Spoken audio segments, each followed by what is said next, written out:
Sup, my fellas. Don't forget to leave feedback, and enjoy the story. Dark clouds swirled over the field destroyed by the fire. The raven jumped down. The bird began to peck at something. Then it pulled out a human eye. The raven flew away, leaving the corpse of a soldier below. A black bird sat on the broken spear. It looked straight ahead. In the eyes of the creature, you could see the reflection of a person. A girl with pink hair was sitting against the wall with her head down. Suddenly she coughed up blood. The raven flew away, leaving its black feathers behind it. The stranger gritted her teeth and cursed. There were dead knights lying around, and she said she shouldn't have believed these scoundrels in the first place. Someone was walking on the bloody ground. The woman in the black cloak radiated a white aura.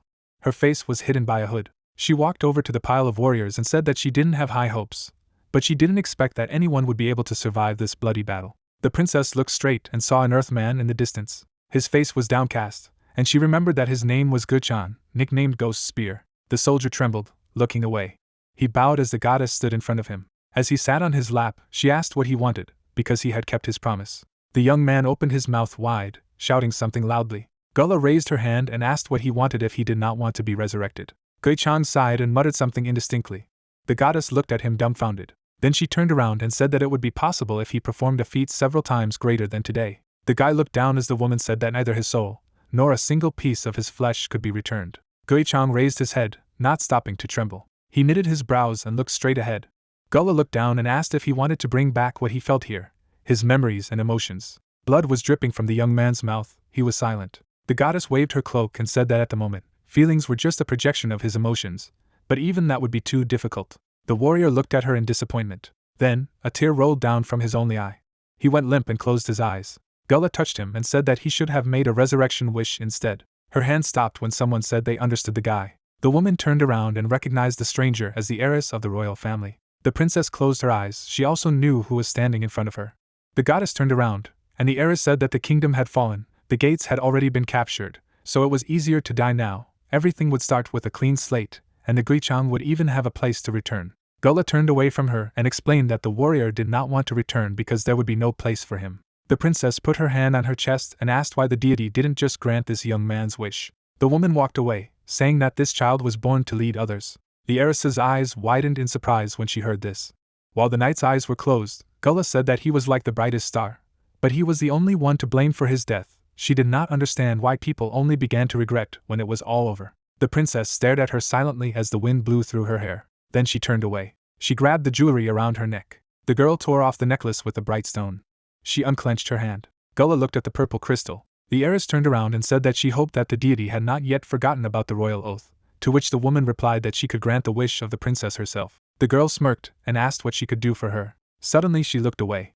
The princess looked down and said that this world had come to an end and she didn't want anything else. However, the earthling had retained his honor, so only the royal family and God could reward him. The woman stretched her hand to the side and reminded him that Guichang couldn't go back to the past. He would vaguely remember it as a fleeting dream. She asked if the girl agreed to such conditions. The princess imagined the image of the knight and thought that he had already received a gift. The goddess's eyes shone brightly, and she said that they would both definitely die here, and then asked again if the heiress wanted her to grant this wish. A smile appeared on the girl's lips. She put her hand on her chest and agreed. Suddenly, the goddess flapped her massive wings. She raised her hand and called the princess to her. A flash of light appeared above her. The body of the heiress flew into the air. The woman looked down. She saw the naked body of the young man, which was enclosed in an energy bubble. Suddenly, a crystal appeared near his chest. The goddess clenched her hand into a fist and said that she was very much looking forward to meeting them again. She smiled slightly and said goodbye to them. Then Gullah went into the sky with lightning speed. A blue crystal floated in the air. Suddenly, its edges were covered with cracks. In the next instant, it shattered into a million small pieces. The playing board was spinning. A crowd of players gathered around the table. The young man was nervously biting his fingernail. Someone reached for a stack of chips. The main character with a smirk put everything he has. In the middle of the night, loud indignant screams were heard. Two men with cigarettes turned around. The young man furiously kicked the garbage cans with his foot. The smoker stood aside, saying that this visitor was here often, so he must have lost his house a long time ago. The bearded man looked to the side and assumed that the protagonist was 25 years old and was once quite famous. As long as Guching held his jacket in his hand, Stranger said that he had been good for about a year. The bespectacled man opened his mouth wide and asked what had happened to him then. His interlocutor closed his eyes and replied that he did not know, but at one point this guy began to say that he no longer saw something. The player put the garbage can back in place. He furrowed his brows, not understanding why it didn't work anymore. He closed his eyes and thought that he would only try one more time, and if he succeeded, he would start with a clean slate. Suddenly, the young man's eyes widened. He bit his lower lip and decided that he needed some money. A lot of passers-by were walking along the street. A coffee shop was visible. The man straightened his hair when he went inside. He leaned on the checkout, smiling. Then he put his phone on the table. The visitor winked and asked the employee for the number. The girl smiled politely and refused him. The man closed his eyes and sighed in disappointment. Another worker adjusted her glasses and gave 5 points for the figure to that visitor. Another was wiping the tables, adding 5 points to her face. The third girl turned around and gave another 5 points for his clothes. The barista put her hand on her waist and said they shouldn't do that. Suddenly the door opened. The worker turned around with a smile. However, immediately, her expression turned angry. The main character confidently went inside the coffee shop. He walked past the girl and demanded an Americano. Then he sat down on a chair. The girl in glasses explained with an awkward smile that she had to pay first. Her colleague closed her eyes and said that she would make coffee. Grains were visible. The barista ground them. Hot drops were dripping from the device. Everyone was busy with business. The worker brought a drink on a tray. Then she turned away, looking at the guest with excitement. She froze with fear when he asked if he could talk to the manager. The girl turned around and asked if everything was all right. Gutchin showed her the beetle he had found in his coffee. The barista was covered in sweat, not believing that this could happen. The young man opened his mouth wide and angrily asked if she thought he was a liar. The girl raised her hands, not daring to say anything. Suddenly someone put a hand on her shoulder. The manager pushed her friend aside and said that she would take care of it. Then she sat down opposite the guest. She looked to the side and asked what he was doing. The protagonist replied with a sly grin that he had asked for compensation for moral damage. The manager opened her mouth wide in shock. Gutching picked up the cockroach and said that he had a bad heart, and he was quite shocked to see it in his drink. The girl looked at him indignantly. The visitor began to stir the coffee, saying that it was mean to simply tell him about the breakup. He furrowed his brows and asked what Xiangwa would say to that. The barista looked at him with fury. Then she turned away and sighed loudly. She took out her phone and said that the guy had sent her some money when she was studying abroad. The main character pointed his finger at himself and clarified that he sent her money, worrying about whether she was starving in a foreign country. The girl completed the transaction. The phone in Gutchin's pocket rang out. He immediately looked at the screen. His eyes suddenly rounded. His hand trembled, and he asked if she would only throw him 2 million won. Xiangwa furrowed her brows and replied that that was it, and she had nothing to do with him anymore. The young man lowered his head down and called to her. The manager raised her eyebrows in surprise. She then looked at the guest with even more surprise, who asked if she was bullying him. The guy closed his eyes and asked if she was holding him for a bum. Sweat broke out on Sungwa's flushed cheeks. The visitor leaned forward and said that she couldn't behave like that with him, because when she had fallen on hard times, she had bothered him, but now a handful of money had changed her so much. The barista clenched her hands into fists, trembling. Tears fell on her apron, and she asked what had become of Gacheng. The main character opened his mouth in bewilderment. The girl lowered her eyes and said that he was the only person who helped her. The young man lowered his head down. Sungwa remembered her past and said that even if she wanted to give up, the only reason she was holding on was because of him. She remembered how they had kissed in the park. The protagonist was covered in sweat when the manager asked how he could part with her like this. He narrowed his eyes. Then, he gritted his teeth furiously and thought that it was all because of what he had lost. Little Gutching was walking down the street. He had an ability that he had had since birth. The child frowned. If he focused on his eyes, then the body and objects lit up in the same color. Everything in front of him turned green. A bus with a tiger print was visible. Predators lay in the middle of the wilderness. Nothing happened if the main character saw green. The lion stood on a stone. The beast stood on a dais. The boy looked up. If he was paying attention to things that didn't glow, then something was different. In his round eyes you could see the reflection of a lion that was approaching him. The predator crashed into the glass, frightening the children. In such cases very often something bad happened. The child fell to the ground and began to cry loudly. When he grew up, he chose a casino to check it out. The young man furrowed his brows and swallowed nervously. He looked at the table with the game. During the first year the goddess of luck was on his side. The ball spun in a circle. Then it stopped. It was the number 7. Gutchin happily clenched his hands into fists and shouted. Other players gathered around him. He started with 100,000 won and 2 days later he already had 5 million. The main character held chips in his hands. Days passed. He had an infinite amount of money. But then the guy was sweating, breathing heavily. He put his hand on his wet face. As he began to use the ability more often, he developed migraines and insomnia. He turned. There were dumbbells on the floor. The guy then furrowed his brows. The green light he saw effortlessly now required a few minutes of concentration to faintly manifest. A barely noticeable glow appeared around the dumbbells. The player was lying on the bed after a serious illness. He was stunned as his chips were taken away. It was all over. He raised his hands to his face. By that time he had already become addicted. Xiangwa turned. Then she walked away. As a result, the main character lost everything he had. The bridge shone brightly. Ships sailed along the river. The young man was sitting on the stairs with a bottle in his hand. He poured the drink into his mouth. Then he wiped his lips with his sleeve. Gutchen looked at the money in his pocket and thought that he could handle it, but he didn't know how. He fell down sharply. Lying on the floor, he came to the conclusion that he had no idea how to do it, so he continued to lie on the stairs. Suddenly, a white flash appeared, but the protagonist was asleep. The light flickered on his face. It was a crystal that emitted more and more light. There was a green aura around it. The stone hovered over the sleeping guy. Then the object began to enter inside his head. A crowd of monsters could be seen. The knight with the spear fiercely fought off the enemies. In the middle of the battlefield stood a goddess. A warrior was kneeling in front of her. Tears flowed from his eyes. He froze as the life left his body, and his last wish was to start over. The protagonist's eyes widened. He sat up abruptly. Sweat ran down his face. He breathed loudly through his mouth. Then he gritted his teeth in pain and grabbed his forehead. Gutching widened his eyes, saying that it was a bad dream. With trembling hands, he took out a pack of cigarettes. Then he brought the cigarette to his mouth. Looking up, the guy exhaled smoke. He didn't understand why his heart felt so heavy. He clutched his head, remembering Sungwa's tear-stained face and mentally calling himself an idiot. The player lowered his head down. Then he stood up abruptly. He furrowed his brows and decided that he would return everything to the way it was. He should at least restore order. Then the young man reached into the pocket of his jacket.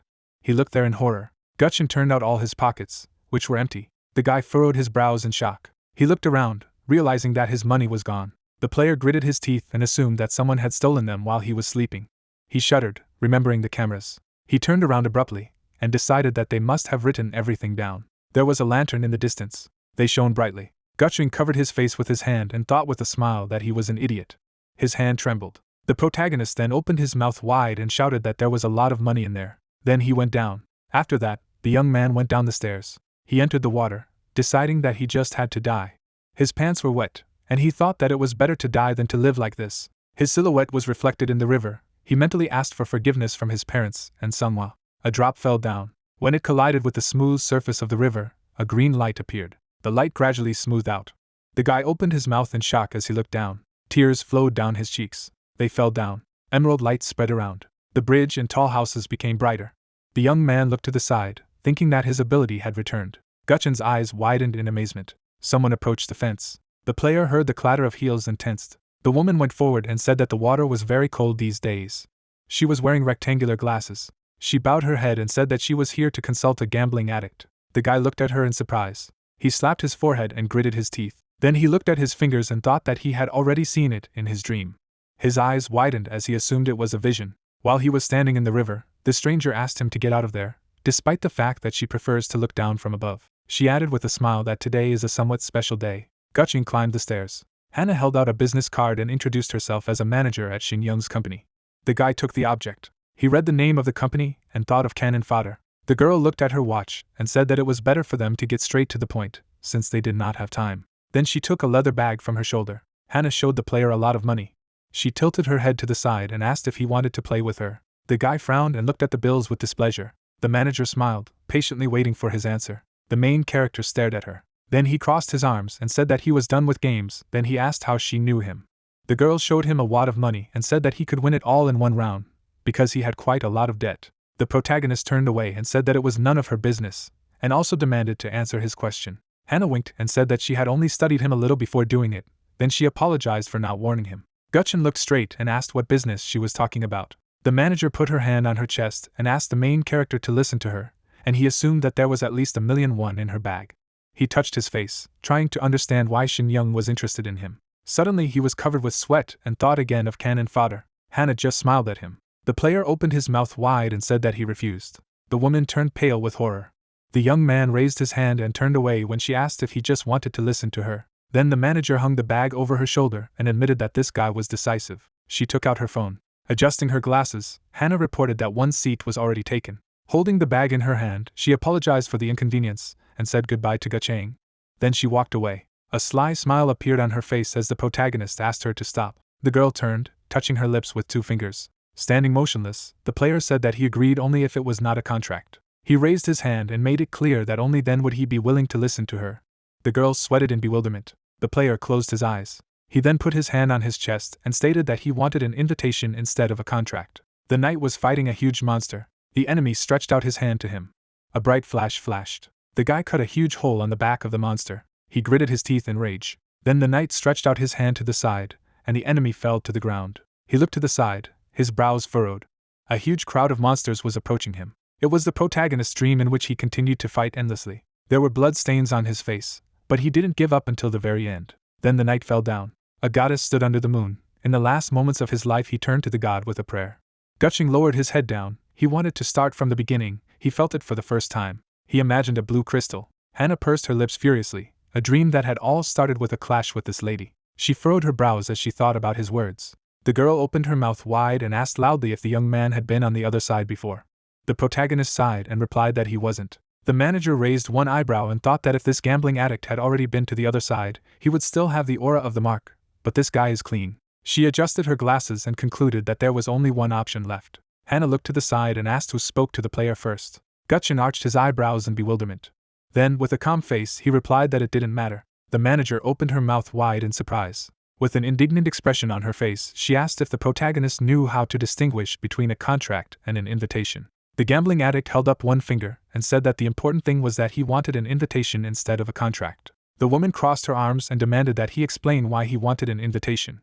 The guy looked down and replied that it was an obvious choice. The manager crossed her arms and asked why she should waste her precious invitation on such a useless gambler, to which Gutching replied that she would be in trouble if she didn't use it. The girl looked at him in surprise. The player introduced the scientists from Shin Young's company and said that their drugs have been in the news quite often since the revolutionary drug was invented a few years ago, and it could be related to another world. The woman clenched her hand into a fist and shouted that it was a good joke, and the protagonist replied that her superiors were unlikely to be of the same opinion, and she couldn't even make a contract or keep her mouth shut, and they would love it. Hannah held up one finger and shouted angrily that he was a scoundrel. The protagonist raised his hand and said that he wouldn't go that far and asked her for an invitation. The manager turned away and said that a contract and an invitation are completely different things, and she can conclude contracts, but invitations are beyond her capabilities. The young man smiled and asked what about the phrase, "My precious invitation," that she had said earlier. Hannah bit her lip and thought that his good memory was not at all appropriate. She put her hand on her forehead and replied that she had not lied and would need to get permission to issue an invitation. Then she reached into her bag. She pulled out her phone. The manager looked at the screen. A bright light appeared before her eyes. She sat on her knees in front of a statue of the goddess, who said that this thing would still be useful to her. The girl looked at Gull and asked if it would be soon. The stone statue said that Hannah would find herself in a situation in which this thing would be useful to her. In the hands of the manager lay something small. It was a seal. She gave the middle finger to the god and thought that she was referring to this situation. Gutching picked his nose as Hannah thought that he was a real talent, and not a slave, and he really was like a veteran who had spent several years on the other side. She then took a step forward and said that there were several conditions. The main character looked at her and told her to speak. She held up one finger and said that the protagonist must swear that they had never been to that world before. He looked at her seriously and swore. The manager then held up two fingers and added that if she gave him an invitation, he would have to reveal to her all his secrets about who had met and heard from them. The player closed his eyes and replied that he couldn't do it, and he had nothing more to say about it. The manager adjusted her glasses and asked if he would stay in that position if she gave him a special invitation. The player turned around upon hearing this. He was covered with sweat, and the girl smiled. The guy raised his hand and answered in the negative. He looked to the side and thought that it was better for him to keep his dreams a secret because it was his only trump card. Hannah closed her eyes and sighed loudly. She had a handkerchief in her hand, and she said that if the young man passed, he should make a deal with her first. Gutchin furrowed his brows and thought that she was not talking about smuggling a slave. The manager wiped her glasses and said that since the protagonist is not an idiot, he should have no problem passing, and she would make it happen no matter what. The player closed his eyes and said that he accepted her terms. Hannah put on her glasses and closed her eyes. She put her hand in her bag. Something bright shone. It was the seal. The young man raised his hands and asked what it was. The girl suddenly grabbed his wrist. She picked up the seal and shouted that this was her whole life. Then she put a seal on the palm of the gambling addict. Gutching opened his mouth in surprise as he looked at the light on his skin. His hand radiated a golden light. It was getting brighter. Then it disappeared. The player touched his hand, opening his mouth in stunning. Then the woman thrust something into his hand. She turned to the side and said that it was up to him to choose whether to read it or not, and the gate would open at 10:30. The envelope was brown. Hannah said that by this time the main character should finish all his business. She clenched her hands into fists and said that he had to stay alive no matter what he did. Then the manager turned around and walked away. Gutchin was covered with sweat, looking after her. The girl stopped and said that she had to return something. She threw something in the air. Holding the envelope in his teeth, the protagonist caught it. It was a wad of money. The woman closed her eyes and told him not to sleep outside next time because he could freeze to death. The player stood motionless, looking at her. In his hand were bills. He looked at his phone and remembered Hana's request to finish all his business before the gate opened. Then he turned to the side and thought of Seonghwa. The lights in the coffee shop were shining, the workers were preparing to close. The manager was sitting next to the flower. Suddenly she turned around at the sound, stunned. The protagonist went inside. He was looking out from behind the door. The girl stood up and shouted that he was simply unbearable, and he took the money again. She ran up to him, shouting loudly for him to leave. Seonghwa pushed her ex-boyfriend in the chest, yelling for him to leave until she called the police and said he was troublemaker. Gutchen grabbed her wrist and asked her to calm down and listen to him. The barista jerked her hand away abruptly, replying that she had nothing to talk about with him. Then she went to the door and added that the guest had better leave before she came out. The player opened his eyes wide and asked her to stop. The door to the staff room closed loudly. The other workers turned around. They immediately barricaded the door with themselves. The young man was covered with sweat and thought that this was expected. He looked at the clock on the wall. Then he sighed. The cafe was lit by lanterns, and the boy asked the other female employees to tell Seonghwa this when she came out.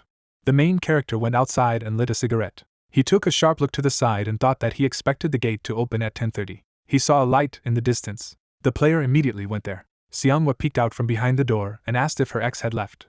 Her colleagues turned around. They handed her a bundle of money and said that Gutchen had asked to pass it on. The gambling addict was smoking, looking at the phone. It was 10:29, and he thought about writing Seonghwa. The manager abruptly opened the doors. She looked around. Behind the building, she saw gray smoke. The protagonist stood in the corner. Suddenly, a blue light appeared above his head. The guy was imprisoned in a top hat. Then there was a flash of light. The phone and the cigarette fell down. Seonghwa ran into an alley. She approached her ex's belongings. Sitting down, she took it. A chat with her was opened on the screen. The young man did not have time to finish typing a message with apologies. The manager looked ahead dumbfounded. There was no one in front of her. A lapma was visible on the ceiling. Through the darkness I heard a quiet mooing. Then the darkness dissipated. Now the ceiling was clearly visible. Gutching sat up on the bed, his body trembling. There was garbage on the floor. To the side was a stack of noodle packages. The young man opened his mouth in surprise, recognizing his room. He opened the window. There were cars on the street, but there were no people. Suddenly, something lit up on the bedside table. A message from the guide came to the phone. The player was covered in sweat. Looking down, he approached the gadget. It was lying on the bedside table. The gambling addict stretched out his hand and said that it was not his phone. Then he took the thing. An inscription appeared on the screen that the identity was verified, and the registration was completed. Then a new message came again. The protagonist clicked on this. There was an assignment to arrive at the auditorium of Paradise High School within 10 minutes. Standing in the middle of the room, the guy thought about this place. There was a yellow sky over the stadium. Gutchen walked along the fence. He looked at the writing on the wall. As he came closer, he thought that in his dream, this place was more like an imaginary one. Then he looked to the side and noticed that there was not a soul on the street. The main character resolutely went forward. The auditorium of Paradise High School. Someone was waiting for him ahead. The young man looked at the man in front of him. The blonde woman waved at him with a gentle smile. The player noticed the color of her hair and assumed that she was a foreigner. The girl opened her mouth in surprise as he walked past her. Suddenly she stretched out her hand to the side. Then she stretched out both hands forward. The gambling addict looked away in bewilderment. The stranger puffed out her cheeks, silently looking at him. He looked at her and assumed that she wanted to test his invitation. A woman standing behind shouted that she needed his contract. There were many people sitting on chairs in the room. One of them said with a smirk that the scum were here again for their tactlessness. The main character looked away. He held out the envelope in his hand. The girl discovered it. Surprise immediately appeared on her face. Her hands trembled. Gutching narrowed his eyes as he looked at her. The blonde bowed to him. The guy's eyes widened in shock. Everyone turned when they saw the guard bowing to him. Then the girl showed him the way. The young man was covered with sweat. The girl led him inside the room. Then she pointed to a chair. The gambling addict sat down. The blonde bowed to him again. She then walked away while everyone was looking at her. The fat man crossed his arms and asked what was the reason for this behavior, and the other guy added that she hadn't treated him like that. Everyone present looked at Gacheng. He looked away, not understanding who these people were. Everyone looked at him with smirks. Suddenly, the guy gritted his teeth in pain and pressed his hand to his head. There was a crowd of people in the room. The protagonist turned. Then he touched his head and realized that he had been standing there in the dream, but now the situation had changed. A loud sound was heard from behind the door. Everyone turned when they heard someone's voice. A man in uniform stood at the microphone, greeting everyone. Khan introduced himself with a smile as a guide. Some spectators sat, and some stood while the man said that they would go to all the questions in order. He raised his hand and asked players to think about a status window that no one would see without their permission. The protagonist looked at him in surprise. Suddenly a screen appeared in front of him. Exactly the same appeared in front of everyone else. The man raised his finger and asked what this innate ability gives. Han stood on the stage, asking if he had an innate ability. The player was covered in sweat and answered in the negative. The guide smiled and explained that people usually don't have them, so there's no need to worry about that. Gutching looked away. He then looked at his status window, where 2 innate abilities were indicated.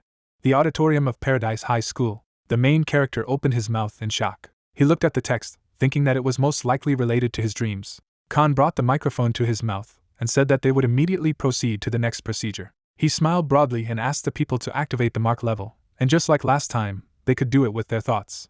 The fat man turned around and asked what he was talking about. The others were also perplexed. The girl touched her face. She held up one finger, trying to activate the mark. Then, an orange badge appeared above her head. The guy standing next to her repeated after her. A similar sign appeared above his head. 5 players activated their markers. The Khan took a stack of papers. Then he threw them into the crowd. The sheets shone. Large bags immediately appeared on the floor. As the blonde picked them up, the guide said that as a normal bonus, those with the bronze mark would be given 1 random box. There could also be an invitation bonus, but none of them had one. The manager carried the bags forward. She gave it to Sora. The guys immediately began to open them. The man looked to the side and noticed that someone had a silver mark. He smiled broadly and added that he was looking forward to their training this time. Kansuk smiled contentedly. Ciara was silent. 2 more contracts flew into the air. The same number of bags appeared on the floor. They were gray, and Han said that these players would be provided with 2 random boxes as a regular bonus. The blonde man licked his lips. The girl looked indifferent, even when the host announced that she had received 1 invitation bonus. The main character turned around. He flinched as the guide yelled for him to activate his mark. The man closed his eyes and recalled the mechanism of this action. Then he opened one eye. After that, the guide's eyes bulged with shock. Above Gutchin's head was a golden mark. Han opened his mouth wide and thought that he had only heard of such a mark, and now for the first time he was seeing it with his own eyes, and there was only one person with such a mark in the entire history. The man turned around and sighed. His assistant laughed softly, and he quickly cleaned himself up. With trembling hands, the guide announced that there was an important person here. The main character looked down, ignoring the whispers around him. A yellow bag appeared on the floor. The girl handed it to the player. Then she winked and gave him a thumbs up. After that, she walked away, and Han asked the young man to open his bonuses immediately. The gambling addict discovered this, and the system reported receiving 5,000 points, a survivor's badge, and updating the diary of a certain student. Gutching looked at the screen dumbfounded. The phone in his pocket vibrated. Inside the bag were several brightly shining boxes. The guide raised his hand and said that the guy could just open them. It should be easy. The main character opened the box. There was a white light inside. The system reported the awakening of an innate ability. He froze, looking at this text. Suddenly, his eyes shone brightly as the system notified of the awakening of an innate ability called 9 Eyes. The protagonist looked up. Suddenly he looked away. A green screen could be seen in front of Sayer. There was information about this girl. Then the gambling addict looked in the other direction. A similar window appeared next to Sungjin. Next to Sora, it was the same. The guy was covered in sweat and thought that only the players themselves should see information about themselves. He opened 2 more boxes and received a scroll. Gutchring opened his mouth in amazement when the system reported the development of the ability and the awakening of the left branch. The yellow color of the eyes meant that attention was required. Orange meant that you should not approach. And finally, red meant that an immediate retreat was required. The main character covered his face from the blinding light and sighed loudly. He saw the silhouette of a woman who said that he had beautiful eyes. The protagonist's mother sat in front of him, saying that they were as beautiful as the 7 colors of the rainbow. The gambling addict pressed his palm to his face, and the guide asked loudly if he had opened all the boxes. An assistant was standing next to him, and Gutching replied that he had done it. The man froze in shock and thought that the necessary boxes would give them incredible benefits. However, there was no concern for balance. The young man looked up and said that a message had appeared telling him to open the status window. Han opened his eyes wide and thought that this guy's abilities had improved, and if that was all, then he could continue. Then he leaned over to the microphone and said loudly that it was time to start. Someone was smiling, someone looked scared, and someone did not express emotions at all. Suddenly, a loud rick rang out in the stadium. The girl, raising her palm, asked to wait. Her expression was serious. Khan opened his mouth wide and asked what had happened and explained that they would be starting soon. Stretching out her hand to the side, the lady clarified that he wouldn't give them anything. Opening his jaw, the guide replied that they would not receive anything, and bonuses were only for those with invitations. The lady, looking ahead, wondered if they had not been invited, and what was the difference between them. Closing his eyes, the man said that everything was simple. Pointing with his palm at the people, the gentleman said that these guests had been invited after a strict assessment. Pointing his finger at the players, Khan added that they had been dragged here under contract. Lowering his gaze, the guide asked if Sana hadn't received abundant compensation in reality. The lady then clenched her fist in displeasure. The guide, reaching for his pocket, thought that there would be enough explanations, and suggested that we start. Suddenly, someone tapped his foot on the floor, and the question was heard, "What do you mean, enough explanations?" The man, frowning angrily, exclaimed that they had to explain everything more precisely, and then clarified why he had gathered them all. Holding the phone in his hand, the guidebook said that soon they would find out for themselves, and it was too late. Sweat flowed sharply down the gentleman's face. The Khan lifted the corners of his lips. Users took out their gadgets. A notification was visible on the screen, which said that the first training mission escape from the auditorium was about to begin, and the diary of the unknown student was updated. Leaning forward, the guide wished everyone an entertaining school year and good luck. The guys opened their jaws in bewilderment. Gui-chan, looking at his phone, read that he had to escape from the auditorium and get to the waiting area of the second floor, the main building of the school, and the remaining time was 4 hours. It seemed as if the main character was sitting on a chair. The guys looked sharply to the side and asked what was happening. Then the protagonist stood up. The player frowned seriously. There was a view of the red door, and then the young man wondered if he should approach the red door. Suddenly, someone knocked the entrance. The hinge of the door fell to the floor. Users raised eyebrows in fear. A second later there was another shot on goal. The ceiling of the room was visible, and one of the players exclaimed that they should block it. The girl abruptly grabbed a chair. Sora frowned seriously, and at the same moment her brother turned to her. The lady put the seat against the door. Sweat was dripping down her cheek. The guys tried to hold back the onslaught of the enemy. Opening his mouth wide, Sandman shouted that they should block the door. The enemy inflicted powerful blows on the iron. Then one of the players fell to his knees. Some users rushed to help their comrades. The young man clenched his jaw sharply. Gui-chan was holding a phone in his hand. Looking at the screen, the main character muttered that this was the diary of an unknown student. The protagonist's eyes widened as he read that the door they were so desperately blocking had become useless, because during the commotion, he had somehow found a hole. The bodies of the guys were covered with sweat. The man, parting his lips, asked if it was gone, to which he received a positive answer.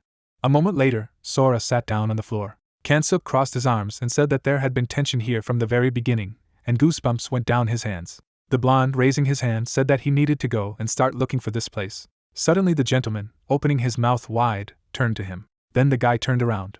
Turning his gaze to the side, the young man asked if he was being addressed. The man in the suit, looking ahead, clarified what his plan was. The player replied that he wanted to look around, after which the man, standing behind him, asked him again. Stretching out his index finger, the user noticed that she was like her. A girl was standing on the stage. Sora looked away in surprise. The lady drew back the curtains. The master spread his hands in different directions and asked what he was looking for, and then Kansuk said that he had no idea, and added that the door was locked, which meant they had to find everything they could. Smiling slightly, the man in the suit said that he was right, and they should help too. Frowning in displeasure, the guy said that he should do what he wanted, but he was not here to give orders. Through the sweat on his face, the man asked if it would be better if they helped. The back of the player's head appeared, and he replied that he did not know, and perhaps not. The gentleman rounded his eyes in bewilderment. Raising his hand, the young man said that he should do what he wanted, and they would go about their business, and at the same moment the man in the suit called him a bastard. Suddenly, he heard that Kansuk was a minor loser, which made his legs shake. The user looked up. Clenching her fists, Sana exclaimed that he was selfish, and also clarified whether in such a situation he thinks only about himself. Turning around, the guy asked what she had said. Opening her mouth wide, the girl shouted that he couldn't see all these people, and added that there were women and children here. The young man bit his lips thoughtfully. The lady's expression was displeased. The guys looked forward attentively. Then the player smiled slightly. Kansuk narrowed his eyes and explained that there were already many of them, and then asked what she wanted from him. Lowering her eyebrows, Sana replied that that was why they offered to help. Closing his eyes, the user asked for help. The girls frowned angrily. Stretching out his hand, the guy asked why she was throwing all the ballast on him, which made the lady very angry. Looking ahead, the young man said that they were useless ballast, and he saw that they wanted to use it, so let them get out of his sight. The lady clenched her fist sharply. Suddenly, Sora, approaching the guys, asked them to stop, and at the same moment said that they needed any help, and they should work together, not fight with each other. Pointing his finger at her, the blonde man offered her to unite, and added that he would take her brother again. Parting his lips, the player clarified why he was taking them. Kansuk lowered his eyebrows and remarked that unlike them, the two of them would be useful to them. Sana's fingers clenched angrily and asked how he could know who was helpful and who wasn't. Smiling slightly, the guy said that everything was simple. Brother and sister were visible, and the user explained that these two were invited. Standing in front of the crowd, the young man said that they had been dragged here by contracts. The lady closed her eyes abruptly. Turning his head, the blonde turned to the guy. The back of the main character appeared. Gui-chan turned his gaze to the side. Holding out his palm, Kansuk asked if he didn't want to finish his training, and then said that it would be easy if he joined them. The protagonist bit his lips thoughtfully. Everyone was looking in his direction. Sora, crossing her fingers, muttered that she should help and not leave these people here. The warrior lowered his eyebrows sharply. The clairvoyant then frowned seriously. People were in a green aura. Looking at the door, The main character thought of the color green. The guy was surrounded by orange. The girl carefully directed her gaze forward. Gui-chan pursed his lips thoughtfully. After a moment, the protagonist lowered his head. A red flash appeared below him, and he was also advised to retreat immediately. The guys raised their heads sharply. Suddenly, everything shook, and people did not understand what was happening. Sandman, through the sweat on his face, wondered if it was an earthquake. The warrior, his mouth wide open, shouted that everyone should run. A second later, the players rushed in different directions. Users quickly moved their arms and legs. Suddenly someone stumbled. The guy hit the floor. Sora turned to her brother. Taking him by the shoulder, the girl exclaimed that she had to hurry. A round shadow appeared. A moment later, a powerful explosion rang out. Suddenly, a lot of hooks appeared. The man, raising his eyebrows, asked what it was. The lady turned her head and said that she had to go. A sharp chain was visible. She headed towards the guys. The gun quickly cut through the air. Then the lady pushed the young man away. Suddenly, Sungjin fell to the floor. The player opened his jaw sharply. His sister spread her arms in different directions. The girl rounded her eyes in surprise. A powerful blow rang out. The chains could be seen pulling the lady along. The user, stretching out his palm, called his close relative, and at the same time, Sandman said that she needed to be caught. The gentleman, turning around, asked to hold the child and not move. The lady's legs appeared. The guys tried to pull her out. Gui-chan bit his lips thoughtfully. Opening his mouth wide, the guy said that they should not stand still, but help them. Suddenly, a girl in a red dress rushed from her seat. The main character, through the sweat on his face, wondered if it was too late. The young man was holding his sister by the leg. The protagonist stared ahead in surprise.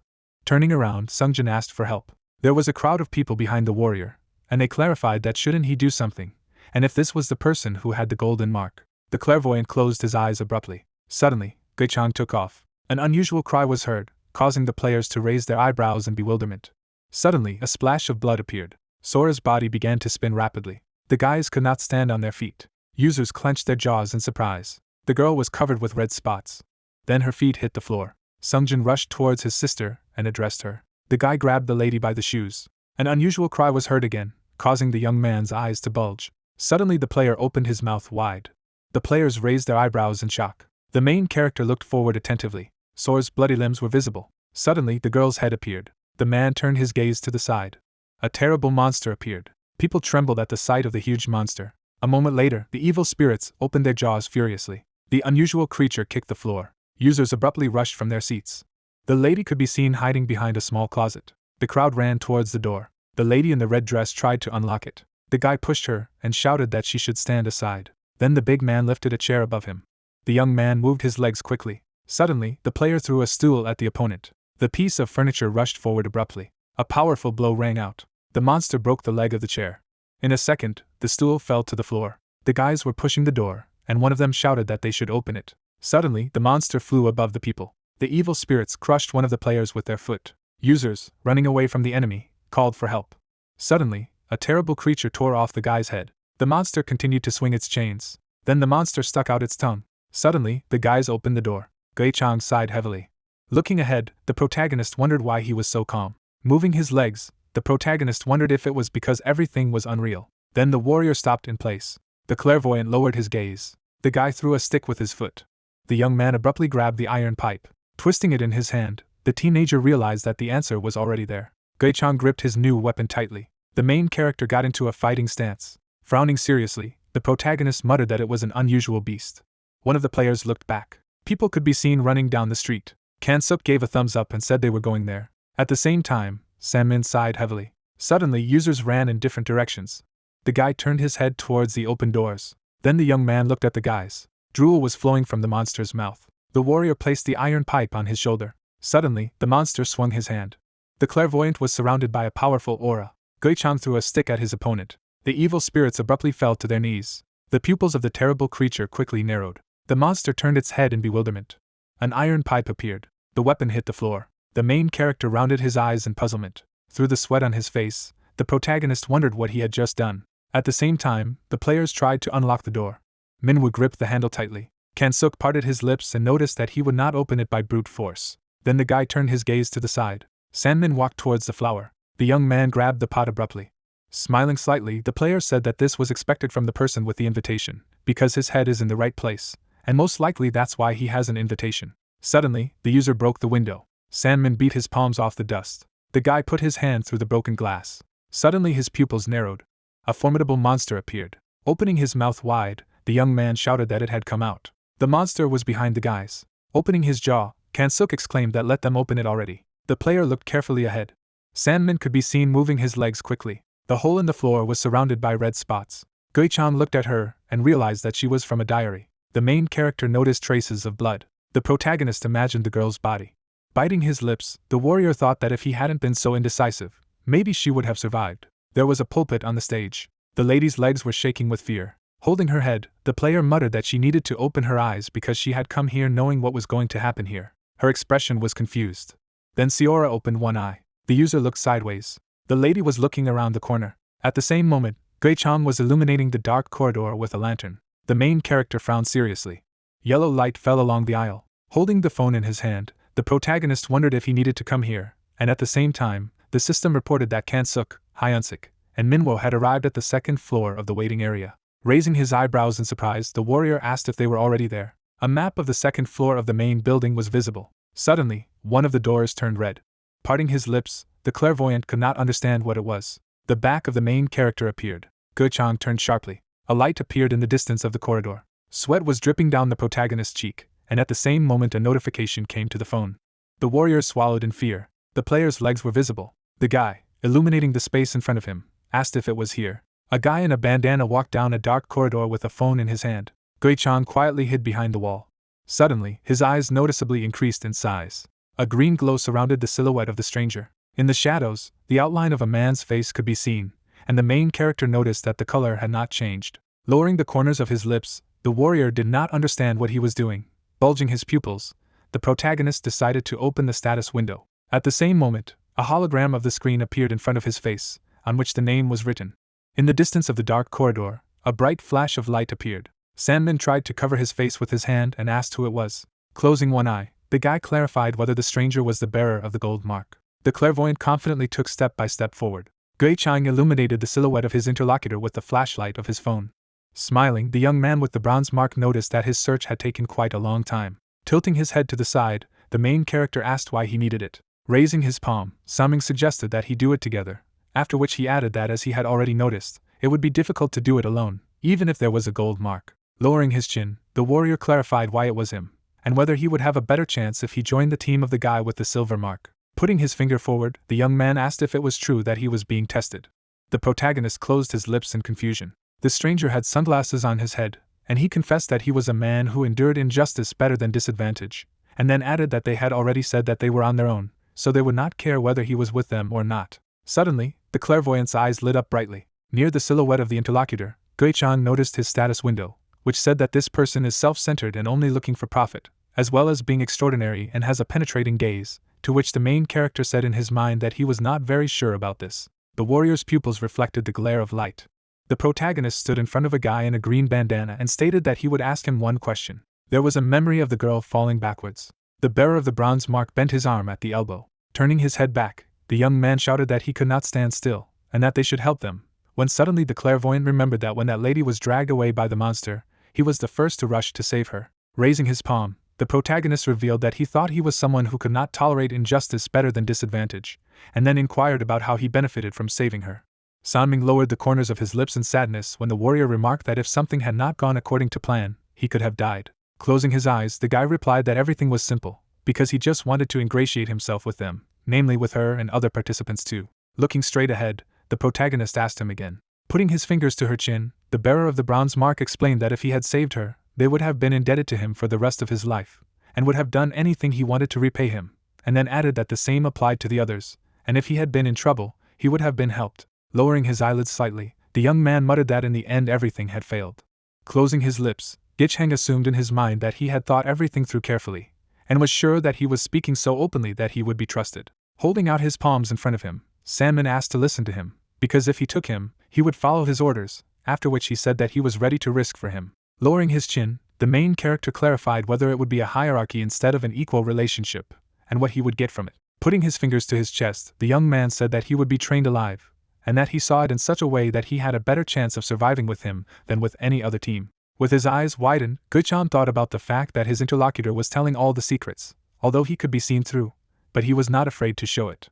An image of a guy with a silver mark appeared, and the main character decided that it was much easier to negotiate with the bearer of the bronze mark than with another. Stretching out his palm forward, the warrior asked to be called by the name of Sora. Gritting his teeth in alarm, Sanming remarked that it sounded like a woman's name, and then introduced himself and said that he would make sure to repay him. The protagonist abruptly turned his back on him and said that there was nothing to pay for yet, because they had not done anything yet. Turning his head back, the bearer of the bronze mark asked what he was going to do, and added that he would listen to his plan. Illuminating the path ahead with the flashlight of his phone, the clairvoyant said that they must find her. Shifting his gaze behind his back, Gui-chan explained that they needed to understand the reason why they were given 4 hours. The room was covered with a magic net. Blood stains spread on the walls of the room. There was a view of a large building under the night sky.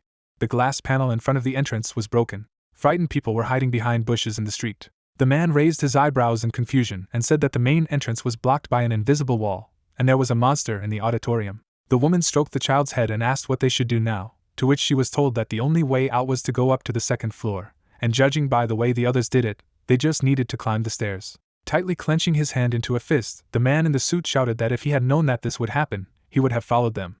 Gritting his teeth, the citizen exclaimed that it was all because they had turned the other way, while the lady muttered that she only wanted to get out. Sana stood behind, lowering the corners of her lips. Suddenly, the girl drew attention to the guy behind her. The woman with jewelry on her arms turned her head to the side and asked what they were going to do and if they had any ideas. Putting his fingers to his face, the man sighed thoughtfully.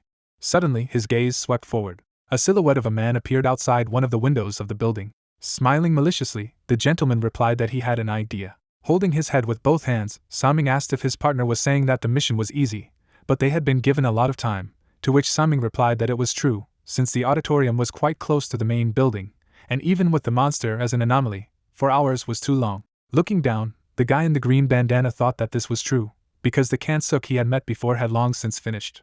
Walking ahead of his ally, Gui-chan noticed that this wasn't the only mission. After all, there would be at least a few more, when he was suddenly asked why they had so much time in this case. The back of the main character appeared, who explained that this was done so that they could find what they needed. With frightened pupils, the young man asked if it was some kind of weapon to kill the monster, to which the monster replied that he could not say that it did not exist, but that was not what he was looking for. Suddenly, the warrior placed both feet next to each other. Abruptly opening the doors, the protagonist said that this is where they will find out. Sanming's eyes noticeably shrank in size from anxiety, and he wondered what kind of place it was. Holding the door with his palm, the clairvoyant replied that it was the main building. Lowering his chin, the man asked if the interlocutor understood what was being said. Frightened people sat on the ground next to each other. Rounding her eyes, the girl asked if they really had to do it. The man in the suit looked at her and asked if she had a better plan, after which he added that if there was, then it should be told. Folding her hands in displeasure, the woman was indignant that he wanted to say that they would die here. Suddenly, Sana turned her head towards the lady. A drop of sweat ran down her mother's cheek. Tightly clenching his hands into fists, the player said that if no one had any objections, then they would proceed, and then offered to look for a suitable one. At the same second, the heroes began to look at all the bushes next to them. A guy with glasses crawled on the ground. Inflating a bubble of gum, the user clarified how long he would sit like this. It was as if Sungjin pressed his head to his knees. Sana patted him on the back and said that she understood his feelings, but he couldn't give up now, and then added that he had reasons to be here. Squinting his eyes in fear, the player was silent. Raising her eyebrows in confusion, the girl asked if he wanted his sister to die in vain. Suddenly, the young man's eyes widened in alarm. Sitting on the ground, the teenager remembered Sora's appearance, when suddenly someone exclaimed that he had found it. Raising his hand up, the guy with glasses shouted that it was here. Grabbing the collar of his shirt with his fingers, the man told everyone to get ready. It seemed as if the girl was leaning over one of the desks in the office. Lowering her chin, Siora went out with relief. Holding the paper in her hands, the player said that she had found it. Suddenly, a tall black shadow appeared behind her. The lady trembled with fear at what she saw. A monster with a gear in its back was moving along the corridor. At the same second, the user hid under the table. Lowering its head, the monster began to sniff. A moment later, a sinister smile of the undead appeared behind the glass. Siora tried to cover her mouth with both hands. The ferocious creature walked past the window. Suddenly, small shards flew off the glass. The stone fell right next to the girl's feet. The monster with sharp fangs abruptly shifted his gaze to the side. A guy in glasses was approaching the entrance to the building. Snapping his fingers, the man exclaimed happily. The lady wrapped both hands around the young man's muscles and declared that he was simply the best. When he cried out that he said he was a pitcher on the baseball team. Folding her arms in displeasure, the woman offered to go, to which the man in the suit asked her to wait, because they had to make sure that he entered before going. Putting his palm to his forehead, the player said that he still did not see it. There was a view of a huge building, in the windows of which the light was not on. Suddenly, the wooden door began to open. Bloody hooks appeared in the cracks. Sayer's eyes greatly increased in size from fear. A huge monster stuck its long tongue out of its mouth. The lady closed her eyes sharply. At the same moment, the sinister monster noticed shards of glass on the floor. The undead stared straight ahead. The team of players tried to run quickly between the bushes. A moment later, the terrifying creature jumped out of the building. Turning his head back, the man told the others to run. Drops of sweat dripped down the faces of frightened users. Grabbing the girl's hand, the guy in glasses exclaimed that they needed to go back. Sticking its long tongue out of its mouth, the monster began to scream loudly. Suddenly, the player tripped his foot over a small rock on the road. The pupils of the sinister monster sharply decreased in size. At the same moment, the undead rushed to attack the guy who fell to the ground. The young man opened his mouth in alarm when he saw the huge creature. A stone abruptly flew into the head of the evil spirits. Behind him stood a guy in glasses. Turning back, the terrifying monster began to roar loudly. The heroes ran away. A house stood in their way. The man immediately grabbed the door handle. The guys ran into the building. Sana trembled and looked around. Her friends distracted the monster. Placing his hand on the doorframe, the stranger asked what she was doing and asked her to go inside at once. The girl obeyed and entered the building. The door immediately slammed shut. The handle locked. The girl threw up her hand and asked what was going on. The survivor pointed to the monster and asked if it was not clear that they could not be saved. The player wondered why they closed the door. The man turned away and replied that they needed to buy time. Sana raised her eyebrows and tried to protest, but her ally interrupted her and asked if she thought it was possible to survive without getting her hands dirty. Looking back, he stated that it was too selfish and asked her not to let her sense of justice kill them all. The stranger walked away. The woman scratched her cheek awkwardly. She took the child's hand and told them to go. The girl stretched out her hand and sighed heavily. Sungjin lowered his gaze. The girl looked at him and asked if her friend thought so too. The boy raised his eyebrows and replied that they couldn't have saved them themselves. The guy looked away. Sandman lit the way with the flashlight of his phone. In front was the sign of the Zoe store. The main character looked up and remembered that the guide did not mention it, but no one asked. Gui-chan frowned and added that he was referring to the time frame and conditions for training. The young man looked at his friend in surprise. Standing behind him, the survivor decided that this man had a gold mark for a reason. The trainee frowned and realized that he had to stay with him because Kan-suk was no match for him. The boy reached out to open the door. She flinched when the student stopped him. The high school student put his hands on his friend's shoulders and asked him to leave it to him, because they both know what is there. Sanming swung his fist and offered to use it for such situations. The light of the lantern illuminated the cash register. There were various goods in the windows. The young man walked between the rows. The survivor slowly moved forward. The guy was waiting for him outside the door. The warrior looked up. Suddenly his eyes lit up. The sign exuded powerful energy. The door of the store opened. The participant of the training waved his hand and said that everything was clean.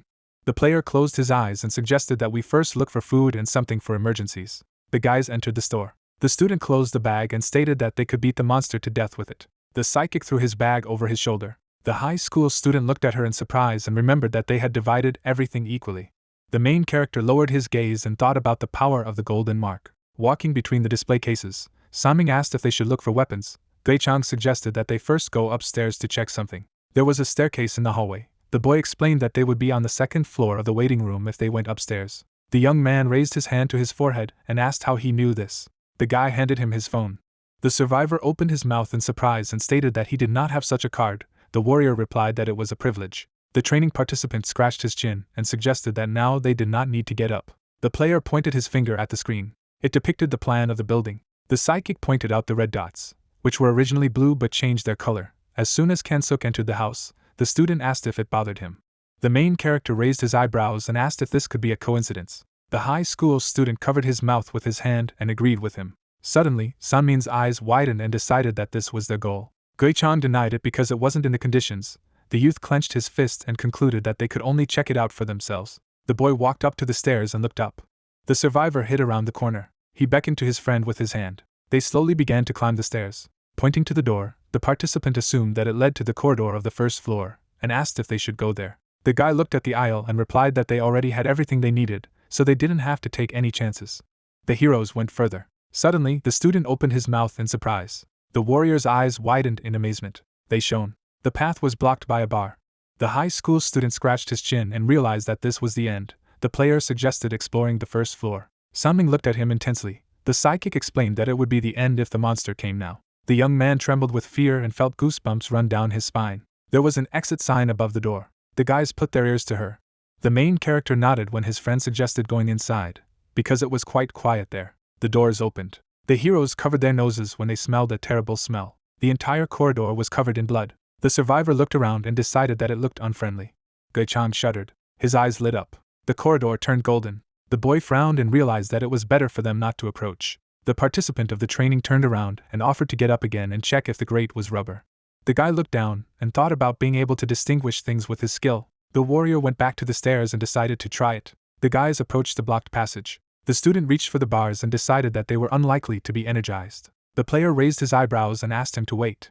His green eyes lit up. The psychic stared at the grate in surprise when he found out that it was colorless. The high school student looked at him and asked what that meant. The main character frowned sternly and realized that this is not normal, that the bars do not glow green. Gui-chang stretched out his hand forward.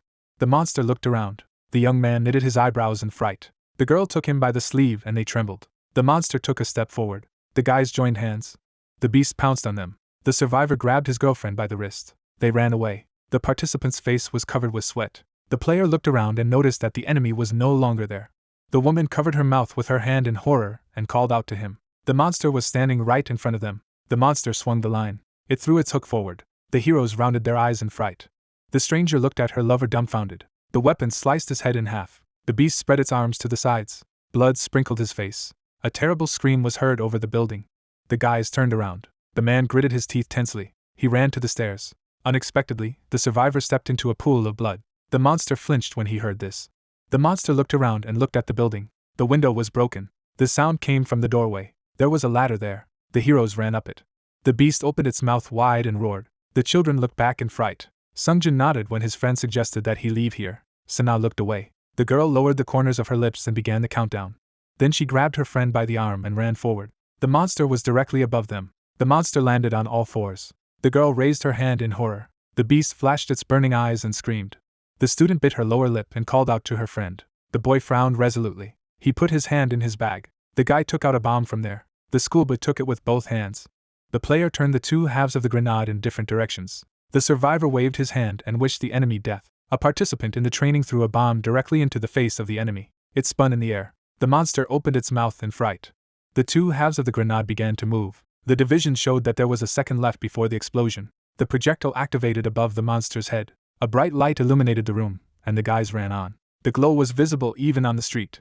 The woman opened her mouth in surprise. The beast narrowed his eyes. The demon looked ahead, puzzled. However, his victims were no longer in the corridor. The monster came around the corner.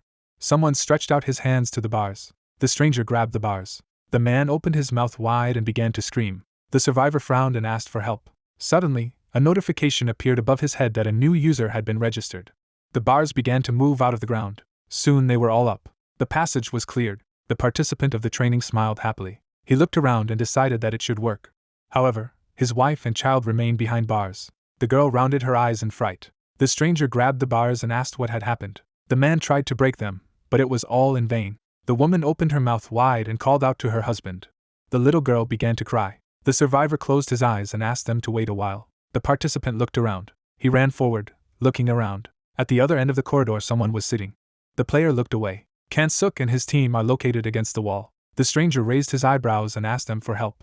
The boy scratched his ear and asked why he was screaming like that. The man pointed behind his back and explained that the iron bars did not open.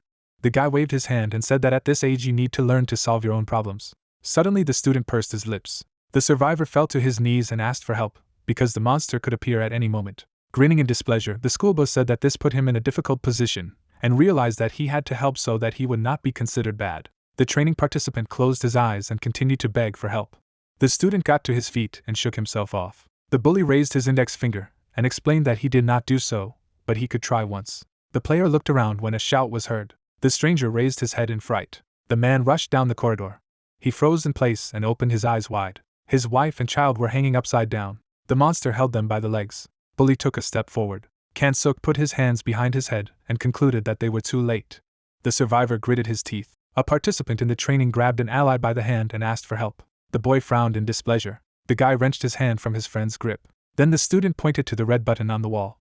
The player looked at her in surprise. The panel shown, the schoolboy explained that the grill would open if you pressed this button, but it was too late. The stranger stretched out his hand to her and shouted that this was not the case at all. His finger froze in midair as the student asked if he could kill the beast. The bully grinned and decided that he should have investigated everything here more carefully instead of begging for help, because life is not so simple. The girl opened her mouth wide and called out to her husband. The man closed his eyes and trembled. The bully knitted his eyebrows slyly and declared that they would all die here if the bars opened. The survivor's eyes widened in horror. Holding out his hand, Kan-suk said that it was his choice and promised not to hold a grudge against him. The woman called her husband, trying to escape from the clutches of the monster. The child cried with fear. The participant lowered his head and bit his lower lip. The main character grabbed the bars. Gui-chan looked up when the notification announced that a new user had been registered. The boy knitted his eyebrows tensely. The grate immediately opened. Sandman opened his mouth in surprise and asked how this was possible. The guy replied that he did not know. The warrior went up the stairs. The young man said that they could not enter there, and asked what would happen if there were traps. Suddenly, the bars closed right in front of him. The student's eyes widened in fright. The player looked around and assumed that the gate was programmed to let only one person pass. The high school student asked what he should do now. The survivor smiled awkwardly. The psychic silently went on. A participant in the training stretched out his hand to him and asked if his friend would leave him here just like that.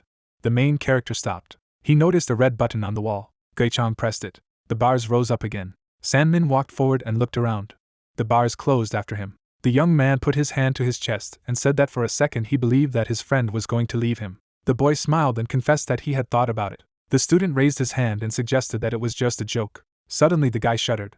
On the staircase there were children from the school. Screams were heard from around the corner. At the end of the corridor there were two red eyes. The girl begged her husband to open the bars. The monster was holding the victim's leg. The stranger gritted his teeth. Kan-suk watched him with interest. Suddenly, the student looked to the side and asked if they had decided to work in a team. The high school student stood behind the warrior. The player looked around. There was another button on the wall.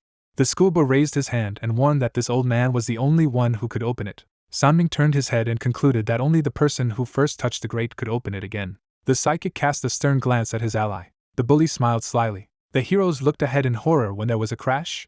The monster struck the bars with his hand. The beast bared its fangs furiously. Bully knitted his eyebrows confidently and told the others not to be afraid, because the enemy could not enter as long as the bars were closed. The man trembled with fear. The survivor looked at the red button.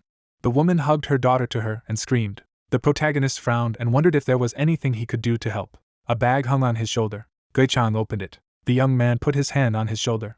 He closed his eyes and shook his head. The student looked away. The guys looked attentively at their comrade. The participant gritted his teeth and cried. The boy sadly knitted his eyebrows and realized that this was not their decision. Kan-suk smirked. The stranger lowered his head and asked his relatives for forgiveness. The girl and her daughter opened their mouths wide and screamed. The monster shook them in the air. The man closed his eyes so as not to see it. There was a terrible shadow of a monster on the floor. Blood sprinkled the bars. The high school student covered his mouth with his hand. The beast wiped his chin with his hand. After that, the creature left. The survivor fell to the floor and cried bitterly. The disciple crossed his arms over his chest. Opening his eyes wide, the schoolboy said that it was the right choice, and wished the dead to rest in peace. The bully turned away and waved his hand. The bully went away with his comrades. Sanming put his hand on his friend's shoulder. The guy thought that they could not save them, and would have died just like that. The participant of the training clutched his head. The deceased woman was lying next to her child. Frowning, the warrior realized that the world wasn't always like this, and wondered what he would do in such a situation. Standing still, the player asked himself what would happen if Sunhwa was caught. The psychic looked down thoughtfully. The stranger was standing around the corner next to the stairs. Kan-suk and his comrades were sitting in the office. The main character was sitting on a sofa nearby. The young man raised his eyebrows and asked him to be on his guard, because paradise was an even crazier place.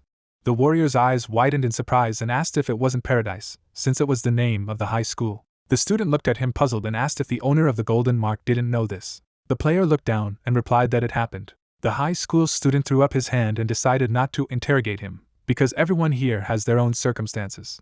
The psychic looked around when the survivor revealed that this place was just a gateway to paradise.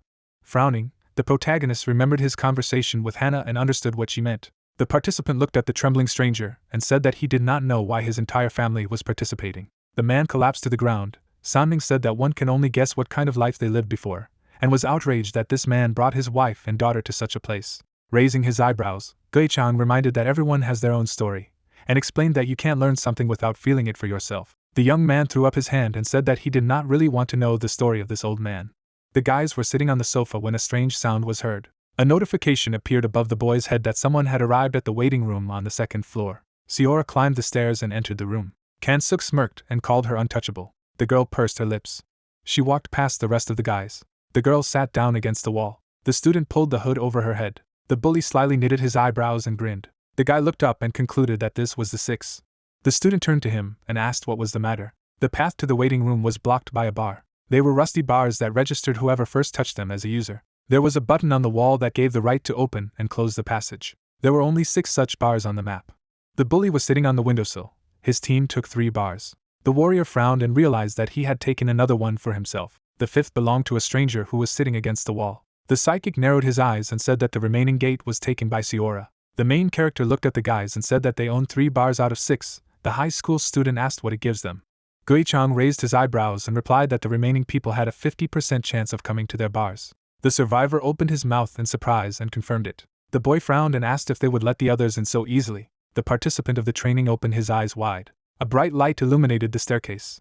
The guys went up to the 2nd floor. Sana shuddered in amazement. The passage further was blocked by a bar. The girl looked up in fright and asked why the gate was closed. The woman pushed her aside. The stranger grabbed the bars and asked if anyone was there. The apprentice brought a finger to his lips and asked her to be quiet so that the monster wouldn't hear them. The scoundrel took a step forward and asked who it could be. Footsteps were heard on the stairs. The heroes opened their mouths in shock. Kansuk walked over to the grate and asked how they got here, especially the whining woman. The survivor frowned furiously and asked what he had just called her. The participant of the training looked away when the young man said that he did not mean her. The girl's eyes widened in horror. She gritted her teeth and trembled. The schoolgirl looked up and asked how she could get inside. The hooligan smiled slyly and replied that everything was very simple. There was a button next to him. The bully explained that he could press it and open the gate. The guys looked at the wall in surprise. There was a panel on it. The scoundrel emphasized that it was he who had to press the button. The student spread his arms and identified himself as the owner of the grate. Sana approached her and asked her what it meant. The girl frowned and asked her ally to open the passage. The boy put a finger to his lips and hissed. The student looked around and asked her friends to be quiet. Black silhouettes appeared behind Kansuk. The girl grabbed the bars and asked her friend to let them pass. The main character went downstairs. The guy opened his eyes wide and confirmed that only the owner of the grate could open it. The bully looked around and said that only he could do it. The schoolgirl bit her lower lip and repeated her request. The bully grinned maliciously and refused. The stranger clenched her fist and asked if their ally had gone mad. The scoundrel raised his hand and explained that he could choose who to open the door and who not. Sana asked why he was behaving this way. The student raised his eyebrows and reminded him of how she had called him a loser and a selfish. The woman trembled with anger. The survivor approached the bars and was indignant. The disciple covered her mouth with his hand and said that the monster would come soon. The high school student winked and sighed. The girl closed her eyes. Looking up, the girl promised to apologize for calling him names in the assembly hall, and asked to open the bars, because there are people who are not guilty of anything. Kansuk pouted his lips and asked if it was true. The schoolgirl closed her eyes and confirmed it. Smiling, the hooligan concluded that he had no choice and asked his friend to prove the sincerity of his words. The bully raised his hand and promised to let the others in, but she would have to stay behind bars. Sana knitted her eyebrows. The scoundrel clenched his fingers and asked what she would do, because the monster would soon appear. The girl pursed her lips and trembled. The girl clenched her fist. The survivor grabbed her by the arm. With a sly look at her ally, the trainee hoped that she would do it for them and promised to find a way to open the gate for her. The stranger narrowed her eyes and smiled. The schoolgirl rounded her eyes in fright. Then Sana stepped aside. The student applauded her and called her a martyr. After that, the high school student pressed the button. The guys rushed forward. Sungjin looked around. The girl nodded decisively. The boy gritted his teeth. The student turned around and followed his comrades. The eyes of the training participant filled with tears. The guy knitted his eyebrows in frustration. The survivor pursed her lips and turned away.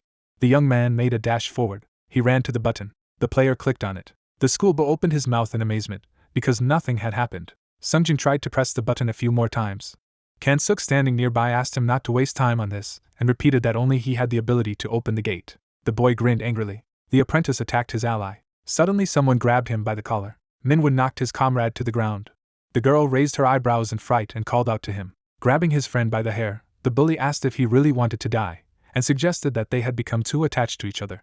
A participant in the training began to cry and asked him to open the bars. The bully said that he would decide for himself what to do. The main character was standing behind him. Sandman pouted his lips in surprise.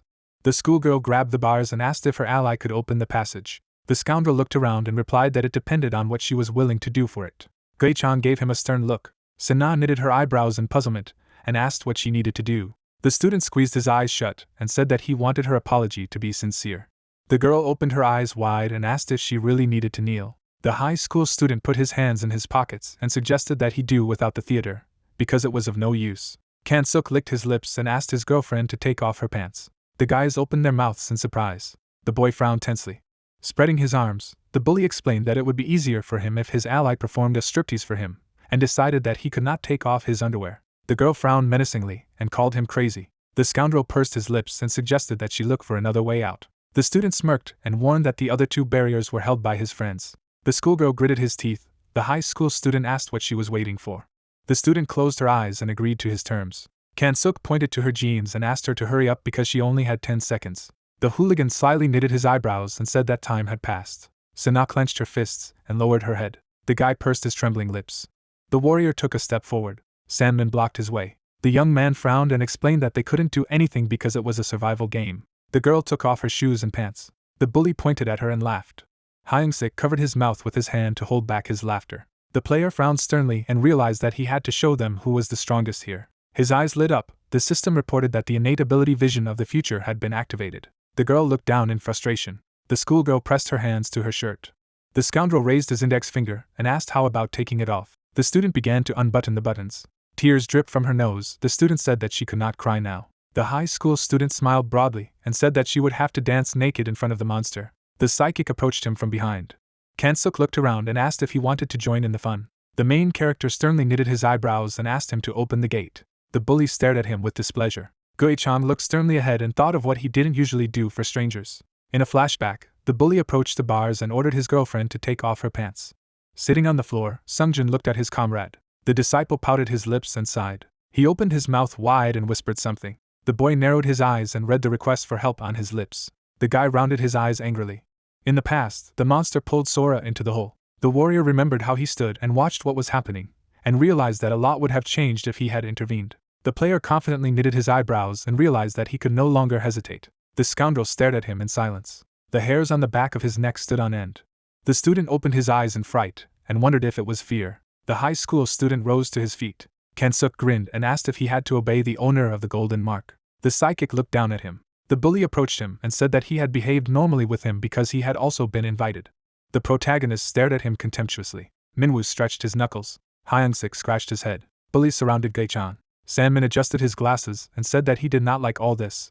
The boy waved his hand. The survivor raised his eyebrows in surprise. The yellow bag fell to the floor. The scoundrel extended his hand to his friend and assumed that he was behaving this way only because Sana was nearby. The student closed his eyes and warned that he would not open the gate if everything continued like this. Suddenly, the guy hit him in the face. His henchmen opened their mouths in shock. They also received a blow in the nose. The high school student fell to the ground. The participant in the training rounded his eyes in amazement and realized that he did not even notice how his friend attacked. Kan-suk covered his face with his hand. The warrior grabbed him by the arm and dragged him to the stairs. The player pressed the button with his finger. The bars opened in front of the frightened girl. The psychic looked around and asked her to come in. The girl raised her eyebrows in surprise. The schoolgirl ran forward, forgetting about her clothes. The bully narrowed his eyes and asked his ally to let him go. The main character looked away. Minwoo shuddered, puzzled. Gui-chan pointed at him and asked him to bring his pants. The student blushed with embarrassment and said that she would take them herself. The fat man bowed his head. The boy ordered him to do so. Sungjin looked at him in amazement. The guy twisted the bully's hand and said that those who offend children should do this. The villain clenched his fist and asked his friend to bring jeans at once. The stranger frowned and reminded her that the monster was coming. The thug looked around. Sternly knitting his eyebrows, the warrior said that he had 10 seconds and began to count down. The apprentice rushed forward. He grabbed his clothes and ran back. The bars slammed shut behind him. The player held an ally's finger at the button. The student rubbed his hand as the psychic let him go. The main character turned away. Sana wiped away her tears and thanked him. Sungjin nodded. Sandman opened his mouth in surprise. A bright aura enveloped Gui-chan. The boy gritted his teeth and felt that the anger inside him did not calm down. The school buildings were connected by a corridor. The guys went to the door. The phone said that they must enter the classroom on the 4th floor before the timer expired. The guy looked at the screen. Then the warrior walked forward with a quick step. A camera hanging in the corner was filming him. People watched what was happening, sitting in the cinema. The stranger clutched his head and concluded that the second mission was about to begin. The girl sitting behind was outraged that 20 people had died during the first stage. The man said that at this rate, the name Area 1 would be a joke, and asked if they would be able to survive until September. Hannah looked around. The thug looked at her in fright. The woman turned away and leaned on her arm. The observer looked around and asked what the situation was in the other zones. The guy smiled and reported that zone number 2 and number 7 were running parallel at the same speed. The administrator raised his eyebrows and asked what about the Chinese server. The young man closed his eyes and told him that after the start of training, the invitees had united and taken hostage those who had contracts in order to sacrifice them at convenient moments. The stranger sighed heavily and asked how the second zone was doing. After introducing the sorceress, the assistant reported that everyone was being led by the Frenchwoman Delphine, and added that an important factor was killing the ghost in front of everyone with the help of a bonus. The man raised his eyebrows and asked how the other areas were doing. Throwing up his hand, the guy replied that area number 5 had a good fight, and reminded them that they had started the second mission 30 minutes early. The thug put his hands to his head and concluded that at this rate, by the end of the training, they would have no living people left. The girl behind him doubted it because they had the owner of the golden mark. The woman smiled and remembered how he had managed to scare the ghost away with just one look. Hannah crossed her arms over her chest. The main character kicked the glass door. Frowning, the administrator asked what he was thinking and was indignant that the participant was doing whatever he wanted. The viewer closed her eyes and assumed that Gui-chan hadn't even read the mission. The observer leaned over to his friend and asked if they could believe him. The manager frowned menacingly and asked him to be quiet. The boy was standing in front of the doorway. The girl wondered if it was worth the bet. Clouds floated over the palace. There was a staircase under the arch. The stranger lit a cigarette and said that he did not know what was going on in her head. Raising his eyebrows, the man got angry that their girlfriend had given the gold mark to a man who appeared out of nowhere, and asked if he wasn't supposed to be a contract soldier. The guy scratched his ear and assumed that they knew each other. Squinting his eyes, the thug reminded him that this man was the kind of man who spent all his money in the casino while his family was suffering, and asked if he cared about the gold mark. Sitting next to him, the young man said that this player belonged to Hannah. The administrator said that he could not ask her directly, and explained that she could send him to the grave for one wrong word. Squinting, the assistant decided that he shouldn't talk like that, so as not to get into trouble, and reported that the leader of their group was about 20 years old. The observer looked down in displeasure. The stranger crossed his arms over his chest and asked why his comrade was becoming so obnoxious to the other side of the leader of their team. The man turned away and offered to go back so that the manager would not grumble at them. The scoundrel got to his feet. The guy smiled slyly. The thug tugged at the doorknob. The administrator returned to the cinema and assumed that someone had activated all the traps. The observer looked ahead in amazement. The hatch under the ceiling opened. An arrow flew out of the crossbow. All the shells rushed down one after another. The warrior evaded one of them. The other was seized by an iron pipe. The psychic beat off the remaining arrow. What was happening was broadcast on the screen. The scoundrel's eyes widened in surprise. The main character stopped. Suddenly he stepped on the pressure plate. Arrows approached him from all sides. Traces of blows appeared in the air. Gui-chan deflected 2 shells. The third arrow approached him. It pierced the ground. Its tip was covered in blood. The girl jumped up from her chair and asked if the participant was dead. The stranger leaned on his hands and replied that he had managed to dodge. The man narrowed his eyes and noticed that it looked as if the survivor wanted to repel a shell flying from the ceiling, but something went wrong. The woman turned her head and asked what she was talking about.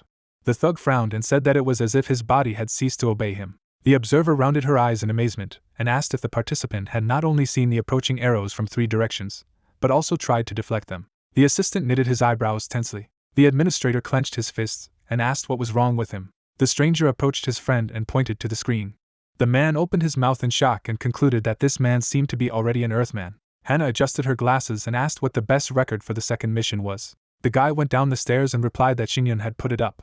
The young man raised his index finger and added that the record was 29 minutes and 39 seconds. The manager locked her hands and said that this could not be. The screen lit up, and a voice announced that the second mission had been completed. The projector showed the time of the mission. The heroes opened their mouths in surprise. The assistant frowned sternly. The girl smiled slyly and realized that she was wrong about him. The warrior was standing in the corridor. He managed to complete the mission in 16.5 minutes. The woman confidently knitted her eyebrows and concluded that this was her jackpot. Clouds floated over the building. On the wall hung a sign with the class number. Placing his hands on the table, Han congratulated the people on arriving at the 4th floor and asked if they had fun. The children were sitting at their desks. The player looked up angrily. Everyone stared at the guide in irritation. Sandmin looked away. Kansuk sat next to his comrades. Ciara looked away. The stranger put his head on the table. The administrator grinned. The scoundrel raised his index finger and said that he had good news, since there was only one task left. Sana's eyes widened and asked what that meant. The villain closed his eyes and asked them not to worry so much. The assistant narrowed his eyes and explained that it was very easy and even fun. The guys looked at each other and wondered what it could mean. Standing at the blackboard, Khan said that it was enough just to follow the rules. The guide looked around and noted that this applies to each of them. Sumjin looked at his friend in fright. The receptionist folded his hands behind his back and told them that all they had to do to get out of the 4th floor was to go through the 5th floor to the 6th. There was chalk by the blackboard. The scoundrel drew something on the blackboard and warned that there were rules. The villain froze in place and asked if anyone had heard of the treasure hunt. The assistant looked around, but did not wait for an answer. The Khan pouted his lips and decided to explain everything to them. The staircase and corridor were empty, but coins were scattered around the 4th and 5th floors. The guide introduced one of them and explained that the participants should collect as many of them as possible during this night. The administrator then introduced the machine and added that the coins could be used to pay for passage and for roulette. The woman leaned on her arm and asked what she was talking about. The scoundrel raised his hand. The villain looked ahead and replied that the entrance to heaven would open on the 6th floor. The main character rounded his eyes in amazement. The assistant raised his eyebrows and warned them that the passage would cost them 100 coins. Kan-suk and his friends looked at each other and asked how they would even manage to collect such a number. Seor frowned sternly. Han explained that there were a total of 3,000 coins on the floors, so it wasn't a problem to collect 100, especially if they had a card. The girl put her hand in her pocket. Above the door hung the inscription library. The guide said that there was a tape measure in which you could spend extra coins. The administrator smiled and said that in this way you can get useful things that can help in the test. Sana raised her eyebrows and asked what to expect. The scoundrel looked away and replied that they might come across everyday items, food, or, if they were lucky, equipment, weapons, and magic balls. The student raised his eyebrows in surprise. The stranger rose from his seat when he heard that there were artifacts that could bring people back to life. The man jumped up from his seat. The villain warned that it was not so easy, because life itself is a very difficult thing. The survivor opened the door, but the assistant asked him to stop. Han looked ahead and explained that they wouldn't be able to find anything now anyway, because the treasure hunt would begin exactly 30 minutes after the briefing. The participant of the training bowed his head. The protagonist frowned and asked why there was a chance that equipment, weapons, or magic balls would fall out of the roulette. The guide looked at him and asked if there were any reasons for them not to fall out.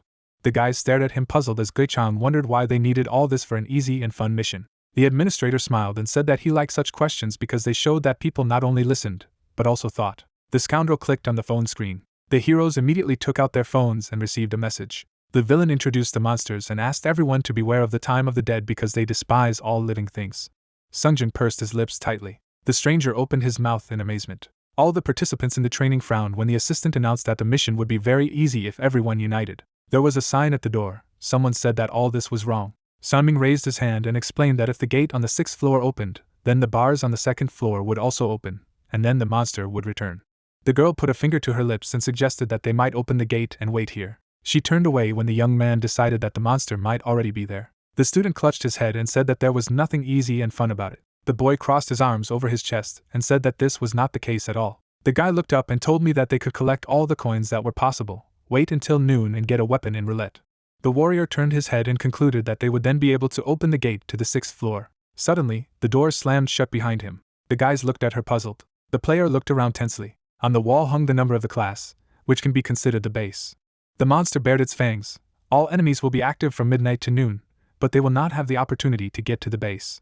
In the library there was a ball with a key. The heroes could exchange 199 coins for keys or 499 coins to open the door to the 6th floor. There was a lock on the gate. It would appear in the center exactly 30 minutes after the 6th floor opened.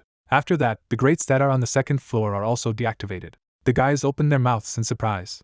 The stranger clenched her fist and asked where the others had gone. Scratching his chin, the psychic remembered Han's words about the union and decided that this was the first obstacle and the biggest problem. Sandman approached him and offered him a snack before the mission began. The main character took off the bag and agreed with him. Sana bit her finger and asked if they had food. On the table there was a lot of food from the supermarket. The children looked at her happily. The girl pointed to the table and asked where they got it. The young man raised his hand and said that when everyone ran to the waiting room, the guide said that it was too easy to get from the assembly hall to the main building. The student closed his eyes and explained that they had found a convenience store after a little searching. The guys stared at him in surprise. The girl beamed and realized that her ally was good not only in battle. Gui-chang raised his fist to his mouth and turned away. The woman frowned in displeasure. There were empty food packages on the table. The boy bit off a piece of meat. He then picked up the onigiri. The guy threw it into his mouth whole. Then the warrior opened the carton of milk. The player took a few sips. The psychic wiped his chin and sighed. The schoolgirl approached him and asked where it all fits. The student handed her friend a sandwich. The main character took it and thanked his girlfriend. The survivor walked past them. The participant of the training lowered the corners of her lips and was indignant that everyone was spinning around this person. The stranger approached the other children. The woman leaned over and whispered something. Gui-chang stuffed his cheeks full of food and wondered if he had always eaten so much. The boy looked around when someone called out to him. The young man's eyes widened in surprise. The girl put her hand to her chest. The student recalled that the guide said that they can revive the dead. The guy took a sip of soda. The high school student looked down and told that his friend had died during the battle in the assembly hall. The girl shed tears and added that her lover protected her at the cost of his life. The heroes covered their faces with their hands. The warrior pursed his lips tensely. Sandman gritted his teeth and asked his comrades to calm down. The boys jumped away from him when the young man said that they shouldn't say such nonsense. The student clenched his fist and asked if now that the leader had saved and fed them, they wanted him to bring their friends back to life. The student opened his mouth wide and shouted that he meant something completely different. The high school student narrowed his eyes and said that they themselves could collect coins and save their loved ones. The children turned away and fell silent. The survivor pointed his finger at them and asked if they knew where they were trying to go, and what their words would mean in paradise. The stranger pointed her finger at him and asked if he knew this. The participant of the training closed his eyes and explained that in this place everyone fights for himself. The schoolboy clenched his fist and said that they needed to unite. Sana opened her mouth wide and agreed with him. The girl approached her friend and asked if the meaning of the word unite had changed. The guys began to argue with each other. The protagonist looked at Sungjin. Gui-chan closed his eyes and asked his comrades to stop. The heroes froze and stared at him. A clock hung behind him. The boy asked his allies to first look at the time if they wanted to fight. The test participants opened their mouths in surprise. They immediately took out their phones and saw that the treasure hunt would begin in 5 minutes. The door of the office opened. Sandman came out and said that he would not be able to work with such people. The disciple headed for the exit and stated that he also had no desire to unite. The woman clutched her head and sighed heavily. The survivor ran after the children. Sungjin and Sana stared after them in silence. The schoolboy nodded when the girl suggested that he go in search of coins. The guy was left alone in the office. The warrior lowered his head and decided to focus on the mission, because everything else can be solved after collecting coins. The player raised his eyebrows and wondered where he should go first. The phone in his back pocket vibrated. The psychic took it out and looked at the screen. The main character opened his mouth in amazement. The protagonist stared at the screen in surprise. There was a message on the screen. Someone had informed him of the location of the coins. Gutching looked at the teacher's desk. He crouched, peering under it. There were coins under the table. The young man took the coins in his hand and asked himself if it was too easy. Events take us to another class. Siora rushed around the classroom, looking for coins. The protagonist entered the classroom. He looked at her and recognized her at once. He remembered how Khan, standing at the blackboard, said that it would be easier for owners of cards showing the location of coins to find them. The man looked away. He noticed the guy sitting on the edge. Gui-chan closed his eyes. As he had thought before, Siora had a map. Looking at the girl searching every desk, he tried to understand why she was doing it with a map. The girl put her hand under the desk. Taking out one coin, she was very happy. But when she saw the protagonist, she shuddered and was embarrassed. When the girl turned away, Gutchin mentally said that she could still smile. The guy reached under the table. Coins fell from under the table. The young man picked them up and straightened up. He involuntarily looked back. Siora stared at him in surprise. The protagonist left the classroom, wishing the girl good luck. She remained standing in shock. Her pupils dilated at the realization of what had happened. The guy went into the next class. After flipping a couple of coins, he said that it was too easy. The young man opened the door and was frightened when he saw Siora in front of him. She shook her head, looking around the classroom. She saw an open locker. After that, the girl looked at the guy. Siora bit her lips. The young man raised his eyebrows, puzzled. The guest abruptly stepped away from the aisle. Gutchin walked past her. Siora looked at the card in her hand. On the sheet were written the addresses of the places where the coins were. The protagonist involuntarily turned around. Standing near one of the classrooms, he decided to let him pass. Taking the phone in his hand, he read the information that there were 3 coins in the next classroom on the teacher's podium. Suddenly, Siora ran in his direction. Gutching ran, not understanding why the girl was running after him. He opened the door to the classroom. The girl opened the back door of the same class. The guy frowned at the guest. Siora also frowned at him. Both of them immediately ran, rushing towards the podium. The young man was the first to take the coins. Siora jumped. Gutchin was puzzled when he saw the girl jumping to the side. She jumped, trying to get a coin on the TV. The guy froze, watching her attempts. As her body trembled with effort, the protagonist was about to tell her to just stand on a chair. The girl stood on tiptoe, wanting to get a coin. Gutching held out his hand and said that he would get a coin for her. He carefully stood beside Siora. The girl stared at the guy's chest. The young man felt for the coin. Turning to Siora, he smiled at her. The girl turned away, embarrassed. She turned sharply and ran. The guy, staring at the coin, decided that he had just hurt the pride of the young lady. Sandman, meanwhile, searched the warehouse. He already had 100 coins. Sana found her 70th coin on the floor. Gutching stood in the middle of the corridor. He already had more than 1,500 coins. Sora put her phone on the floor. She leaned against the radiator, frustrated by the lack of coins. Telephone flashlights dimly illuminated the room. Sana and Sandman were sitting in the classroom. Gutching opened the door to the classroom. Going inside, he asked where the others were. Sandman turned to him and said that something seemed strange to him. He began to doubt that he should go back. Somehow he managed to collect 100 coins, and he still returned. Sana, sadly bowing her head, said that she had collected only 70. The protagonist poured out 30 coins, saying that she now had 100 coins. Sana stared at the coins on the table in amazement. The young man, sitting down at the desk, asked Sandman if he also wanted to receive a couple of coins. The latter, turning his head to him, asked how many coins he had in general. The guy, looking at him, said that he had enough to survive. Sandman grinned, saying that it meant that Siora did not take everything. Gutchen frowned and asked what he was talking about. The guy, pointing to the protagonist, said that the girl had a map. The protagonist frowned slightly and pondered. He abruptly stood up from his seat. Parting his lips, he said that Siora was in danger. Sana's mouth dropped open in shock. Sandman frowned, realizing that he was talking about Kesuk. The protagonist frowned at the door. Suddenly, his phone vibrated. The couple's phones to the side also vibrated. The young man picked up the phone. The system announced the beginning of the time of the dead. Events take us to the laboratory. Various compartments were extended. Sungjin stood by the cabinet and searched it. He stretched out his hand to the topmost shelf. The guy slipped his fingers between the flask and the wall. His little finger felt for a coin. With a trembling finger, the young man began to take it out. As a result, he threw it up. The coin fell and rolled on the floor. After jumping back a couple of times, she rolled under the table. Sungjin knelt down and crouched down beside the table. Shining a flashlight, he tried to find a coin. The light fell on the coin and illuminated it. A sudden drop of blood frightened the young man. He stood up. Right in front of him hung a body. The boy pointed the flashlight at the body. He opened his mouth in shock. The corpse had long dark hair. Suddenly, the dead man raised his head. Bloodied, Nuna turned to Sungjin. He fell to the floor, being frightened. Floating right in the air, the dead man called for the guy. Trembling all over with fear, the boy asked Nuna if it was really her. Jumping up, the guy again tried to find out the identity of the zombie. Nuna, holding out her hand, told him to go and find it. Suddenly, she opened her mouth, from which blood dripped. The young man, unable to hold back his tears, said that he would definitely save her. The zombie stretched out her trembling hand towards him. She cried tears of blood, saying that she would always love him. A faint light appeared in the middle of the corridor. Sungjin walked along it. He stopped near the lavatory. The guy clenched his fist, about to collect all the coins and save Nuna. Glancing at the icon of the women's restroom, he said that he had not yet searched the place, although it was probably useless. The young man walked past the lavatory. He walked slowly forward. Suddenly, the guy stopped. Sungjin frowned and said that he had to be willing to do anything to save Nuna, so searching the toilet wasn't useless at all. Events take us to Class 3. Sana, standing up, asked Gutchen if he would really look for Siora, who only nodded in response. Pointing to the door, he said that he would return as soon as he found Siora and Sungjin. Adjusting his glasses, Sandman said that it was foolish to go alone, and since the leader was coming, he would certainly follow him. The three of them flinched when they heard a loud scream. They turned sharply, staring at the window. Sungjin was sweating with fear. His hand trembled. The trio ran to him. Soon they saw a frozen guy. Gutchen, frowning, asked what had happened to him. He pointed to the entrance to the restroom, saying Nun's name. Sandman entered first, while Sana asked the boy if Nuna was his sister. A sharp scream made the girl shudder. Inside the lavatory, Siora was lying. She was wounded.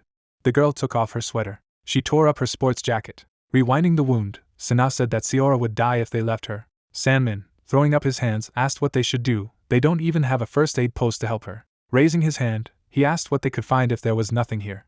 Sungjin entered the restroom and said that there should be alcohol in the science laboratory. He lowered his gaze, saying that there was one small problem. Sandman, turning his head to him, asked what the problem was. The young man, looking down, said that his Nuna was there. The protagonist, hearing him, said that it meant that by dead they meant the dead participants. Sangmin pointed at Sungjin and said that they had been told to be more careful in the hour of the dead. The boy closed his eyes and said that it was most likely because he was her brother. Clenching his fists, Sungjin said that his Nuna would not hurt anyone. He had found her here because she had told him to search. Gutching abruptly interrupted him, saying that even so, they were taking a risk. Sana, who was sitting next to the girl, said that alcohol would definitely not be enough. They should be prepared for the fact that she would go into shock. The guy waved his hands and asked how they were supposed to prepare for this without pharmacies nearby. The young man, lowering his eyelids, said that there was a pharmacy nearby. He opened his eyes, saying that they had a tape measure. Sandman took the phone in his hand. His eyes widened in shock. The system announced the opening of the 6th floor. Now the bars on the 2nd floor are deactivated. Pointing to himself, the guy said that he had an idea. Soon they found themselves near the library. The young man turned the knob. The ball fell out of the machine. A moment later, it split into 2 parts. The protagonist, taking the contents in his hand, said that it was a disinfectant. Sandman opened his bag. After putting everything in it, he picked up the bag, asking if he would go with him. Gutching replied by saying that he would take some more. Turning around, Sandman said that he would return as soon as he delivered the medicines, but if he did not return in 2 minutes, then something had definitely happened to him. The protagonist nodded. His friend ran to the exit. The guy looked up. The ball fell on his leg as he tried to understand why he was helping strangers, because he didn't care if they died or not. He involuntarily remembered how the girl, crying, asked him how he could part with her like that. The young man sighed. Gutchen turned the handle of the machine gun again. A pile of medicines was placed on the floor. The young man looked down at the medicines. He turned around, realizing that more than 2 minutes had passed. The protagonist went down the stairs. He saw a crowd ahead. His eyes widened in surprise. Kansuk sat on a chair, blocking everyone's way. Grinning, he greeted the guests. Sanmin, turning around, said that an access restriction spell was used here. Gutchin walked past the crowd. He struck the barrier. Lifting the talisman between his fingers, the young man said that it was useless. Kansuk poured mana into the talisman, and said that he had activated the barrier with a special talisman, which meant that he could not enter without his permission. The protagonist, lowering his hand, asked if he was the one who opened the doors on the 6th floor. He immediately confirmed it. Gutching parted his lips and asked why he had done this. Smirking, Kansuk responded by asking why he thought he did it. The young man frowned, mentally saying that it must be hard for him to collect coins, since he and Siora had found almost everything. The guy narrowed his eyes, realizing something. He drew attention to the wounded girl. Kansuk, who was sitting on the sidelines, said that it was a gamble with a small chance of winning. He had to meet 2 conditions for everything to work out, and most importantly, nothing would have worked out if he hadn't walked out of the headquarters. The protagonist frowned even more. Grinning, the young man said that he was sure that he would come out, for such a saint could not just stand and watch. Gutchin grinned. The 3 antagonists looked at the crowd with a grin. A sharp cry came from the corridor behind. People turned around and were frightened, imagining a monster. The protagonist, throwing up his hand, shouted, telling Kansuke that he himself would not be able to go up to the 6th floor if the monster came here. The guy picked up the talisman, saying that he had another one. One of the guys behind Gutchin asked to let them in. Standing next to the protagonist, he said that he had done nothing wrong. Kansuke smiled and said that he might think it wasn't fair, but he would give them 3 permits to go inside. One of the girls smiled. The guy's mouth dropped open in surprise. The second lady turned to Kansuke warily. The girl narrowed her eyes, frowning at her opponents. The young man looked away. The lady bowed her head, clearly nervous. The trio ran sharply through the barrier. They went straight through the door. The protagonist group remained standing behind the barrier. Gutching put his hand in his pocket, mentally praising himself for his preparation. As he pulled out his phone, he realized that it all boiled down to this. Frowning, Kansuke asked Gutching and Sanming what they were going to do. The protagonist's hair stirred. He put his hand in his pocket. After that, he calmly pulled it out, signaling to Sanmin. He turned to Sungjin while Kansuke asked him if he would die after being eaten alive, just like his sweet and kind Nuna. The guy shuddered with horror. Sanming frowned when Kansuke asked him if he was worried about him, did everything he could. Chuckling, the antagonist said that no one would blame him, because it was a matter of life and death. The guys looked at each other. Sanmin, passing by Gutchin, asked him for forgiveness. Both young men came to the entrance. Sana, who was sitting next to Siora, was amazed. Her eyebrows arched as the guy asked her what was wrong with her now, if she had become an exhibitionist after taking off her pants once. Pursing his lips, Kansuke said that it was just a joke. Looking at Siora, who was breathing heavily, he said that she was clearly trying to stop the bleeding, which was commendable. But if he was in this form, he could catch a cold. The girl was really shivering from the cold. The antagonist handed her his jacket, telling her to put it on. Sana frowned. Standing up, the guy said that he was telling her that he could come in too. Sanmin approached the door and nodded to her. The girl stood up. She passed through the barrier. Kansuke handed her the jacket, saying that it was the right choice. The girl stretched out her hand to the jacket. Suddenly, she screamed, falling forward. Kansuke hugged Sana. Holding her in his arms, he told her to be calm, because she knew what she was getting into. The girl trembled with anger. Grinning, the guy asked her if she would prefer to return to the other side. The girl, calming down, hugged the young man in return. Gutching smiled. Turning his head to Gutchin, he asked him what it was like to be abandoned. The protagonist, opening his eyes, said nothing. Parting his lips, the guy said that this was no longer the Earth. No one would know about his death and would not worry, even if he kept his morals. Kansuke abruptly grabbed Sana by the hair. Putting her before him, he said that she had been with him only to devour him, and now she had sold herself to him. If he helps the weak, he will be an idiot. The young man narrowed his eyes. The girl closed her eyes. Pointing his finger at the guy, Kansuke said that he wins by winning, not because he is called a winner, and he loses because he lost, not because he is called a loser. The young man lowered his eyelids, saying that he understood him. The antagonist chuckled. Throwing up his hands, he offered to forget the past as a man in order to start all over again. He stretched out his hand to the guy. Suddenly he picked it up. Scratching his nose, he said that he was still waiting for an apology, because it was unpleasant that he had hit him then. Gutchin frowned. He closed his eyes and bowed his head. Smirking, Kansuke said that he wanted a little, just an apology, so that they could become friends. He frowned sharply as he heard Gutchin curse. The guy clenched his fists and shouted furiously. Suddenly, something behind me banged loudly. The young man turned. Manhwa was knocked on its side. He fell. A comrade standing next to him was on his guard. Samin's figure came out of invisibility. Chuckling, he said that it was time for the show. He struck the guy with a pipe. Kansuke turned to his chair. He ran to him. Suddenly, The outline of the chair lit up. The guy stopped, puzzled. Someone hit him in the face. Sungjin, who had taken the chair, hit him. He frowned and shouted, asking who he was to talk about his sister. Kansuk trembled with anger. He took the talisman in his hand. The antagonist wanted to tear him apart with his teeth. Sana hit her heel. The guy screamed in pain. The girl lifted her leg. Then she lowered it. As she began to kick her opponent incessantly, she said that she had never met such a pervert before. Sana brought her leg to Kansuk's groin. She kicked him sharply in the groin. The girl clenched her fists, dissatisfied. The antagonist was lying on the floor foaming at the mouth. The barrier in front of Gutchin disappeared. He looked at the group in front of him and asked how they had done it. Picking up the talisman, Sanming said that it was a camouflage spell. He gave them a signal before entering. It was good that they both understood it. The protagonist stared at the guy. Pointing to himself, Sanmin asked if he really thought he had betrayed him. Raising his eyebrows in surprise, the guy said that he would ask him one thing. He remembered how Gutching had almost taken out a spell ball at the beginning, but then he stuffed it back into his pocket. Sanmin, who was watching his hand, asked why he had stopped. Although looking back, he could tell that it was the right choice. The protagonist, looking intently at the interlocutor, said that he wanted to see for himself, at least once, how they would act when they were driven into a corner. The trio stared at him, puzzled. Sana, clenching her fists, went berserk, saying that he was too impudent. Gutching closed his eyes and shrugged his shoulders. Sneering, Sanming asked if they had passed. The guy also grinned. The whole group laughed sharply. The protagonist's ear twitched. He heard footsteps on the stairs. Turning sharply, Gutchin became serious. The back of the creature appeared on the stairs. The monster opened its mouth. Sanmin picked up Siora and said that they needed to leave quickly. The protagonist grimaced as the group members left. The door closed. The group stood at the window. The monster stepped into the corridor. He walked slowly down the corridor. The creature opened its mouth, staring out the window. The girl, frightened, asked if it could enter here. Sana, putting a finger to her lips, told her to be quiet. She turned, looking at Sana angrily. The monster looked away. The creature picked up the fat man. The group watched in horror as the monster devoured Manhwa. The door opened slightly. Kansuk crawled inside, asking to be saved. The guys looked at each other. Suddenly, something flashed. The guy, lowering his head, asked to save him. The heel hung over his hand. Frowning, Sana told him to get off. She put her foot on his face. Kansuk grabbed her leg sharply. The girl shuddered from surprise. The angry guy held her tightly. Sana frowned even more. Suddenly, her body fell backwards. The monster that pulled Kansuk caused her to fall. Sungjin and Sangmin opened their mouths in shock. The trio shuddered and stepped back. Sana started kicking Kansuk, calling him a crazy bastard. He just grinned. Suddenly, his pupils dilated in pain. He screamed as the creature bit off his leg. His hand gripped the girl's leg with a death grip. Gritting his teeth, he said that he would not die alone. Blood splashed on his face.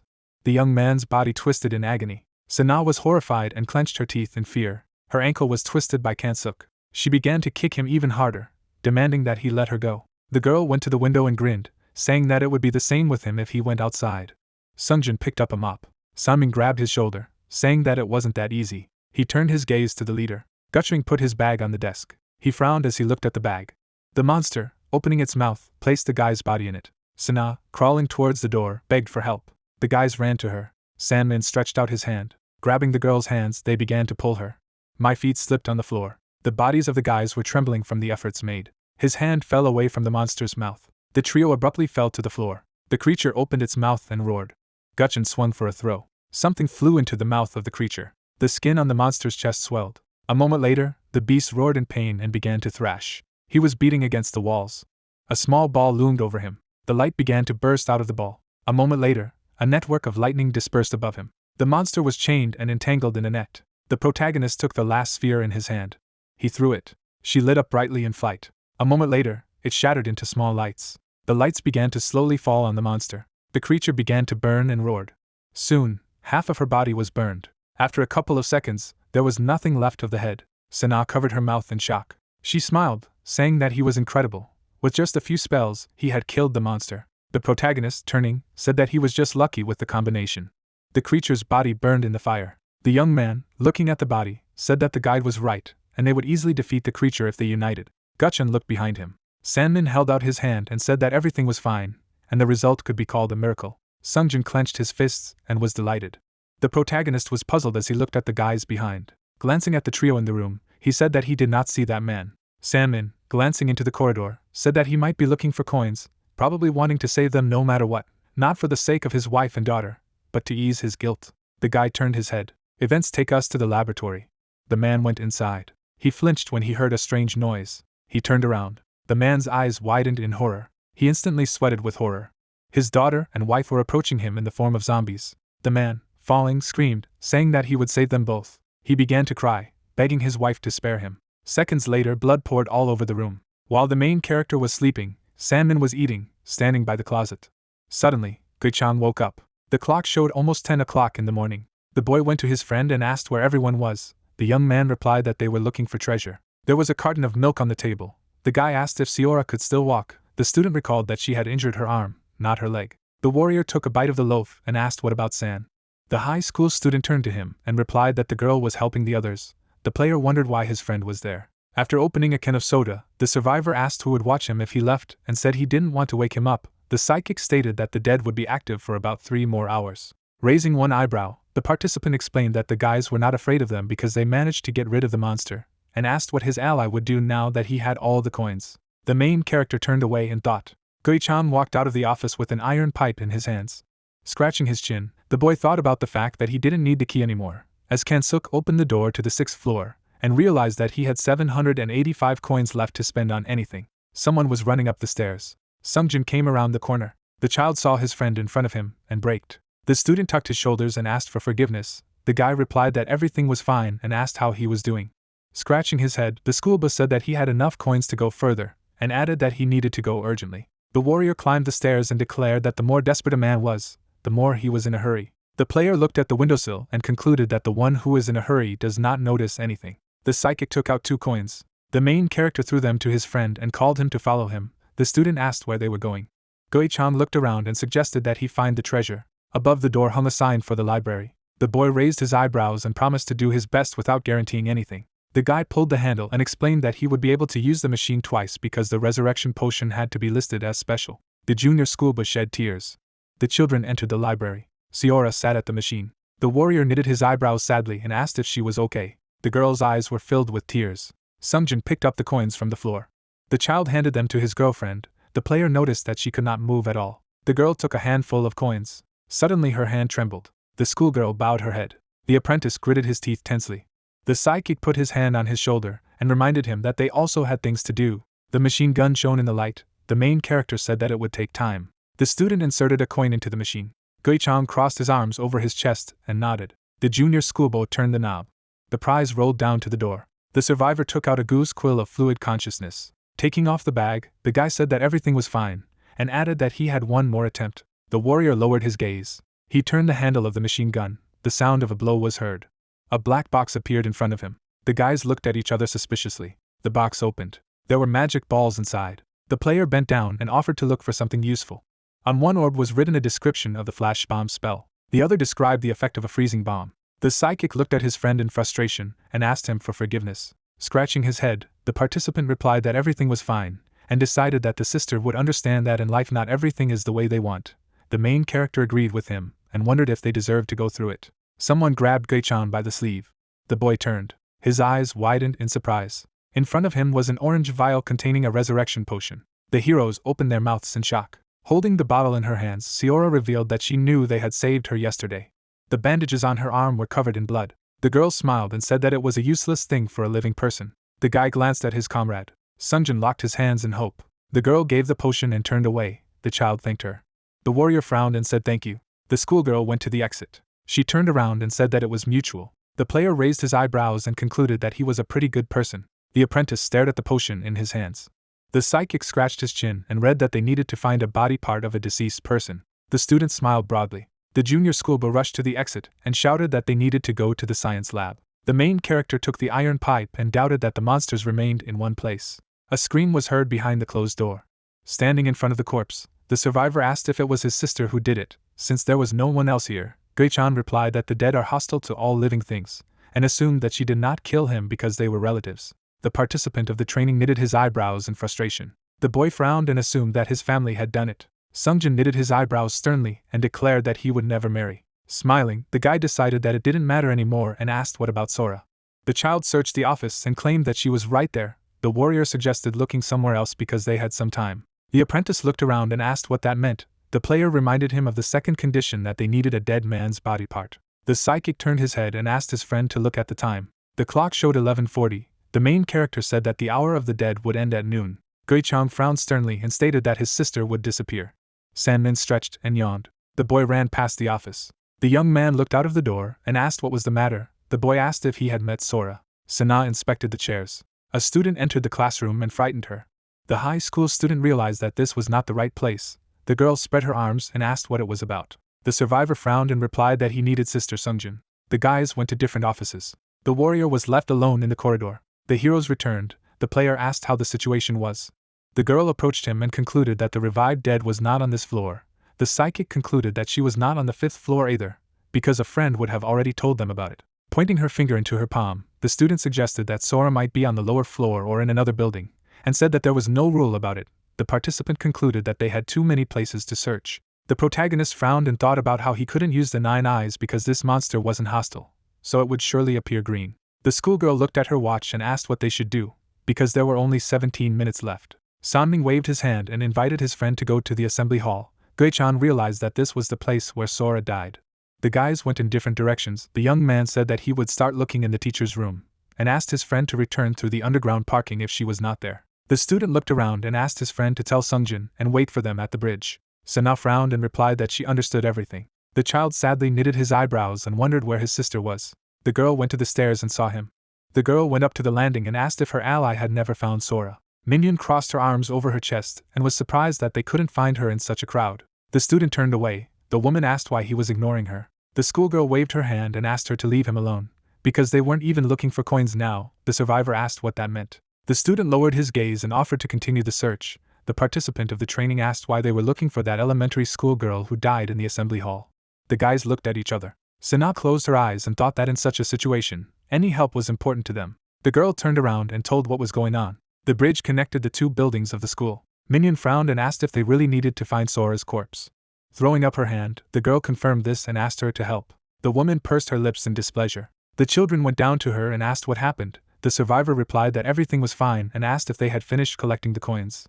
The disciple scratched his head and replied that they were still missing. Smirking, the participant of the training said that they had no time to waste, and thought that she would not help her competitors. The main character ran to the door of the assembly hall. Gui-chan brought his hand to his mouth and called out to his girlfriend. Bright light filtered through the windows under the ceiling. There were corpses on the floor. The boy realized that this was not the right place. The dead man behind him stirred. The guy looked around tensely. The monsters tried to get to their feet. The monster rounded its eyes and wished the survivor's death. The dead man opened his mouth wide. The corpses pounced on the warrior. The player frowned menacingly and shouted that he had nothing to do with them. The living dead stuck out their tongues and rushed to attack. The psychic clutched the pipe in his hands. The main character struck a powerful blow. He began to fight off the monsters. Behind him lay bloody splinters. Gui-chan ran forward. Nearby was the pit in which Sora died. On the bridge I could see someone's silhouette. Sana stood at the window and thought. Sungjin ran outside. The child looked up and realized that his sister was not there. Sanmin ran up to him. The young man knitted his eyebrows excitedly and asked if there was any news. The girl shook her head.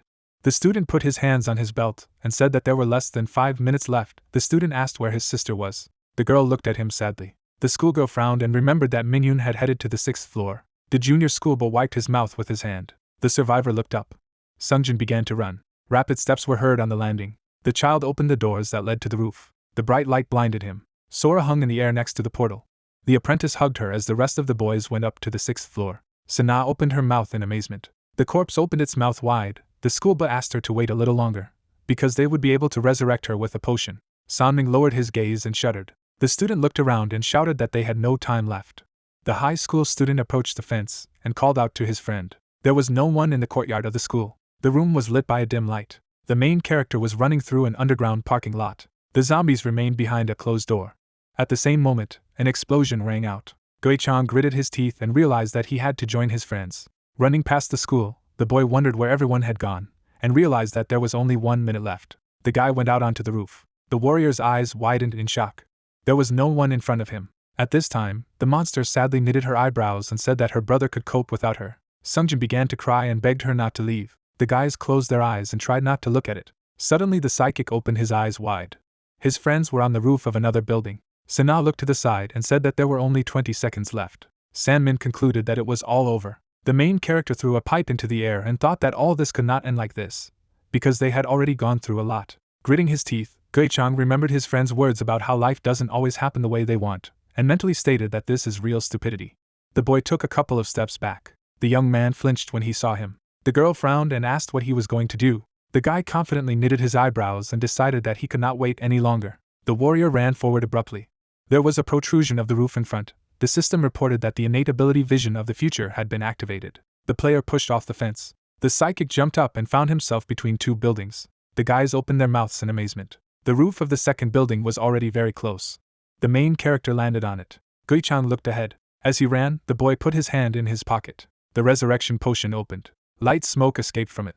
The monster looked back as the pink energy approached her. At the last second, a bright aura enveloped her. The characters rounded their eyes in surprise. Sungjin looked at his sister in shock. Her body trembled.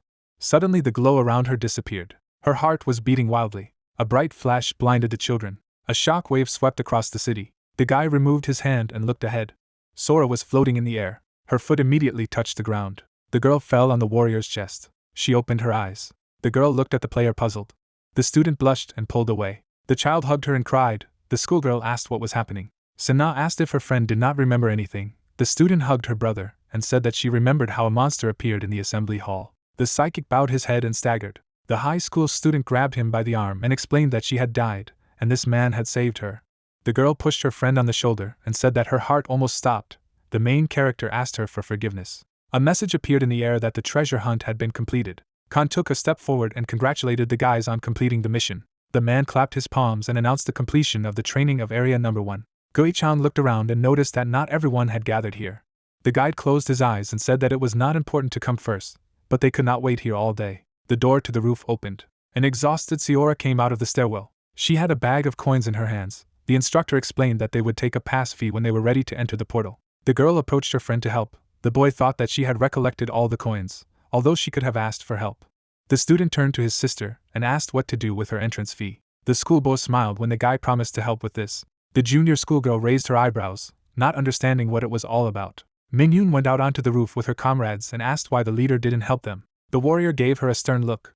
The young man bowed and said that he would be grateful to him for the rest of his life if he helped them. Sana opened her mouth wide and agreed with him. The survivor clenched her fists and asked them to be silent. Bending over to the psychic seer, the participant of the training whispered that she did not want to help the others, and asked only her to help out. The main character opened the bag and asked how much they needed. Minyon smiled and replied that she needed 30 coins. The disciple opened her eyes wide and said that she needed the same amount. The schoolboy raised his eyebrows and said that he needed 25 coins. Gui-chan took out a bag of coins and explained that this was the price for the passage of Sora. The boy took out the remaining money and reported that he had only 85 coins. The woman squinted slyly and realized that this would be enough for them. The guy waved his hand. The warrior threw the sack off the roof. The coins fell out of it and crumbled. The survivor gritted her teeth angrily. The high school student put his hand on his belt and suggested that it was time for them to go, because they were unlikely to be waited for. The participant of the training trembled with anger. Those who did not have enough coins ran to the landing. The girl waved her hand at them and said it was cool. Sammin noticed a few more coins in his friend's hands. Clenching them into a fist, the player explained that he had only thrown 80 coins to them, and added that maybe one of them would sacrifice himself so that the others would survive. Han smirked and thought about how this person was one step closer to becoming an Earthling. The man folded his hands behind his back and offered to calculate the points. The guys ran down the stairs. Minyoon pushed her friend away and asked her to be quick.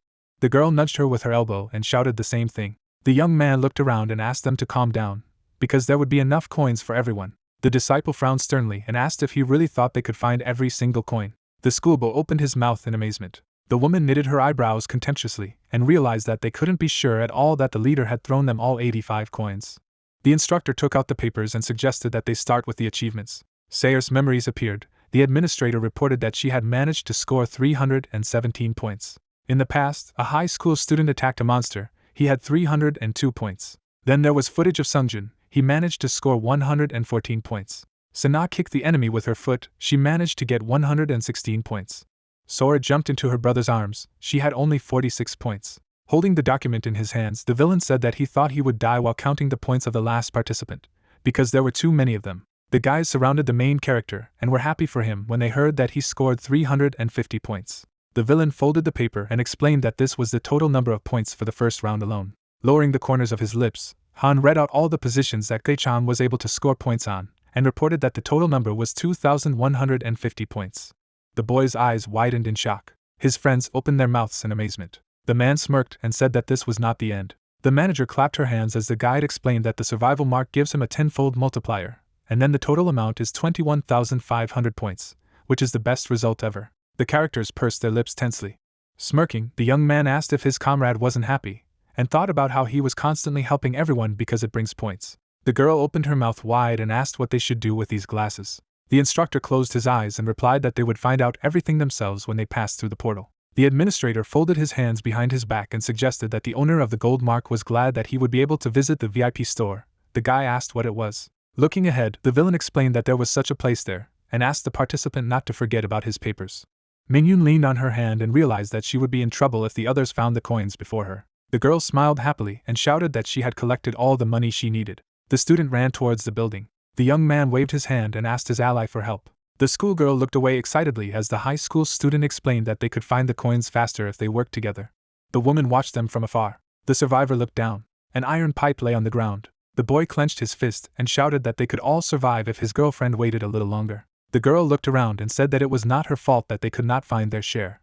The girl grabbed the door handle and wished them good luck. Suddenly, blood splashed in the air. A participant in the training hit the child on the back of the head. The guy rounded his eyes in shock. Mingyun gritted her teeth and asked who she thought she was if she wished them good luck.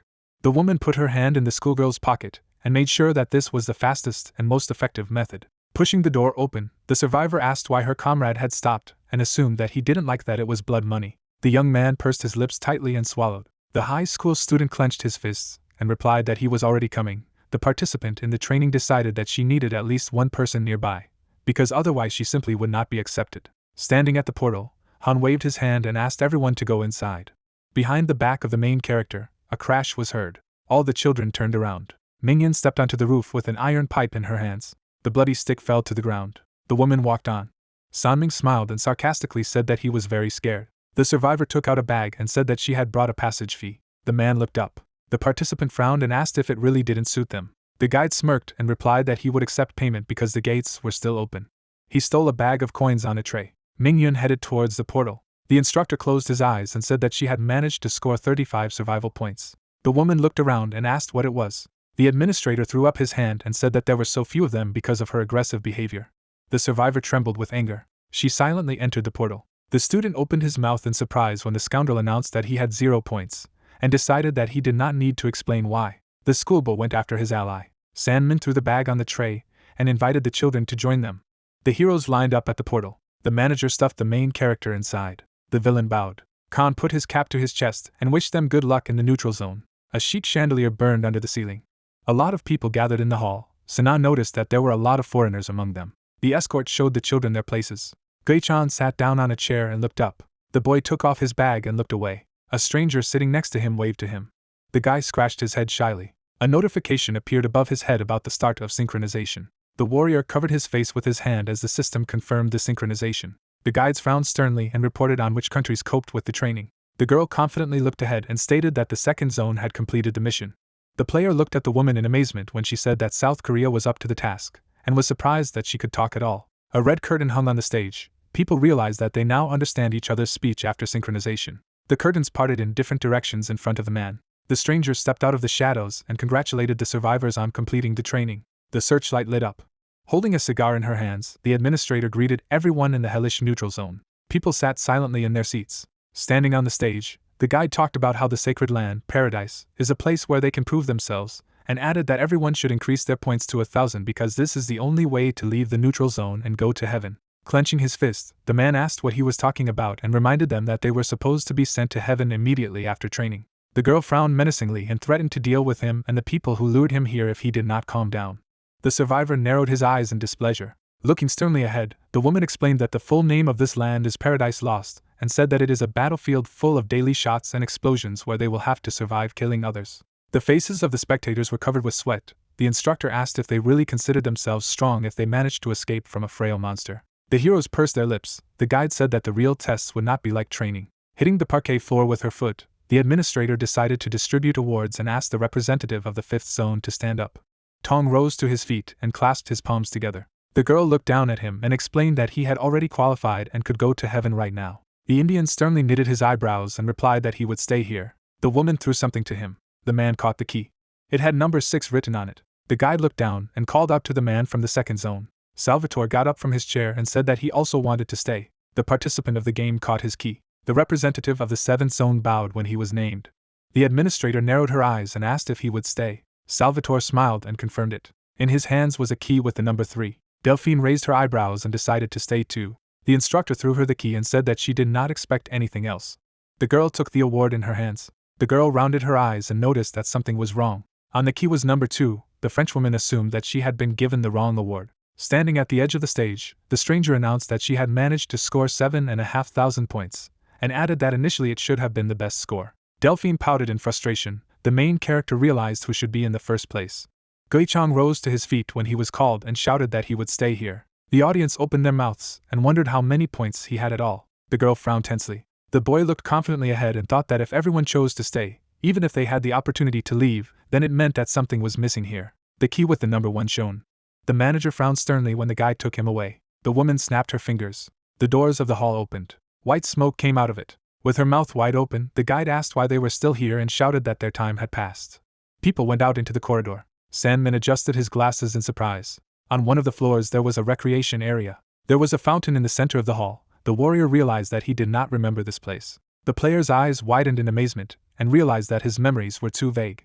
The heroes gathered at the bulletin board. The young man asked why they were crowded there. Sana looked around and asked where Siora was. The student replied that he didn't know. Sungjin raised his index finger and said that he hadn't seen her since they entered. The high school student put his hands on his belt and noticed that the others were not here either. The girl offered to stay together. The psychic promised to find them later and said that he needed rest. The survivor turned to him and stated that they would see each other later. The main character walked away. Someone stood in his way and greeted him. Guichang pointed his finger at himself and asked if the stranger was talking to him. The girl raised her eyebrows and introduced herself. Her eyes sparkled. The woman explained that she would like to give the participant a tour of the area. The boy knitted his eyebrows, puzzled. Someone poked the instructor with his finger. The guide looked around. The manager closed her eyes and waved to her. Adjusting her glasses, the administrator said that the training was already over, and asked permission to do it herself. The girl gave her the middle finger. Then she raised the second middle finger. The assistant turned away and covered her face with her hand. Frowning, the stranger asked for forgiveness and said goodbye. The girl looked after her and was indignant at her disgusting habit of pleasing everyone. The guide saluted and decided to show the participant the surroundings. The guide decided that she was good at handling words.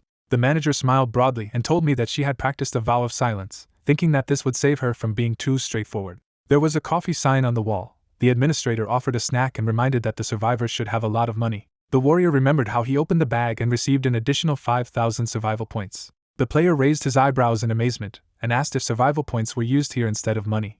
Looking around, the assistant asked if the participant didn't know that the glasses were currency in the neutral zone, and said that food, accommodation, clothing, and everything else were paid for by them. The psychic pursed his lips and wondered if it wasn't getting harder this way. The heroes climbed the spiral staircase. The girl was holding a plastic cup in her hands. The main character smiled and asked if she had a delicious drink. Looking around, the girl confirmed it and said that he should try it too, because it's free. Guichang remembered that he had a 100% discount on ordinary restaurants and shops. Taking the straw in her mouth, the guide explained that people with a gold mark get a 30% discount, and for the first place there is a 100% discount, and asked if it wasn't cool. The boy realized that the rest would have a hard time. The guy looked up and asked how to get survival points. The instructor pointed to the bulletin board and replied that the main method of getting points was to complete missions. The warrior wondered if there were any other ways. The administrator said that they can be transferred or borrowed. The player concluded that loans and looting are common here.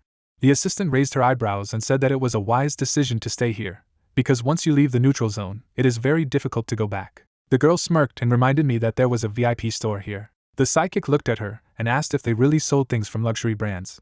Her eyes widened in surprise. She asked what she was talking about, and wondered if the survivor was going to enter the battlefield with a handbag. The guide raised her hand and explained that the goal of the participant in the neutral zone should be to buy in the VIP store, because all the best things are sold there. The instructor pointed to the sign on the top floor and said that it was the royal floor, which was only for those who had scored more than 1,000 points during the training. Bowing his head, the main character began to breathe heavily and was indignant that there was not even an elevator here. Guichang leaned against the wall and asked if he would have to walk up these stairs all the time. Looking away, the receptionist said that for people who can afford the royal floor, this is not a problem, and reminded that this place is not a resort. The boy narrowed his eyes in displeasure. The assistant waved her hand and decided to show him his room. The guy rounded his eyes in shock. The sofa stood by the fireplace. The girl told me that in this room the physical condition recovers faster, and that an ordinary 4-hour sleep can completely heal the body. There was a vase of flowers on the table. The spacious room had a bathtub and a shower cubicle. In the center of the bedroom was a round bed. The warrior opened his mouth in amazement and asked how this was even possible. A fire was burning in the fireplace. The girl explained that all efforts were aimed at supporting those who contribute to the creation, and stated that their main goal was to increase the chance of survival of the participants. The player frowned in displeasure. The guide handed him a card. The instructor saluted and invited him to see everything with his own eyes. The card had the inscription VIP. The administrator waved her hand and wished her friend to live in luxury. The psychic waved to her, and the assistant left. The escort headed for the door and was indignant that she was so far away. The main character raised his eyebrows and realized that he did not even know her name. The girl looked around and asked what he had said. Gui-chang put his hands to his mouth and asked what her name was. Closing her eyes, the girl was surprised that the participant had already forgotten about it, and gave her name. The boy waved at her and realized that he had never heard him. The guy fell on his huge bed. The warrior put his hands under his head and thought that it had been a terribly long day. The player narrowed his eyes. An image of a bright light appeared in my head. A fire was burning. The wood smoldered and turned into coals. The psychic wondered how much time had passed. It was 11 o'clock in the evening. The main character yawned widely and decided that he had a good night's sleep. The VIP card was lying behind him. Gui-chan took it in his hands and wondered what things were sold in this store, since it was considered luxurious. Suddenly the boy's eyes widened. A greeting was written on the flyer. Below was a list of goods. The cheapest of them cost 30,000 points. A piece of paper fell on the bed. The guy called it real madness. On the door hung a sign with the number 1. A lamp hung next to the room. The warrior walked along the corridor. Approaching the balcony, the player wondered what his friends were up to, and noticed that the shops were already closed. People gathered at the bulletin board. The psychic approached the crowd. The strangers noticed him and parted. The main character stepped forward. Hao narrowed his eyes suspiciously. Delphine raised her eyebrows in interest. Gui-chang pursed his lips in displeasure and felt a strong pressure. The boy looked at the blackboard. There were a lot of cards hanging on it.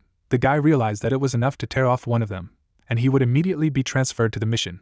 And he read that no more than half of the participants from one zone could be on one mission. The warrior scratched his chin and asked if it was possible to replay the same missions. The player touched the paper and thought that he would need to get out of the labyrinth, and that the reward for passing was 100 points, and defeat would lead to death. The psychic tore off the card. The girl approached him and asked for forgiveness. The girl closed her eyes and said that she would like to drink tea with him. At the same moment, the main character disappeared into thin air. The torn paper fell to the ground. The survivor trembled and decided that this was a complete failure. The Frenchwoman clenched her fists and shouted that she had changed her mind. Gui-chang stepped forward. Ahead was a room with 5 aisles. The boy frowned sternly. He closed his eyes. They began to exude a glow. The corridors lit up with different colors. One of them was green. The guy came up to him. After a while, a pillar of light appeared in front of the bulletin board. The people looked at the warrior who appeared out of nowhere.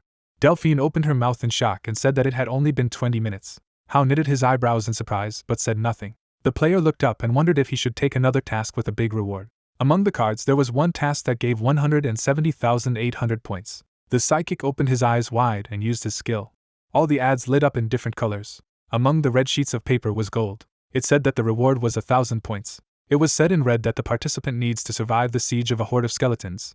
The main character was surprised that no one had tried to complete this mission before. Gui-chan tore off the paper and decided that it was all or nothing. The boy looked around when the girl called out to him. The girl frowned and asked if he remembered Tong. The guy raised his eyebrows and remembered that this was the person who took 5th place. The participant brought her hand to her mouth and suggested that the man could have died trying to get out of the labyrinth. The warrior opened his mouth in amazement and declared that this could not be.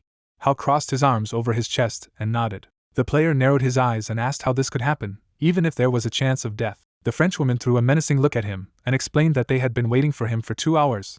The psychic wondered if it was possible to die on medium difficulty. Delphine closed her eyes and replied that she understood everything. The girl looked up and invited her ally to drink tea together. A smile shone on her face when the main character agreed. The next moment, he tore the card. Gui-chang waved his hand and promised to see her later. The girl lowered her head and laughed nervously. Hao stretched out his hand and picked up a piece of paper. The man's eyes widened in amazement and asked if he had gone there alone. The participant looked down in surprise and asked what it was. The card was torn in half. The survivor adjusted his glasses and asked if they would lose the people who took 1st and 5th places on the first day. The Frenchwoman put her hand to her mouth in fright. A bright light burned at the end of the tunnel. The boy appeared in the cave. Suddenly, the light around him went out. The guy opened his eyes wide and realized that he could not see anything. The warrior lit up the road with his phone and wondered if he should try using the skill. His pupils lit up. There were many silhouettes ahead. The player held out the phone forward. The light of the lantern illuminated the skeleton. The monster opened its mouth. The monsters stared at their prey. The psychic gritted his teeth and wondered what was going on here. The knight raised his weapon above his head and shouted. The main character took a step back. Gui-chan pressed himself against the wall. The living dead stepped forward. The boy took off his bag and wondered how many magic balls he had left, and whether he should use them. The boss flashed his glowing eyes and let out a battle cry. The guy took the phone in his mouth to highlight the contents of the bag. The warrior pointed the flashlight forward. A bright light illuminated the skeleton. The player jumped back to avoid being hit. The monster stayed away. The monster threw up its hands when the psychic shone a light on it. The survivor ducked to dodge the blow. The participant of the game put his hand into the bag. The bomb flew forward. The explosion engulfed the revived dead. The protagonist frowned and thought about not using combos, so his attacks were too weak. The skeletons opened their mouths and rushed to attack. Gui-chan threw another magic ball at them. A web enveloped one of the monsters. The bones began to melt under the influence of hydrochloric acid. The monster stood in the shadows, afraid to come closer. The boy threw another bomb forward and realized that he could not hesitate under any circumstances. Lightning struck the enemies. The bones flew in different directions. The knight raised his weapon and shouted loudly. The guy rounded his eyes in fright. The axe touched the ground. The blade shone. The warrior realized that it was too late. A trace of the impact appeared in the air. The dust rose up. Packages of noodles fell from the chopped bag. The skeleton looked menacingly at its victim. The player remembered that it was written there that he needed to be careful. The monster swung the axe. The psychic wondered if his death would really be like this. Delphine turned away. How deduced that their ally was definitely dead, and asked if they had just been given the opportunity to gather in teams of 6. Suddenly, a bright glow appeared behind him. The main character sat down on one knee. No one could believe that he managed to survive. The man pursed his lips tensely and assumed that it was a scam. Suddenly his eyes widened in surprise. Gui-chan leaned on his leg and began to breathe heavily. The boy sat down next to the door to his room. His face was covered with cold sweat. Some time ago, the monster swung an axe to kill him. The mirror fell to the ground. It shone. A bright light reflected off him. The beam blinded the revived dead. The knight's body began to crumble. The guy was standing next to the bag in his hands. The warrior immediately grabbed the mirror. The player pointed it at the enemy. The boss clutched his head and screamed in horror. The psychic looked away. The skeletons opened their mouths in fright. The main character resolutely frowned and realized that this was his last chance. The monsters crumbled into small pieces. Gui-chan lowered the mirror and tried to catch his breath. The artifact cracked. A notification appeared that the user had successfully completed a difficult mission and received 1,000 survival points. Pursing his lips, the boy thought about being too careless and underestimating the situation, and realized that he didn't deserve the title of first because he only managed to survive thanks to the vision of the future and the golden seal. In a flashback, the guy tore the card off the bulletin board. The warrior began to cry and decided that he should not have considered himself cool. Suddenly, someone knocked on the door of his room. The player wiped away his tears and asked who it was. The psychic opened the door. Sora smiled contentedly. The main character rounded his eyes in surprise. Sitting on a bench, Gui-chan said that he had been playing with death all this time and called it a miracle that he managed to survive. The girl turned to him and offered to run for a while. The boy frowned tensely and asked what that meant. The girl got up from the bench and explained that his thoughts would clear when he ran, and then he would definitely feel better. The guy replied that it was late and that it was time for him to sleep. Besides, there were no paths. The student squinted slyly and said that this was not the case at all. There was an announcement on the board with an offer to arrange a race. The schoolgirl scratched her head and suggested that it was too easy for her friend. The warrior wondered why there were tasks without a reward. The survivor tore off the card and said that she needed to run a little before going to bed to fall asleep. After a glance at his girlfriend, the player decided that she wanted to support him and asked how they could create a team. The participant stretched her hand and said that they needed to touch each other when someone tore the parchment. The psychic put his hand on her shoulder. Sora smiled awkwardly. The main character offered to start. Their bodies dissolved in the bright light. Gui-chan found himself in the stadium and was surprised that there were such places here at all. The guys started with a warm-up. The boy wanted to help his friend fall asleep faster. The guy began to practice punches. The girl thought that it was better for him to stretch his legs.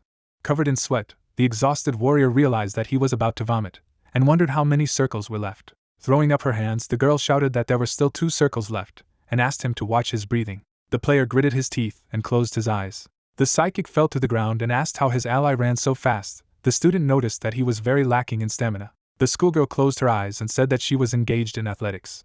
The main character knitted his eyebrows and decided that everything fell into place. Gui-chan looked at the sky. The moon shone among the clouds, and the boy thought that he had been playing and drinking all his life. The guy smiled and concluded that running wasn't so bad. Sora looked to the side and said that this is a very easy way to tone up.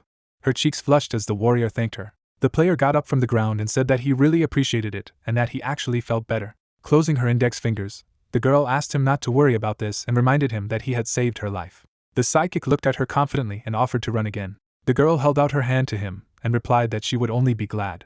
The main character took her by the hand. Gui-chan was petrified when the student stated that he had one more circle left from the last time. In the common bedroom there were several bunk beds. Seora entered the room. The schoolgirl climbed onto the bed and put her bag next to her.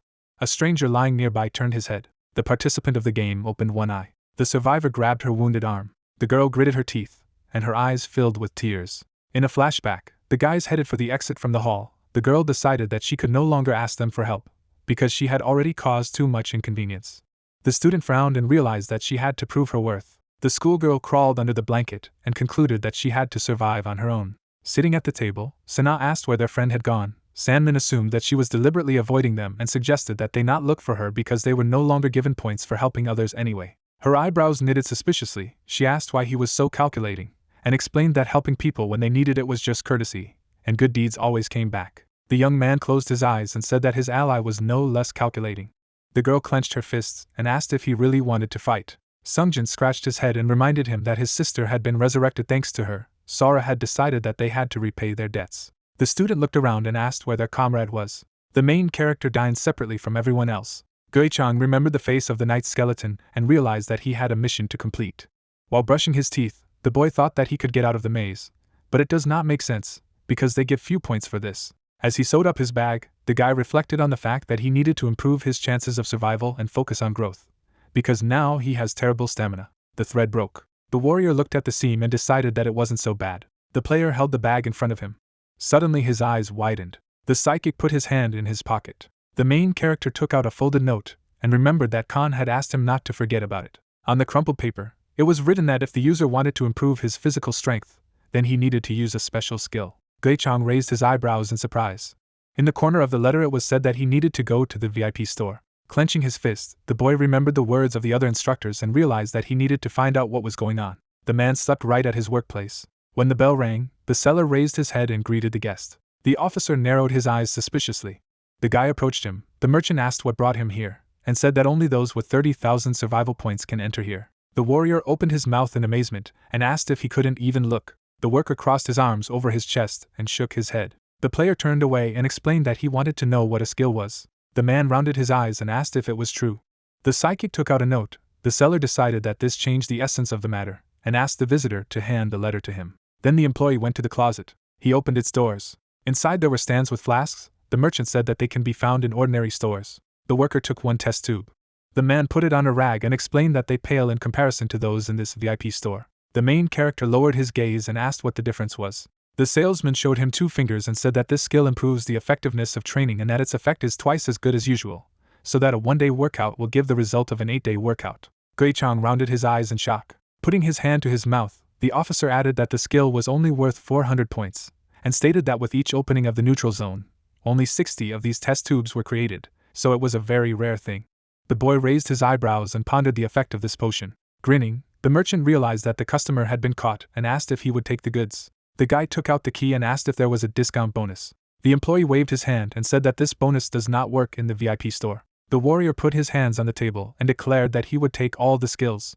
There was a towel on the bag. Next to it was an empty test tube. The player was running around the stadium. Burrito pointed his finger at the child and was outraged that he had almost died because of him. The student shouted that it was his fault. Minion crossed her arms over her chest, people wondering what was going on here. Delphine put a finger to her lips and asked what had happened. Looking around, Salvatore replied that they had problems with teamwork and assumed that they had chosen a very difficult mission. Tong decided that they had no other choice because there were only 15 days left. The man smirked and realized that he had been one of the first to experience this. The participant of the game frowned and replied that he took the task only out of interest, so his experience was a little different. The girl crossed her arms over her chest and said that they thought that their comrade was dead. Putting his palms together, the survivor asked for forgiveness and explained that he was one of those people who act first and think later. The guys looked around when someone shouted that it was simply ridiculous. The schoolboy knitted his eyebrows tensely and asked how they could collect 1,000 points when even socks were bought with them. Burrito put his hand on his belt and declared that he would not be able to sleep or eat at this rate. Minghyun looked around. Maria walked by with a glass in her hands. The girl looked to the side as she called out. The woman frowned in displeasure and asked if they planned to disqualify everyone who didn't score 1,000 points. The man said that something had to be done about it. The student looked down and decided that they should at least use money from Earth. Everyone supported him. The guide pursed her lips and replied that those who cannot afford even a cup of coffee from a vending machine become rich. With his mouth wide open, the player called her arrogant and asked if she really thought she could say whatever she wanted. The instructor scratched her ear and asked why they didn't give a responsible person if they had any problems. The heroes imagined the face of a formidable manager with a cigar in her hands. The administrator closed her eyes and asked if they couldn't just go on missions if they had time to complain. People froze in place and followed her with their eyes. Hal sat at the table and drank coffee. The assistant was walking around the floor. The girl drank lemonade and wondered if the survivor was okay. Black smoke was coming in front of the screens. One of them had a broadcast of the main character running around the stadium. Gritting his teeth, Gui-chan was breathing heavily. The observer was surprised that he had spent 2 weeks doing basic physical training. Sitting in the chair, the girl suggested that the gods should be pleased. The coach looked to the side and asked if he should tell the truth. The woman narrowed her eyes and realized that it was not a real deadline. The guide turned her head and said that she did not know what would happen if everyone found out about it, because the neutral zone was already in complete chaos. Taking a drag on her cigar, the manager asked her not to worry about trifles and decided to tell them that they had to extend the deadline. The head exhaled smoke and wondered what would have happened if they had set a deadline of 3 months from the beginning. People were sitting in a cafe. The instructor noticed that even those who arrived here without glasses at all were in no hurry to get them, and asked if her colleague could just watch them kill their time. Sunjin caught a fish. Sana lit the map with a torch. The administrator explained that they would be able to complete missions of medium difficulty if they went to the goals slowly step by step, and the most talented could send even on difficult missions. Sitting at the table, the participants were chatting. The assistant asked why they should tell them these important facts, and decided that they took the mission seriously due to time constraints. The girl looked up and thought that they would soon reach their limits. The woman lowered her cigar and said that she also carried out missions like a real sleepwalker. The manager smirked and realized that she would be twice as strong if she did the same thing as this survivor. The guide looked away and decided that this applied to her as well. The head locked her hands and said that she would not mind if her colleague wanted to help him. The main character was lying on the ground exhausted. The administrator said that she knew that he was invited by Hannah. The instructor narrowed her eyes and added that she had received some very interesting news. Gui-chan ran along the path and thought about what a circle it was. His breath turned to steam. The boy remembered that the task was to exhaust himself completely. Looking up, the guy wondered if he should take a break, and realized that he could regain his strength and run even more if he took a step. Turning the corner, the warrior thought that no one was watching him anyway, and decided that he should not have come here in the first place. Raising his eyebrows, the player assumed that he was thinking this way due to fatigue and concluded that Xianghua had abandoned him and his family had stopped communicating with him due to his weak-willedness. The psychic raised his head and screamed. The main character pushed off the ground. Gui-chan collapsed down. Dust rose into the air. The boy fell to the ground face down. He sat up and realized that he had to run even more. The guy frowned tensely when a lump got stuck in his throat. The warrior crawled to the grass and vomited. Sweat dripped from his neck. The player collapsed on his side. A notification appeared above his head that the mission had been successfully completed and that his personal trait of the weakling had been removed. The psychic clenched his fist. His stamina level rose from low to medium. His body vanished into thin air. The main character found himself in front of the bulletin board. Gui-chan looked up. Someone was standing in front of him. The girl held out a glass of water. Her expression seemed indifferent. The boy took the glass and thanked her. The guy drank the water in one gulp. The woman closed her eyes and said that 10 points was too little. The guide adjusted her glasses and said that he needed to spend less time training. The warrior raised his eyebrows in surprise and asked why. The player's eyes widened in shock as the instructor explained that she had been watching him for the past 2 weeks and concluded that his training had gone beyond normal fitness and was now detrimental to his health. The coach took a step forward and added that rest is also part of the workout, because this way his body will recover faster. Pointing to the restaurant, the receptionist asked the participant to start eating healthy and recommended that he use a variety of items to help him in his natural recovery. The psychic opened his mouth in amazement and asked what about the training time. The girl looked around and replied that diet is also part of the workout, because increasing efficiency is the best thing to do when a person is limited in time. People worked out in the gym. The woman asked the participant to alternate training and rest and promised to help him. The main character raised his hand and asked if it was helping him because of the gold mark or because of the first place. In the memory, the guide sternly knitted her eyebrows. The manager pointed her hand at the screen and suggested that this person might not be related to Xinjiang. Frowning, the head explained that Hannah was related to the deity, and stated that the more important issue was the origin of the golden mark, as it was her personal property. The instructor narrowed her eyes suspiciously. Grinning, the administrator asked her friend to devote herself to her work completely, and told her that this participant, unlike Cyan, was trained directly by the performer. The coach looked at her in amazement. The assistant glanced at the screen and asked her colleague not to blame her if the survivor became an enemy who stood in their way in the future. Standing outside the fitness room, Agnes explained that she sees potential in it, and that it is their responsibility to guide the participants in the right direction. Gui-chan asked if he could not get help from another guide. Clenching his fist, the boy said that he would like to be taught by someone more experienced and persistent, and remembered the assistant called the devil. The woman adjusted her glasses and decided that she did not need to redirect it to another person. Shrouded in a powerful aura, the trainer called herself the Sicilian Devil. The characters rounded their eyes in surprise. The guy began to squat with dumbbells in his hands. The warrior closed his eyes and bowed his head. The instructor hit him with a bamboo stick and shouted that she did not allow him to rest. The administrator swung her cane and ordered the exercise to be performed from the beginning. The dumbbells fell to the floor. Sitting down next to him, the player asked if he could rest a little, and reminded him that this was also part of the training. Agnes frowned menacingly, and said that she should rest after training, not during. The psychic stared at her with displeasure. The girl turned away and said that she was treating him quite kindly. The woman asked if he really needed another coach. The main character, with his mouth wide open and loudly, replied that he would do everything that was required of him.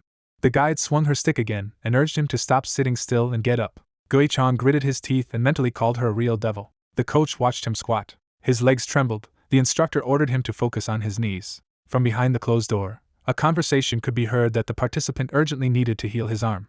Siora looked down and explained that she didn't have enough points. The nurse bandaged her arm and told her that she only needed correction, but if she waited a little longer, she would need serious treatment, which cost 2,000 points. The girl bowed her head and replied that she did not have that much money. The doctor remembered that they came from the same zone with the person who took the first place, and suggested that the patient ask him for help. The girl turned away. The employee said that there was nothing to be ashamed of. The student bowed and said goodbye to her.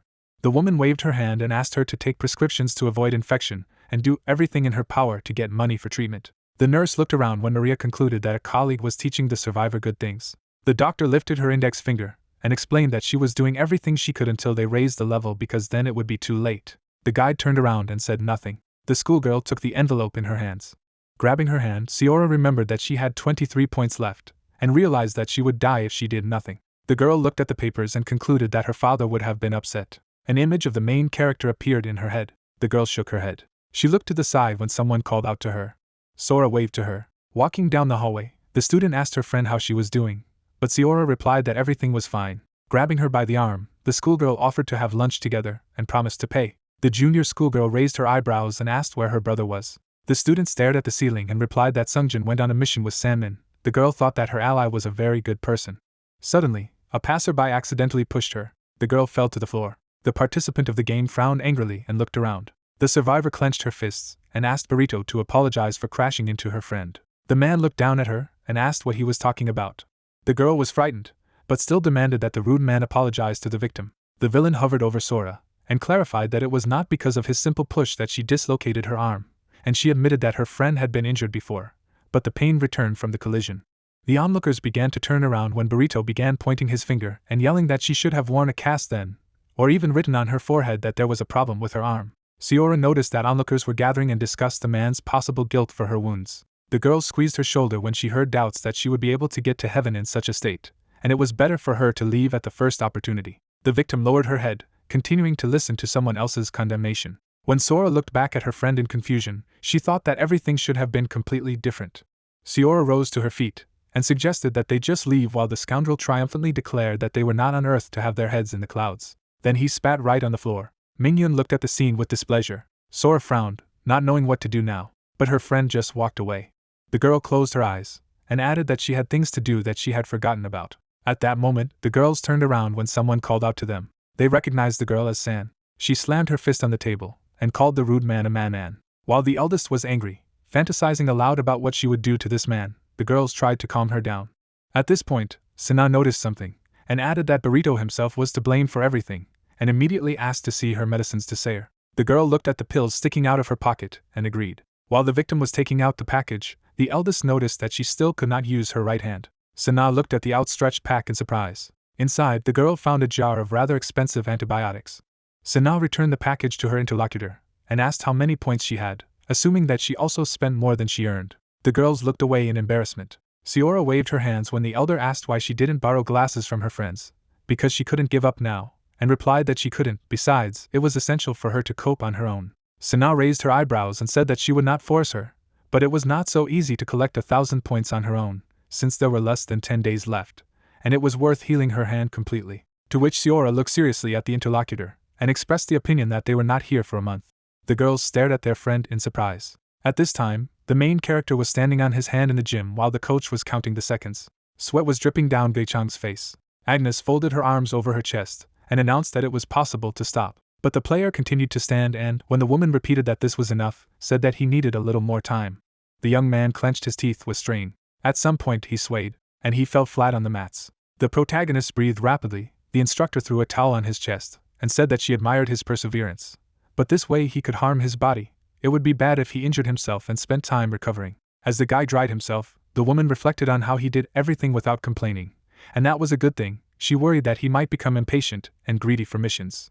Gui-chang turned to the instructor and asked if he could ask a question, and heard permission. The young man looked at Agnes curiously, and asked what exactly they were doing in paradise. The woman looked at the player in surprise, and called him strange. He had a gold mark, but he asked questions that usually came from contract soldiers. She clarified if the person who gave him the mark did not explain anything. The protagonist arched an eyebrow. Hannah was explaining something to him, but he didn't really remember the dream either. The instructor's face was still puzzled as she asked if the guy had ever played games, fantasy games with a medieval setting, and offered to imagine such a game, but in real life.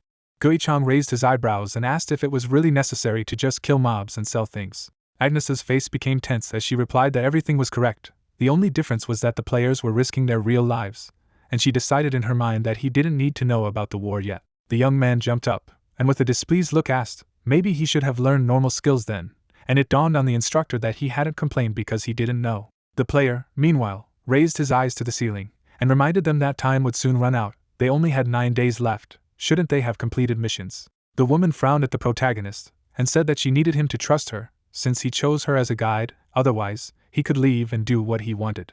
The guy's eyes widened, and he explained that at this rate, he would become a dead man the moment he got there. As Gui-chan nervously gnawed at his finger, the instructor was dumbfounded to think that he hadn't even received a class yet, but was already thinking about how not to die. The young man looked at Agnes in surprise as she asked what he would do if she trained his strength to the end. The protagonist replied that nothing. He raised his eyebrows and added that there must be a reason for this. He could say that the woman was sincere with him, although they did not study for long. The instructor fell into a stupor, not understanding how this young man could say such terrible things out loud. The guy stared at her reaction with round eyes. Agnes adjusted her glasses, and admitted that she shouldn't tell him that, but if she did, Gui-chan shouldn't tell anyone. At this time, the girls looked at Sayer in surprise when they heard that they actually had 3 months, because this time everything could change, to which she replied that they did not do the most important thing. The girl frowned, and in response to questioning glances, she replied that it was about the awakening. The main character clenched his fists, and asked his mentor what she meant, and she explained that they would receive 1 of 4 classes. This would happen in the awakening ward, which opens for only 1 day. The real professional training begins after that. Gui-chan raised his eyebrows. He understood, but he thought they didn't have much time for that. But the woman objected that they would still be given additional time. Everyone who heard this news was delighted. In the cafe, the girls' conversation turned out to be not private. The unknown guy turned around and thought that he had just heard very important information. The boy burst into the room, shouting to his uncle that he had big news. Minhyun and Burrito, who were lying on the bed, looked at the intruder in displeasure. The girl arched an eyebrow, and said that it was rude. The next time they knocked on the door, the man frowned, and said that it was getting cold here, and it was better to close the door. The young man stared at them in confusion and asked what Minhyun was doing here. She rubbed her neck in displeasure, and wondered if the naive boy really thought that they were dating only because they ate and slept together. Advised not to be so naive, because everything worked differently here. The guy opened his mouth when it came to him. That same night, Burrito knocked the player down with a punch. The poor fellow sat up somehow, trembling violently. Minhyun propped up her face with her fist, and asked if they were cooperating now. The young man rubbed his cheek, and replied that he hadn't collected all the glasses yet. The scoundrel looked at her man, and he began to beat the victim again. It loomed over the player lying on the ground, who was clutching his stomach. The girl put her foot on the victim's face. Minhyun arched an eyebrow and threatened that they could beat him all night. The poor guy looked away and agreed to give them to them. The scoundrel exhaled, and remarked that you don't need to be beaten twice if you can be beaten just once.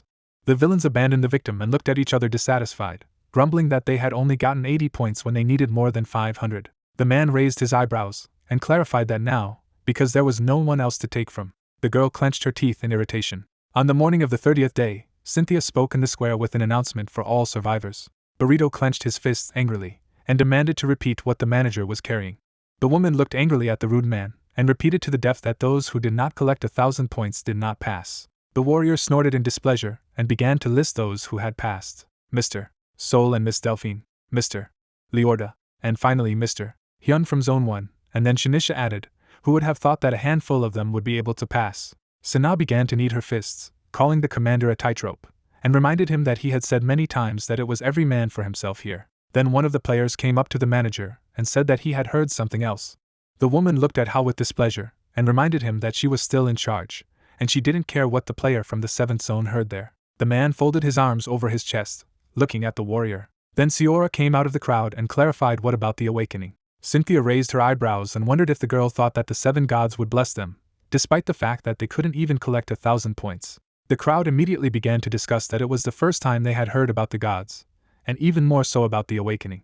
Hao frowned again, and asked if the manager would be lenient if he collected 1,000 points right now. The woman turned to the guys in suits, and asked how it was. The subordinates immediately gave the leader their glasses when he asked for them. People immediately began to push each other, trying to borrow glasses to return them later. The warrior clenched her teeth, trembling with anger.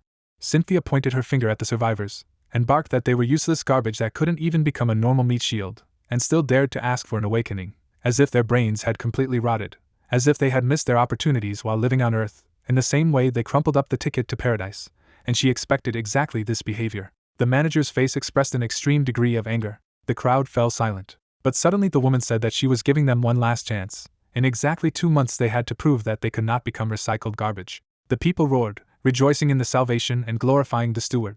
To which she frowned, and advised her to celebrate after meeting the 7 gods. Seora looked at Cynthia with alarm when she heard that for some, this experience could become hopeless. Soon, a crowd of people gathered in the corridor to the awakening room on the 8th floor. The main character, folding his arms on his chest, was waiting for his turn. Then he turned to the noise.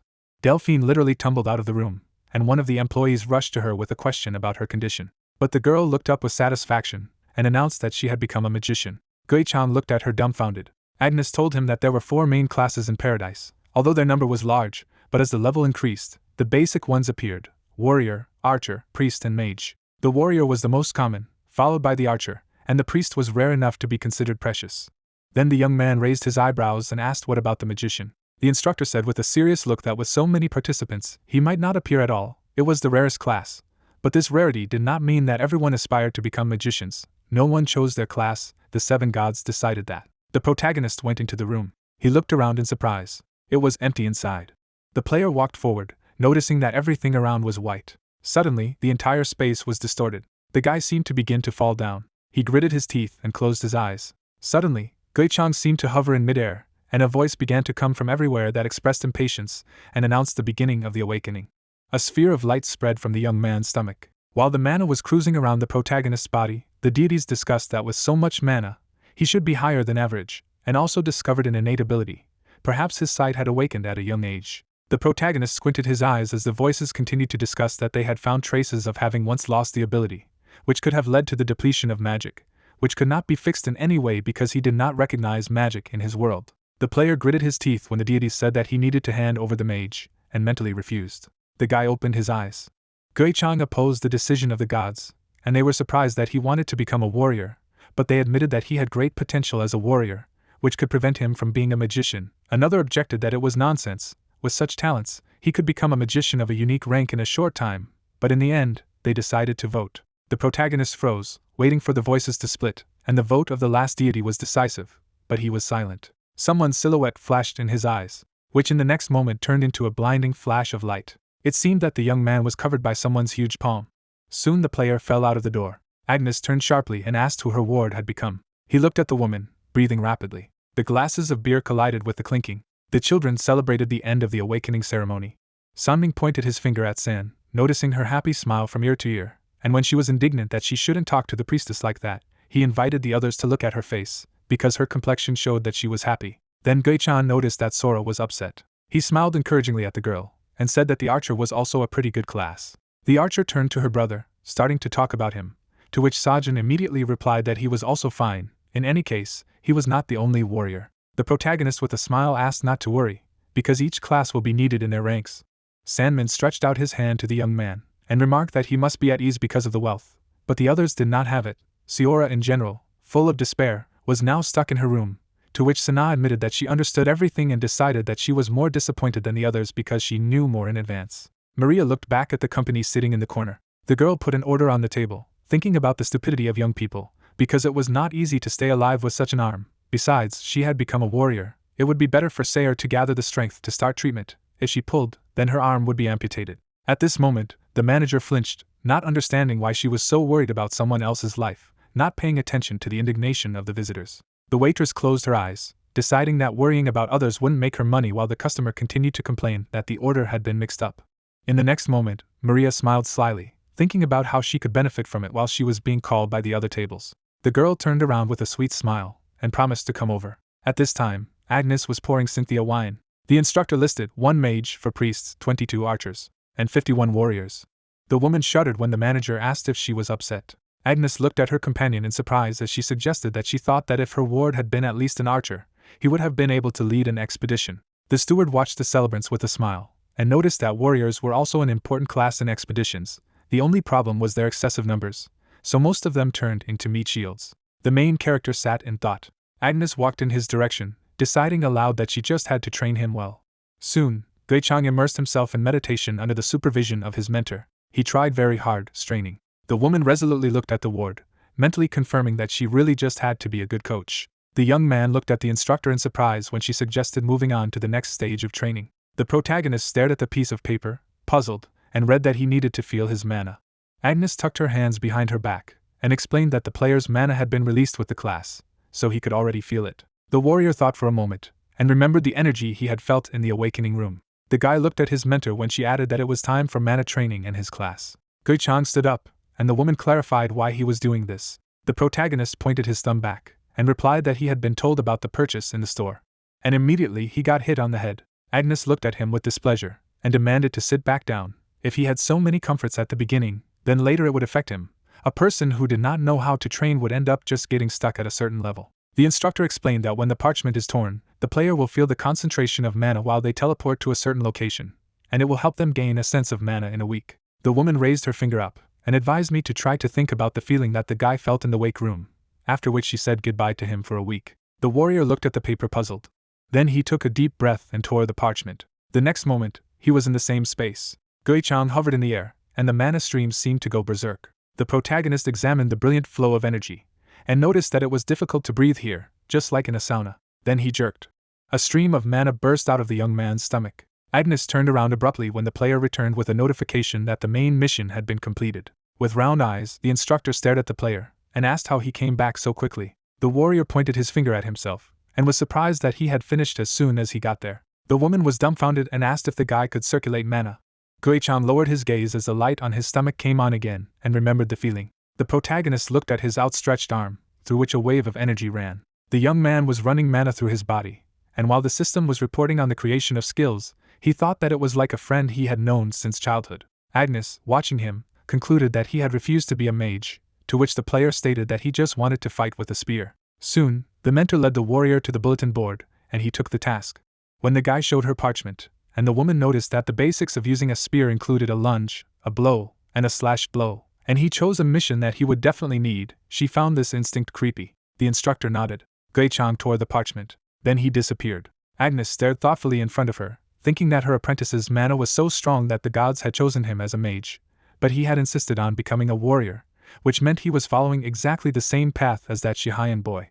But the protagonist ended up in a training location. The young man looked at the spear that stood nearby. He gripped the hilt tightly, and knew it was it. The player took the weapon in his hands, experiencing a familiar feeling. The warrior made the first lunge with his spear, thinking that he would not be able to use mana. Then a blow with the shaft, and he remembered the words of his mentor that without the right stance he would not be able to counterattack. The guy made a slashing blow, and he needed to repeat it 1,250 more times. This training was similar to the one when he used an 8-fold magnification ability. It got dark in the location as Guichang repeated the blows over and over again. During the last lunge, he hit exactly in the center of the target. Sweat ran down the young man's face as the system reported on the completed task and the creation of new skills. At the same time in the toilet, the cabin was closed. Siora was sitting on the toilet and eating cookies. The girl's eyes reflected despair. Suddenly, she was attracted by a strange sound. She pressed her head into her shoulders when she heard a familiar voice calling to her. Behind the closed door, the warrior heard an apology for what Sora could have done wrong. The archer shuddered. The victim opened the door of the booth, looking directly at her friend. Sora asked the cafe to bring 2 glasses of warm milk and toast. After that, the girl watched how Siora greedily ate. She looked at her friend with concern, and turned to her again. The bandage on the warrior's right arm was dirty, and the limb was clearly in terrible condition. The girl took her hand healthy, and replied that it was gone. Sora clenched her fists, and said that they could ask the terrible, and expressed confidence that together they would find a way out. because it was impossible to train in such a state. But the victim lowered her head and objected that she could not afford to burden him. The archer raised her eyebrows, and reminded her that this place is very dangerous even with healthy limbs, isn't it? And reminded her of that Minyang student who died during the mission. Sayer's eyes widened in surprise. She only now found out that that guy had died at this time. The archer grabbed her friend's hand and asked her to stay with her from now on. With a smile, Sora recalled that her interlocutor had saved her life and asked for permission to repay her in kind. The warrior looked at the girl in surprise. At this time, the main character was choosing a mission from the bulletin board. He picked up another parchment, reading it carefully. The others were surprised that the guy again chose basic training. Several men looked at each other and suggested that it was easy and convenient, and gave a lot of points, but some players had to risk their lives to complete the mission. The survivors were just jealous of the Gluttony. The protagonist glanced at the gossips, and thought that a month had passed. Could it be that he would not have any missions until the very end? He trusted Agnes, but only saw the result. The young man looked at the center of the target. The warrior struck blow after blow with his spear. The player trained hard and wondered if he could defeat enemies with his current ability level. Soon the guy fell on the grass. He noticed that his hair covered his eyes, and thought that he had not been to the barber for a long time. Since then, when Gluttony did not even have money for a cup of ramen due to his gambling debts, compared to those times, he decided to believe the instructor, because sometimes slowness led to the fastest decision. The young man returned to the blackboard. He adjusted the bag on his shoulder, and he headed for the stairs, not noticing that he was being watched. Sora looked at the protagonist guiltily. She flinched when she was called a cripple. Minion looked at the girl mockingly, and assumed that she had also decided to use her body to earn favorability. However, not that she could do anything else. The victim lowered her head and admitted that she had never done this before. Suddenly, the villain grabbed the girl by the sore arm. With a smirk, Minion demanded that she stop making excuses if she wanted to replace that recently deceased idiot. Sora looked at her questioningly, and her face stretched in surprise when the scoundrel said that the scoundrel lived at the expense of the Gluttony. The girl abruptly let go of the warrior's hand, and wished him good luck, because you never know, maybe he will prefer a cripple of a junior rank. Sayer's gaze was filled with despair. She ran away, denying such thoughts. The next day Agnes walked down the corridor. She shuddered. The protagonist was leaving the nearest room, and the woman began to say that she was looking for him everywhere. But then the young man turned, and the instructor noticed that he had a new hairstyle. The player frowned and said that it was high time. The mentor nodded. Agnes narrowed her eyes, and expressed the opinion that by this time he had done enough training. The warrior was really good at it. He endured everything steadfastly, and she could say it with a clear conscience. The guy raised his eyebrows, immediately realizing what he was talking about. The instructor looked at Gluttony seriously, and announced that he could start completing missions. Soon the protagonist was already standing in the forest with his spear. He threw the flask next to the bushes. For some time, she just lay there. And then the ground began to shake. 2 pairs of eyes lit up in the bushes. The young man raised his weapon. 2 beasts that looked like wolves came out at him. The monsters roared. But the player was in no hurry. The warrior squinted at his enemies, wondering if he should wait. The guy gripped the weapon harder, realizing that if he hesitated, they would attack from both sides. He rushed to attack, deciding that it was better to attack first. The spearman struck the first blow. Blood spurted into his face, and Gluttony realized that he had made the right decision.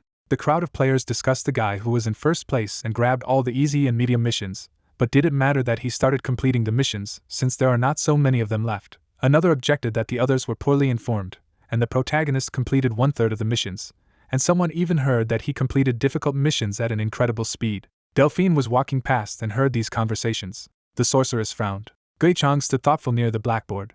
He flinched when he heard that he might need a group soon. The girl raised her eyebrows, and explained that he would not be able to clear difficult missions alone. Even if he did not want to, he would need experience working in a team. The guy frowned, and thought that the reward for very difficult missions was 10,000 points, which was 10 times more than for difficult missions, and this showed that these missions were much more difficult to complete, and he couldn't disagree with Delphine. The protagonist tore off the parchment from the board, and reported that there was something he had to do himself. The sorceress was confused when the guy disappeared, and exclaimed that he had ignored her again. Then she noticed the papers lying under her feet. The player grinned and said that they hadn't seen each other for a long time. Several dead men were coming at him. The warrior prepared for battle. The guy intercepted his weapon. He knew that there was no escape route, and there was no need to retreat. He rushed into battle. Gluttony shattered one skeleton after another, thereby moving forward. But there were no fewer of them, so the young man let the mana pass on the spear. The protagonist's blows have become more powerful. At that moment, the tallest dead man rushed at him, swinging his axe. The player continued to fight off enemies, wondering how long he had been waiting for this day. The monster swung his weapon, but the man was also determined. His spear collided with the blade of the axe. There was a crack in the steel. The warrior pressed down on his weapon, uttering a battle cry. The tip of the spear shattered the opponent's skull, which meant the completion of a difficult mission.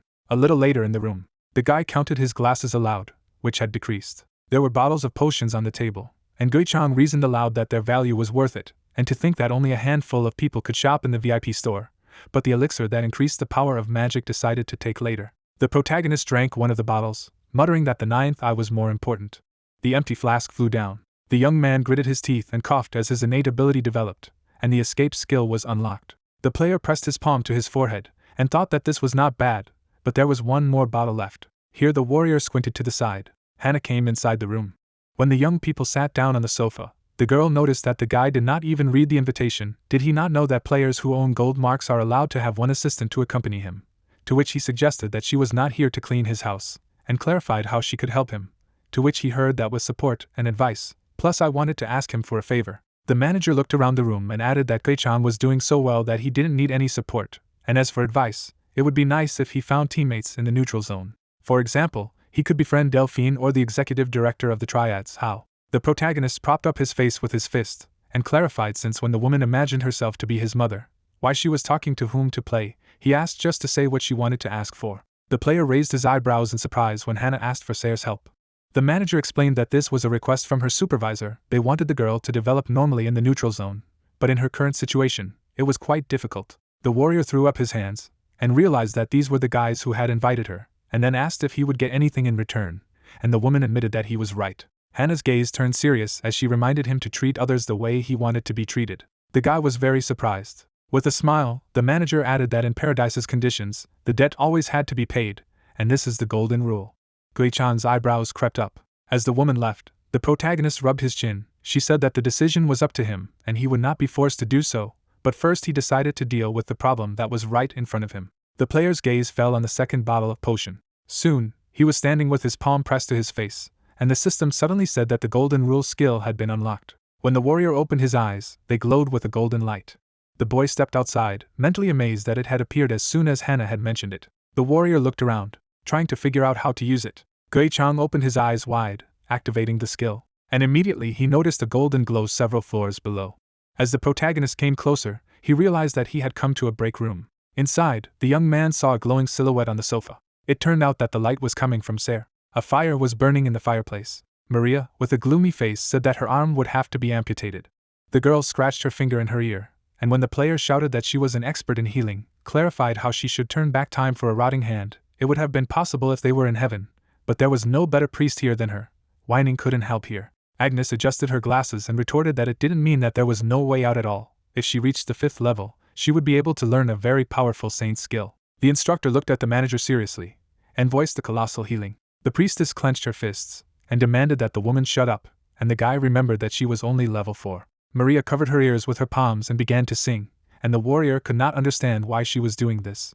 Agnes explained that it was very risky. After the ceremony, God could fulfill her wish or not, but the consequences of a negative answer were monstrous. The caster would be bedridden for the next 7 days, suffering from an acute fever, and would also be restricted from using any spells for 2 weeks. The instructor frowned, and continued that the other problem was that if the manager left the neutral zone before closing, all the points she had earned would be lost, and the materials required for the ceremony itself were no joke. Gui-chan rubbed his chin, and asked if the girl wanted to say that she would do it if they put all their points together, and guessed that it would be about 30,000 points in total, to which she found nothing funny. Maria pointed her finger at the protagonist, and demanded to look here, clarifying that she was asking this because she was the district manager. She called him a jerk, not understanding what this cripple was even good for wasting her precious points on. The girl was furious and shouted that if the young man had extra glasses, then why not spend them in the VIP store or give them to her? It would be more useful. The player raised his eyebrows, and admitted that it was the request of the person who invited him. The manager's eyebrows curled up when it dawned on her that Hannah had come here. Then she lowered her head, sighed and agreed. The instructor and her ward flinched when Maria announced the sum of 82,000 points. With a confused look, the girl added that this is the exact cost of all materials, and no less. The next morning below, Delphine noticed that there were only 10 difficult missions left, each with 10 attempts. The girl looked thoughtfully at the cards on the board, remembering that no one except their team and Mr. Top Ranker could take care of them. The sorceress shuddered when she heard the offer to drink a cup of coffee, and replied that she was busy. She did not think that such people were still left. But when she realized whose voice she was hearing, she turned around abruptly. Behind her, Gui-chan stood with his trusty spear. Looking at Delphine resolutely, the young man stated that he wanted to join her team. Hao folded his arms over his chest, The others stared with round eyes when they heard the sum of 82,000 points. The protagonist frowned, thinking that if he joined the team, he would no longer be criticized for accumulating missions, plus he would be able to complete more difficult ones. The director slapped his palm on the table and said that he wanted to recruit this player. The man resolutely looked around the team members and offered to help him collect such an amount. Tong looked at his comrade in surprise and clarified, "Isn't it too much? Wouldn't it be better to find another talented warrior in the team?" Delphine shrugged her shoulders and reminded him that Gui Chang was good enough to be able to complete missions alone, to which the Indian wondered if they could clear even the most difficult missions if he joined them. Lior smirked and suggested that they stop arguing and test the main character in action. He, for example, needed to see to believe. The young man intercepted the spear and suggested that we go right away. A spear protruded from the mouth of a dead monster. The eyes of the team members rounded. The player returned the weapon to his hands, and the guys considered that 20 seconds were enough for him. Hao adjusted his glasses with a smirk and asked if anyone was against it. The fire in the fireplace continued to burn. As sweat trickled down Sayer's face, Sora muttered that she had always known that they were doing well, and if they had tried harder, this would not have happened. Sungjin clenched his fists. He admitted that they had put the protagonist in such a predicament, and his sister desperately asked how they would score 82,000 points. Suddenly, the door opened. The siblings looked at her. Maria burst in with a sack on her back and shouted that she was there for a ceremony. All the guys were waiting in the corridor by the door. Gui Chang flinched when he was addressed. Sungjin looked at the elder curiously as he asked how he managed to score almost 80,000 points in a single day. Hao turned around, exhaling smoke, and asked what the boy was talking about. The siblings opened their mouths, and the protagonist scratched his temple in embarrassment when the headmaster announced that they had scored a little more than 40,000 points to date. At that moment, golden light poured from the cracks in the door. Everyone present turned around, not understanding what was happening. The door swung open. The priests practically carried Mary in their arms. The girl looked up at the player with difficulty and demanded to remember that he was now in her debt. The youth's eyes widened as he heard the golden rule. The others looked into the room at that time. Sora came out of the door with a perfectly healthy arm. Sora immediately rushed to her friend, exclaiming that she was so glad that she was all right. The healed woman glanced at the boy. He nodded to her with a smile, and the girl smiled back at him. Embarrassed, Hao rubbed his finger under his nose, realizing that it was love. With the inclusion of Gui Chang in the Delphine team, they went through all the missions taken. The protagonist was able to earn all the points he borrowed in just 2 days, and to repay his kindness, Sora, Seora, and Sungjin began training with the instructor. Agnes frowned, and said that they would have time to cry in their spare time, and now let them start again. The guys were almost exhausted, so they considered the woman the devil. The team gathered again in front of the board when there was 1 day left before the closing of the neutral zone. There was only one impossible mission left on the board. As the sorceress cried, Lior declared that it was madness to take on her, and although the girl said that he could give a one-time coupon to the VIP store, Hao asked her to distinguish between recklessness and bravery. The protagonist smiled. He threw up his hands and offered to disband the team. Soon, he and his friends were sorting through their belongings, finding 3 spell balls and 1 goose feather of fluid consciousness in their bag. Then he took out a piece of paper, and did not immediately understand what it was.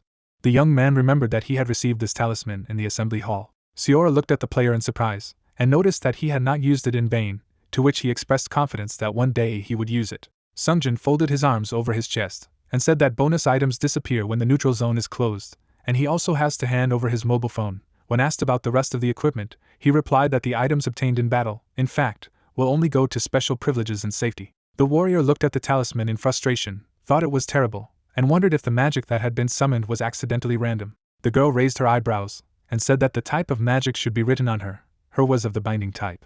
But the paper was empty. That same evening, Gui Chang walked over to the board with his spear, and wondered if he was going to make another adventure. The young man tore the paper with the last mission off the board, and tearing it apart, he decided that this was a guarantee.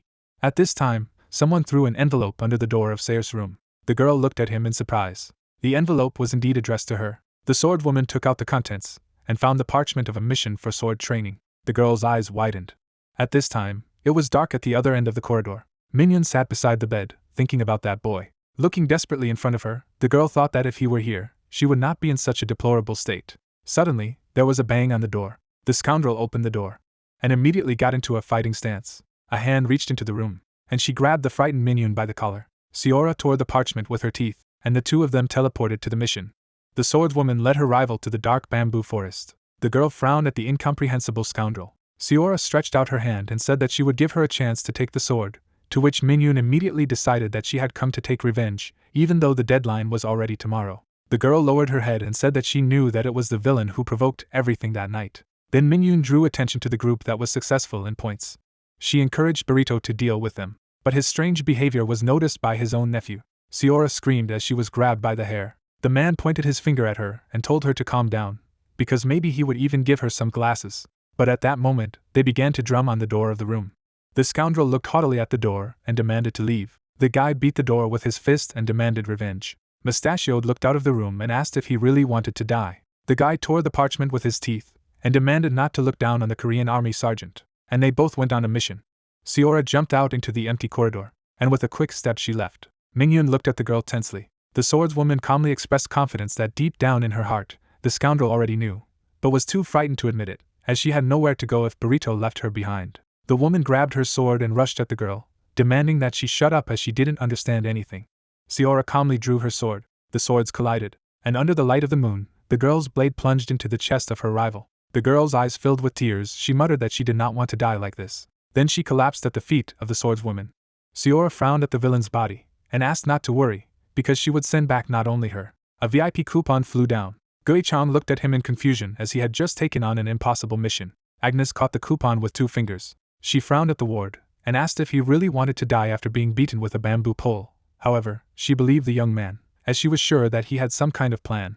The young man looked away. He remembered a conversation with Hannah, who suggested that a level 4 team could clear the mission failure, and the protagonist then clarified what she was doing on the board. The young man himself said that one person managed to clear it, and his name was Sihyun, but he was almost sure that he did not clean it in the normal sense of the word. Most likely, he was just lucky. When the player tore the talisman, the system began to pick up the most necessary scroll in the current situation, and eventually triggered a 12th level earthquake. From the shaking, the guy could barely stand on his feet, and stones flew down, and his winning move eventually consisted of 2 happy moves that he learned thanks to his addictions in the past.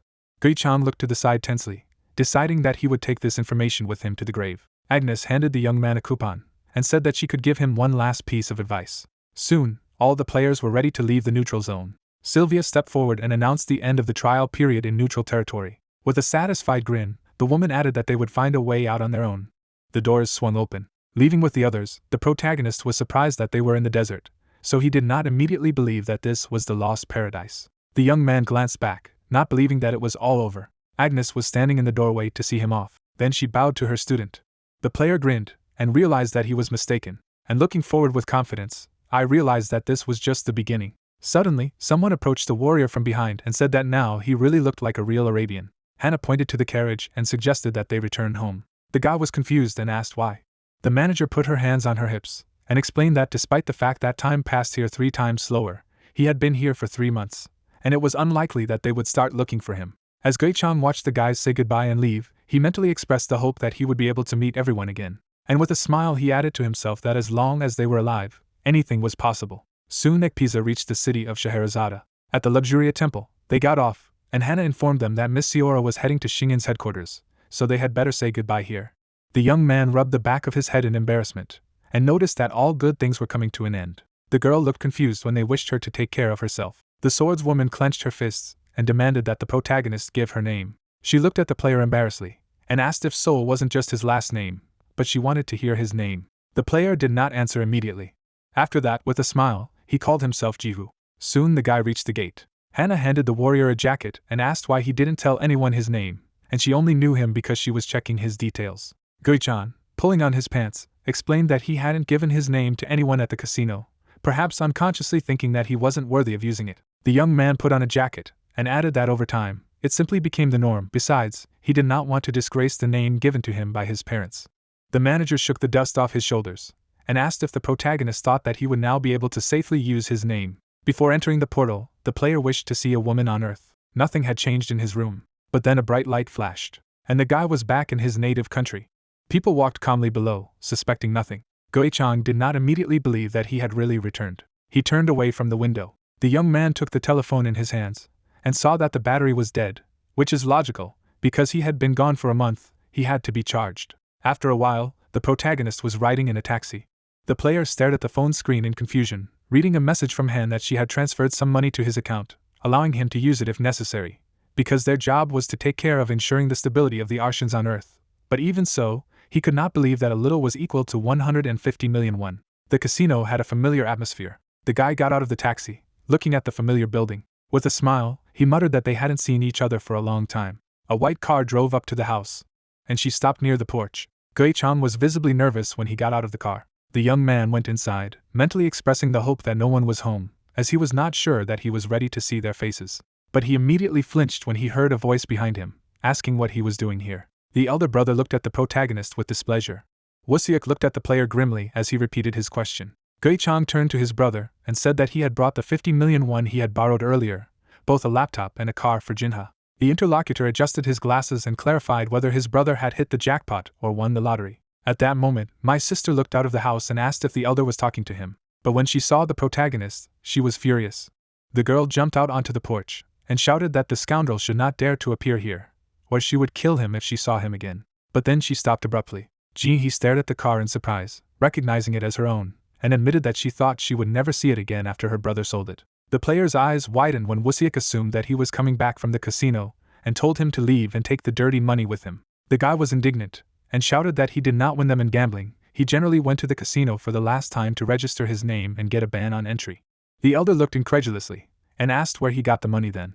Ji-hee pouted when Woo-seok reported that it was obvious that his brother had obtained them in a suspicious way. As a result, the girl grabbed the packages and rushed home, and when her older brother demanded to return them, she refused. And slamming the door behind her, she shouted that she would take them, even if she regretted it later. The man sighed, looked at his brother, and offered to talk later. The protagonist reached out and stopped Woo-seok, and lowering his head, he thought that he did not want this. In the cafe, too, a surprise awaited him. The waitresses noticed the unfamiliar handsome man, wondering who he was, and what kind of relationship he had with the manager. At this time, Soa sat down opposite the young man and said that Woo-seok had already called her, asking if she had lent him money for games. The player reached into the bag and said that he received money at work, plus received a bonus for his performance. The guy looked away in confusion when the girl asked at what job. He could not think of anything. Suddenly, the barista looked up and asked if Gui-chan had gone there. Night fell on the city. The protagonist ran through the dark streets. Tears streamed down his cheeks as he remembered his ex saying she'd heard them travel abroad and come back. I added more about the sale of organs. Then the player was really confused. Sunhwa looked at the guy gloomily and wondered, if she was wrong, then how he was able to get such a large amount of money in just a month. Gui-chan fled and did not believe that he was compared to such scoundrels. Hannah came out to meet him, addressing the estate in surprise. The young man was shaking all over. The player suddenly just poked the manager in the shoulder, and when she put her hand on his shoulder, he whispered that he wanted to go back. The wheels of the crew with the creep were spinning. Passengers discussed how long it was to Karamag. The cart continued to move along the road while the two guys discussed that if they had known that this would happen, they would not have waited for the girl. The barbarian turned to Alex and asked for confirmation, but Alex objected that it was not so bad to travel in the company of men, but he admitted that he did not like it. The priest noticed the third passenger, and suggested that they introduce themselves, since they had a long way to go, and the big man called himself Hugo. The barbarian took notice of the companion's spear, and noted that it looked cool, at least level 2.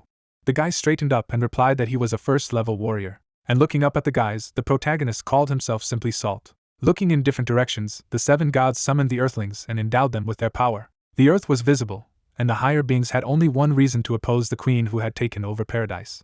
Dark creatures stood nearby. The empress sat on her throne. The guys walked along the path, while the gods overlooked one thing. Turning her head, Clara asked her master if there were burials in this forest, to which he replied that there were graves from a time when the empire was at the height of magical engineering. Smiling broadly, the knight was sure that there were a huge number of objects that belonged to the dead. The old man closed his eyes. Looking ahead, Gui-chan realized that humans are far from selfless creatures. A week ago, buildings were visible in the city of Haramag. The bar sign was lit by a lamp. Opening his mouth, Samuel said that he was looking for those who wanted to participate in a reconnaissance expedition. Sitting at the table, the travelers listened to the words that the members of the expedition were the Carpe Diem crew and his comrades, so they needed to find 2 more people. With their mouths open in surprise, the listeners were amazed that this mission would come with a reward from a member of the royal family. Holding a mug of booze in his hands, the guy asked the man where they were going, to which he replied that their path lay in the forest of confrontation. The bar patrons looked at the recruiter. After a moment, the guys began to laugh. Raising his finger, the young man said that he understood everything at once when he heard that Carpe Diem was also involved in this mission. Sitting at the table, the thug advised Samuel to joke jokes on the ground. Looking away, the man asked if he looked like a person who would make such stupid jokes. The drunkards looked at each other. Covered with sweat, the visitor to the pub reminded that this is a place from which no one returns. Opening his mouth wide, the boy told me that there was nothing to profit from in the forest, so it was not a place where you could go for some kind of reward even from the royal family. Dylan was holding a cigarette in his hands. The guys heard something. The recruiter closed his eyes. The stranger was sitting at the bar. Getting to his feet, the soldier turned to someone with the words that Samuel had not yet finished. Gui-chang chewed on his food. Looking to the side, the guy assumed that he hadn't seen this guest before, so he might be from Shirazard. Lowering his head, the main character listened to the words that if all sorts of second level behaved like this, they could quickly say goodbye to life. Standing up from the counter, the protagonist said that even dogs are not touched when there is one. Frowning, the soldier was surprised by the words of his interlocutor. Taking off his hood, the young man added that he had the first level. Those present looked at the newcomer. Turning his heads, the knight noticed that he had a magic spear, which was not an item to start the game. The shooter took a drag on his cigarette. Rushing forward, the bully shouted that this was a mockery. Gui-chang stopped the opponent's attack with one hand. The main character clenched his opponent's fist hard. Baring his teeth, the fighter couldn't understand why he was so strong. Covered with sweat, the visitor to the tavern advised not to show off. The villain's hand began to be covered with blue streams of energy. Lightning covered the bastard's fist. The protagonist began to sweat. After a moment, the guy himself began to cover himself with an aura. Furrowing his brows, the scoundrel was sure that his enemy's magic power was not of the second level. Bully put his leg back. After that, the opponent knelt. Looking down, the guy said that now he had lost his appetite. Wiping the glass, the owner of the establishment remembered that this visitor had already eaten 3 servings. Opening their mouths, the guys shouted that it was impossible to treat the citizens of this city so disrespectfully. A blade flashed in front of Gui-chan's hand. Holding a weapon in his hands, the swordsman began to call his enemy names. Looking at the impudent man, the guest decided that it was necessary to kill him. Looking up, Dylan knew that this was not a good situation for a rookie. The main character looked from under his brow, and the shooter reasoned that if he did not prove himself properly, then no team would take him later. Looking away, the protagonist heard someone ask what the problem was. Opening the doors of the bar, the thug assumed that someone was already fighting. The shutters slammed against each other. With his axe on his shoulders, Hugo turned to his companion. Opening his mouth, the guy was happy to meet his old allies. Folding his arms over his chest, the recruiter asked Alex if they knew each other, to which he replied that they had met back in Zara. Looking at the angry crowd, the warrior could not understand what was happening here. Furrowing his brows, the Avarice shouted that Haramag would never attack a level 1 rookie with company. Holding a sword in his hands, the bully said that he was not at the first level. Smiling, the priest confirmed that this person really had the first level. Holding his head straight, Gui-chan listened to the words that his comrade had personally seen the window of the property. Raising his hand, the swordsman couldn't believe that this was true, as this novice's abilities could not stand up to him. In the institution, there was talk that among those who entered in March, there was an interesting specimen. Looking at each other, the guys heard that he had been undergoing basic training for 2 months, and on the 3rd he began to carry out missions. Holding a cigarette in his hands, Dylan added that this man had completed an impossible mission. Looking ahead, the archer declared that he was the leader of the warriors and the golden mark. Looking at the speaker, the visitors were amazed by the words that the main character is the second one who is after Sihian who is out of the frame. The protagonist looked at those present. From the building, you could hear the wishes for the guests to feel at home. Steam was coming from the coffee pot. The tenants were sitting on the sofa. Hugo raised his eyebrows and listened to the words of gratitude for what they had done today. Placing his hand on his face, the warrior replied that the people of Haramaga would not dare to attack their crew.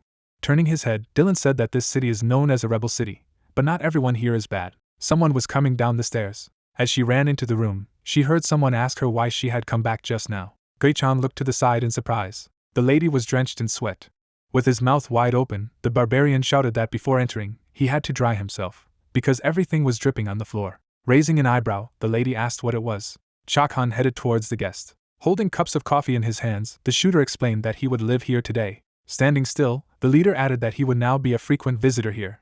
Looking at the girl, the protagonist listened to the words that she was the headache of the entire team and a level 4 sacred fighter. Opening her mouth, the lady was annoyed that she was being spoken of in such a way. Hugo put his hand on his bald head, and Dylan explained that this man was a level 4 warrior. Bringing the drink to his mouth, the shooter explained that he was the leader of the team and had the 5th level. The barbarian held his weapon in his hands. Chakhan lifted her hair. Raising his hand, the leader said that together they represent the Carpe Diem team. Covered in sweat, Gui-chan thought that the 9 eyes did not work again, because he saw the color gold. Baring her teeth, the girl asked how it was possible to recruit a newcomer to the team, to which the warrior replied that they could do what they wanted, and reward and merit could not be more important than fun. Pointing his finger, Hugo offered to raise their recruit if he would accept the invitation.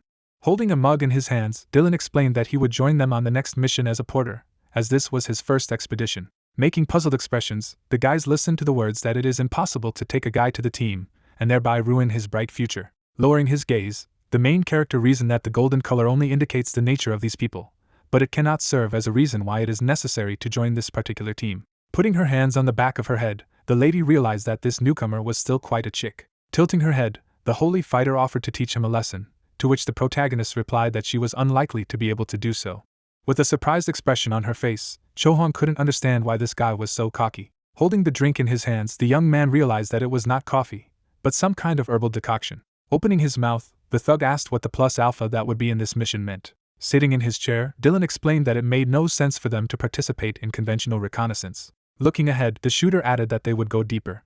With their eyes wide open, the soldiers heard that they would go into the very bowels. Gui-chan looked to the side. Looking down on him, the leader stated that there was a way to attack the forest of confrontation. The members of the expedition stood next to the wagons. The man looked back. Raising his hand, the old man was surprised at how early everyone had come here. Smiling broadly, the teacher greeted the children. Grabbing her sword, Chakhan suggested that the old pervert not rush things, because he did not have long to live. With his hands on his hips, Hugo explained that he was a level 4 alchemist. Looking at the teacher, the warrior said that he was quite famous in paradise. After all, he is a magician close to the royal family of Haramaga. Turning his head, Samuel turned to his companions. The guys looked at the leader. The crew looked around. Ian and Chohan looked away. Dylan looked forward. Stretching out his hand, the man shouted that it was time to move out. The travelers went to the wagons. Looking up, Gui-chan knew that this was his first expedition. Stepping forward, the main character remembered the words that he was out of the box. Looking down, the protagonist couldn't understand the point of all this if he was being used as a porter. Looking from under his brow, the guy suggested that he should have gone to Shiny On. Looking at the shooter, the young man was sure that he would have done so if it weren't for the golden aura. The team noticed something ahead. The leader raised his fist. Against the backdrop of the huge trees, there was talk of a cave of Eden nearby with some 40-sized creatures. Taking out their weapons, the allies listened to the order to prepare for battle. The monsters were smiling broadly. Looking from under his brow, Samuel declared that the enemies were approaching. A crowd of ogres came out of the forest. The two-headed creatures rushed to attack. Gui-chan furrowed his brows. The main character held a spear in his hands. Throwing the mace over her shoulder, Hakan advised the newcomer to just stand and watch. The leader raised his hand to strike. Shurikens flew in the air. The shells decapitated several monsters. The man made a displeased expression on his face. A new crowd of rivals began to approach. The arrows flew forward. Several creatures were hit by gunshots. Clara held her bow in her hands. Someone ran forward. The knight fought his way through the crowd of enemies. The boy stopped. Banging his sword on his shield, the warrior shouted that he was there. The ogres turned. In a moment, the monsters were left without their heads. Hugo held his axe in his hands. The barbarian looked up. Thick thickets were visible. Some movement was seen in the bushes. Turning his head, the protagonist thought it was an ambush. A crowd of enemies came out of the thicket of the forest. A moment later, the monsters were burned by the flames. The crossbow began to smoke. Putting her fingers to her temple, Hakan praised her boss for a great shot. The girl walked forward. Burned rivals were lying on the floor. The blow of the mace crushed the creature's head. The lady bared her teeth. Blood spurted in all directions. Opening his mouth, Gui-chan was amazed at how high the level of the sacred fighter was. Touching his mustache, Ian praised the warrior. Wiping the blood from her face, the lady reminded the old man not to pronounce her name with his dirty mouth. Opening his mouth, Hugo asked his ally to be polite to the teacher, to which she replied that he was pestering her. Smiling, the main character thought that these guys were like a real family. Holding his hands behind his back, the alchemist noticed that the newcomer still knew how to smile. After shaking hands, the comrades introduced themselves to each other. Clouds could be seen in the clear sky. Holding numerous ammunition in his hands, the warrior explained that the guy had to carry it. The young man threw his backpack over his shoulders. Samuel looked at his subordinates. The leader, with his arms crossed over his chest, scolded the guys for giving their belongings to the recruit. Sweating, the squires explained that they were already at the limit, because they did not have the power received from the gods. Furrowing his brows, the leader was indignant at these words. Turning his head, Gui-chan said that he could take more. Lowering his head, the man warned that there was a hill ahead, so it would only get harder, to which the main character replied that this was a good workout. Looking ahead, Samuel agreed to the offer. The group looked at the newcomer. The guys looked ahead. Throwing the axe over his shoulder, the warrior said that this man was very suitable for their team. Pursing her lips, Chakhun agreed that the protagonist did not look much like a squishy person. Hugo opened his mouth and asked for Dylan's opinion. Closing his eyes, the shooter said that this was not the case. Without turning around, the leader explained that this guy has potential. The guys looked at each other. The young man looked down, and his teammates discussed how he needed a team that could lead him and cover him from behind, because this was the only way he would reveal his boundless abilities and talents. With his hand to his face, Dylan listened to the allies say that they were just such a team. Turning around, the man added that Ian was going to retire, so he couldn't be so sure. Opening his mouth, the shooter reminded them that they needed strength right now. Putting his palm to his mouth, the warrior asked his friend to say something. Closing her eyes, the girl said that now the leader of their group was Dylan, so he himself needed to cope with the old man's departure. Putting her hands on the back of her head, the lady decided that it was not worth digging into him yet. Making a sad expression on his face, the thug asked why he began to pretend to be an adult.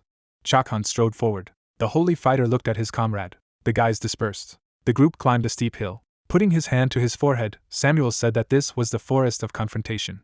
Looking at the thick trees, the leader explained that they needed to make their way through this place, because from there they could go either to the Federation or to the parasites. Pointing his finger, the man added that it was the southernmost part of the human territory, while Guichang said that it was a border area. Lowering her head, the girl spoke about how Xinjiang had great power. Corpses lay on the ground, and the lady said that the fact that they achieved the victory of the Earthlings in the war and gained the current power only came out thanks to Sihian. As the villagers walked down the street, the lady explained that after the warriors suddenly disappeared, the gang went out of action, after which the protagonist appeared as a replacement, causing Xinjiang to try his best to get him. Lowering his gaze, the protagonist asked if he was talking about a contract. Looking to the side, the assistant replied that it was so. With his eyes wide open, the guy listened to the words that he had entered into a contract directly with her. Leaning against the wall, the woman talked about how when someone loses competitiveness, they get nervous. Adjusting her glasses, the girl added that after that he began to go over heads until it was too late. On the way, there was talk that the young man needed to get to Harmag. Holding on to the straps of his backpack, Guichang realized that he had descended below and reached the very border zone. Sweating, the main character knew that forgiveness could be obtained faster than permission. The team set up camp. Standing on the edge of the cliff, the old man said that there was no curse in this place. Holding a staff in his hands, the teacher explained that there was a very powerful ancient spell here. Opening her mouth, Chohan asked what plan Ian was proposing. Looking back, the alchemist confirmed that they had prepared for this. Furrowing his brows, the protagonist wondered what exactly was opposed in this forest. Putting his hand to his mouth, the sorcerer was amazed that a beginner knew how to ask such correct questions. Looking at the trees, the mage explained that the forest penetrates the mind of the one who enters it, but it is not clear what exactly will be confronted. Looking at the thick tree, the old man reasoned that this place could turn a man against his comrades, or the weapons in his hands. Opening his eyes, the teacher suggested that the mind might begin to deny itself. The travelers silently looked ahead. Standing at the edge of the cliff, Ian reassured his allies that if their method didn't work, they would simply go back.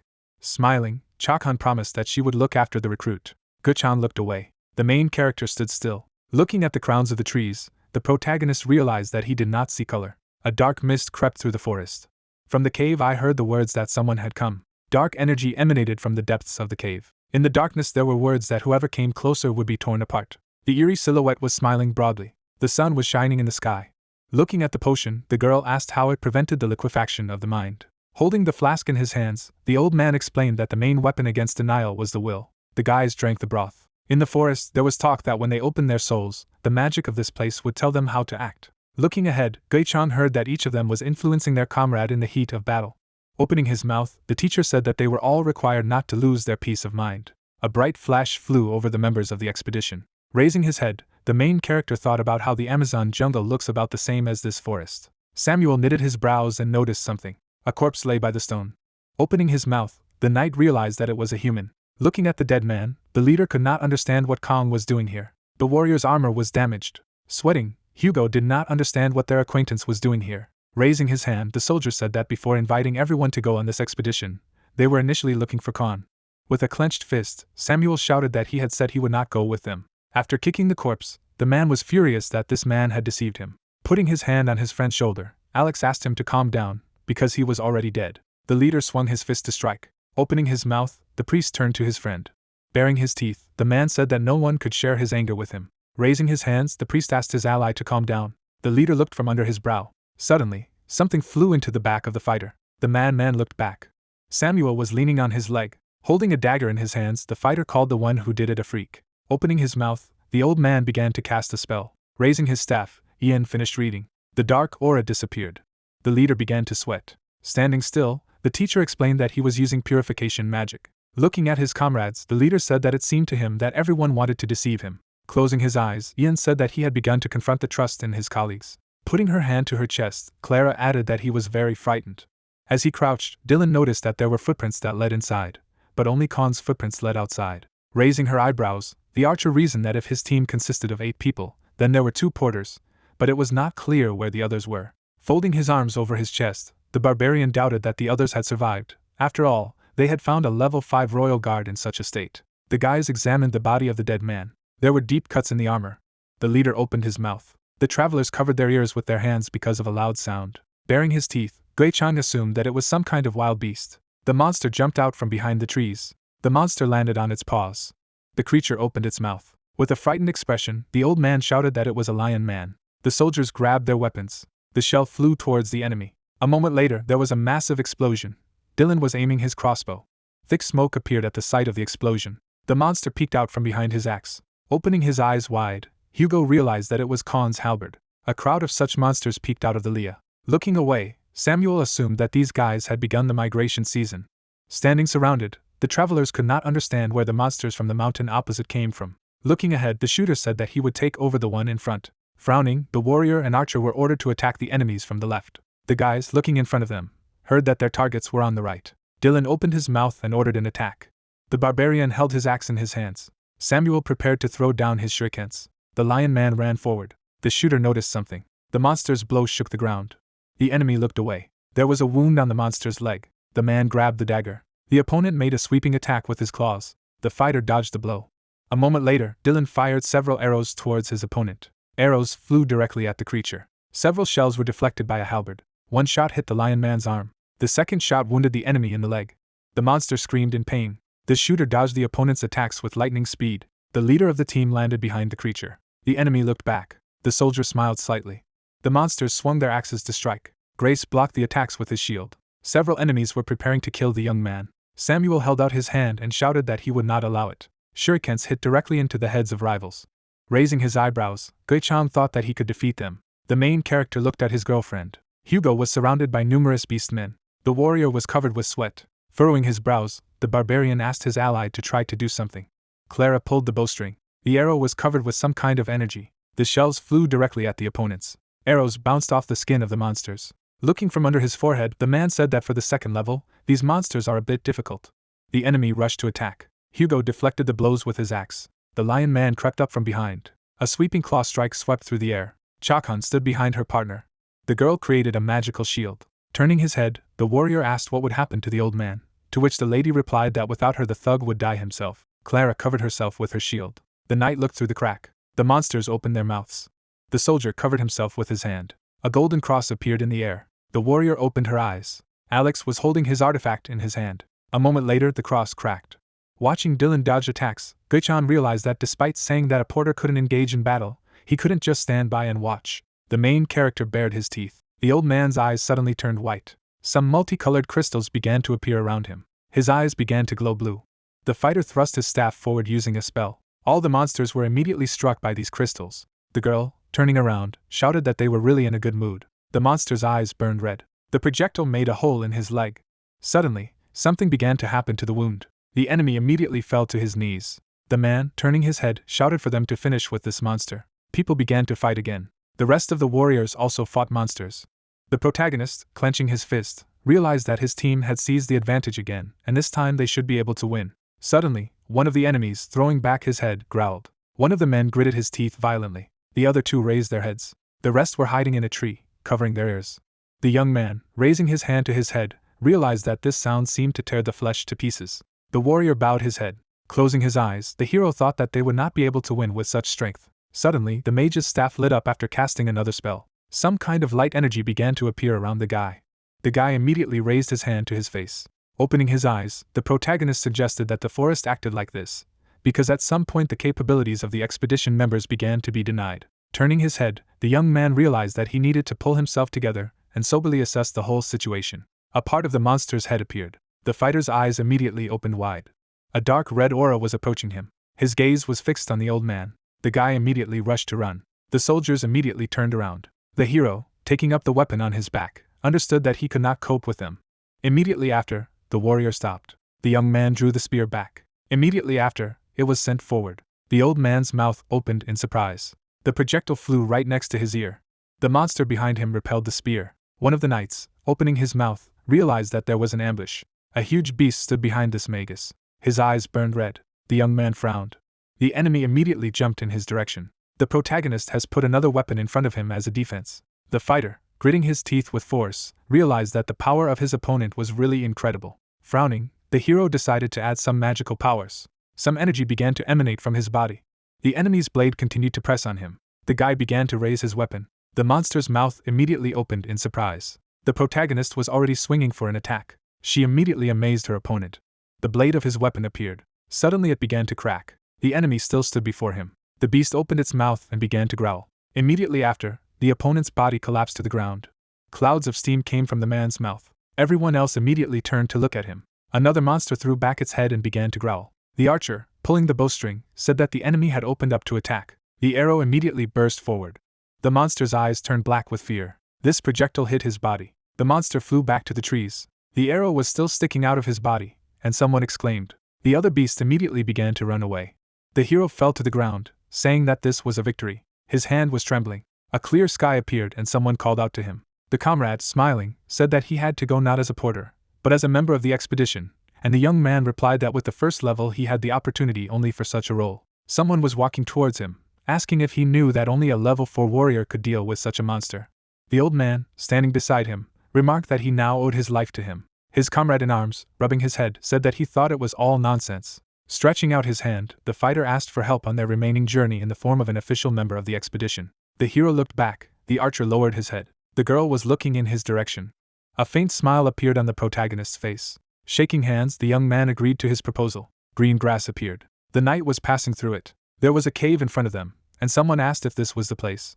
The mage, looking ahead, replied that the entire forest, except for this place, was tightly shrouded in the energy of negation. The crowns of the trees came into view, and he heard him saying that it was as quiet as if it were the eye of the storm, which meant that the magic of denial was needed to protect the place. The young man, raising his head, realized that as soon as they set foot on this land, the soul immediately calmed down and that feeling of pressure disappeared. The man, turning around, said that apparently this place was here. The old man, looking ahead, explained that this was the tomb of the saint. The girl raised her hand and shouted that they needed to go there as soon as possible, because she couldn't wait to see it. Another fighter, standing nearby, noted that he could not even imagine how many rare and valuable treasures were stored in this place. The hero, frowning, tried to understand whether they were really going to come in. The knight, smiling, suggested that they first find the entrance. The man did not turn around when someone began to speak.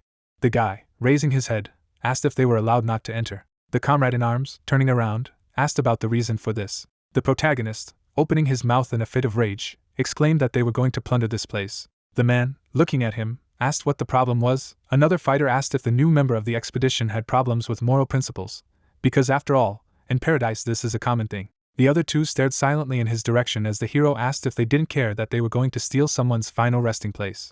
The girl, putting his hand on his head, asked why he was pretending to be a saint, while the other suggested that these were just echoes of an ordinary person. The knight, closing his eyes, apologized for disappointing him and explained that this was the purpose of the expedition. An entrance came into view, and he heard him saying that Master Ian would only be happy to confirm the hypothesis. But they were different, for why come here if not for profit? Turning around, the fighter also invited him to stay outside. The hero, frowning, listened to his words that in this case, he would be the last in line for artifacts. The crowns of trees appeared. The entrance to this burial was visible. The knight, looking away, noted that it was clear that someone had already entered here, while the archer assumed that it was Khan's team. The recruiter, walking in front, said that they needed to hurry, because what would happen if Khan and his guys came out of here with artifacts? The old man was walking behind when the man said that they needed to track the whereabouts of all the members of his team, and it didn't matter if they were alive or dead. Two porters were sitting on the grass when the question was heard about what the young man was doing on the ground. The protagonist, bowing his head, asked if there was no unspoken rule that they were not allowed to talk about such topics, and she replied that she was only curious. The guy, sitting next to him, asked why she did not go with the others, because she herself said that this was a chance to get good items, and the girl replied that something could happen to him if they left him. The young man, turning his head, realized that he wanted to tell her to worry about herself, because he had a ninth eye. The guy suddenly rose from the realization of his ability. The black color enveloped the area adjacent to the cave. The hero, frowning, realized that the black color is a sign of immediate escape, and this happens for the first time after an impossible mission. Looking ahead, the protagonist didn't know how anything could happen if a priest and an archmage were there. The assistant held up her finger and explained that there was a slight chance of an impossible mission if a medium-sized group gathered above level 4. The guy, looking at the entrance, realized that it would be nice to see what was inside and asked about what dangers there were in the tomb. The girl, looking somewhere back, replied that there might be traps or some kind of monsters. The young man's eyes widened after her words that there could also be ghosts. The man, raising his finger, explained that the dead perceive all living things as their enemies. The protagonist, remembering that girl, realized that if the dead have a sense of hostility, then they have consciousness. The girl, her mouth open in rage, screamed about why he was ignoring her question. The crowns of trees appeared when the fighter realized that he might have a way. The rest of the expedition members were already in the depths of the cave. The fighter, crossing his arms over his chest, asked how long they would have to mess around here, and the recruiter replied that it was almost over, because the level of difficulty here is not high, but it takes time to hack such a structure. The archer, shining a torch on the wall, asked if even Kang's team could not open it, but the knight replied that it was not so, and then his comrade-in-arms asked why there were no traces here. The old man bowed his head, listening to their words that this was all extremely strange. The lock opened. The girl, smiling, shouted for him to open her faster. Chakhun, running up to them, shouted that death would await them all if they opened this door. The hero, picking up a sheet of paper, explained that he had the ability to read the thoughts of the dead with the help of a stream of consciousness pen. The girl, looking at the magician, asked what it was, and he replied that it was an item that showed the consciousness of another being, and it was quite an expensive thing from the prank that was available during the training. The knight took the paper in his hands. Various threats were written on the sheet, and at the same time the recruiter asked if this was the consciousness of the tomb owner. The magician's mouth opened slightly when someone asked who he was. The young man, looking ahead, began to say something. Someone put his hand on the door when the protagonist talked about the fact that the owners of the tomb are a woman and her husband. The archmage, raising his head, explained that the once noble aristocratic family went bankrupt and the youngest daughter had to marry for convenience in order to help her family. But immediately after the ceremony, the groom died, and the cause of death was an incurable disease. The girl's body appeared when Ian said that the suddenly widowed woman was buried with her husband living, and it was after that she was recognized as a saint. Chohan, opening her mouth in surprise, asked if she was really buried like this. The old man, looking ahead, replied that she had chosen this path herself and was therefore awarded the title of saint. Introducing a certain wizard, the magician also added that after that, the famous sorcerer cast a spell on this place, and the tomb of the saint was filled with precious objects. The young man, tilting his head slightly, began to say something.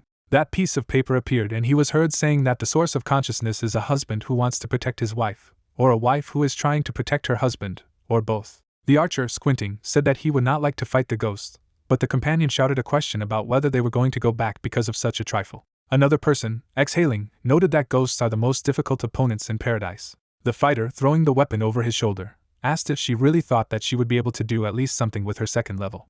The priest stretched out his hand and asked if he and the mage would be able to resist the enemy in any way, and the priest replied that it was difficult to judge, especially if the opponent had such a clear mind. The protagonist, opening his mouth wide, asked them to listen, because most likely there is some way. A burning candle appeared. They were all standing in front of the table. The girl, looking behind him, asked if he really wanted to deal with the ghost with some kind of ceremony, given that he had taken away these offerings, which would be useless after the first use.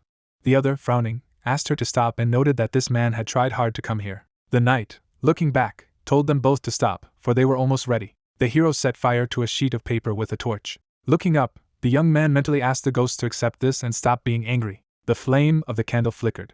The young man's eyes took on a faint green hue, and thoughts began to haunt his head that the state had changed from an immediate escape to a state of choice. His gaze was fixed on this door. Holding the pen in his hands, the guy knew that in order to read the consciousness, he needed a piece of flesh, and he had just had to use the herb from the grave, and now he needed to taste the flower of the offering. Putting the pen on the paper, the hero mentally asked them to read their thoughts and souls. The feather suddenly soared into the air. The girl, clenching her teeth forcefully, said that it was very creepy. The feather trembled a little. The young man, looking down, noted that apparently everything was already over. Paper with a new inscription appeared. The knight, holding out his hand, asked if they should try to enter. They all went inside. Some equipment appeared and someone's joyful shouts were heard. Animal heads were also visible. All of them, being inside the room, asked if there really were so many beautiful tombs. The knight, standing nearby, asked if they could take items if they had permission to enter. The protagonist explained that this was possible only if they did not disturb the owners. A sealed body appeared and someone asked if this thing was the tomb of the Holy Virgin. The recruiter, burying his hands in his hips, asked if what they saw had anything to do with the consciousness of the Holy Virgin, while the protagonist replied that it was quite possible. They all went further. The knight, illuminating the maiden, asked them to be more careful with her. The girl, looking down, said that it was very beautiful. The priest, standing nearby, began to say something. The guy narrowed his eyes, looking somewhere. Looking at the artifact, the fighter said that this is the dream of all priests. The magus behind them revealed that it was an artifact that allowed the divine spell to be cast without offerings, and moreover, it could freely store up to 6 spells. This cross appeared and the priest was heard saying that with such an item there would be a power equal to a 6th level mage, and also his question about whether there were any restrictions on use. The guy, looking back, began to ask another question. The old man, lowering his gaze, also began to say something. The fighter's eyes opened wide after the words of the interlocutor that such a sign of the Holy Virgin is proof of her purity. The young man, bending over him, said that it was not a pity to die for such a thing. Immediately afterwards the warrior took it in his hands and someone shouted for him to put him back in his place at once. The hero, opening his mouth with rage, asked if they really did not know what it meant not to disturb the dead. The girl, turning around, asked what was happening, but her comrade in arms assumed that it was an earthquake. The protagonist, bowing his head, shouted that the owner of the tomb was angry. The maiden herself also appeared. The girl, raising her hand, shouted that there was nothing wrong with this, because if you were afraid of ghosts, then nothing could be done and such people should not have the right to be in paradise.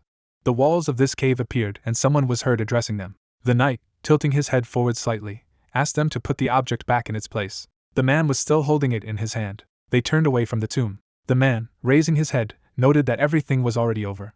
The girl's gaze was directed to the side. Pointing her finger, she shouted a question about whether she could take at least this. The young man, frowning, replied in the negative, and added that this was all their greed. The man, opening his mouth, began to say something about greed. The knight bowed his head and remarked that if it meant not being afraid of death, then it could be said that the risk was worth it, because just one such object could make them all rich. Frowning, the fighter explained that it was possible to become so rich that they would no longer have to come to heaven. The guy, bowing his head, asked if he was really going to take this thing for himself. His spear appeared. Taking it in his hand, the hero said that then he would have to step over their corpses. The girl, pulling the bowstring, said that he would answer for his words. The man, standing between them, asked what had happened to them, because now was the time for quarrels. The fighter, holding out his blade, explained that the newcomer was the first to cross the line. Chohan, throwing the weapon over her shoulder, said that they were all completely crazy. The knight turned around and asked if the archer was against it. Dylan, bowing his head, said that everything was wrong from the very beginning, because the strange thing is that Khan's team could not open this door. The man, opening his eyes, wondered if this could mean that before they tried to open the gate, they were attacked by someone, like the owner of this place. The knight closed his eyes and exhaled. Looking at everyone else, the recruiter noticed that some of them would disappear today. The old man, banging his stick on the floor, said that this would not happen. The mage, looking ahead, explained that he also agreed with the protagonist. The soldier, his mouth wide open in surprise, shouted. The teacher, standing in front of him, asked if he did not think that his behavior today was extremely hurried. The man, holding his hand behind his back, assumed that this behavior was related to Vanessa, because he needed a certain amount of money to revive her. The knight, gritting his teeth violently, replied that he was right. The other two were already standing ready when the commander talked about becoming the leader of the team after his death, but even so, it was difficult for him to fill the void after it. Another soldier appeared and his words were sent that he wanted to return her as soon as possible. His mouth was open when the interlocutor said that he respected him as the head of the expedition and the crew. The old man, putting his hand on his shoulder, explained that he had to approach the expedition thoroughly, and therefore he could not put everything on the line. His eyes widened as he told him that he should do this if he didn't want to lose anyone else. His eyes were still open. The knight bowed his head and said that they would only take what was hanging on the walls. Looking at another fighter, the recruiter explained that they would try to get artifacts at the auction. The girl, raising her fist to the boy's face, asked if he was happy now. Chohan, standing behind, asked him not to worry, because she just had a bad temper. Dylan glanced away when he heard someone say thank you. The protagonist, lowering his gaze, apologized. The archer, putting his hand on his shoulder, noted that people can quarrel even during a picnic, not to mention an expedition where they came for profit. People began to collect various items. The leader, looking ahead, asked them to hurry up, because they needed to get out of the forest before sunset. The entrance to the cave appeared. The two warriors looked up and asked what had happened, because now the earthquake had become even stronger. The head, pointing his finger, shouted for them to come out faster and faster. People immediately began to run away. They all ran out of the doors. This gate appeared. The man, turning around, shouted that something had appeared there. A kind of dark energy appeared around them. She immediately grabbed the girl by the leg. Her mouth opened wide with fear. She began to be pulled back. The fighter, frowning, began to call to her. The doors immediately slammed shut. Two men, trying to open the door, shouted that they could not do it. Suddenly the two of them looked up at the gate. All the members of the expedition silently looked in the direction of the entrance. All of them did not move. The door began to open. Someone's image appeared and the question was heard where they were. The eyes of the two comrades immediately opened wide. The girl, crawling out of there, said that she could not see anything. The knight, frowning, called out to the priest. They all appeared. In the hands of this man was that cross when the protagonist thought that human greed, disgusting and deep, making fools of them, which they had left unattended, had been a fatal mistake for them. The hero's eyes immediately opened wider. The black energy was heading towards the girl. It suddenly pierced her eye sockets. Her mouth immediately opened in pain. The soldier, his mouth wide open, called out to her. She, clenching her teeth with force, tried to scream. A red aura was already approaching her. Her eyes were wide open. The body of her companion was already lying on the ground. The knight turned around and told everyone to run away. The same man was still standing still. The others covered their faces with their hands when the spirit said that it wanted to let them go, but her jewel was stolen. The young man closed one eye. The black energy was directed towards them. The priest, holding a cross, tried to pronounce a certain incantation. His eyes suddenly opened wider. The girl was lifted into the air. She looked down and said she couldn't move. She still had a blade in her hands. The recruiter held out his hand and shouted for the priest to step aside. The blade went straight to his head. A bright slit appeared on his face. The man ran closer, shouted. There was only a pool of blood beneath him. Bowing his head, the head called for this fighter. The girl, pointing the blade, asked him to leave quickly, because she could not allow the murder with her own hands. The knight's head immediately soared into the air. The archer, wide-eyed, called out to him. The girl, covering her face with her hands, asked the old man to do something. The magician, bending to the ground, shouted that this aura was too strong and he could not move. The fighter, gritting her teeth, said that she had killed Samuel. Her hand was raised up. Tears flowed from her eyes. His head was immediately twisted. The body began to fall down. The hero immediately ran closer. The young man bent down to the ground. The girl, standing behind, shouted a question about why he was just standing. Chohan, frowning, told him to hide behind his back. The guy, turning his head, shouted that they needed to put everything back in its place. A ring appeared. The protagonist, taking it in his hand, realized that this is exactly the thing. The aura began to spread around him. The hero, gritting his teeth with force, mentally asked her to wait a little longer. This cross appeared. There was also something else. The young man covered his face with his hands. His gaze was directed somewhere forward. Something was lying near the girl's corpse. This thing shone brightly. Immediately after that, the guy rushed to her. The man, closing one eye, shouted that he could die. The protagonist was still reaching for that object. The young man grabbed him. His fist was clenched. Once in a certain place, the guy asked himself what had happened. The soldier was looking somewhere. His gaze shifted to the side as he heard the words that they had been warned. There was this spirit standing there. The girl standing in front of him said that she felt that she should just give away the treasures from the walls, and then those annoying people wouldn't come to her again. The guy, opening his eyes wider, asked if she was a holy virgin. The ghost, holding the artifact in her hand, explained that this thing was left by her beloved mother. A ring on her finger also appeared after her words that it was a gift from a person dear to her. She didn't turn around as she listened to the man's words of apology. The young man lowered his gaze, listening to her say that it was not his fault, and he did not need to apologize. Bending his head, the hero explained that he was in the same position with them. The spirit still did not turn around. The guy's eyes widened. Immediately after, the fighter closed them after such a command from the interlocutor. She began to move forward. His eyes were still open. The space in which they were appeared and her request that he give her his hand was heard. The guy immediately stretched out a trembling palm. The ghost also stretched out her hand forward. Bringing her palm to him, she noted that the person who protected her was coming for the first time. His eyes widened. The young man, looking up, tried to say something. Immediately after that, everything changed back. The dark aura began to recede backwards. The man, lying on the ground, asked if it was over. The old man, running up from behind, called out to the fighter. The mage, standing nearby, asked if he was okay. The young man was holding several objects from the tomb. Introducing this girl, the guy noticed that she looked so sad and lonely. Some signs appeared on the table, and someone said that the magical power of Festina's earrings increases the speed of the wearer, increasing it by 1.5 times for 1 minute, and it can be used a maximum of 3 times, since the possibility of the next use will come only in 6 hours. The old man, sitting at the table, noted that the most important thing is that time and quantity can be used at the same time. Then the hero said that this means that the owner has the opportunity to run for about 3 minutes at a speed of 100 meters in 3 to 4 seconds. The man, smiling, asked if she had given him such a cool thing and added that this ghost was quite generous. An earring appeared and the magician's words were heard that the only drawback was that they obeyed only the owner, and it was the protagonist who should take them, because it was a pity to sell such an item. The archer bowed his head and agreed with his words, because it would be extremely difficult to get such a thing a second time. The girl, putting her hand on his shoulder, said that he could give it to her, because she had not had a chance to wear something beautiful for a long time. The fighter, crossing his arms over his chest, noted that this thing would not make her more beautiful anyway. She began to strangle him when the hero thought that he did not need this money yet. The earring was on his ear. The girl, looking at him, noted that this thing even suits him.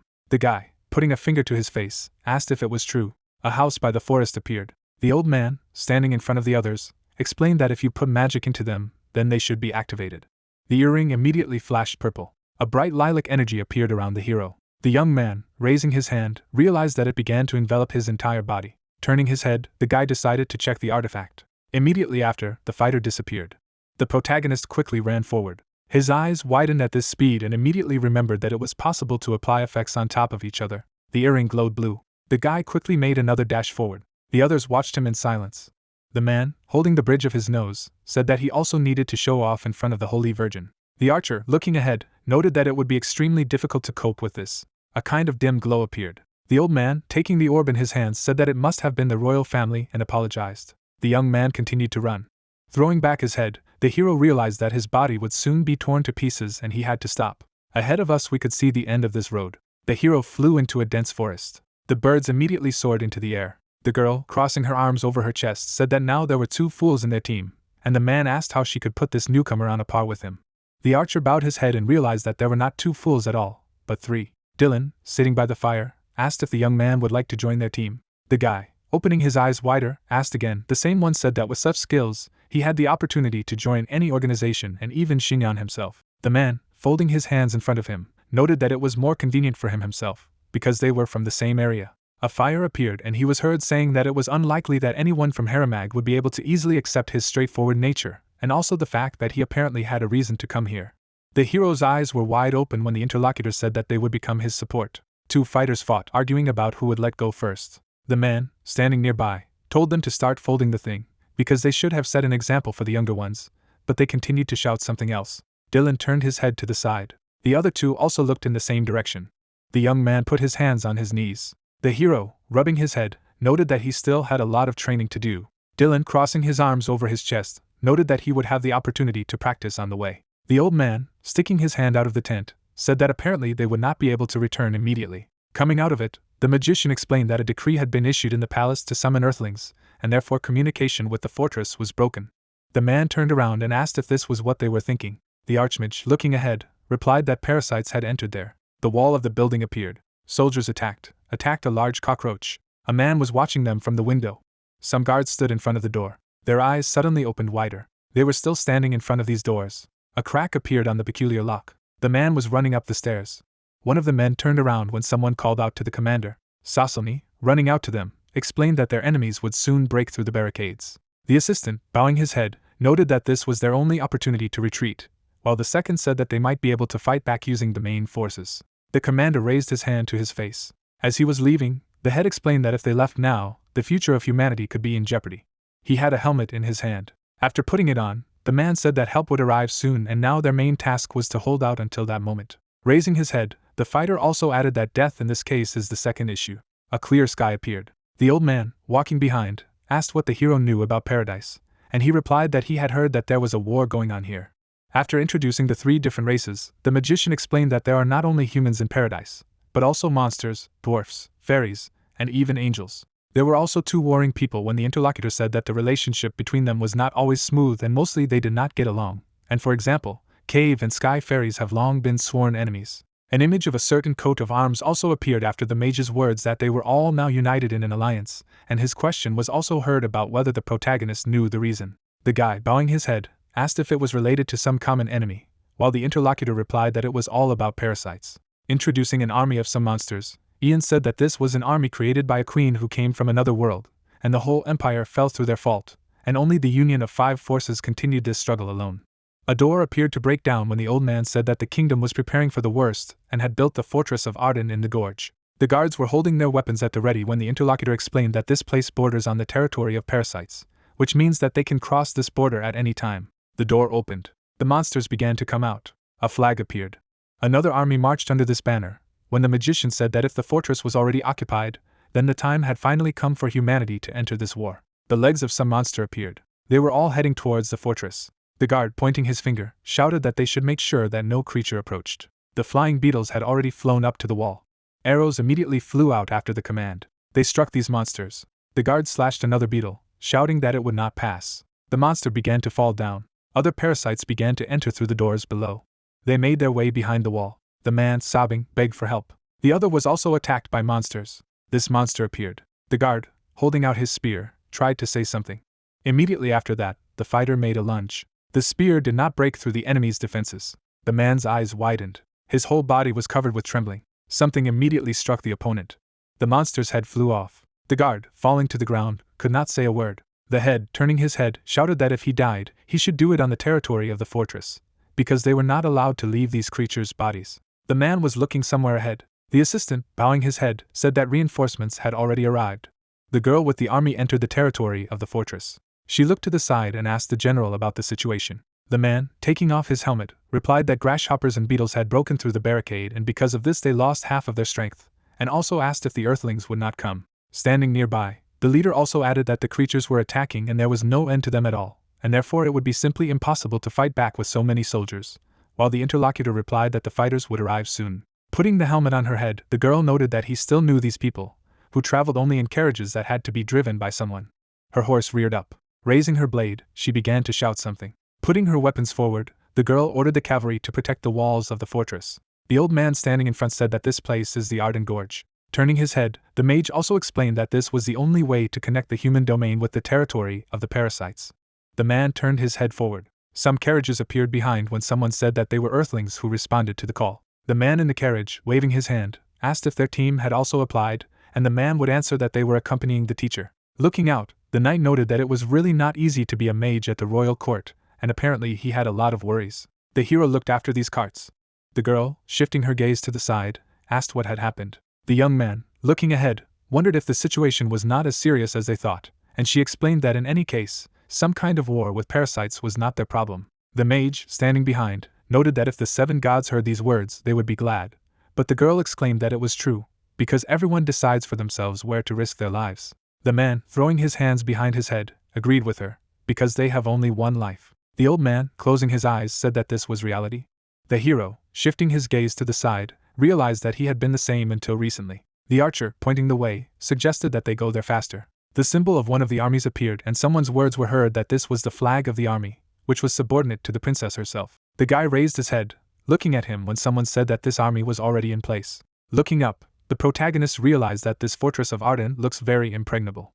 Looking at the many corpses inside, one of them noted that apparently the battle was much fiercer than they thought. Noticing that girl, someone said that it was her. The old man, closing his eyes, explained that he was worried, since there was no communication due to interference, and this relieved him. She took up her helmet. The knight took it from her head.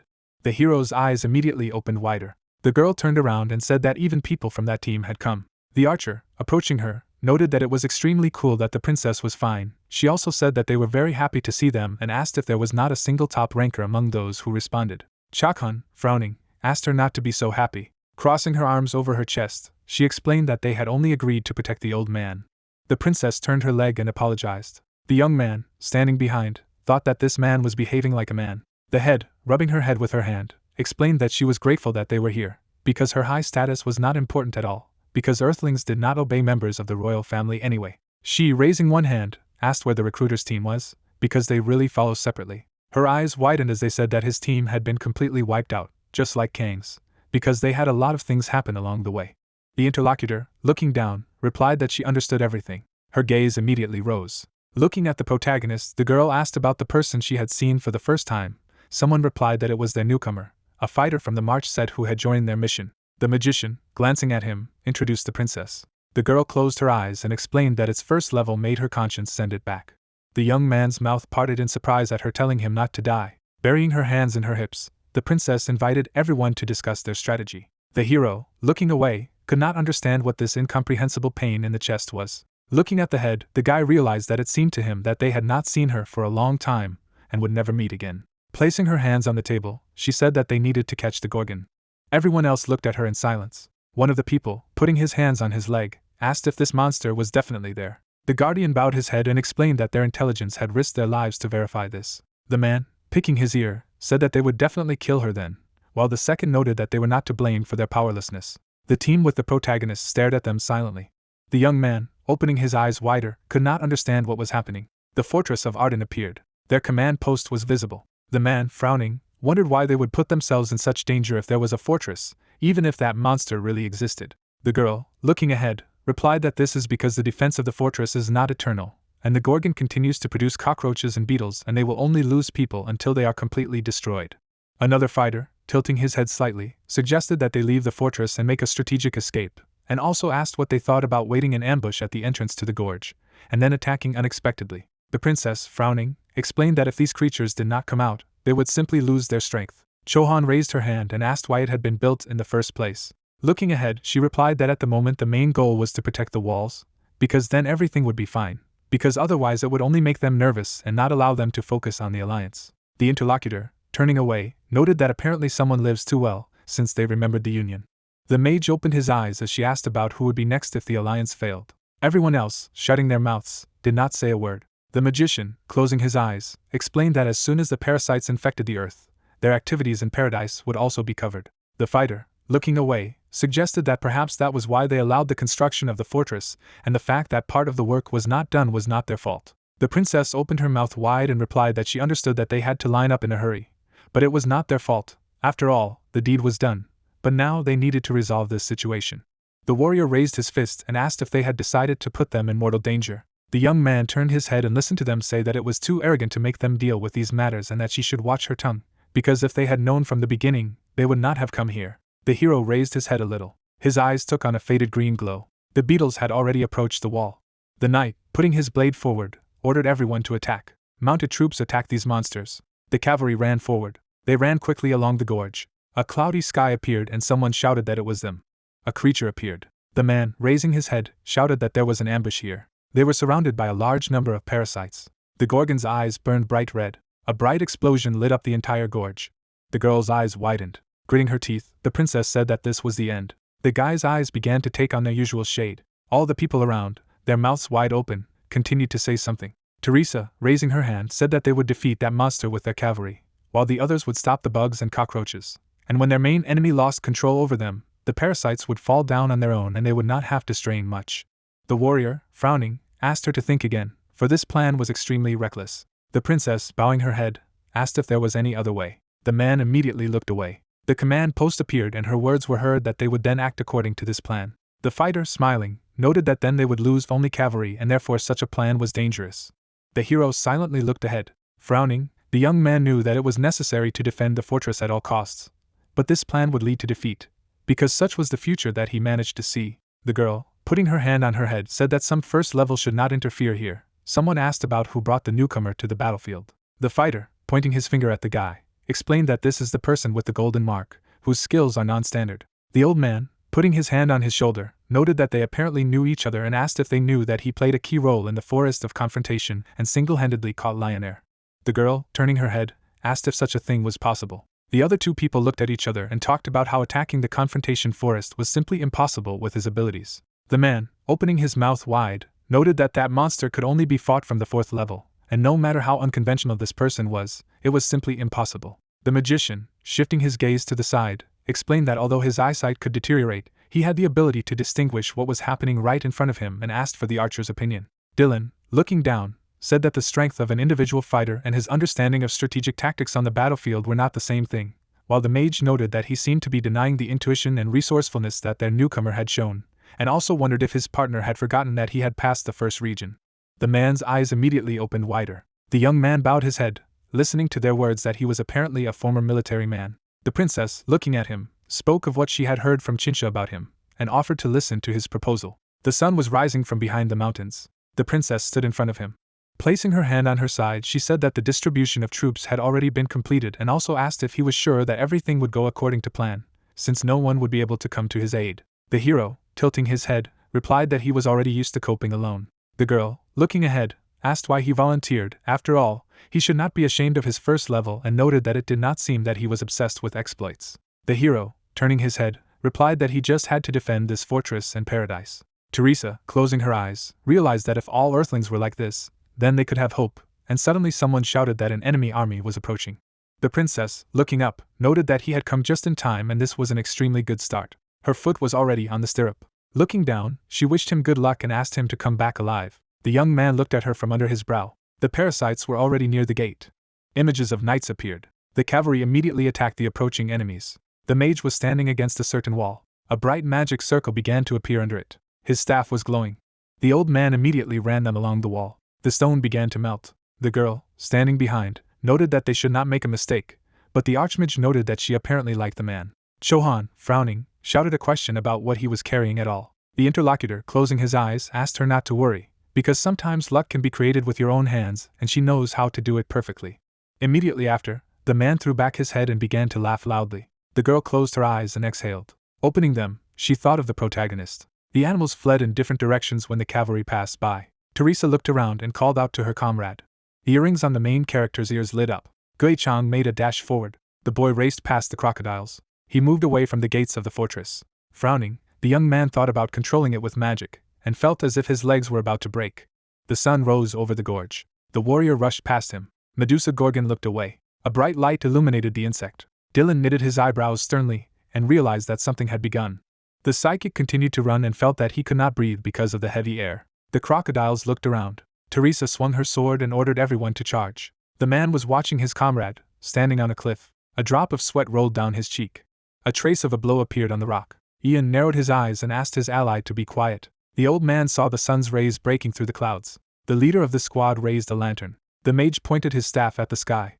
A vortex appeared from it. Air currents crept up to the crevasse. Sparks flew from there. The rocks in the gorge trembled. The girl turned around and ordered to stop the pursuit.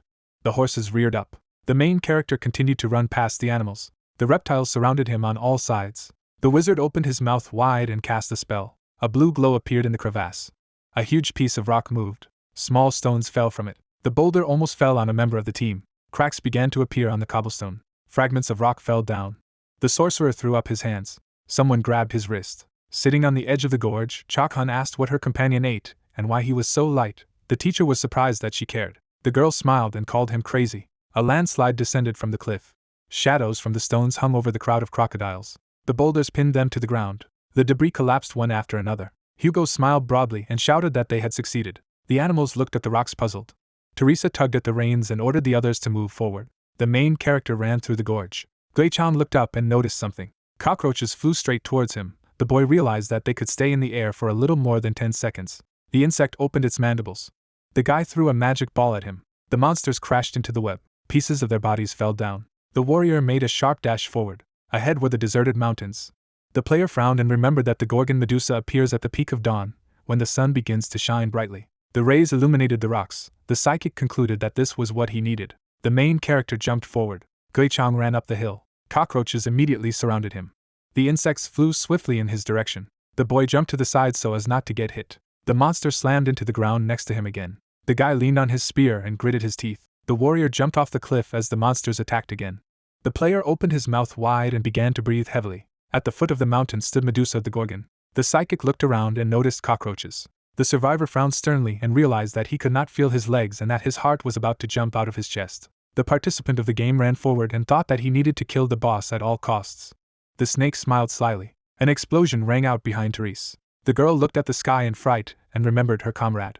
The main character took a magic ball out of his bag. Gui-chan threw it forward and hoped that it would work. The boss grabbed the bomb with his hand. The monster threw him back. The boy looked at the ball nervously and realized that its speed was faster than expected. A powerful explosion rang out on the battlefield. Hugo looked up and said that their comrade had looked up, so now it was Dylan's turn. Chohan turned to her ally and asked if they could catch the enemy with 2 spell balls and lightning. Ian replied that they had to hit the target, and then everything would work. Teresa opened her visor and knitted her eyebrows sadly. The arrowhead sparkled. The man pulled the bowstring. The archer gritted his teeth and thought about the fact that he needed to shoot everything he had in one go. A huge amount of energy has accumulated around him. The arrow shot into the sky. The monster looked happily at the fire. In front of her was another magic ball. Medusa Gorgon raised her hand and grinned. Water poured out of the sphere. The arrow flew high into the air. Then she headed towards the ground. The guy realized that water and lightning give an incredible combo. A projectile pierced the boss's back. The warrior held out his spear in front of him and realized that it would be difficult for them to defeat the enemy, since he missed the first spell. The player narrowed his eyes and decided that there was only one thing left for them. The psychic rushed forward and used his earrings. The snake opened its mouth furiously. A bright plume appeared on the ground. The main character made a dash and found himself behind the monster. Her body immediately exploded. Gui-chan fell to the ground. The monster collapsed right behind him. The soldier took off his helmet and shouted that control of the bugs had been lifted. Crocodiles darted from side to side. Teresa smiled and concluded that her comrade had coped. The girl clenched her fists and bowed her head. She closed her eyes and shouted joyfully. The princess pointed her hand up and ordered her subordinates to kill all the monsters. Chakhan placed her mace on her shoulder and called her ally to action. Ian closed his eyes and nodded. The axe flashed in the sun. Hugo spun it in his hand. The army rushed beyond the gates of the fortress. A bright light broke through the clouds and illuminated the mountains. The boy took a step forward. The guy walked with his hands down. Suddenly the warrior looked up. The commander ran to meet him. Her hair and cloak fluttered in the wind.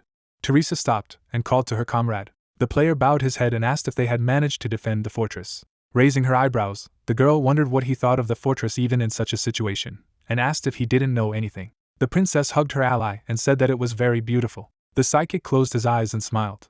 The sun shone on the house. Chohan folded her hands behind her head and asked if they wouldn't be doing a welcome ceremony, since they had a new one. Hugo wondered how it was done. The woman looked away and replied that she didn't know, because they had never had new ones. Squinting, the man offered to just eat, drink and have fun all night and promised to tell his friend about the girls from Haramag. The holy fighter kicked him and was indignant at his suggestion. The soldier looked to the side and asked her to calm down. The knight opened her mouth wide and asked what that meant. A member of Carpe Diem wondered if he really liked the girls from Shirazard. Chakhan struck him hard with her fist. Teresa came into the room and wished everyone a Merry Christmas. Dylan looked at her in surprise. The guys looked at each other and said that Christmas is celebrated in December. Covering his face with his hand, the leader said that this was not the problem and asked what kind of Christmas could be in paradise. The canvas soared into the air. Holding a spear in her hands, the princess compared it to a Christmas gift. The heiress closed her eyes and asked where their companion was. Clouds floated over the temple. The main character opened the door and said that he wanted to use the vault. There was equipment in the closet. Gui-cham concluded that he would soon become rich. As he walked down the hall, the boy wondered what that meant. The guy remembered all his friends and realized that he had nowhere to return anyway. The warrior approached the statue. The player stopped and stared at her. The psychic's eyes widened in shock as the voice asked him to come closer. The sculpture stood motionless. The participant swallowed nervously and complied with the request. Standing in the shadows, Gullah noticed that he was doing well and would be able to climb to the 3rd level very soon. The survivor lowered his gaze. The goddess said that she could not read his mind, and asked what was bothering him. The main character looked up and replied that he was curious about something. The statue seemed to frown and explained that she could not explain that dream to him, at least not for now.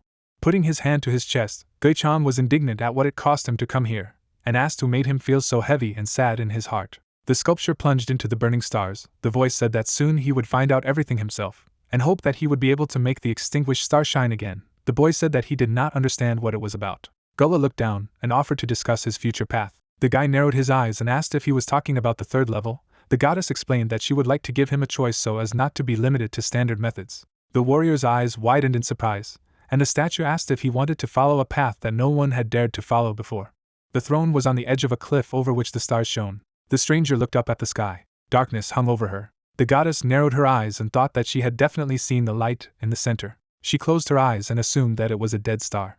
The player summoned a white aura in his hand and thought about making a spear with the help of magic. Chakhan crossed her arms over her chest and asked what her friend was doing. The psychic replied that he wanted to get a magic spear. The woman smiled and decided that it was hard for him because there were no people with the same class and that he had no one to ask for advice. The main character lowered his gaze. The sacred fighter asked why he fell for persuasion and chose such a strange class. Then, in the temple, the sculpture asked if her friend would feel sorry for her, and Gui-cham replied in the negative. Gullah frowned and rewarded him with a unique class called the Spearman Mage. The boy knitted his eyebrows sternly. The guy clenched his fists and wondered if he had been deceived. Hugo approached his girlfriend and asked what he was doing. The knight replied that he wanted to become a spearman. Covering his mouth with his hand, the man yawned and said that their comrade would solve everything at once.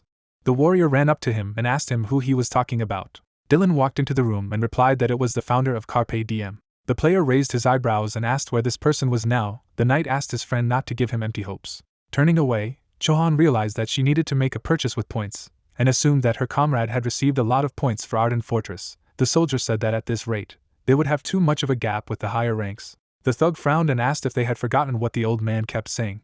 The psychic looked down and remembered how Agnes had warned him that at some point in the training there would be a limit, and that he would not be able to reach the same level as those who comprehend everything on their own. The main character rushed to the exit and shouted that he needed to get out for a while. The guys looked after him puzzled. The sun's rays illuminated the headquarters in Sicily. The heroes were climbing the stairs. The girl looked around when Cynthia noticed that the lion had come to her mother. Gui-cham ran up to them and called out to his girlfriend. The manager decided to leave them alone and leave. The head turned around and asked the participant not to treat her friend as his nanny. The woman went to the door and reminded that they had a difference of only a year. The guide adjusted her glasses and asked what brought him here. The instructor lowered her gaze when she heard that it was all about the Spearman Mage. The boy put his hand to his chin and explained that this was a unique class, so there was no information about him. With a stern knitting of her eyebrows, the coach warned him that this was not a place where everything was geared to training and growth, and added that more often than not, he had to comprehend and learn everything on his own. The guide bowed his head and agreed with her. The warrior scratched his cheek when the administrator asked what he knew about spearmen. The player rounded his eyes in surprise. The assistant asked if he knew the basic rules, the difference between his spear and a spear for throwing, and how javelins are thrown in general. Squinting, Agnes was indignant that her comrade knew nothing about spears, but was talking about some kind of magical power formation, and explained that a person who could not walk could not run. The psychic scratched his chin and realized that he was too hasty. The girl turned around and said that it was a good thing that her ally hadn't spent the feat's points. The woman went to the house and promised to check how much he trained. When he returned, the main character asked if she was going on an expedition. Looking around, the guide replied that there was nothing special and said that they would see each other after her return. The sun's rays illuminated the Carpe Diem building. Gui-chan was carrying a bag of weapons in his hands. Screams were heard in the next room. Chak-hun ran out of there. The boy turned around and asked what had happened. The holy fighter frowned and shouted that it was all because of him. The guy looked after her in shock. Dylan was standing at the kitchen table. The warrior entered the room and asked what had happened. The man replied that it was related to a new task. There was a coffee maker on the table. The player asked why it made their friend so angry. The leader took a cigarette and explained that he wanted the two of them to go there because he and Hugo would have to leave on behalf of the royal family. His hand shuddered when the psychic asked how far they were going. The archer smiled and decided that it would be difficult for the two of them to cope, so they needed to assemble a team. The main character poured himself coffee. Gui-chan's eyes widened in surprise when the shooter said that he would have to become a commander. The boy looked around and asked why Chion couldn't lead them. Dylan replied that she had no leadership skills and added that she was offended that she wouldn't go with him. The guy raised his eyebrows and reminded him that he only had a second level. The man squinted slyly and called him the very hero who saved the fortress of Arden. The warrior stared at him in surprise. After taking a puff, the leader talked about how killing monsters in Ramman village was like an initiation, and decided that it would be useful for him because it was a great chance to test his abilities in forming and managing a team. The player looked away. The psychic held out a mug and concluded that they needed to find a ranged fighter and a priest. The archer took a sip and realized that this was not bad for the first step. The shooter asked how he managed to brew such delicious coffee. The main character smiled and replied that he had a girlfriend who loved coffee very much. Dylan closed his eyes and wanted to take a couple of lessons from him when he returned.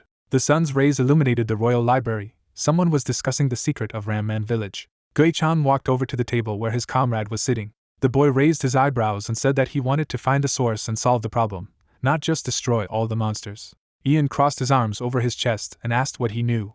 The library was empty. The guy told me that there were no monster settlements or nests in the vicinity, but monsters continued to appear, and the royal troops could not find the source. The man rose to his feet and asked his friend to follow him. Passing by the bookcases, the old man explained that periodicity indicates the possibility of forecasting, which means that it can be controlled. The mage stretched out his hand to the scrolls and added that every time the village elder requested, the royal palace sent earthlings there. That is, new teams from Haramag always had a great chance. The warrior frowned and stated that the villagers would be in danger if for some reason they couldn't go there. The wizard looked around and looked at him in surprise. Handing him the scroll, the sorcerer said that it was a record of raids, and suggested that it might help. White smoke appeared in the darkness. There were many craters on the ground, and a rumble was heard. The mist floated below. Someone asked his child not to follow him. The monster waved his hand and repeated his request. The living dead gathered in a group. The voice asked his child not to follow people. A smirk appeared in the darkness. Someone said that the monsters would capture them if they disobeyed. Fog enveloped the village. The main character was writing something on paper. Gui-chan kept his finger on the right line in the textbook. Suddenly, someone entered his bedroom. Chak-hun leaned over and asked what her friend was doing. The boy lowered his head and replied that he increased the level of difficulty. The girl raised her eyebrows in surprise and asked what she was talking about. Looking around, the guy recalled how his ally grumbled about being given low points, and asked if she had managed to find a priest. With her mouth wide open, the woman asked if he really thought it was so easy, and shouted that the two of them were going on a mission together, even without the main damager. Turning away, the warrior said that he would do it himself, and asked his ally to find an archer and a defender. The holy fighter's eyes widened and asked if he had anyone in mind. The player brought the feather to his chin and replied that he had someone who could find the right person. People walked the streets and discussed the fact that someone had won the battle for the fortress of Arden with only the first level. The participant of the game raised his index finger and said that they also had a person who was out of the rules. His friend suggested that it was all the work of the rebels. Clouds floated over the palace in Xinjiang. The survivors walked around the main hall and discussed the newcomer from the march set, who has a gold mark. Hannah watched them from the balcony. The girl frowned when her colleagues could not remember his name. The woman appeared in a crystal ball and called out to her friend. The main character raised his hand and said that he was glad to see her. The manager reminded that she had asked him to be as quiet as possible in Haramag. Gui-chan put his hand under the table. The observer was indignant that her comrade hadn't even warned her. Taking out a spear, the boy decided that he would be forbidden to fight if he told everything, and invited his ally to look at the gift from Teresa. The guy smiled awkwardly when the administrator called him too smart. Hannah narrowed her eyes in displeasure. The girl crossed her arms over her chest and stated that her friend had done the right thing by joining Carpe Diem before the old man retired. The warrior asked what was so special about him that everyone was talking about him. Closing her eyes, the woman replied that she did not know and said that the one who was destined to leave would not be able to do anything anyway. The player decided that she was saying this from her own experience. Scratching his head, the psychic told him that he was going to go on a raid on the monster with Chohan, but they did not have a team, and asked his ally to find them a priest. The manager raised her eyebrows and asked what had happened to Dylan and Hugo. Looking at the orb, the protagonist replied that they had left for an expedition on another assignment, and stated that he would now have to take the lead. The guide put a finger to her lips and replied that she had someone on her mind. Smiling confidently, the administrator warned that the costs would be huge, and asked if her friend would be satisfied with this option. The sun shone over the gates of the temple of Lasirius. Guichang took a step forward. The boy climbed the stairs and thought that Haramak was a military camp. People in white robes walked around the fountain. The boy knocked on the door and asked if anyone was there. A voice was heard behind the closed door.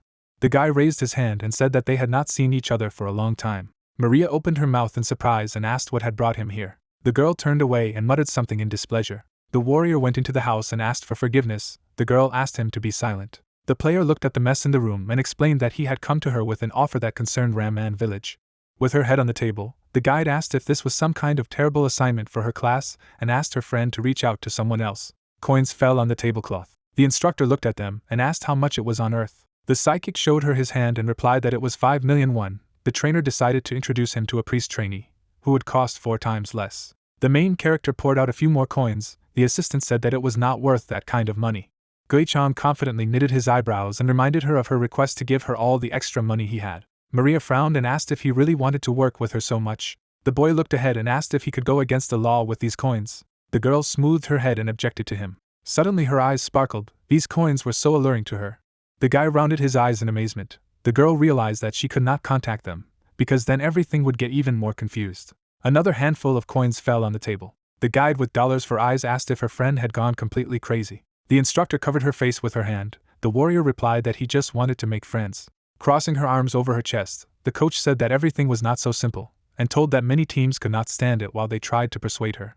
Chohan's eyes widened in shock when she saw her. The assistant frowned sternly. The heroines bowed their heads in frustration. Waving her hand, Maria said that she had nothing to do here, and explained that a fool in the team was more dangerous than an enemy from the outside. The woman wondered when she would be silent. A fire lit up around her when the girl suggested that she smash her head to prove to everyone that she had no brains, and even decided to bet a copper coin on it. The holy fighter grabbed her by the collar, the tavern patrons thinking that their companion had very unusual inclinations. The player stretched out his hand to stop his friends. The psychic flinched when someone called him a rising star of Haramag. The knight crossed his arms over his chest and decided that it was not for nothing that so much was said about him. The stranger smiled and said that she had seen him show himself at the fortress of Arden. Mikhail frowned resolutely and introduced himself. Veronica narrowed her eyes and named her class. Jershal lowered his gaze as the swordsman introduced him. The runner held out his hand and said that it was a pleasure to meet him. The main character shook it and replied that it was mutual. The carts drove along the road to the village of Ramman. Its wheels rattled. Chakhan clutched her stomach because she almost vomited. The heroines approached the wall and coughed. Standing behind them, Guichan reminded them that he had warned them not to drink so much. Peasants harvested wheat. The participant of the games looked at his comrades from the side and said that he did not even hope for any greeting. The ranger concluded that nothing special awaited them, and explained that for them it is a simple task, while for the villagers it is a matter of life and death. The defense attorney frowned and asked them not to think about it, because it wasn't the first time they had seen it. The boy looked around. Narrowing his eyes, Bryce asked if they had come from Harmag and named himself in charge of guarding the village. Frowning, the young man introduced himself and asked where the elder was. The warrior pointed to his friends and asked the allies to take care of them while he was gone. Mikhail waved his hand and said that they would see each other at the hotel. The heroes walked through the village. The stranger raised her hand and said that the moon was crying. The man ran up to her and asked why she went outside. The old lady narrowed her eyes and repeated her words. The player raised his eyebrows and suggested that it might have something to do with the mystery. Grandmother's cry swept through the whole village. The guard took her hand and asked her to go rest. At that time, the sidekick was standing at the fence. The children standing next to them were holding hands. The protagonist looked around. The guard asked Hans to accompany him to the elder's house. The boy put his hands on his sister's shoulders and asked her to go home. Bryce apologized and explained that his mother was not quite well. The child looked around. A local resident went forward. Gui Chang frowned and wondered what the woman's words could mean. The guy followed the commoner. Peasants harvested in the garden. The warrior looked to the side and noticed that the situation looked quite calm. Hans smiled and asked if the Earthman had come to kill the monster. The player rounded his eyes in amazement, and was surprised that he was called that. The psychic asked if he was not afraid. The boy folded his hands behind his head and replied that it happens every time, and that adults immediately start fussing when they get too close to the fog. Following him on his heels, the participant thought that the village was too calm for such a situation. The survivor smiled and stated that there was nothing wrong with caution. Closing his eyes, the child asked if he had anything to beware of, and told that Earthlings constantly impose some kind of triple prohibitions and only frighten them. The main character lowered his gaze and asked what he was talking about. There was a cemetery next to the road. The commoner explained that they were forbidden to approach the fog and react in any way to the sounds coming from there. The peasant scratched his ear and complained that he had learned these rules by heart. Hans turned around and said that before she went crazy, Bryce's mother had said it was all set up. Gui-chang raised his eyebrows and asked who exactly had arranged this. The boy assumed that the elder was to blame. There was a mill next to the house. The child said that they had come. The guy knocked on the door. A gray-haired man came out of the house. The old man frowned and explained that he would not be able to give a decent reward because their village was very poor. The warrior waved his hand and said that this was not the reason he had come here. The head decided that Carpe Diem must have experience in such matters. The player sternly knitted his eyebrows and said that only a part of the guild was able to come here. The elder narrowed his eyes and said that this was their job, so they had to cope. Standing at the door, the psychic asked if they should not worry at least a little. The man asked what it was about. The participant looked at him from under his brow and asked if he knew about the levels of Earthlings. The old man's eyes widened in surprise. Slamming the door, the head replied that he did not understand what it meant and asked him to take up the task. Hans squeezed his eyes shut in displeasure, as the elder ordered him to go home. The detachment was walking along a mountain path. Following the comrades, the survivor asked if they could see anything, but the answer was no. Mikhail looked around and said that these changes left no traces. The main character looked around and noticed that there was a lot of yellow light here. Suddenly Veronica raised her hand. The team members tensed up and took up fighting stances.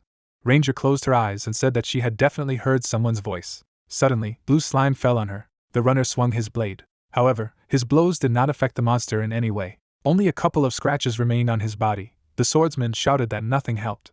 Chakhun approached him and asked her ally to move away. The girl jumped forward. With a kick, she managed to throw the slime back. The knight cut it in half. The corpse of the monster fell to the ground.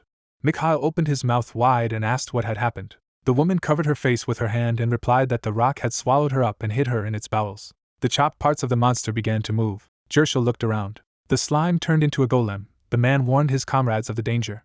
Several more humanoid creatures came out of the mountain. Puddles of slime have become monsters. They surrounded the detachment from all sides. The young man opened his mouth wide and shouted that this could not be. The holy fighter swung her mace and ordered him to be quiet and stay close.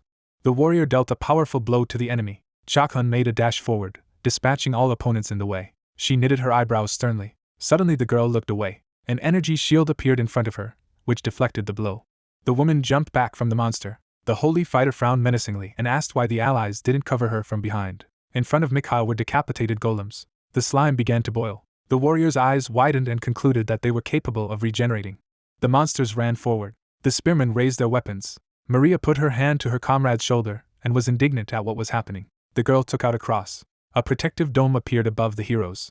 The monsters tried to break through it, but it was all in vain. The guide smirked and offered to buy some time first. The instructor looked to the side and asked if they could handle everything so that the two could move on. A blue aura enveloped the main character. The trainer called him the hero of the Fortress of Arden and the owner of the Golden Mark. Guichang took a step forward.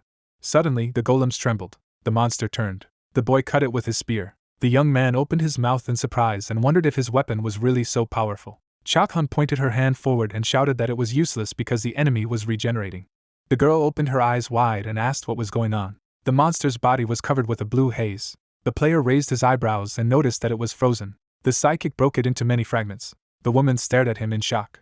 The golem stepped forward. The monster surrounded the participant of the game and attacked him. The survivor jumped up. The main character did a somersault in the air. Guichan landed on one knee. The boy narrowed his eyes and activated Festin's earrings. He pierced the enemy through with a spear. The monster turned around in terror. The tip of the spear glowed. The guy gripped the shaft with both hands. Unexpectedly, the enemy attacked him from behind. The player managed to look around and notice him. The psychic struck a powerful cutting blow. Several attacks cut the golems in half. The player decided that it was just a great weapon and wanted to thank Teresa on his return. The survivor took a fighting stance and flinched. The monster waved his hand. The main character looked to the side and thought that he did not know what was going on behind his back. Maria sent a powerful gust of wind forward. Waves of golden energy surrounded Guichan. The boy blew off the heads of the enemies. The guy smiled and thanked his friend. The girl closed her eyes and reminded her that he had taken her here for this very purpose. The monsters ran forward. The player frowned sternly and realized that there were too many of them. Suddenly, something decapitated the enemy. Chakhan jumped up and swung her mace. The girl was behind her friend's back and asked for forgiveness for being late. The psychic asked what kind of magic it was. The woman squinted slyly and replied that she had added some spells to her weapon. The participant of the game smiled confidently. The sacred fighter coquettishly knitted her eyebrows and offered to make a movie. The survivor asked what genre it would be in. The guys rushed forward and shouted that it would be an action movie with an age limit of 18+. A powerful blow sliced through the golem's body. Mikhail looked at the smooth cut and asked if the enemy really wanted to frighten him. The heroes fought shoulder to shoulder. The young man continued to strike with his sword. Veronica was shooting a bow while Maria was treating her. Clouds floated over the mountains. The warrior lowered her mace and concluded that they had destroyed all the monsters. The swordsman sheathed his weapon and was surprised that his comrade only had the second level. Ranger crossed her arms over her chest and suggested that they go to the temple when they returned. Jershel decided that it would be useful for them to level up. The protagonist put the spear on his shoulder and noticed that the glow had become colorless instead of green because there were no more enemies nearby. Guichang scratched his chin and wondered what that could mean. The knight put her hands on her belt and asked what was wrong. Chohan's eyes widened in surprise when the boy reminded her of the riddle. The guys stared at him puzzled when the guy said that he couldn't find the source of the evil. Frowning, the girl reminded her that their task was to destroy monsters, and realized that he had said that this task would be difficult. The woman closed her eyes and concluded that her friend enjoyed leveling up. The runner put his hand to his chest and explained that there would be no complaints against them if they returned. Besides, they had already leveled up enough. Maria thought about the fact that she had already received her fee. Approaching her ally, the holy fighter stated that they should not be too greedy and asked him to remember Samuel's incident. The player pointed to the sky. The warrior turned. Dark energy was oozing from the burning crescent. The psychic made a dash forward and shouted that it was a lead. The main character frowned and thought that he could not miss her. The knight clenched her fist and was indignant at his behavior.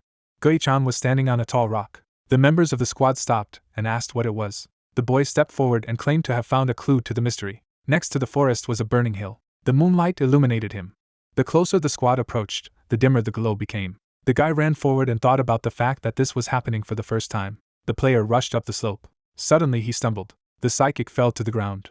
The guys ran up to him. Chakhan opened her mouth wide and asked him to stop and explain. The participant of the games clenched his fist and replied that it was gone. Out of anger, the survivor slammed the hill with his fist. Mikhail's eyes widened in surprise.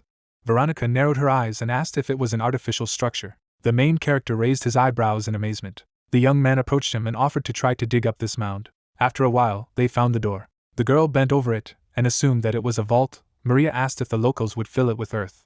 The woman pulled her by the ear and asked if she had too much healing magic. The runner looked around and decided that this theory had a place if this structure had been created long ago. Guichang threw away the spear. His green eyes lit up. There was a staircase inside. The boy thought that it was glowing yellow.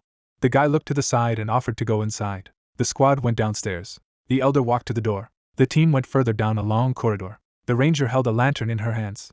Ahead was a room that looked like an office. Someone assumed that someone had lived here before. The guys looked around when the sacred fighter realized what was going on here. The warrior frowned and decided that this was a place to study and that the students had to complete all the tasks in order for the doors to open.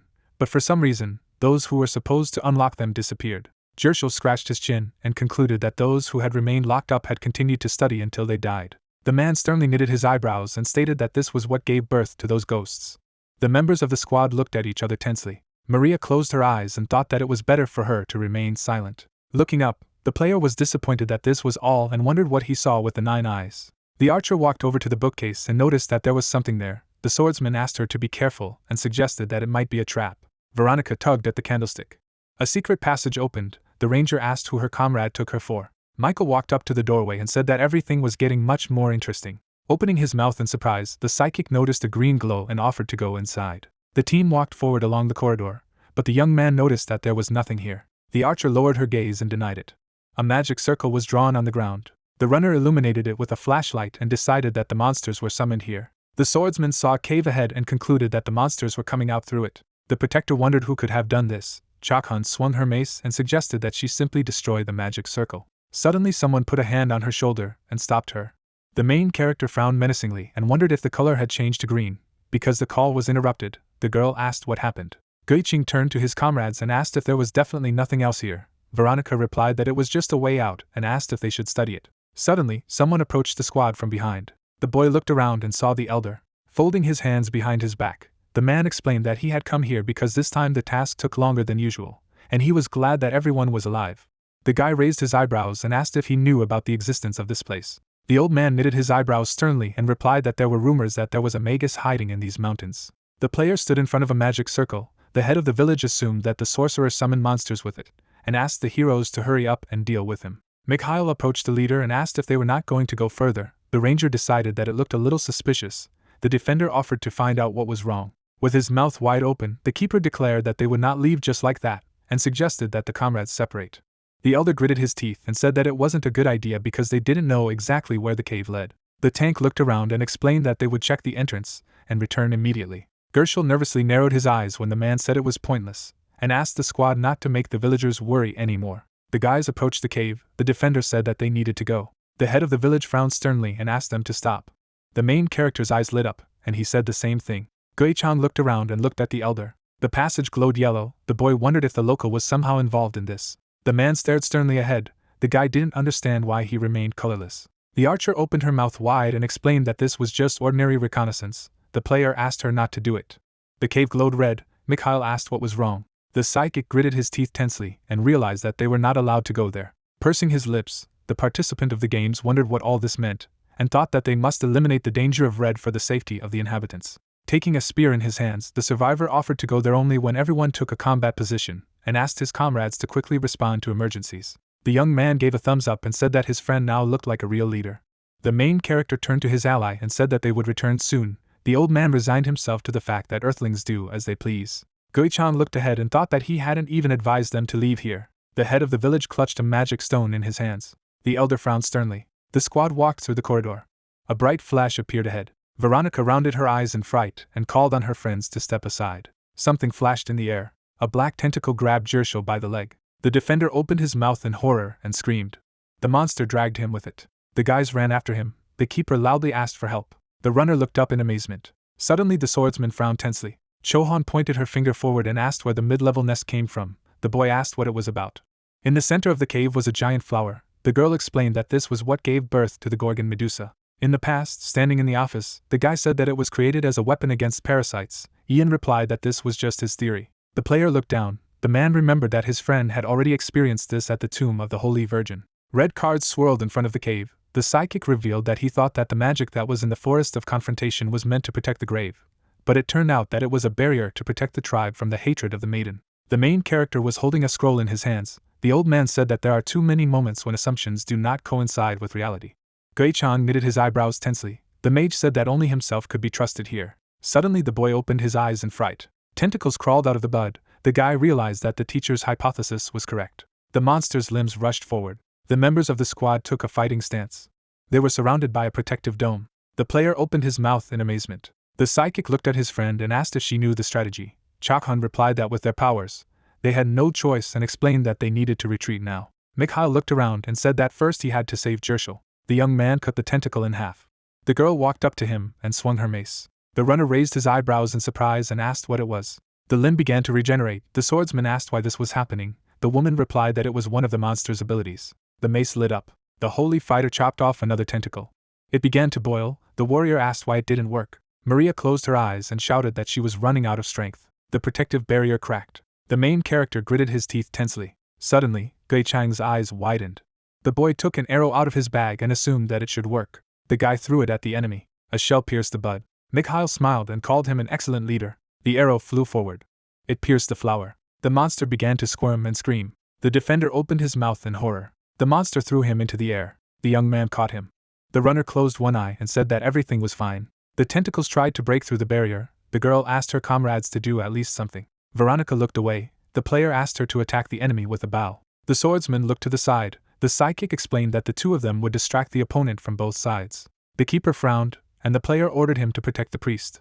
The survivor looked around and called out to his friend. Chohan asked if they were going to kill the nest and stated that a higher rank would be needed here. The girl opened her eyes wide when the main character asked what would happen if the flower attacked the village, and reminded them that they had come here not just to make money. Gui-chang sternly knitted his eyebrows and said that they should protect the village and its inhabitants. The elder was hiding around the corner. The guide lowered her head and said that she was running out of strength. The boy was holding a spear in his hands. The woman looked up and asked if she should choose an opportune moment and destroy the bud. Standing under the dome, the guy asked if she would be able to reach the enemy. The sacred fighter replied that she would try to do it. This path was not easy. The player frowned menacingly and thought that there was no excuse for his mistake. so he could only trust his own eyes. The monster glowed red. The psychic concluded that it did not have such an impenetrable level. The participant of the games jumped up from his seat and shouted that this was the right moment. The guys ran forward. The tentacle jerked forward. The survivor jumped to the side to dodge the blow. The main character cut the limb in half. Gui-chan looked at the severed tentacle and noticed that the regeneration had become much slower. The boy's eyes widened and realized that he had to slow down a little more so that the warrior could attack. Several tentacles approached him. They were chained with gold. Mary put up a cross in front of her. The guy chopped the monster's limbs into small pieces. The other tentacles moved away from him. A green liquid was oozing from them. The monster sprayed the victim with poison. The light barrier protected the player. The psychic looked away. The girl shouted that her spell was running out. Jershel put up a shield in front of his friends. Chakhun lowered her mace and said that they couldn't see anything because of the constant attacks. Suddenly the bud trembled. The girl asked what was wrong with it. The flower emitted white smoke. Suddenly, a clot of mucus burst out of it. He landed next to the squad. Golems appeared from the puddle. The participant of the games opened his mouth wide and ordered everyone to retreat. The monster released several tentacles. Maria looked up in fright. The defender saved her by repelling enemy attacks with his shield. The monster swung its tentacles. One of them hit Veronica. Mikhail looked around and called out to her. Suddenly a flower hit him on the back. Bud threw them in different directions. The cross in the girl's hands lit up. A protective barrier appeared over the ranger. The same force field appeared next to the young man. Waves of light energy swept around the priest. The keeper looked around and asked her to make the same dome for him. The guide asked what it was about. The tank frowned furiously and shouted that he had to save them and that it would be much easier if they stuck together. The instructor opened her eyes wide and agreed with him. A protective field surrounded Gershel.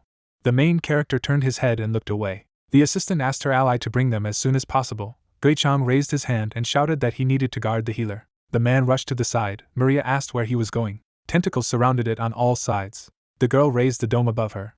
The monster crept up to the boy. The guy raised his eyebrows and shuddered. The monsters ran in his direction. The player held out a spear in front of him, fighting off their attacks. The psychic frowned and called out to his ally. However, the defender ran to the exit. With his eyes rounded in puzzlement, the participant realized that the traitor had taken advantage of the situation and fled, and wondered why this happened during every expedition. The survivor jumped back and dodged the enemy attacks. Lowering the corners of her lips, Chakhun said that she would cover him and asked her comrade to deliver the decisive blow. A gust of wind lifted her hair into the air. Her body lit up. The girl opened her glowing eyes wide. A pillar of bright light fell on her. The main character narrowed his eyes and gritted his teeth. Maria turned around and asked if it was a spell. Wings appeared behind the woman's back. Her hair turned white and a tiara appeared on her head. Gui-chan looked up and asked what had happened. The girl said that among the temple servants, only those who had received divine recognition could master a 4th-level spell. The guide frowned and was surprised that she managed to do this. The holy fighter twisted the mace in her hand. The warrior held it forward. Waves of light energy rushed towards the flower. The knight jumped high into the air. The tentacles immediately rushed towards her. Chakhun cut them into small pieces. The edges of the monster's limbs caught fire. The monster began to wriggle and scream heartbreakingly. The boy raised his eyebrows and concluded that they could win. Frowning, the instructor replied that this was not the case, and explained that such a spell could summon divine powers to help and increase one's power, but it lasted about 30 seconds. The guy clutched the spear in his hands and decided to at least try. The assistant gave him a stern look and realized that he didn't have enough skills to win this battle because he only had the 2nd level. Maria bit her lower lip and asked her friend to cover her. The player looked around and said that he needed to help his ally. The girl put the altar on the ground and shouted that they had no time. The priest sat down on her knees and began to pray. The psychic looked away. The main character rushed to meet the ghosts. The guide bowed her head before the cross. The girl landed next to the bud. Tentacles rose into the air. They struck at once at the place where the woman stood. The Valkyrie jumped back. The holy fighter swung her mace. The tentacles rushed upward. The warrior slashed them with a powerful blow. The knight attacked the flower. His limbs fell to the ground. Chakhun ran along the wall. The girl pushed off the wall and approached the nest. The monster sprayed her with green poison. A bright light illuminated the monster. The woman was right above him. The Valkyrie swung her weapon again and screamed loudly. A powerful pillar of light struck the bud. Gui-chan smiled and realized that victory was near. The Valkyrie took to the air to deliver the decisive blow. The holy fighter frowned menacingly. Suddenly, the tiara on her head disappeared. The warrior lost her wings. The knight narrowed her eyes suspiciously. The flower threw her back. Chakhun crashed into the rock. The boy called out to her in fright. The girl bowed her head and coughed. The tentacle rushed directly towards her. A strong blow kicked up dust in the air. The guy cut the monster's limb in half to protect his girlfriend. The player opened his mouth wide and shouted that it was his turn. The psychic dodged several blows. The participant of the games gritted his teeth and realized that he could neither attack nor defend. The woman looked up and called out to her friend. A luminous cross lay on the ground. Maria summoned a magic circle in her hand. A giant hammer appeared above her head. Mjolnir struck the monster hard. Golden lightning bolts appeared in the air. A cloud of dust rose in the cave. The survivor covered his face with his hand and coughed. Such an attack flattened the bud. The protagonist frowned as the sacred fighter shouted that it was necessary to deliver the decisive blow. Waves of bright energy appeared in the air. The tentacle jerked forward. The girl shook off her dress. The priest closed her eyes and made sure that they could not have been so lucky. Gui-chang pushed her aside. The monster's limbs slammed into the rock. The guide opened her mouth wide and screamed in fear. The heroes fell to the ground. The instructor asked what happened. A few more tentacles approached them. The assistant clung to her friend and exclaimed. Several traces of blows appeared in the air. The guys frowned tensely. Suddenly they opened their eyes. Blood sprinkled the snow-white robe of the warrior. The knight trembled. Chakhun smiled and recalled that she had asked her ally to strike a decisive blow. The members of the squad opened their mouths in amazement. Tentacles pierced through the girl. She decided that this was very similar to her leader. Blood spurted from the wound as the limbs let go of the victim. The woman collapsed down. A crescent moon hung over the desert mountains. The boy took a step forward, trembling with terror. The guy slowly approached his wounded girlfriend. Maria looked around and wondered what had happened to the nest. The bud sprayed poison. The girl wondered what they should do now. One tentacle rose high up. It flew out of a hole in the ceiling. The flower was grabbed by Jershel, who was trying to escape. The soldier fell directly into the monster's mouth. Bright particles rose into the air. A heartbreaking scream was heard. The monster's body began to dissolve into thin air. It turned into a giant cloud of dust. The tentacles began to wriggle. The bud closed its petals. The flower spat out armor and weapons. The equipment fell under the priest's feet. Gritting her teeth, the guide realized that the enemy had swallowed the traitor and regenerated, and decided that she should have cast a stronger spell. The instructor looked up and thought that she shouldn't have gone here. Moonlight filtered through a hole in the ceiling. He fell on Chohan. The main character bowed his head. The assistant leaned against his back and said that he needed to leave her to die and leave here. Suddenly, Maria's eyes widened in surprise and wondered why his heart was beating so fast. The girl stepped aside and asked what had happened. A notification appeared that the vision of the future innate skill had been activated. Gui-chan's mad eyes lit up. The priest opened her mouth in shock and felt a thirst to kill. The flower continued to move its tentacles from side to side. The guide frowned furiously and asked her friend to be careful. Suddenly, the boy stopped the monster with his bare hands. The guy squeezed his limb. The monster poured poison on him. The instructor covered her chest with her hand in fright. The player was standing in a cloud of dust. The assistant raised her eyebrows in amazement. A red aura enveloped the psychic. The participant of the games grabbed the tentacle with both hands. The survivor tore it in half. A smirk appeared on his face. Maria opened her mouth wide and warned her comrade of the danger. The monster threw the main character aside. Gui-chang did a somersault and landed on his feet. A spear lay nearby. The boy took it in his hand. His red eyes lit up. The tip of the weapon was covered with blue flames. The girl's eyes widened in amazement, and realized that only a warrior of the highest rank could do such a thing. The guy held out his spear in front of him. A powerful aura enveloped him. The player swung his weapon. The shockwave sliced through the tentacle above his head. The flower began to wriggle in pain again. The psychic took the spear with both hands. Bud lifted his limbs up. The monster struck a powerful blow. The tentacles turned into a vortex. The participant of the game swung his spear. The survivor cut the air with it several times. The main character came close to the enemy. A strong gust of wind hit the priest. Gui-chang continued to strike. The boy gritted his teeth angrily. The guy opened his mouth wide and screamed. Thanks to lightning attacks, he managed to break through to the monster. A bright light illuminated the nest. The scraps of his body flew into the air. The guide pressed her hands to her chest and asked if it was really over. The player was standing in front of a dead flower. The psychic frowned menacingly. The participant of the games began to strike at the enemy again and again. The instructor covered her mouth with her hand in horror.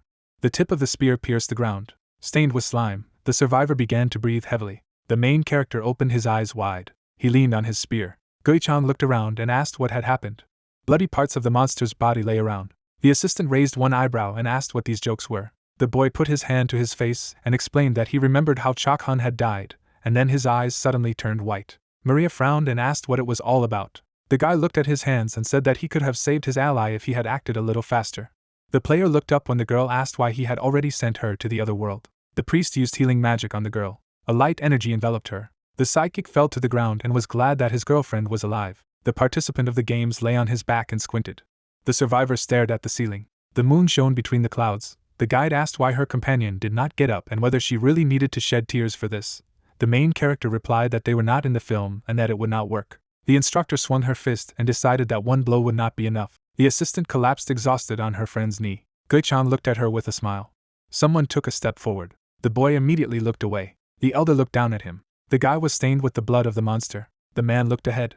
He walked past the hero. The old man went up to the flower and said that he knew that one day this day would come. Frowning, the player said that he would have to tell everything from the beginning, and was surprised that the 9 eyes still show a lack of color. Without turning around, the head of the village warned that this is a long story. The elder folded his hands behind his back and suggested that we go back to the village first, because it was too dirty here. Sitting next to his comrades, the psychic agreed. The light was on in the windows of the house. The man wondered where he would start. The participant of the games put his hand under the cloak. Taking out the documents, the survivor asked what about his identity, and reported that the previous teams had an average level. With a stern knitting of his eyebrows, the protagonist stated that, according to him, it was almost impossible to study the monsters since they quickly disappeared after being destroyed, and added that each time they appeared, their level increased, so that they determined the composition of the raid taking into account the complexity of the operation. The old man looked at him carefully. Gui-chan concluded that they could have foreseen what would happen next. The boy opened his mouth wide and explained that the ability to calculate forces depending on the level of monsters was not an easy task for Earthlings, but he managed to cope with it perfectly. The head of the village continued to stare at him. Suddenly, the elder closed his eyes and admitted that he was a magician. Fireballs fell to the ground. The man told how he fought parasites that caused terrible diseases in the famous kingdom of Delphinion, which belonged to the empire and controlled magic. The guy put his hands on his knees and asked what about the nest. The old man replied that he had created it himself because it was the empire's secret weapon to fight parasites. The head looked down and explained that he thought that he should work on it a little more and everything would be fine. But now it became clear that it was a complete failure. The player asked if he was using Earthlings for this. The psychic frowned sternly and concluded that his ally considered them a guarantee of saving the lives of citizens. The elder looked at him from under his brow and asked who, in his opinion, was hiding the mage of the destroyed state and helping him. The main character sternly knitted his eyebrows and wondered if the locals were his accomplices. Squinting, the man reminded them that Earthlings use paradise for fun, and asked if they couldn't take advantage of it to survive. Gui-chan opened his mouth in surprise and asked what he was talking about. The lights were on in the houses. The old man told me that there were no fortresses or troops in this place, and that this was an ordinary poor village that was under the threat of monsters and parasites. The boy's eyes widened and realized that they had destroyed what was actually protecting this village. The head rose to his feet and said that it was still a matter of time.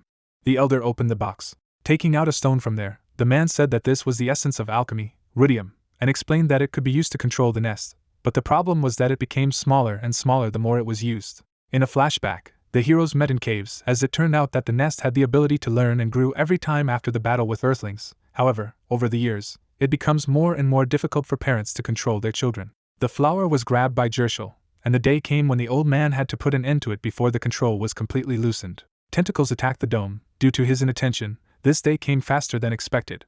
The guy raised his eyebrows and replied that he understood everything. Looking around, the head asked what he was going to do now, and said that he had no regrets and that he had nowhere to return anyway. The player looked at him sadly and decided that they were similar in this way. The psychic stretched out his hand to his ally. The participant of the games closed his eyes and asked him to calculate the reward for the mission.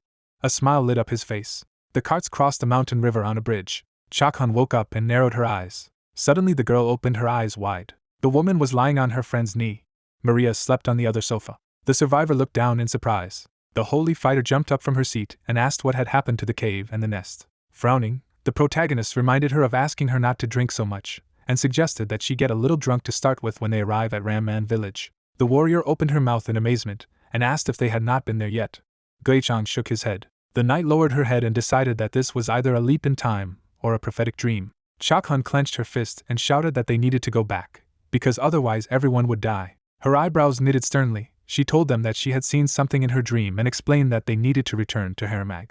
The boy gave her a disgruntled look and said that he was not going to go back, because they were almost there.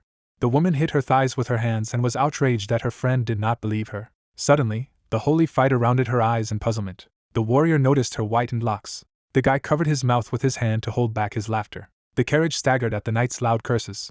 Chohan clenched her fist and asked if the elder was a traitor. The player turned to the window and denied it. The psychic imagined the image of an old man over the village and said that he just loved this place very much. The guys went outside. The main character offered to eat something delicious and celebrate. Veronica asked for forgiveness and explained that she was too tired. The members of the squad shook hands. Michael said that this expedition was very important. Gui-chan was upset about what happened to Jershel.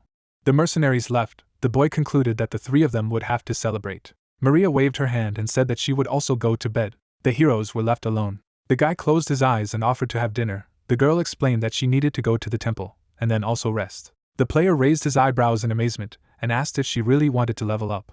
The woman twisted the curl in her hands and reminded her that she was already at the 5th level. The psychic opened his mouth in surprise. The holy fighter laughed and stated that Hugo would be jealous of her when he found out about it. The participant of the game scratched his head and wondered if he should also go to church. The sun's rays illuminated the arch. The girl walked around the square with her head bowed. Suddenly, the priest looked away when she heard someone screaming. People were carrying wounded soldiers. The guide looked around and wondered who it was. Suddenly, the instructor rounded her eyes in fright. In front of the temple there was a garden with reservoirs. The protagonist closed his eyes and said that his 3rd level was not enough. The statue looked down and reminded him that he hadn't been able to fully comprehend the 2nd level. Gui-chang stood with a spear in his hands. The voice stated that he had managed to do a great job this time. The sculpture frowned and added that her friend forcibly erased the debt and tied the thread of fate. Torches were burning in front of the entrance to the temple. Gula explained that her ward would definitely be able to go through this thorny path. The boy went outside and was indignant that the goddess was always talking in riddles. His stomach began to boil. The guy put his hand to it and realized that he needed to have dinner. Frightened, Maria stood next to the stretcher. The player was walking down the street. Ian was covered in blood. The wounded Agnes had broken glasses. The girl wondered what had happened to them. At night, the light was on in the windows of the house. Sitting at the table, the psychic noticed that his girlfriend was late and suggested that her level had not increased at all. The main character imagined an ally drinking alcohol and decided that she could now wander around the city and grieve. Gui-chang slammed his hands on the table and wondered if he should go look for her. The boy looked down and remembered that his companion was no longer a child. Going up to the 2nd floor, the guy realized that no one would climb up to her and wanted to go to bed. In the morning, the player was lying on the bed. The psychic got up from it and decided to go eat. A participant in the games noticed that the adjacent beds were made. Walking down the street, the survivor was surprised that his girlfriend did not say anything and did not spend the night in the inn. A sign hung on the building. The bartender said that he saw Chakhon the last time they had a run-in with Maria. Sitting at the counter, the main character asked him to pour him a drink as usual. The man knitted his eyebrows tensely and wondered if the visitor was looking for anyone. Crowds of people walked the streets. Gui-chan couldn't understand where his ally had gone. Chewing meat on a stick, the boy was indignant that the girl was causing trouble, even when he was not around, and decided that he should have lunch with the priest. The sun shone on the temple of Lucerius. The guy came up to him. The player looked to the side and noticed something strange. The guide stood in front of the entrance to the temple. The instructor looked around when the psychic asked what she was doing here. Raising his hand, the guard said that the place was blocked and asked the visitor to leave. The participant of the games closed his eyes wide. Salvatore turned when the survivor spotted him. The guys shook hands. The main character said that they had not seen each other for a long time. The man said that this was their first meeting after the neutral zone, and added that he had already heard that his friend was active. Gui-chang scratched his head and replied that he wasn't at all. The boy looked at his companion and asked what was going on here. The assistant closed her eyes and said that it was a long story. Maria said that adults should solve their own problems, and walked away. Behind the door behind the guy, a loud scream was heard. The player opened his eyes wide and smelled blood. The psychic approached the entrance. The guard raised his hand and said that it was forbidden to go there. His companion put his hand on his shoulder and shook his head. Chakhon looked around as the door opened. The girl frowned and asked who it was. Cynthia narrowed her eyes and explained that the lion cub had come to her mother. The participant of the games entered the infirmary. The survivor knitted his eyebrows excitedly. Agnes was all in bandages. The main character immediately rushed to her. Suddenly, Gui-chan looked up. Ian was lying in the next bunk. A soldier helped him up. The man closed one eye and asked if his friend had been able to reveal his secret. Looking at him, the boy asked what had happened. The woman lowered her head. The manager frowned tensely. Some time ago, the heroes gathered around the table. Teresa asked them to keep everything they were about to hear a secret. The princess frowned and reported that the vermin had taken over the fortress of Taigal. The fighter turned to her and realized that this was the only stronghold of the Federation. Dylan assumed that the fact that the fairies had recently joined them must have contributed to the strengthening of the forces. The warrior raised her eyebrows and said that there had been some changes and ogres had appeared. The leader stared at her in surprise and asked if they weren't extinct. Closing his eyes, the old man replied that it was a new species that had been bred by parasites, and explained that the queen wanted to stop the mass production of mutants. The knight raised her hand and asked why. The mage said that they could be made quite easily, which meant a quick increase in military power. The archer frowned and asked if the parasites had a new ability to reproduce. Frowning, the wizard said that the problem was that the queens that gave birth to monsters were not nests, but prisoners, and added that the enemies had run production and research facilities using prisoners who were capable of being impregnated. The soldier opened her mouth in amazement. Cynthia bowed her head and realized that she was talking about females. The fighter gritted her teeth tensely and asked if the opponent was really doing such disgusting things. The shooter concluded that if everything continued like this, then the collapse of the Federation would be a matter of time. The woman smirked and explained that the unexpected changes were due to a super newcomer to Carpe Diem. Dylan raised his eyebrows in amazement and asked if he was talking about a spearman. Raising her hand, the manager told him that his enemies perceived him as an ant that could be trampled on at any time, and he turned out to be a scorpion that hides its sting, and added that the parasites wanted to send a mutant to them to prevent them from uniting. The man covered his mouth with his hand and asked if a complete invasion of human territory was inevitable. Frowning, Teresa said that the 7 states were not going to stand silently on the sidelines, and said that they had decided that each would take on one object and destroy it. The princess looked ahead and said that their territory was northeastern Haramag. The administrator waved her hand and said that the mission had successfully failed and that only 2 were left alive. The main character knitted his eyebrows in fright and asked what happened to Dylan, Hugo, and Teresa. Without turning around, Cynthia replied that they had been left alive because they could be useful. Gui-chan clenched his fist and shouted that they had to save them at all costs. Chakhan looked down sadly. The guard crossed his arms over his chest. Ian closed his eyes and asked how they would do it. The boy's eyes widened in shock. Turning away, the man said that even the best Haramag team had failed, and suggested that the enemies must have beefed up the guards. The old man pursed his lips and decided that the only chance of success would be if all of Haramag united their troops. The guy lowered his gaze. The mage said that he was ready to do anything for his comrades, and reminded them that paradise did not belong only to them, so they could not drag innocent citizens into this. The player clenched his fists and asked if they were just going to watch from the sidelines. The psychic frowned menacingly and asked if all earthlings really do only what is beneficial to them. Someone slapped him in the face. Chakhan stood in front of him. Her body trembled. Putting her head to her friend's chest, the girl shouted that she also wanted to save them, and said that she was ready to risk her life dozens of times if it were possible. The holy fighter began to cry. The boy tensely lowered the corners of his lips and said that it was all a pretext. The warrior raised her head and shuddered. The guy opened his mouth furiously and was indignant that they were looking for excuses. Cynthia put her hand on her friend's shoulder. The woman frowned and concluded that he needed time. Agnes opened her eyes. The doors of the infirmary were closed. The player walked out of the temple and wondered why he was in this situation every time and couldn't save anyone. The psychic opened his eyes wide and asked himself if this had happened before. The steward walked over to the bunk and asked if the ally could draw a map of the area to relay the information to the Federation. Ian replied in the affirmative and said that the kingdom of Delphinion had surpassed the Empire in the field of magical engineering. The participant of the games tensely knitted his eyebrows when he heard the name of the state. The elder of the village was sitting at the table. Suddenly he looked away. Taking the kerosene lantern in his hand, the old man did not understand who had come there at such a late hour.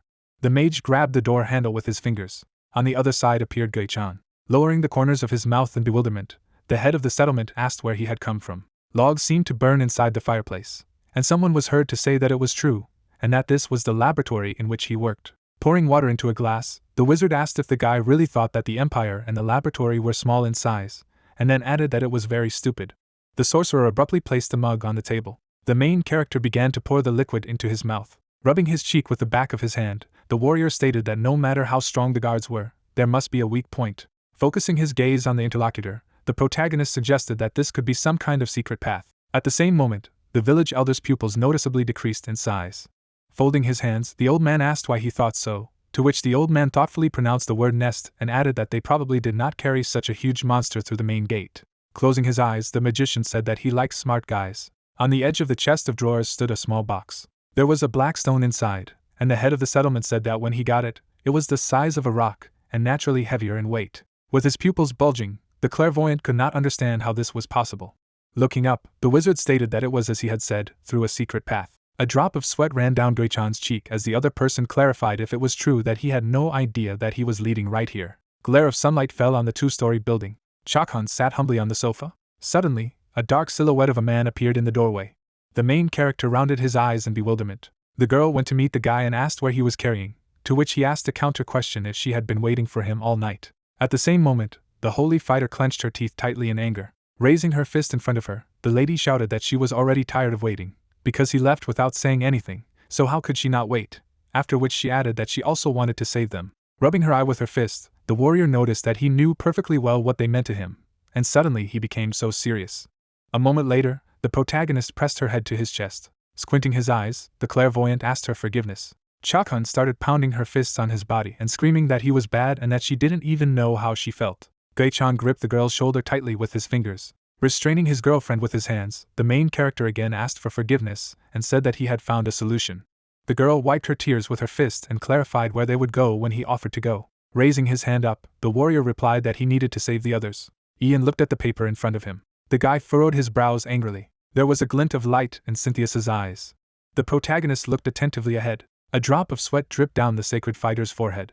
The teacher narrowed his eyes as he read. The heroes were looking at the old man, when suddenly he said that if so, then it would work. Sitting in a hospital bed, the mentor noted that it was too early to rejoice, because it was necessary to work on the formula, after which he added that this was just a small percentage of probability. The main floor manager folded her hands and suggested that this might be their only hope and they would be able to win, to which the protagonist replied that he hoped they wouldn't be late. Shifting her gaze to the side, the girl said that they were not dead yet, and there was no sign that they had returned to Earth. With alarmed rounded eyes, the clairvoyant asked her again. Turning her head, the lady explained that if they died in paradise, they would be reborn on Earth, and Ian noted that there was also a punishment, which was that all memories of paradise would be completely erased. Imagining a clock mechanism and a hangman in her mind, Cynthia said that one should not think that this was not bad, because if the memories did not return during this time, then the person would either go crazy, or simply die, or die mad. With his mouth wide open in fury, Gui-chan shouted that in that case, they didn't have time to talk. Lowering her jaw, the girl asked the newcomer to calm down, because their plan was already in action. A view of the settlement near Mount Arden opened. A guy in black clothes stood in the rain, exhaling steam. Coming closer to the house, he clarified whether it was here. An elegant pattern was engraved on the roof of the building. Lowering the corners of her lips, Cynthia thought that with the help of the materials that the main character brought, they began their rescue plan. Under the red cloth there was a magic seal, and the guy said that he had found it. Behind the heroes on the wall hung a map, and the girl said that they had assembled a team, which included those who were closely associated with the prisoners. The teacher was holding a magic staff in his hand, and it turned out that he had recovered abruptly, and had taken part in the rescue operation with Chohan. The warrior stood with his hands down, and the head floor manager noticed that he had also taken part because he had made it all up. Sitting in a hospital bed, the girl said that it was tomorrow. The protagonist scratched his temple with his finger when asked if they could stop him. The young man's eyes widened in alarm as he was advised to beware of snipers. The bullet quickly raced through the air. There was a trail of blood on the ground, and she said that it was only one bullet, and she woke up with a hole in her chest, after which she added that even the Colossus spell had no effect on this shot, and admitted that she had not felt death so close for a long time. Raising his eyebrows sadly, the clairvoyant pondered over her words. Turning her head to the side, the wounded lady asked to promise her that he would return and show how well they had learned to throw spears, to which he replied that he would certainly do so. Suddenly, the door to the room opened. Behind the column stood Maria. At the same moment, the girl's eyes widened in surprise when she was called. A moment later, she threw herself into the arms of the main character and asked if he could not go, because he could die, and then added that she knew that she was crossing all boundaries, but no one even told him not to go there. Lowering his gaze, the warrior said that he wanted to save them, because he had already run away enough and made compromises. The lady tried with an effort to put her interlocutor's hand on the paper, while he said that he no longer wanted to live like this. Looking anxiously at the document, the guy did not understand what it was, and when she managed to put a seal, the protagonist's pupils noticeably decreased in size, and he wondered about the confirmation of the seal. A sheet of paper with a red fingerprint next to the signature appeared, and the young man read that there was a donor, a recruit of the March recruitment at the 1st Precinct, who promised to hand over all valuable items to the temple and to the headquarters of Carpe Diem to the priest Licuria in the event of death. Sticking her tongue out of her mouth, Maria shouted that if he didn't want to, then he didn't need to die. Turning his head towards the rays of sunlight, Gui-chan said that there was another reason to stay alive. Cynthia pointed her finger at the team's halt. The main character was sitting by the fire, and it turned out that the night of the start of the operation had finally come. Members of the rescuers created a small settlement in the middle of the forest. The guy was diligently looking straight ahead, when suddenly he turned to his partner. The archer took notice of him and asked him to call him Kazuki, after which he added that thanks to him, they were able to at least try, albeit a 1 in a million chance. Putting his palm forward, the warrior noticed that they looked alike, and remembered that he had said that he had a younger sister, and then added that he had one too, although he didn't get along very well, to which he replied that obedient younger sisters were only found in fairy tales. Closing his eyes, Kazuki stated that he would repay the debt regardless of whether they won or not, so he needed to survive. Grinning happily, Gui-chan thought about how his comrade looked cold, but in general, he seemed to be a good guy. Fires were burning in the middle of the halt, when suddenly someone shouted that everyone needed to get together. Ian stood in front of the rescue team and asked if they were ready, and then added that if there was something to say at the end, it was to speak now, to which Chehan exclaimed that it was necessary to stop wasting time talking, and it was better to move out quickly. The teacher humbly lowered his chin. Suddenly, the outline of a magic seal appeared on the floor. The wizard spread his arms wide apart. A bright light fell on the knight's armor. The tutor's eyes turned sharply white, and he decided to activate the magic circle. At the same moment, the members of the rescue team were surrounded by teleportation healers. The tent stood right under the dark night sky. A flash of light appeared inside the structure. Magical streams began to fly away from her. A moment later, the heroes teleported to the appointed place. Squinting his eyes, the old man asked them to remember everyone. Inside the magic seal were unusual symbols, and Ian explained that the circle was active for 30 minutes, and the break was 72 hours, after which he added that what happened to them did not matter if the situation was not good, because he himself would not hesitate to go back. On the shelves behind red threads were books. Suddenly, the cabinets began to move in different directions. Kazuki was the first to go through the secret door. Looking after the departing members of the rescue team, the mage advised them to be careful. Gui-chang turned his head towards the tutor. The players walked forward along a corridor lit by lanterns. After a while, the outline of the heroes appeared in the dark passage. At the same moment, the archer bulged his pupils in bewilderment. In front of him, the guy saw a long wooden bridge to the other side of the cave. A drop of sweat ran down the user's cheek, and he exclaimed that there was a whole city here, and asked if they could find them in this time, to which the main character replied that as agreed, they would start their search from those places where the probability is greatest. Remembering the silhouette of the village elder, the warrior stated that they had a leader. Putting his hands on their sides, Kazuki assumed that they were inside the building, and then added that they had to act quickly. Members of the rescue team began to move forward across the bridge. After a while, they crossed sides. Suddenly, the young man pointed his finger to the side. A large door appeared in the distance of the corridor. The archer pressed his back sharply against the wall. At the same second, the player put his ear to the obstacle. Turning his head towards the team, the guy said that there were too many of them. After a moment, Gui-chang took out a black stone. A magical glow surrounded the cobblestone, and someone could be heard asking if he remembered that it had already been said that this could be used to control the nest, since all the parasites were connected to each other. A memory of the main character sitting at the table opposite the old man appeared. The mage furrowed his brows angrily, and explained that this was why a single individual could become a whole pack of parasites at the same time. Wrapping his fingers around the magic stone, the warrior thought about placing it in the control system of the lower species.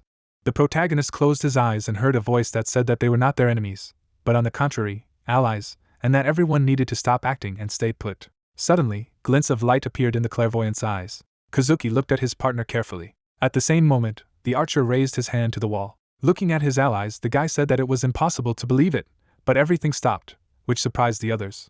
Opening the door, Kazuki announced that he was coming in. There were many monsters walking around the room. Moving forward on the floor, the young man admitted that he could not believe his eyes, and the man did not understand whether they were living mutant orcs or just under the influence of a gun, to which he received the answer that it was all together. The monster's eyes were shining brightly, when suddenly a member of the rescue team said that the feeling was not pleasant, and asked if they would suddenly attack, to which he was told to be careful not to touch them. The sorceress stood next to her allies and noticed that it took them longer than expected to reach this place.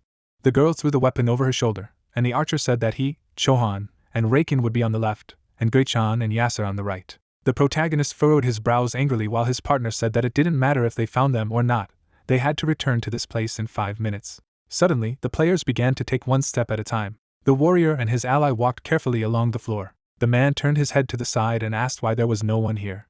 The protagonist's back appeared, and he said that they could not just leave everything here, because they said that they needed prisoners to breed mutant orcs. Lowering the corners of his lips, the clairvoyant thought that if only they were alive. At the same moment, the young man stepped on the stone floor with his foot. The heroes had a view of a room filled with monsters, and one of them assumed that this was a dead end, and the path was again wasted, so they had to go back. Passing under the high arch, Gui-chang asked him to wait. Lifting his chin, the main character did not understand where they were looking. A human body was suspended on an iron hook. At the same moment, the warrior's eyes widened in alarm. Blood spread down the prisoner's skin, and the protagonist began to call out loudly to Hugo. There was a building with a door in the room. The ogre put a finger to his mouth and wondered if he had heard a sound. The monster turned its head back sharply when it heard a cry for this bastard to kill a man better. The orc took a confident step forward. Grabbing the girl by the hair, the undead said that the queen was generous. Squinting his eyes, the monster declared that he was not like that.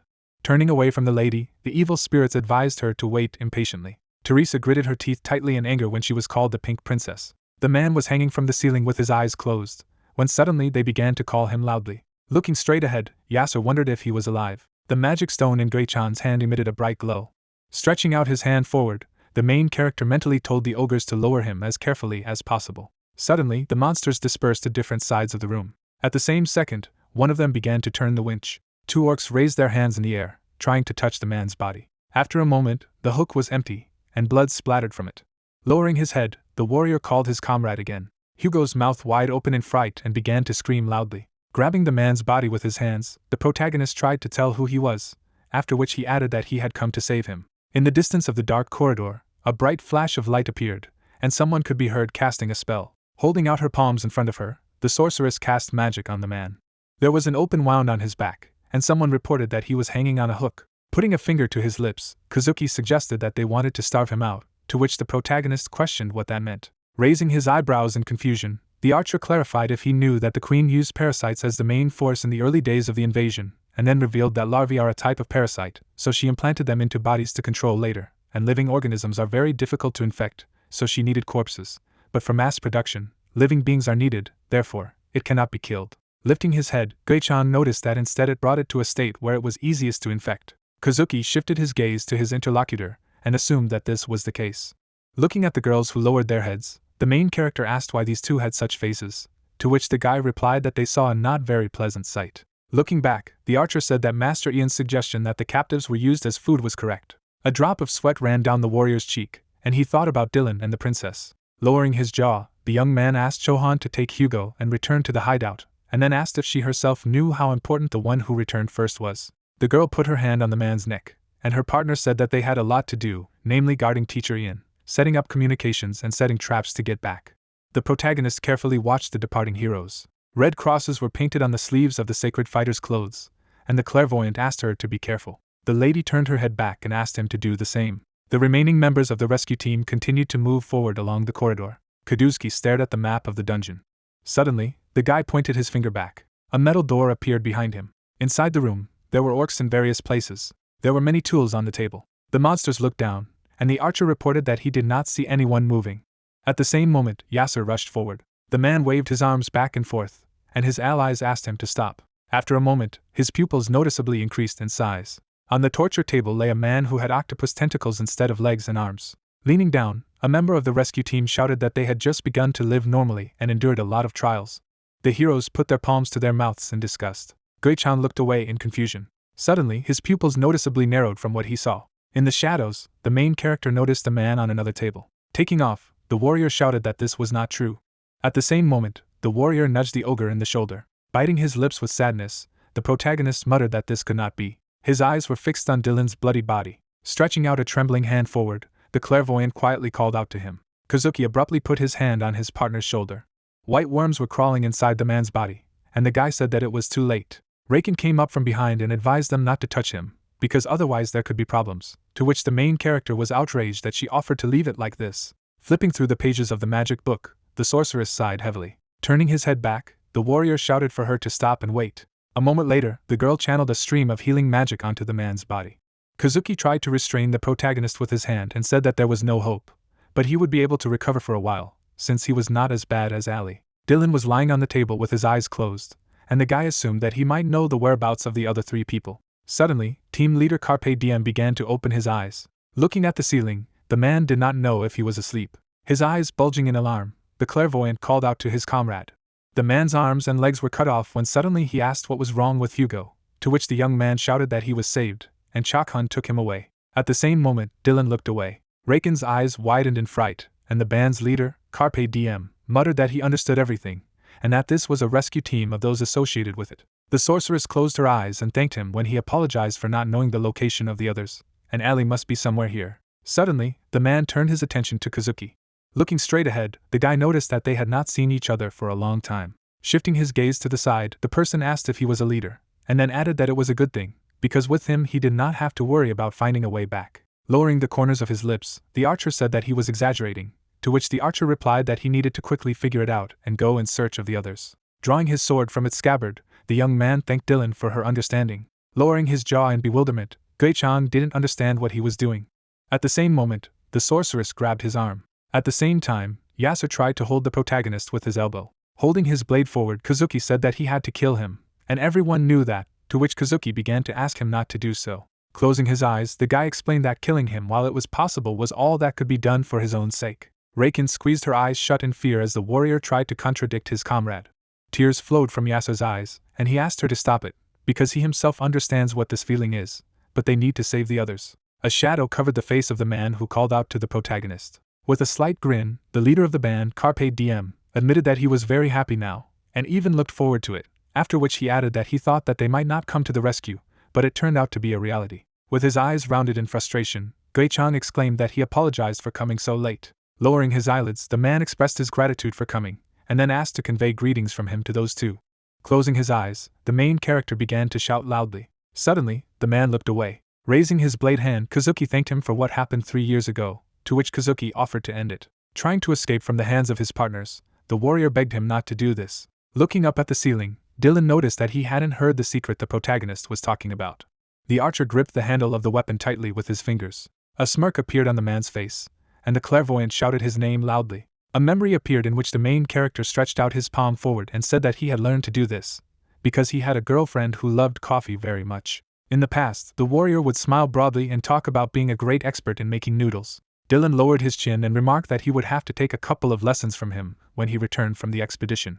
Iron shackles hung on the ceiling in the room. Torches on the walls illuminated the rooms, and the man muttered that he never recognized. The blade of the weapon in Kazuki's hand glowed brightly. Closing his eyes, the leader of the Carpe Diem group spoke about the method of brewing coffee that Gei-chan had told him about. Raising his eyebrows in sadness, the main character called out to his friend. Suddenly, his head flew to the floor. Falling to the ground, the warrior began to shout loudly. The guy advised his partner not to take everything too negatively, because the state in which he was could not be called life, and Reihan, pressing the book to his body, said that even Lasuria's daughter could not save him, so liberation was impossible, so it was necessary to save at least his soul. Banging his trembling fist on the floor, the protagonist thought about what would have happened if they had come a little earlier, and if he had been a little stronger. Tears flowed from the young man's eyes, and he realized that then they could save him. Metal chains hung from the ceiling, and members of the rescue team noticed that they did not have time. Lowering his head down, Gei-chan agreed to go. Clenching his teeth tightly in anger, the main character said that they needed to save the others. Yasser put his hands on his side and apologized for wanting to return to the hideout, since he could no longer be here, when suddenly Kazuki asked Reihan's well-being, to which she replied that they had to go, because there were 3 left to save them, so there should be at least 3 of them. Furrowing his brows, the guy said that it was great, and even if they had to see a worse sight, he suggested that they not be upset about it. The warrior turned his back on his partner. The sorceress closed her lips seriously. There was a view of the spiral staircase down. Members of the rescue team descended to the lower floor one after another. Looking down, the protagonist thought that if liberation was impossible, then it was necessary to save at least his soul, and this was true, but despite this, he would like to save him if there was even the slightest hope. Kazuki stopped his comrades abruptly. There was a view of many white tents, and the heroes did not understand what it was. In the shadows, the bodies of bound men could be seen. In the process of turning into a monster, the man grabbed his head with both hands. Kazuki, stepping forward, said that it seemed to him that this was where the crossing was taking place. A team appeared from afar, and you could hear that it resembled a whole village. Reihan asked what they would do, to which the archer, holding his chin, replied that they must have separated the earthlings. Gei-chan frowned seriously and thought that nothing could be seen, and therefore there was no point in using the 9 eyes. An unusual energy swirled around the building, and one of the guys offered to inspect it and try to search the laboratory. The leader of the rescue team walked ahead of everyone. Magical power appeared. The main character, feeling her, parted his lips. Suddenly, his spear glowed brightly. Raising his eyebrows, the protagonist realized that the spear was using purification magic, and then wondered if it could be due to the sweet smell in the air. The girl, covering her nose with her palm, turned to the guy, and he said that it was most likely an aphrodisiac. Dead people were lying on the ground, and at the same time the young man explained that it was impossible to endure this, being conscious, and therefore he had to use a stimulant, and someone also clarified what to do with all these people. The lady's eyes were opened, and at the same time, Kazuki said that it was too late, because the men had already been infected with parasites and had begun to turn into orcs, and after crossing with them, the women were probably infected as well, and then added that they were residents of paradise, and therefore only death would save them. Gei-chan looked thoughtfully to the side. Looking down, the main character remembered the words that they are not like that, because they do not have special powers received from the gods. The protagonist abruptly raised his gaze. Standing behind the archer, the guy wondered if the earthlings were not accomplices of the parasites, after which he noticed that they ignored reality and were only looking for adventure, to which he received the answer that he understood his train of thought. But the only way to end it was war, and how could they so easily force him to participate in the war? Parting his lips, the young man told them that paradise had given them new hope and purpose, and thought that they owed it to some extent, and then he muttered that even someone like him had a place to return to, and therefore he should continue to live here. The back of the leader of the rescue team appeared, and he clarified how many there were who thought the same way, and at the same moment added that most of them came from the ground. Raising his eyebrows, Gei-chan said that there were still some among them who had decided to take on such a dangerous task, and he cited Kazuki's sister as an example. Smiling slightly, the soldier said that she was there because of merit, although he stopped her. Then the guy kicked his foot. Approaching the entrance, the young man said that therefore now she was paying for it in full. In the darkness there were many containers of purple liquid. Kazuki took out his sword. The archer lowered it into the unusual water. Looking at the weapon, the leader of the rescue team reported that it was an aphrodisiac. In a second, the main character turned around. Noticing the rope, the protagonist wondered why it was only in that place. After a moment, Gui-chang turned his gaze towards the winch. The warrior began to turn the mechanism. The cord rose from the pink liquid. Suddenly a girl appeared. The lady was with her eyes closed. With her mouth wide open, Reiken called out her name. The guys rushed sharply. Suddenly, one of them cut the rope. Erika clenched her jaw quickly. Then the lady hit the ground. Stretching out his palms, the magician pronounced a spell. The girl's body was surrounded by bright energy. After a moment, the lady narrowed her eyes. The team sat down next to her. Through the sweat on his face, the clairvoyant realized that it was an imperial knight, and she had the same 6th level as Agnes, and was also very surprised that even such a strong warrior had been broken. Kazuki, looking at the sorceress, remarked that it was good that she was not infected, and asked to take her and leave here. The warlock could be seen walking with Eric towards the exit. The archer, parting his lips, turned to the clairvoyant and said that in the remaining time they would not be able to inspect the entire laboratory, after which he asked if he proposed to give up the search. Kneeling, the leader of the rescue group answered in the negative. The guy explained that he was saying that it was time for excitement, which made the warrior raise his eyebrows in surprise. Gui-chan, looking sideways, thought about excitement. Kazuki, sitting on his knee, noticed that it was clear that people were being dragged along the ground, and relatively recently. Turning his head, the archer added that the problem was that it was one person. Parting his lips, the leader of the rescue team said that he could only hope for good luck. Raising his eyebrows, the main character realized that this was a real azar, after which he said that if there is confidence in the absence of regrets, regardless of the result, then they will try once. The guys examined the floor. Dark footprints could be seen. The protagonist, walking behind the guy, asked him if he said that her name was Yui, and what she looked like. Smiling contentedly, the young man replied that his sister had a mole under her left eye, dark hair, small build, and also very cute. Suddenly the warrior closed his eyes. The clairvoyant turned his gaze to the side. The bound girls appeared, and then Gui-chan muttered that if Agnes had not been able to get out, she would have met the same fate. Holding a spear in his hand, the main character thought that somewhere here is a princess, and for parasites they are nothing more than cattle. Suddenly, Kazuki opened his mouth wide. The archer jerked abruptly. Approaching the cage, the leader of the rescue team clarified why it was there. A lady was sitting behind bars. The protagonist quickly shuffled his legs. Touching the prisoner's face, the guy explained that for parasites, earthlings and inhabitants of paradise are one and the same. Closing his eyes, the young man apologized to the lady. A moment later, a small drop hit the floor. Kazuki took out his sword. The warrior stretched out his hand and shouted that it was his sister. Parting his lips, the archer replied that it was too late. The sharp end of the weapon was visible, and at the same moment the leader of the rescue team remarked that he might try to stop it, but let him keep in mind that in this case there would be less time to search for the princess. The clairvoyant turned his head to the side. Suddenly there was a powerful blow. The guy covered the girl with a sweater. The clothes were covered with red stains, and then the young man said that they would meet on the ground. Lifting his leg off the ground, Kazuki suggested that he go, and added that the princess must also be somewhere here. Biting his lips, Gui-chang muttered that the archer had just killed his own sister, and there was no emotion on his face. And even if she was resurrected on the ground, then no one guaranteed that everything would be fine. Looking at his partner, the main character thought that he was really amazing, and it was not for nothing that Dylan recognized him as a good warrior, and he arranged such a thing because of Dylan's death. Closing his eyes, the protagonist realized that he needed to focus on the task and find the princess. A dark corridor was visible. Unusual babies were lying in the hay. Walking behind the leader of the rescue team, the warrior said that it was very disgusting. A human silhouette appeared. Abruptly rushing from his place, the clairvoyant asked if it was the princess. The guy ran up to him and asked if he had found her. There was a girl on the haystack, and Gui-chan said that it was a local, and they were unlucky, because time was running out. Lowering his gaze, the main character said that it was a relief. There were 2 blue stones in the palm of the young man's hand, and then he said that there was a bad connection, but at a close distance he would catch. Putting the unusual artifact in his ear, the protagonist noticed that it was time to split up to search. Parting his lips, Kazuki said that they would make one last bet. The warrior asked how long they could use it, to which the archer, raising his hand, replied that if we take into account the way back, then from this moment no more than 6 minutes and 40 seconds. Opening his mouth wide, the clairvoyant said that he would definitely find her. Looking ahead, the leader of the rescue team exclaimed that he should leave about a minute to spare.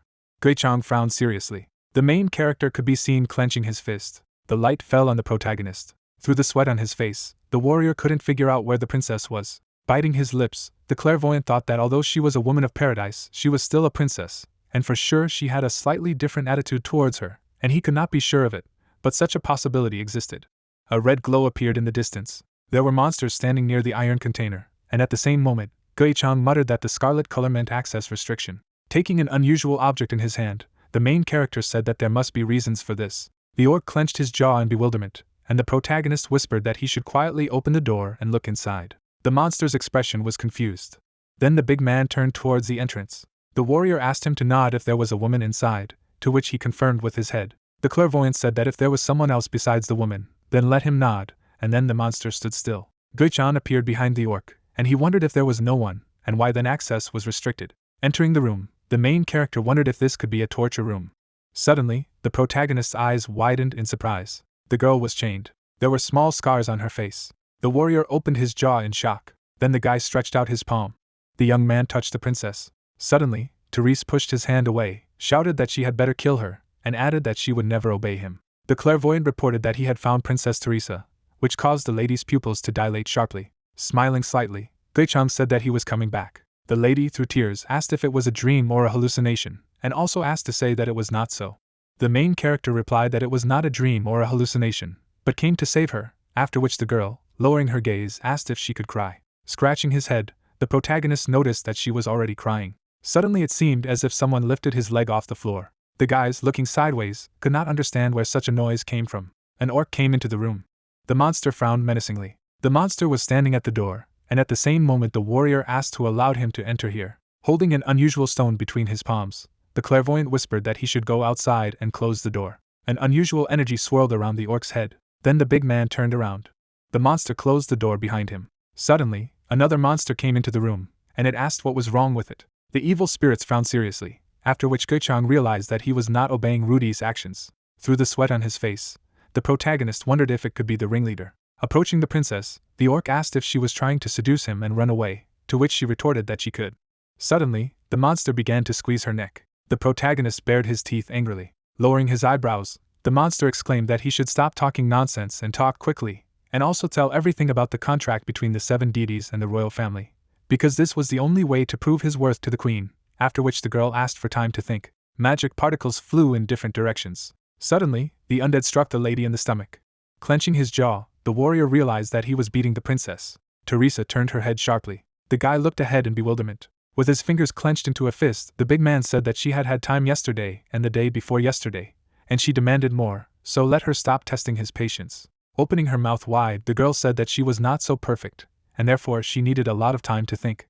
Approaching the door, the orc said that he would give her the last 10 minutes, and her answer must satisfy him, otherwise he would make fun for her today. The young man lowered his eyebrows thoughtfully. A moment later, the clairvoyant jumped out from under the table. Gui-chan quickly ran up to the princess. The main character broke the shackles on her arm. The links of the chain broke. Then Teresa fell to the floor. A white blanket appeared over her. Smiling, the protagonist asked to hold his spear. The warrior took the lady in his arms. The lady, blushing, said that he should go faster. Squinting, the girl called him her prince. Suddenly, a terrible orc appeared. Broken shackles were visible, and then the monster screamed loudly. Opening its mouth wide, the monster ordered to find the prisoner. At the same time, the clairvoyant quickly ran down the corridor. Dark silhouettes appeared in the distance, and the guy thought that it remained to pass here. The eyes of the undead burned red. The princess looked sideways in surprise. Clenching his jaw, the young man said that they were no longer subject to control. In the palm of the big man was a sharp knife. The end of the spear appeared. Teresa, drawing her weapon, shouted that he should run. A moment later, many monsters rushed from their place. An unusual necklace was visible. The guys demolished their opponents on their way. Then, they frowned seriously. Blood flowed from the monster's mouth. Suddenly, Gui-chan's eyes widened. Ahead of him there was a view of the locked door. Opening her jaw, the lady exclaimed that she should continue to run forward. A bright energy surrounded the lady's body. The main character clenched his jaw tightly. The protagonist and the princess shouted loudly with their mouths wide open. A black door appeared. Suddenly, there was a powerful explosion. The warrior could be seen sighing heavily. The guys looked at each other happily. A human silhouette appeared at the other end of the bridge. Kazuki, touching the magic earpiece, said that it was too early to stop. Then the archer fired an arrow. Creepy insects flew near the clairvoyant, and he wondered if these beetles had descended from the surface here. Suddenly the guy turned around. A huge number of orcs rushed in his direction. The young man opened his jaw sharply.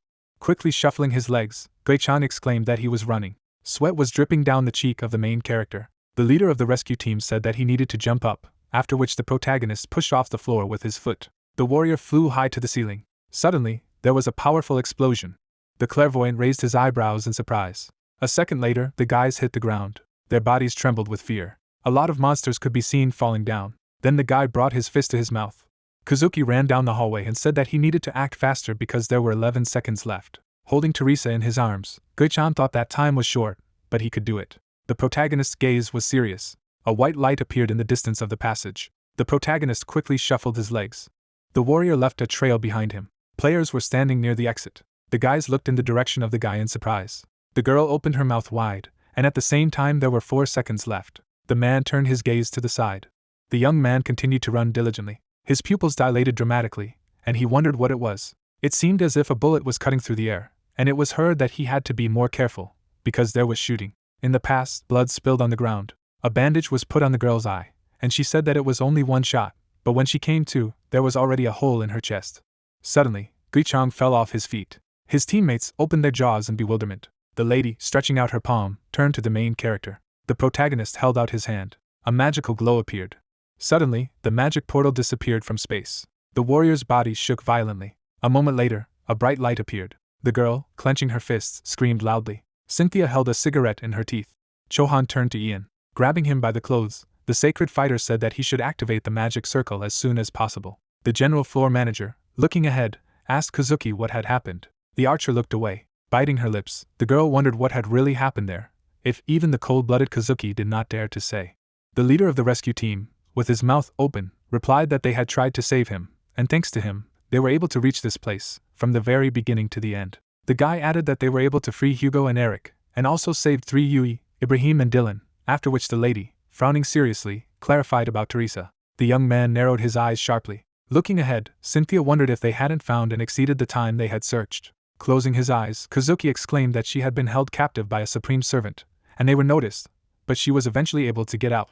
Parting his lips, the floor manager asked if there was a high-level parasite there, and if they had escaped after being spotted. Opening her jaw, the girl clarified that if they escaped, then why she could not reach them. Through the sweat on his face, the archer explained that he had seen the protagonist running while carrying the princess in his arms, and then he suddenly fell. Agnes, standing behind the captain, asked him again. Squinting, the leader of the rescue team said that if he had just stumbled, then due to the speed, he would still have flown some distance by inertia. Looking ahead, the guy added that he thought he heard the sound of a gunshot right before the invasion. The guide closed his lips in bewilderment. Suddenly, it seemed as if the orcs were rebuilding the bridge. Huge beetles were flying in the air. At the end of the stairs there was a light. Suddenly the stones scattered in different directions, and the question was heard whether these rats had invented their tricks here. Lifting his leg off the ground, the monster thought that he should have sacrificed her when she was being held hostage. There were traces of blood on the floor, and then the monster exclaimed that they had definitely hit him. With their mouths wide open, the undead ordered them to find the princess by any means, as well as to comb all corners and bring her to him. Then the big man clenched his fist angrily. After a moment, the orc raised his eyebrows in surprise. The monster looked up sharply. Behind the monster was a dark wall. A split has formed in the tile. A stream of air swept through the hole. The princess, stretching out her palm, asked the protagonist to listen carefully. Opening her jaw, Teresa said that it seemed to her that they would not be able to escape, but they could not die either, so let them wake up. The girl's back appeared, and she said that it was all because of her. Gui-chan's face was visible. The warrior opened his eyes. Suddenly, his pupils narrowed. The lady was lying in an embrace with a guy. Squinting, the lady asked if he had come to. The young man's shoulder was covered in blood, and he noticed that the wound was not so deep. The princess, holding a piece of clairvoyant clothes in her hand, asked what he was talking about, because there was a large hole in it. Empty flasks appeared, and then Teresa said that there were 2 bottles of healing potion, and they drank one each. Getting to his feet, Gui-chan clarified whether he was unconscious. Putting a finger to her lips, the girl said that she had given him her mouth to drink, and that she should not say that this was his first kiss. Through the sweat on her face, the main character noticed that in such a situation she can still joke. In the past, blood flowed from the protagonist's wound. The lady raised her eyebrows in surprise. The lady took the diagram in her hand and said that it was a relief, because if she hadn't found this map, they would definitely have been captured. Sitting on the floor, the princess asked what kind of place it was. Then the warrior looked up. There was a view of a small building, and at the same moment the guy replied that it was a hidden hideout. Earlier, the young man, looking ahead, inquired about this hideout. The elder of the village, closing his eyes, said that he had already said that he was very scrupulous, and that he was informing him just in case. Parting his lips, the mage explained that the real hideout was behind a bookcase in his office. But everything was not as usual. The clairvoyant's expression was confused. Crossing his arms, the wizard added that it was about the 3rd underground floor in depth, and it was not easy to get there, but everything was arranged quite firmly to withstand the blows of the enemy, after which Gui-chan clarified if he had worked some kind of shelter.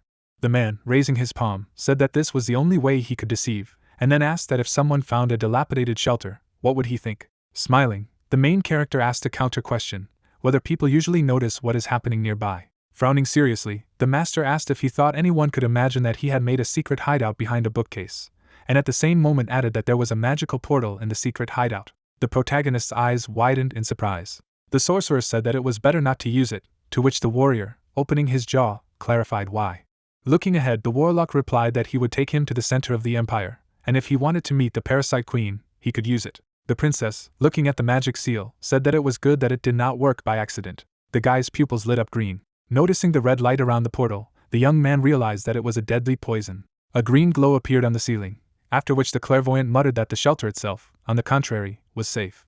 Biting her lips contentedly, Teresa asked what he was going to do, and whether he would live with her here for pleasure, and then die of hunger on the same day, or if he would come out despite the risk. Turning his gaze to the side, Gui-chang said that they would try to get out. Then the girl frowned in displeasure. Clutching the spear in her hand, the lady said that she had to decide on one thing first, and then asked that if something went wrong, what should she do, and whether she should kill him before he was captured. Raising his eyebrows in surprise, the main character answered in the negative. Holding the weapon to his neck, the lady clarified that he didn't know what would happen to him if he was caught, and at the same time explained that if he died, he would be able to return to Earth, and the protagonist said that he would like to live as long as possible, and even if the heavens collapsed, there was always a loophole. Parting her lips, the princess wondered if he was definitely from the ground, because it was unusual. After a moment, the warrior smiled contentedly. Lowering his gaze, the guy thought that he just didn't want to give up this life so easily. You could see the guys climbing the stairs. There was a wall in front. A dark surface of brick appeared, after which Teresa said that it was an entrance, and it was not easy for her to enter it. The young man noticed the green color. Leaning his ear against the barrier, the clairvoyant wondered if they had stopped looking for them, and also muttered that nothing was heard. Stretching out her palm, the girl could not understand why it did not open, and then asked to push with her. The guys pushed against the wall with an effort. In a second, the surface moved. Gui-chang and the lady rounded their eyes in surprise. Everything around was destroyed. The main character, shaking his head, asked if an earthquake could have occurred. The lady looked down attentively. Holding an unusual stone between her fingers, the princess replied that it was thunder. The protagonist opened his mouth in bewilderment. Raising his eyebrows, the warrior asked again about thunder. Frowning seriously, the girl explained that when the explosion occurs, the sound of thunder is heard, and therefore it is called so. And this is a stone in which the power of the spirit of the earth is concentrated, and it has great explosive power. Looking sideways, the lady added that it was the secret weapon of the Alliance, but she did not understand where it came from. The hole was wide visible. The lady held out her hand. The guy went up after her. Then the guys lay down on the floor. The princess opened her mouth wide. The young man also opened his jaw in exhaustion. Dark human silhouettes appeared. Squinting, the clairvoyant apologized. With her eyes rounded in surprise, Teresa asked why. Lowering his head, Gui-chan said that it was all because of him, and then the girl noticed that he was saying all sorts of nonsense, and even if he bowed at his feet all his life, it would not be enough, and also clarified that he really felt guilty. Parting his lips, the main character replied that it was true. The lady raised her eyebrows in bewilderment. Looking down, the protagonist said that he had heard talk of beware of shooting, but he hadn't thought about it, and that's why it turned out this way, and then apologized again for not saving her properly. Sitting on the ground, the lady asked why he thought so, since he was an earthling, and then added that it was because of her that all this was happening to him. Opening his mouth, the warrior said that it wasn't because of her, but someone had to destroy the laboratory anyway. Raising her finger to her mouth, the princess agreed with him. Suddenly Teresa turned her gaze to the side. The girl clapped her hands sharply. Getting up, the lady explained that this was not the main thing now. The guy looked away in surprise. Stretching out her hand, the lady called him the prince and invited him to go, and also noted that they would definitely survive and return. On the first day, the guys walked on the dark ground. The young man, holding his spear, thought that no matter how much he searched, there was not a single sign of life, as if there was a dead world around, and he could not even imagine what the capital of the empire that the queen of parasites occupied looked like. Bringing her hand to her forehead, the princess said that she was still very good at finding direction.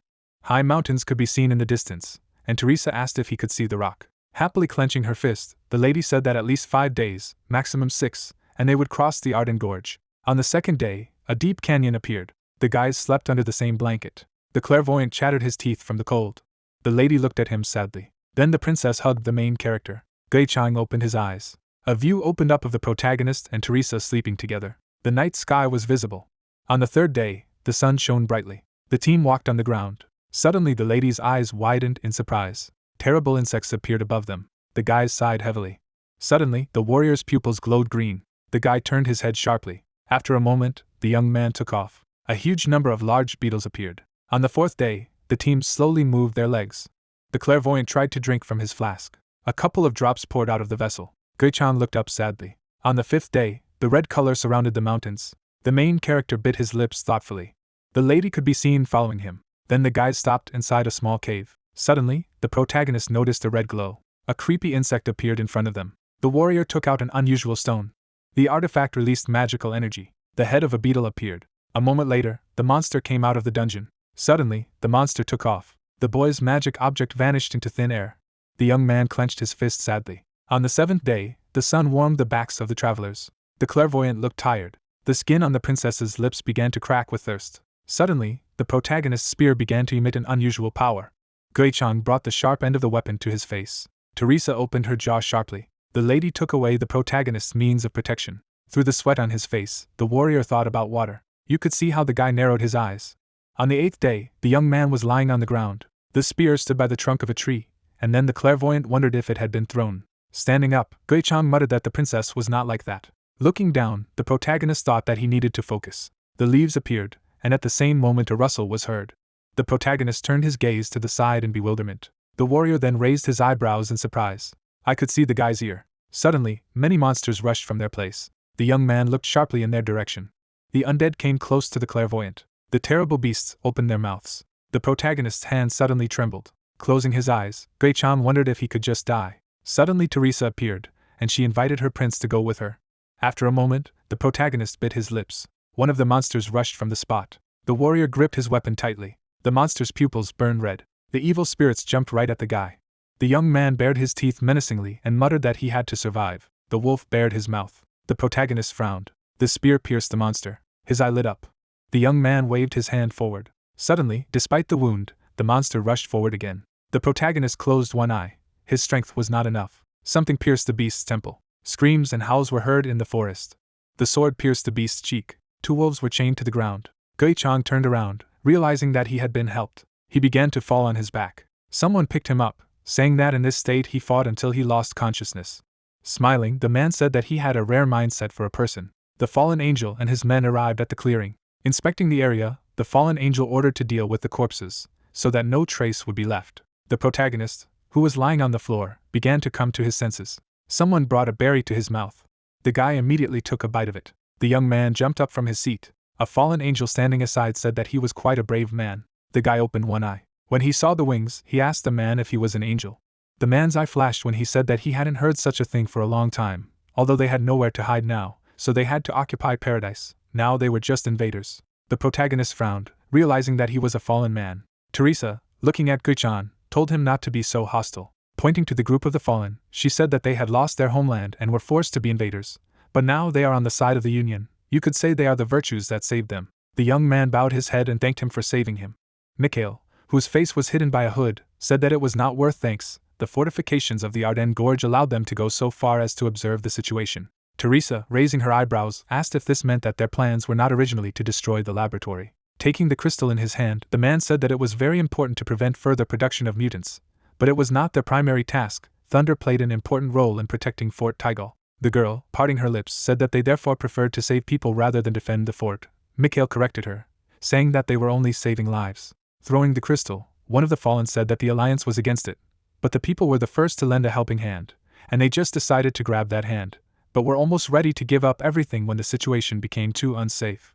The man caught the crystal, saying that fortunately, those troops had disappeared into the dungeon. Teresa and the protagonist exchanged glances. The guy involuntarily remembered how he carried the girl in his arms. Teresa, smiling, said that if the assumptions were correct, it turned out that this was the first joint work of people in the Union. The young man agreed, saying that without mutual assistance, neither the shelling nor the escape would have succeeded. The fallen one, standing half-turned, said that it happened, but, as they know, at the moment the situation is not so pleasant. After the explosion of laboratories in the border zones, security was strengthened.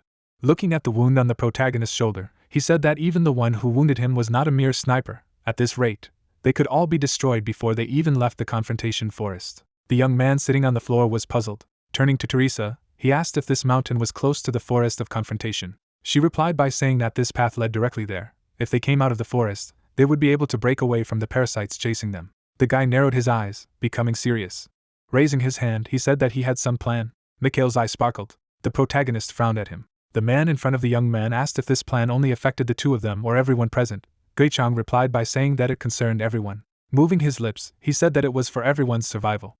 One of the fallen ones nodded at his words. She lifted her hood, saying that he wasn't lying. Mikhail, crossing his arms over his chest, asked me to tell them his plan. The group arrived at the mountain range. The fallen one, standing next to the young man, asked if he really thought that she would move. The guy replied, saying that he believed in her good intentions. The wings of the fallen one opened. A moment later, they turned into butterfly wings. Gui-chang stared at the wings in surprise. Looking at the girl next to him, he decided that they were trying not for him, but for her. Mikhail picked up Teresa in his arms, ordering his subordinates to summon the spirits. One of the angels began to sing, parting his lips. The second put his fingers together. The eyes of the third angel shone brightly. Mana swirled around a group of angels. The wind swirled under the protagonist's feet. The angels, together with the protagonist, flew up. The young man looked at the receding ground with admiration. The young man's mouth dropped open in surprise. The angel who was carrying him asked him not to hug him so much. The group rushed to the end of the mountain range. The fallen one, who was carrying Teresa, said that would be enough. Suddenly, they all flew up sharply. The angels were flying upwards at great speed. They stopped, having gained altitude. Moving his lips, Mikhail ordered to begin. A magic circle appeared behind the group of fallen ones. A huge sphere of compressed air formed around the group. A moment later, the group rushed forward. The protagonist squeezed his eyes shut, realizing that they had now used the power of the spirit of the air. Soon they approached the borders of the forest. The angels flew into the forest. Mikhail narrowed his eyes. A swarm of insects raised their heads. The earth trembled. A huge number of insects rushed to the group. The fallen one, moving his lips, began to recite a spell. A huge sphere formed around them. The fallen one screamed, once again using the power of the spirit of the air. Dark clouds of insects rushed towards the barrier. The creatures completely enveloped the barrier with their bodies. A faint light burst out in the darkness. The group broke through the swarm. The young man gritted his teeth, realizing that there was still a little bit left. The angels dispelled the barrier. Suddenly, the two angels behind Mikhail exploded. The protagonist, looking at their falling bodies, said that the shelling had begun. The fallen ones fell to the ground. A swarm of insects immediately approached them. The man sneered as he held the crystal in his hand. Suddenly, the crystal glowed from an overabundance of mana. A moment later, two pillars of energy rose after the explosion. The young man turned. The creature aimed its weapon at him. A moment later, the girl's wing was destroyed. Teresa involuntarily stretched out her hand to the guy. The protagonist and the angel began to fall into the forest. Gui-chang gritted his teeth. He fell head down. The girl clenched her jaw as well. She held out her hand to the guy, telling him to grab her. He let go of his spear and reached for her. The fallen one was able to regroup right in the air. Branches broke due to a collision with a couple. The trio of falling began to slow down. Teresa's mouth dropped open in shock. Broken branches hung on the trees. Many of them fell to the ground. The young man's hand was motionless. Suddenly, his finger twitched. The guy jumped up from his seat. He coughed up blood. Trembling all over, he looked at the angel, saying that he must get out of here as soon as possible. Gui-chang lifted the fallen woman onto his shoulder. Suddenly, a shell pierced his leg. The young man's eyes widened in shock. He fell to the ground. The protagonist grinned. Looking at the approaching monsters, he asked himself if this was the end. Tears flowed from his eyes. He raised his head, saying that he could not die like this. Parting his lips, he called for help. Gui-chan, lying in the clearing, shouted, asking for help. The lid of the coffin opened. The wind in the forest increased. A group of monsters surrounded the guy. He lowered his head, losing hope.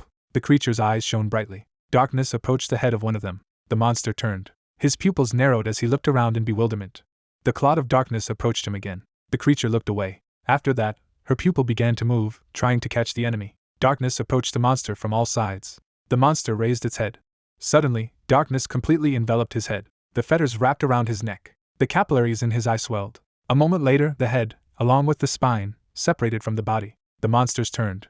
They all grinned, looking at the new enemy. The shackles of darkness rushed to the creatures. Sickles cut through the monster. A moment later, two more monsters were cut into pieces. The bodies of the creatures crashed into the trees. They were cut into pieces and pieces. Soon, the severed pieces began to fall to the ground. Teresa ran towards the forest. Running into the forest, she began to look around, looking for the guy. When she saw the corpses chained to trees, she was amazed. The girl turned her head. Seeing the young man lying down, Teresa screamed. Suddenly, the darkness began to gather into a clot, frightening the girl. She raised her hands, saying that she would not move. A crater formed over the guy. Teresa closed one eye. A leg came out of the portal. The woman stepped onto the grass. The saint stepped forward. She placed Gui-chang's head on her lap. He opened his eyes, trembling. The Holy Virgin smiled and said that he had a hard time, but now he could rest easy. She had killed everyone who had threatened him. Memories of the battles that had taken place flashed through the young man's mind. Closing his eyes, he thanked the saint. The girl held out the bracer, saying that it would help him. A young man with a spear in his hand began to come out of the forest. Teresa ran up to him, asking what the Holy Virgin had said to him. The guy replied, saying that she asked to find her again. Gui Chang turned his attention to Mikhail, who was standing behind. Bowing his head, he asked for forgiveness, saying that his people had suffered because of him. The man smiled slightly and said not to say that, 4 of them survived. He acted just fine, they were given first aid. But it would be better to go back as soon as possible and get full treatment. Devil shots are too poisonous. The protagonist bowed and thanked the fallen man. Mikhail turned around when the guy said his name. Scratching his cheek, the young man asked if he could find out his name. The guy looked at the angel when he introduced himself. The hood fell off the angel's head when Michael said his name. Soon the angels flew away, leaving the people alone.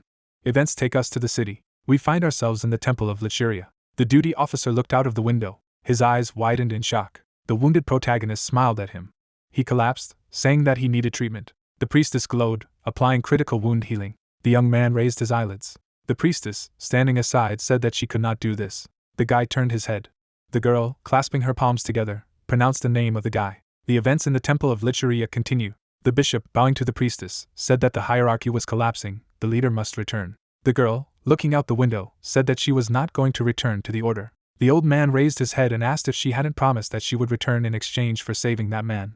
The priestess, without even turning, said that she had promised to return if he was rescued by the order, but that he had done it on his own, and they knew for sure what that meant. The bishop's face twisted. The girl admired the dark sky outside the window. The old man frowned. The priestess abruptly appeared in front of him. The old man looked down. Looking at the red ruby, the girl asked not to interfere anymore. She smiled as she said Soka's name. The stone suddenly became colorless. The bishop straightened up and frowned. The priestess also frowned at him. The two froze, watching each other. Suddenly, the protagonist entered the room. He began to shake his head. The young man walked past the bishop. When he embraced the priestess, she said that he was behaving like this again, although she had told him to sleep. The old man's eyes widened in shock. The guy smiled, lying on the priestess's lap. The bishop frowned, watching the sacrilege. The girl, stroking the guy's head, said that she spoiled him a little. She smiled, begging the bishop's forgiveness. Dragging Gui Chang to his room, she said that he should be lying there. A group under the command of Chohan was on their way to rescue Gui Chang. She frowned, mentally saying to wait a little while and she would save him. Kazuki lowered his gaze. The sphere for communication lit up. Everyone stopped and turned to her. The girl narrowed her eyes when Ian told them to come back, for Gui Chang had returned. Events bring us back to the temple. The protagonist was lying quietly on his bed. He opened his eyes. The young man stood up. Sitting on his bed, the guy smelled a familiar smell. Chakhan kicked the door open. Pointing to the young man, she froze. Gui Chang stared at her in surprise. Crossing her arms over her chest, Chakhan said to try to say at least something that he was staring at and silent about. The girl's face twisted as the guy asked her who she was. Raising one eyebrow, she asked if he had injured his head. The guy, stroking his neck, said that he did not remember anything. The girl screamed, saying that he was definitely sick. Her pupils dilated. She put her hands on the young man's shoulders, asking if he did not remember anything. He replied that he had a confusion in his head, so he asked for forgiveness. Chakhan turned away, saying that he shouldn't ask for forgiveness like a fool, because she was the one who should ask for forgiveness. The girl's pupils narrowed when the guy said that he was just joking. He smiled, saying that he was really just joking. Chakhan broke through the wall with a blow. Her hair tossed as she asked if he had become so bold that he could now make fun of her. The protagonist hugged the girl, saying that he was wrong. Trembling with anger, Chakhan said that he had no idea how she felt. A tear appeared in the girl's eye. The girl who entered the room said that it was too noisy. Maria, crossing her arms over her chest, asked why they were hugging here. The protagonist stopped hugging Chohan as the girls approached them. Chohan, crossing her arms over her chest, asked why she had come here. Smiling, Maria said that the guy was walking a lot of money, she had to come. Agnes, shifting her gaze, said that she had come to visit the student. Holding out a basket with a gift, she asked if he wanted fruit. Maria shuddered. She tore the cloth off her basket, saying that they actually brought the booze, so they were going to throw a party. Closing her eyes, Chakhan asked how she could give alcohol to the sick. She replied by saying that good things flew out of her head. Restraining the girl's hand, she said to let go of the basket, for she had not bought it for him. Two girls began to fight for drinks. Suddenly, Hugo burst into the room. Being delighted, he hugged the young man strongly. The guy looked away. The trio came into the room, all of them smiling. The protagonist smiled when he saw the teacher, the princess, and Kazuki. He closed his eyes. Chakhan, frowning at him, asked why he was smiling so much. Maybe he really moved his head. The priestess was standing near the entrance to the temple. She turned, asking the bishop if he wanted to say something. The old man bowed. He looked up, asking how she knew. The girl, moving her lips, said that alcohol and friends only get better over the years. His mitre is in place, only the stone has changed, and he is not one of those who easily change something. The old man closed his eyes, asking if it was just because of this. The priestess narrowed her eyes, saying that she was very sorry that the jewel had broken. Raising his eyelids, the bishop said that this stone was for listening, they would have no problem replacing it with another one. The girl and the old man stared at each other. As the priestess turned around, the old man said that cooperation could be of much more use to them. The girl, leaving, frowned, mentally telling Soha, "Do not dare to touch Gei-chan." Events take us to the headquarters of the Sinin Company. Hannah, picking up the phone, said that she would get up soon. She put the phone back in its place. Throwing her hands behind her head, she said that there was only one reason why this psychopath wanted to see her. Closing her eyes, she told herself that she should be glad to see him back, even though he had done too much. A lot of attention was already riveted on him, and now Lucuria's daughter is watching through the window, and the broken Ruby the psychopath. Standing up and frowning, the girl said that she should speed up her plans. The door to Soka's room opened. She shattered the communication sphere. A moment ago, she had watched as the priestess, frowning, told her not to interfere. The girl struck the artifact, shattering it. Smiling, so he said that this business is becoming more and more funny. The protagonist stood in front of the gate. He bowed his head. Turning around, he asked if he had to go back. As he sat and was sad, someone asked him why he was sitting so dissatisfied. Chohan, putting her hand on his shoulder, told him to straighten his shoulders, to thrust his chest forward. For everything went according to plan. 3 were freed, and the other 3 were still saved.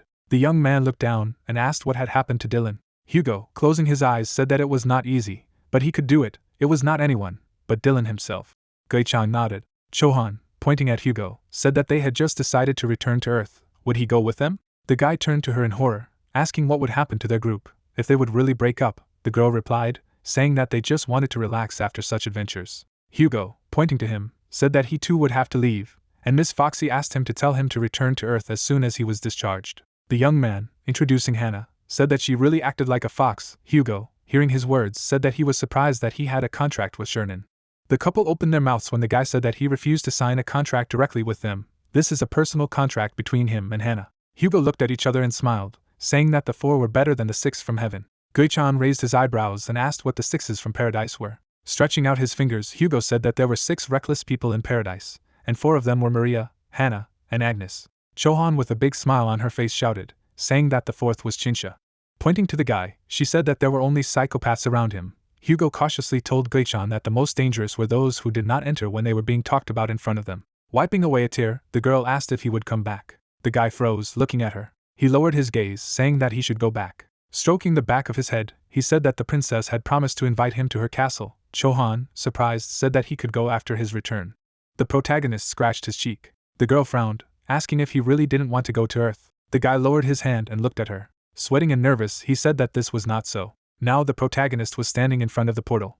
He stepped forward. Stepping into the portal, he said that in order to stay in paradise, you need to do even what you don't want to do. Events take us to Earth. The protagonist appeared in his room. Glancing at the phone, he decided to find out how long it was gone. The young man took the phone in his hands. He was surprised to see among the missed calls from his brother and mother. Suddenly, his phone rang again. Seeing that Hannah was calling him, the protagonist was horrified by the witch's abilities. She immediately learned about his return. The young man swiped his finger across the screen. Gei-chan put the phone to his ear. The guy abruptly pulled the phone away from him because of the curse he heard, which you cannot hear in your entire life. The sky turned yellow. Events take us to a cafe. Hannah in a white suit was sitting in a cafe. Opposite her sat an exhausted protagonist. Frowning, the girl said that she had thought a lot. Perhaps it might have seemed that she was overprotective of him. Perhaps he thought that she was interfering too much and trying to control him, so the pact was what he wanted. The young man, parting his lips, said that he no longer thought of her that way. The protagonist smiled nervously. Hannah, crossing her arms over her chest, said that from everything she had seen, he was not one to chase money or power, but why would he risk his life so much? The guy, frowning, said that it was necessary. If she needed to be saved, then he would do the same, and did not look at how exactly. Throwing up her hand, the girl asked if it had occurred to him that he had miscalculated. For what reason was he going to save her? The protagonist, parting his lips, said that it was all because of the golden law. Hannah opened her mouth and asked what he was talking about. Gei-chan raised his hand and said that in their first meeting, in exchange for an invitation, she had asked to reveal his secret to her. It was part of that secret. Adjusting her glasses, Hannah said that she was still not convinced by his words, but that she would do for a start.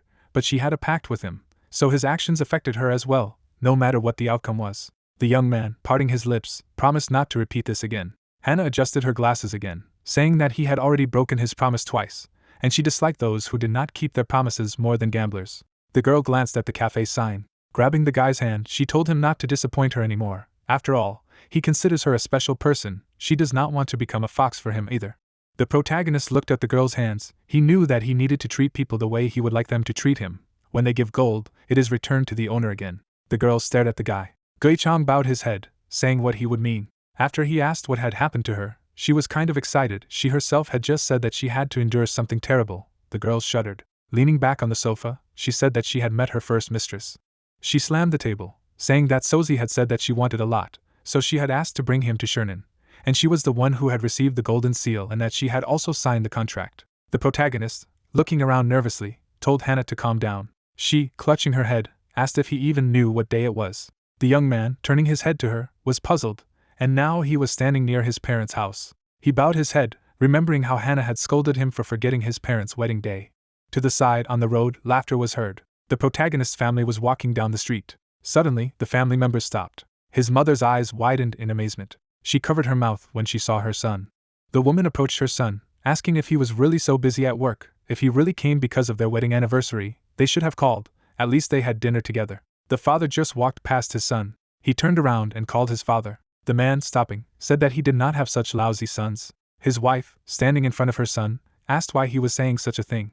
The man turned around abruptly, saying that the whole problem was in her. They had trusted him all this time, but she still did not understand. He is not a person after this. Such behavior is not normal. The woman, throwing up her hand, said that their son had already said that he had paid all the debt, and now he had come to congratulate them. He even brought a gift, and he did not even want to listen to what had happened to him. Pointing to his son, the man said that she was again pretending to be an exemplary son, and he had warned him not to create any more situations for which he would have to apologize later. Gui-chan's mother stood in front of her husband, telling him to stop. The young man closed his eyes, listening to his father scolding him for solving everything with money like a fool. The woman was horrified, shifting her gaze to her husband's hand. The basket of roses was thrown away. The man threw the basket back with one blow. Frowning, he told his son to go away. The wife followed her husband. They swore as they entered the house. The protagonist bowed his head, listening to his parents' argument. He narrowed his eyes, mentally saying that he shouldn't have come. The brother and sisters, who were standing aside, pondered. Wosiek walked over to his younger brother. He raised his head when his brother asked him if he had come after work. When Gui-chang turned to him, Wosiek said that he had to come a little early. They were having dinner at his favorite restaurant. The young man, scratching his head, said that his father would not be able to eat normally with him. Pointing to the ice cream bag, the elder brother told Gui-chan that he should come in and eat ice cream with them. The young man, looking up at his brother, asked if he could do it. He suddenly nudged him, asking where he was going to go. Wosiek grabbed his sister. She clenched her fists and told Gui-chan that he just had to disappear and that's it, if he really cared about their family. Turning to Sung-hee, the girl called out to her. Then she trampled on the rose. Wosiek screamed as he watched the girls leave. He followed them. The protagonist looked at the rose trampled at his feet. Then he looked at the basket. The guy began to carefully clean everything. Seonghwa walked over to the young man. A shadow covered Gui-chan's eyes. Moving his lips, he told the girl to go with them. Turning his head away, he asked her to leave. The girl's eyes widened in amazement. The guy trembled when he was abandoned. He collected the roses in a basket. The young man looked at the streets of the night city. He felt terrible walking down one of these streets. The guy looked up when Hannah said that if he looked down like that, he would definitely crash into something.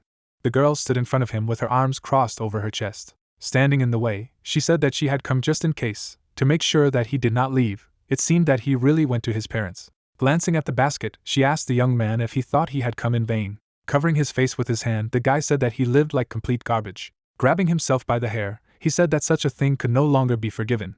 He closed his eyes. Gritting his teeth, the guy said that he would admit his guilt. Hannah hugged the protagonist. Lowering her eyelids, she called him a good fellow. Gui-chan began to cry.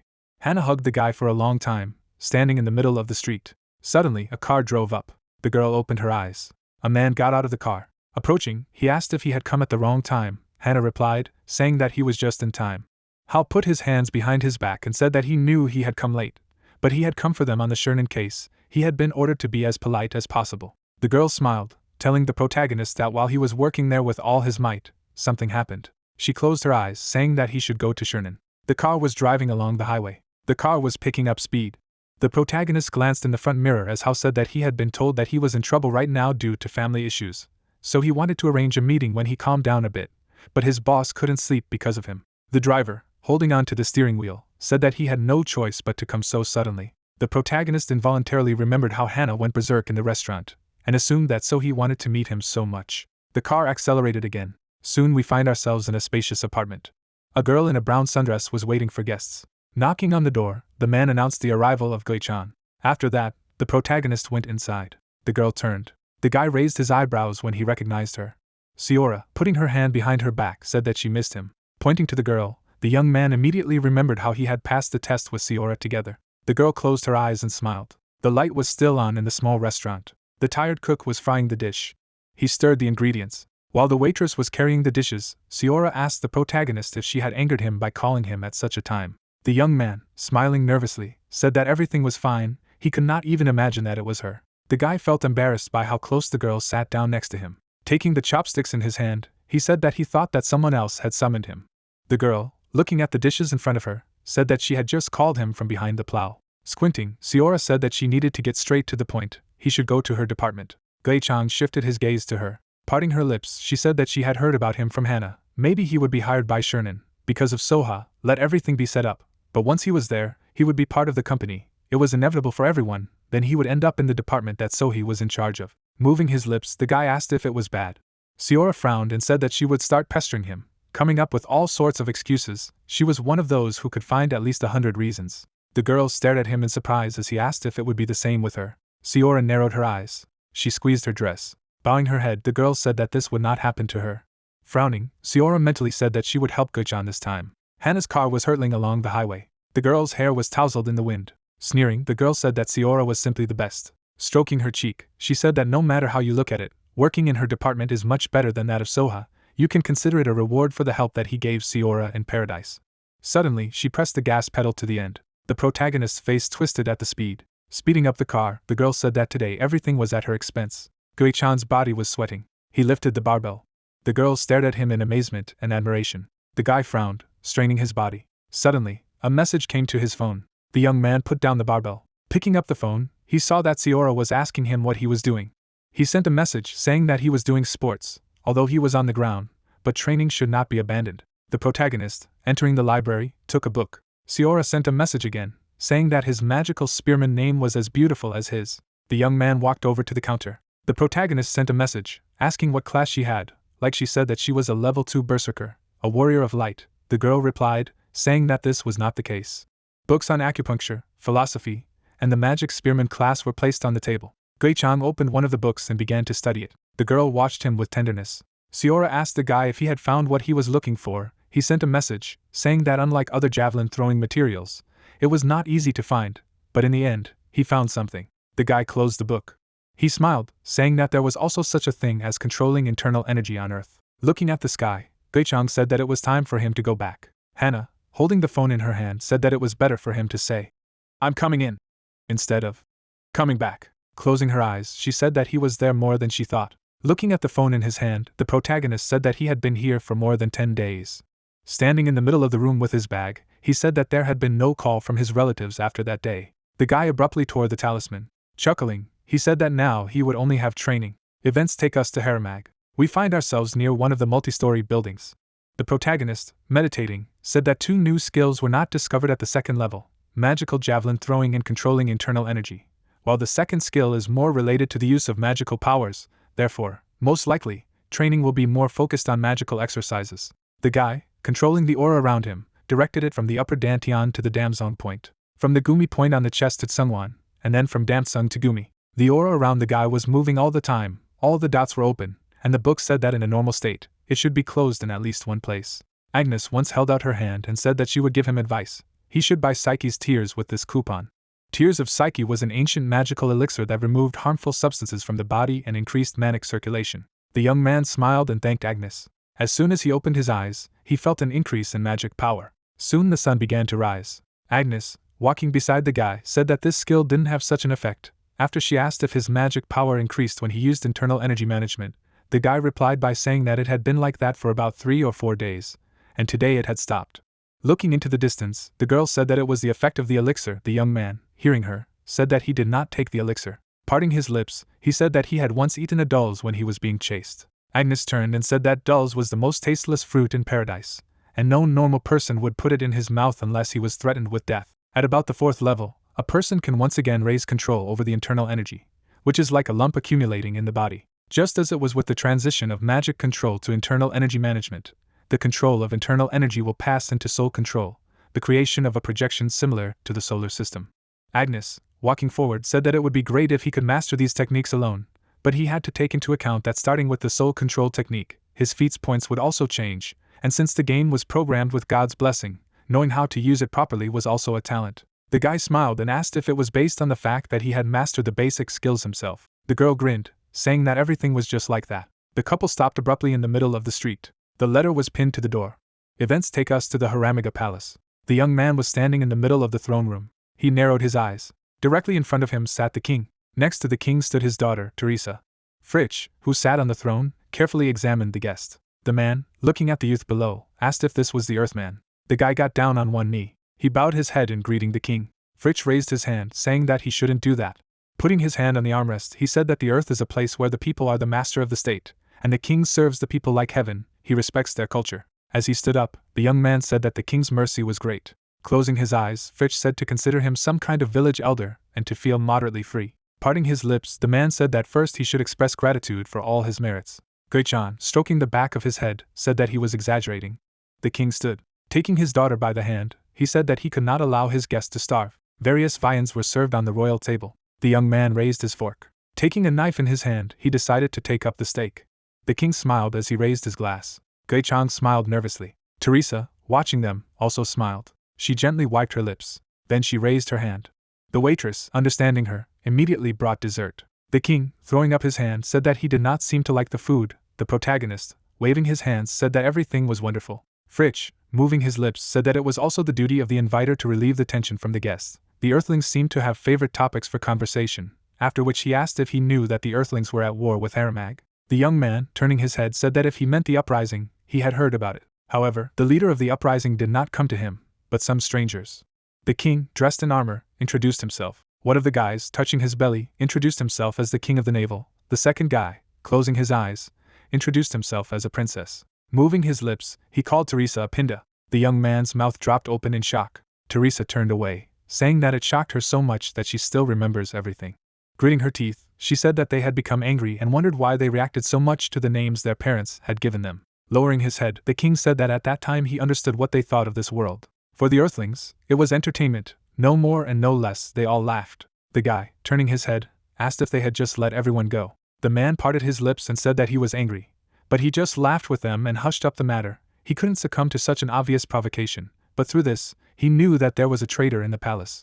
The young man, frowning, asked how he guessed. Teresa, smiling, said that the inner circle who knew, even about Gui-chan's eyes, had widened due to the supposed secrets. Fritsch, who was sitting on the sidelines, said that all the Earthlings he had met so far had at least giggled while listening to this story. As unusual, the protagonist replied by saying that it didn't sound funny. The king, moving his lips, said that he wanted to defuse the situation, but it seemed that he had made it even more tense. In general, he was not going to imprison him and punish him, he just wanted to thank him for his merits. The maid bowed as the king ordered her to bring the gift.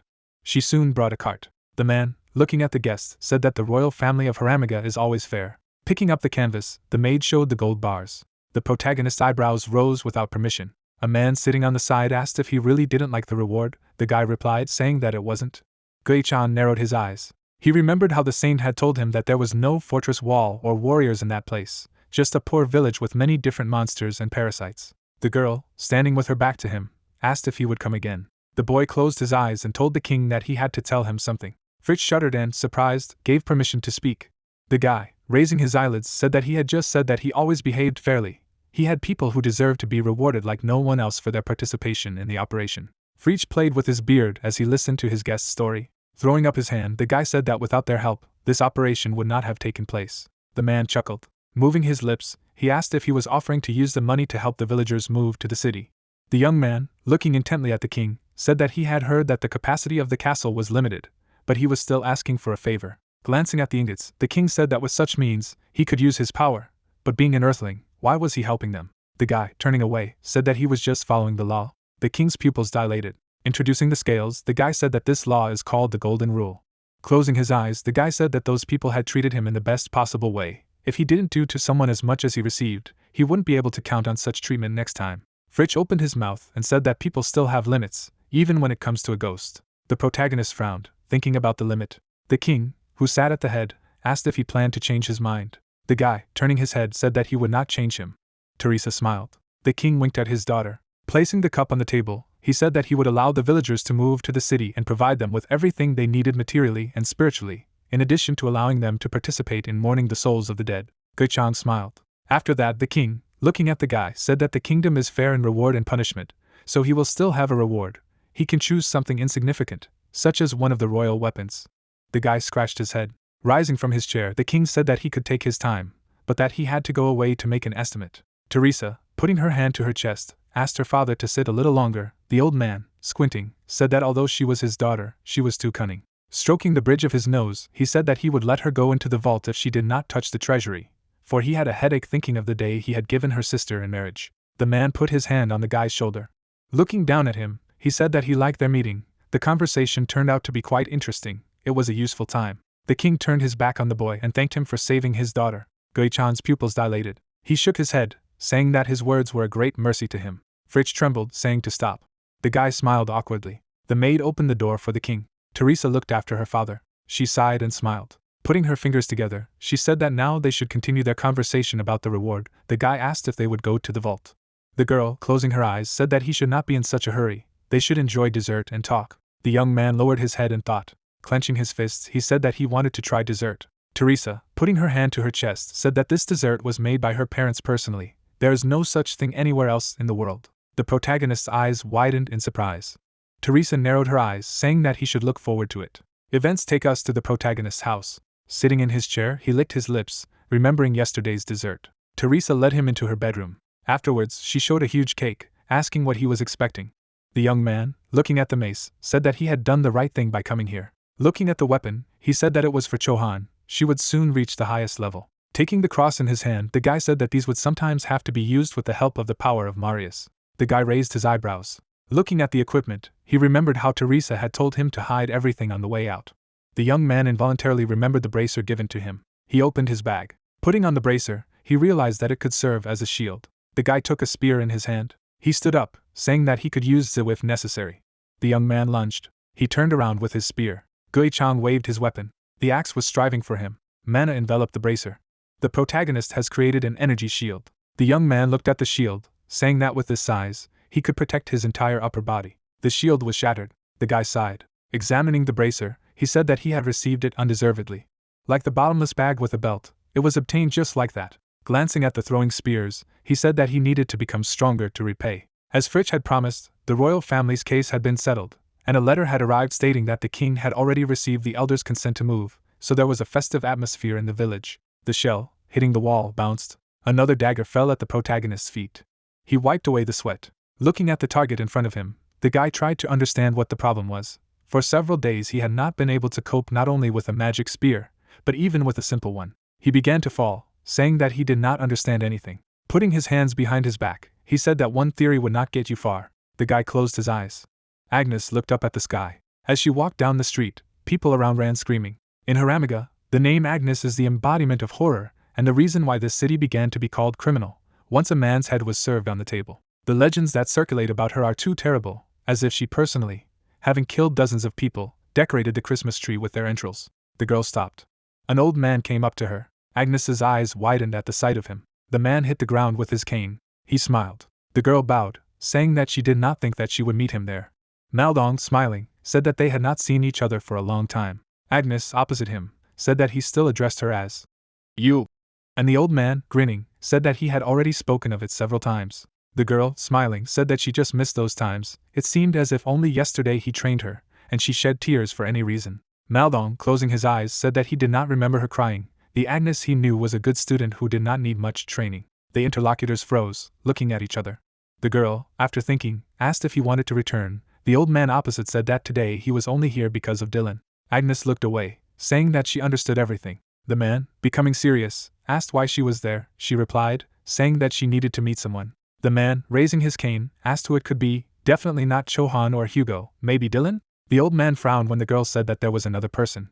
The protagonist threw a spear. The projectile flew past the target and crashed into the wall. Another throwing spear fell at his feet. The guy, drenched in sweat, breathed heavily. A man with a cane walked up to the alley. The old man took off his hat. He smiled. Maldong looked away. He saw a young man throwing a javelin. Approaching, the old man mentally said that the guy was most likely playing the game of hit the target. His foot came across one of the books. He picked up the book. The man frowned heavily, calling the guy an idiot. The protagonist threw another projectile. After that, he wiped his sweat from his eyes. His eyes widened as he heard the old man shouting to him. Mao Long, pointing to his hand, told him to turn his hand a little, about half clockwise. Frowning, the old man shouted, telling him to turn his arm all the way. The young man stood up. The man closed the book. Turning around, Mao Dong told the guy to continue standing like this. The young man, looking after the man, tried to understand who he was. Suddenly, the old man came out with 2 hammers in his hand. The protagonist's face twisted with fear. His hand holding the hammer was trembling. Mao Dong, going around him on all sides, corrected his stance, saying that he needed to create a force of rotation, as if he were pulling the tip of his left leg. The guy, hearing the full explanation, parted his lips, expressing his understanding. Suddenly, the old man grabbed his arm. Mao Dong, frowning, told him to try to throw it. The guy closed his eyes. His foot whirled. The energy was transferred through the body. The old man let go of the guy's hand. At this moment, all the energy gathered in his hand. The young man threw a hammer. He hit the wall. The old man, adjusting his suit, said that he was trying to apply a range technique to a target that was too close. His goal did not match the fighting style. Naturally, nothing worked. The protagonist turned. Looking at Modong, he couldn't help but guess that it was fate. The god statue frowned as she said that from now on, he would appoint her Chohan as a 5th-level knight.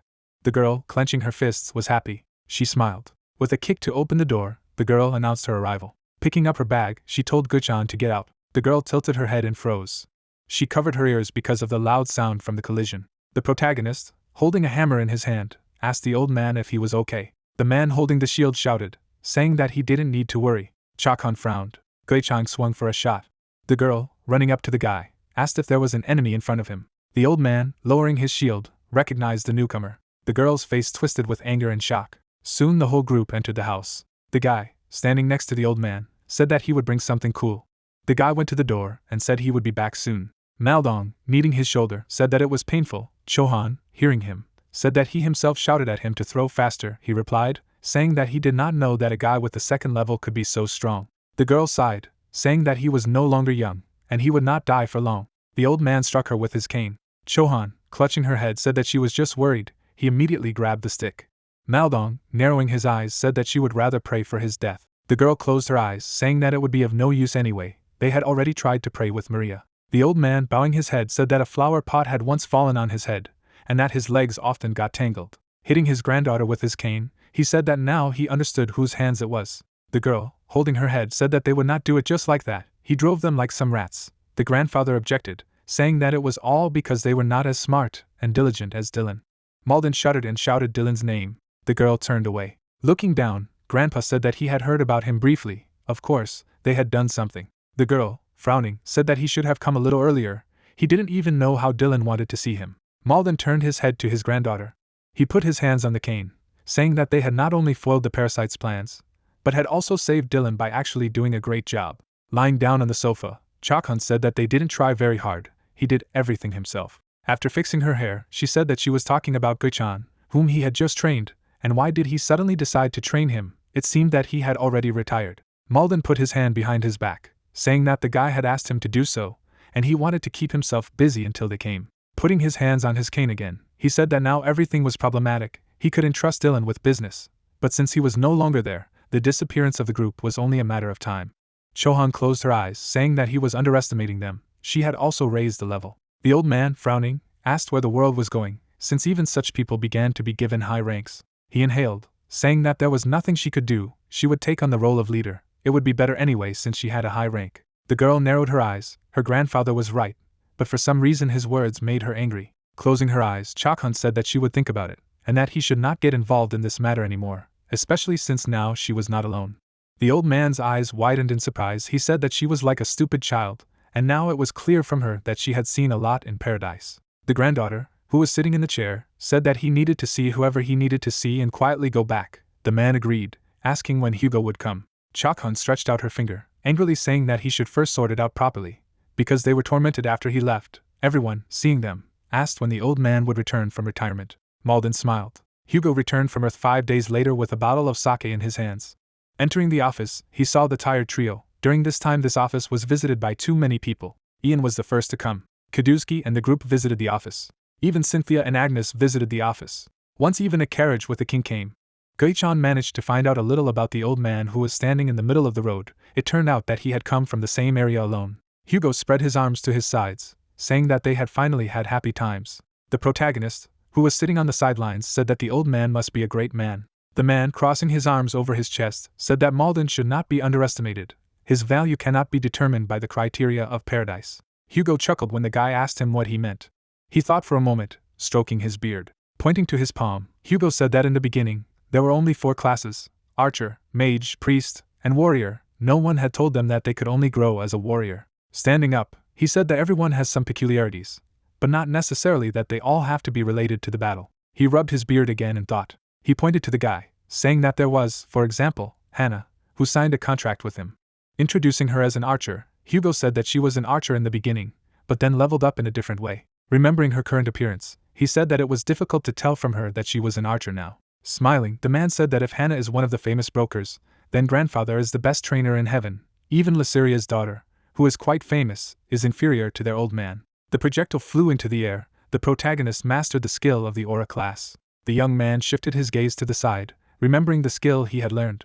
Stretching out his finger, Hugo said that Malden was very strict in training. Sometimes he mocked so much that he even wanted to kill, but if they could stand it. Suddenly, both of them turned their heads when they heard a scream. Chohan, crossing her arms over her chest, said that the old man had just returned to Earth. He could not be restrained because of his greed. The girl, closing her eyes and stepping into the dojo, said that it was necessary to quietly send him back. He was already quickly attaching to people. Seeing Hugo want to object, Chohan screamed, saying that he shouldn't disappoint her again.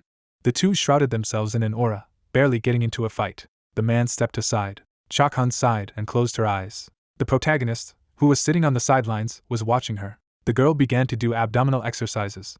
She shuddered when he asked why he couldn't. Chohan stopped, saying that her grandfather had been in paradise for too long. She threw up her hands, saying that it wasn't so easy. She had been here for 10 years by local standards. It would be impossible to endure, unless there was a special attachment to this world. The protagonist looked at the girl's back as she said that anyone would applaud, but not all people are so grateful. Chohan, raising her head, said that the old man's disciples, in whom he had put his whole heart, began to fight with each other for profit, united and staged a rebellion. Then many inhabitants died.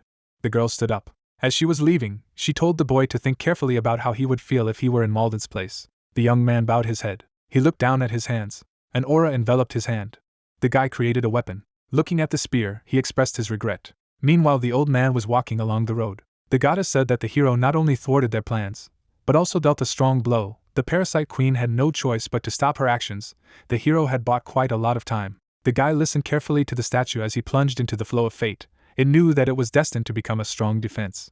Gui-chan looked at Gula and asked her to be specific, otherwise she was always beating around the bush. The goddess looked at him. Hadn't she said that unlocking the secrets of heaven affected the laws of causality?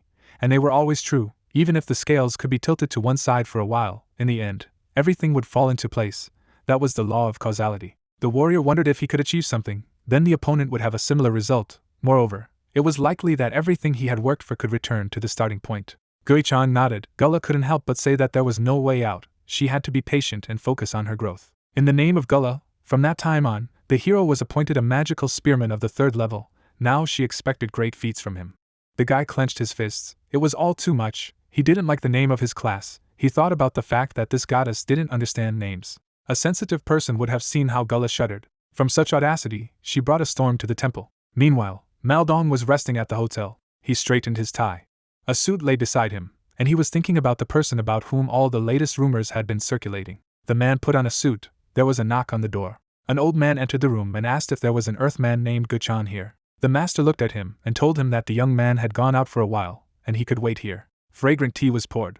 The guest drank it with pleasure. Maldong said that he had brought this tea from Earth. It was called nectar, and if he liked it, he could wrap it up with him. A smile appeared on his face. Judging by the fact that the gentleman called the hero an earthling, he himself, therefore, an inhabitant of paradise, he wondered why he wanted to see the hero. The man frowned. The version was confirmed. He was a resident of paradise, and it may look strange that a resident of paradise came to an earthling. He looked at the interlocutor in surprise, who said that it made no difference who was from where. Maldong calmly closed his eyes and explained that there was nothing strange in coming to someone on business, and he was quite right.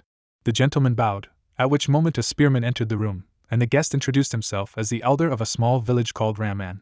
Gui-chan opened his eyes wide. The man turned around with a smile. He had come on behalf of the entire village to express gratitude. He got up from his chair, they had not seen each other for a long time. The warrior shook hands with the old man, who asked if the young man had become a fool during this time. Maldong put his hands under his armpits and watched. The master heard that the guy had received the gold and asked to use it for the sake of their village. Did he know how worried the elder was?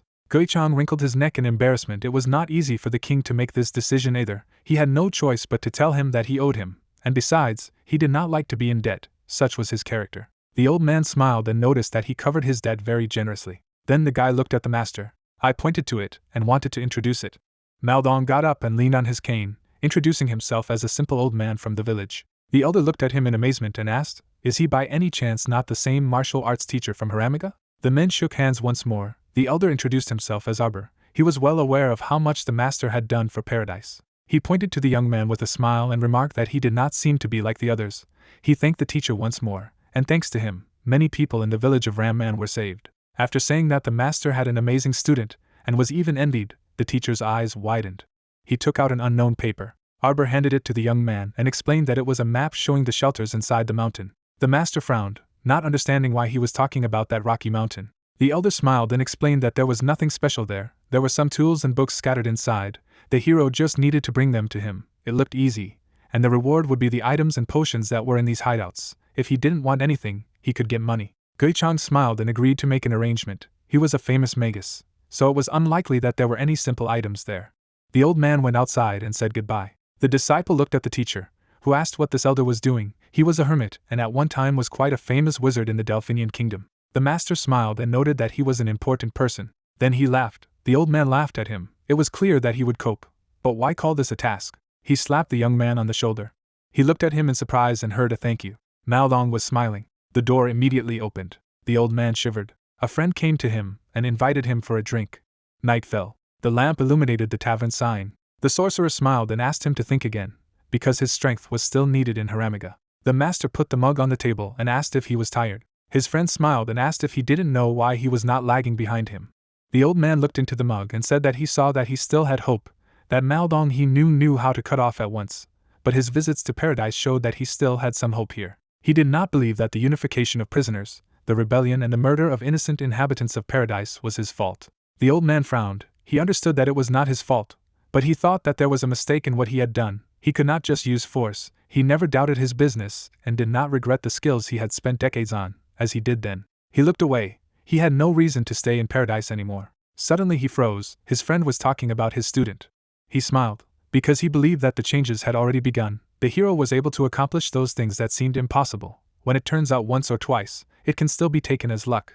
But after the third time it is no longer there. He said that the hero has a special power. Maldong raised his hand and admitted that his student was special. However, no one knew what would happen in the future. He took a sip and asked who could be responsible for him. What if he would also change later? The master froze again, because he heard that this was why he was needed. The old people went out into the open sky.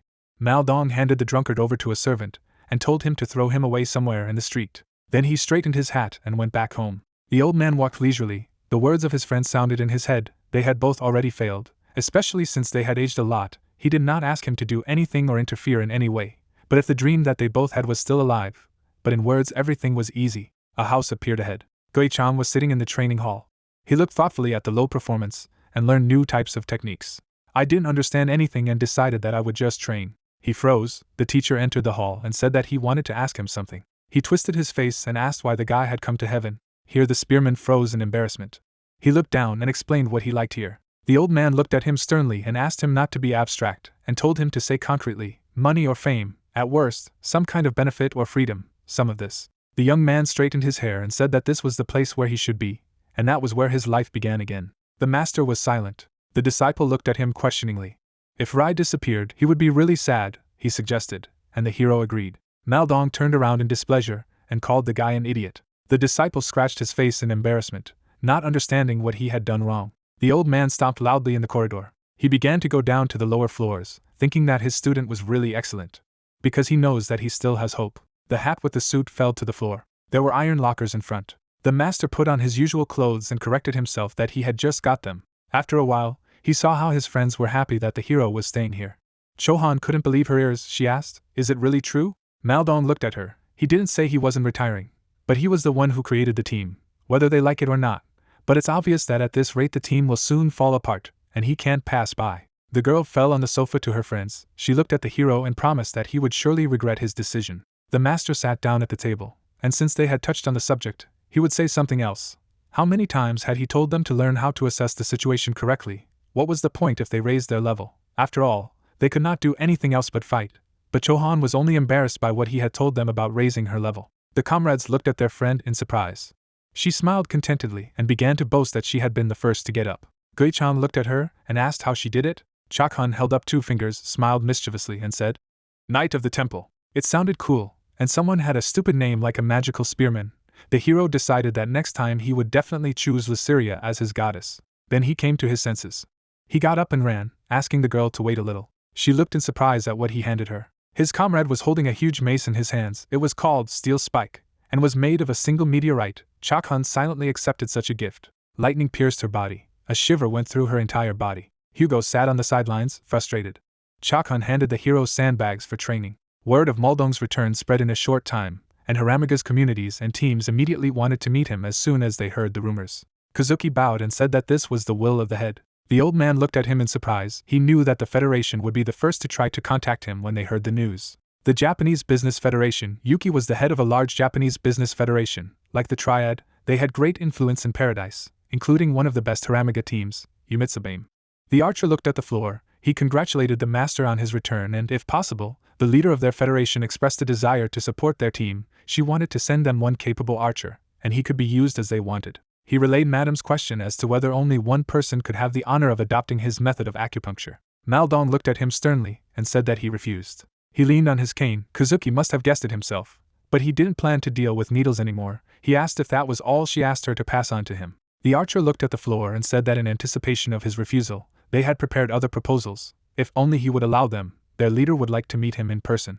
The master raised his hand. He told Yuki that if she mentioned the needles again in his presence, he would break off all relations with them. The hero looked at the teacher uncomprehendingly. He became interested in what technique was being discussed. The teacher hugged the cane. He didn't quite understand Yuki. After all, she probably knew what kind of character he had. She had sent Kazuki to him on purpose. She knew that he didn't like all this, and so she made him come. He struck his chest.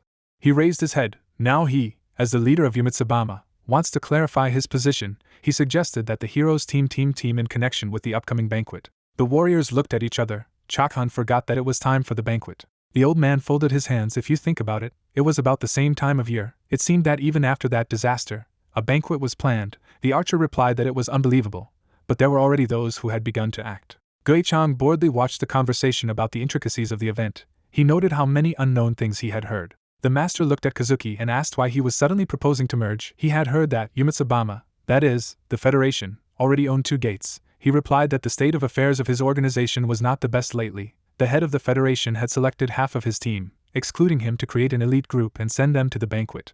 Maldong looked at him in surprise and asked if the guy had some kind of conflict with his mistress. He looked sadly at the floor and revealed that Yuki had ordered him not to participate in the rescue organization, but he disobeyed. The teacher closed his eyes and pondered. He noted that since hierarchy was something of a credo for the mistress, it was not surprising that she did not like his disobedience. He asked what the conditions would be if he agreed. He received an assignment from a person who is in a similar position to him, and who has a gate. He was the middle leader in the Triad. His name was Haiying.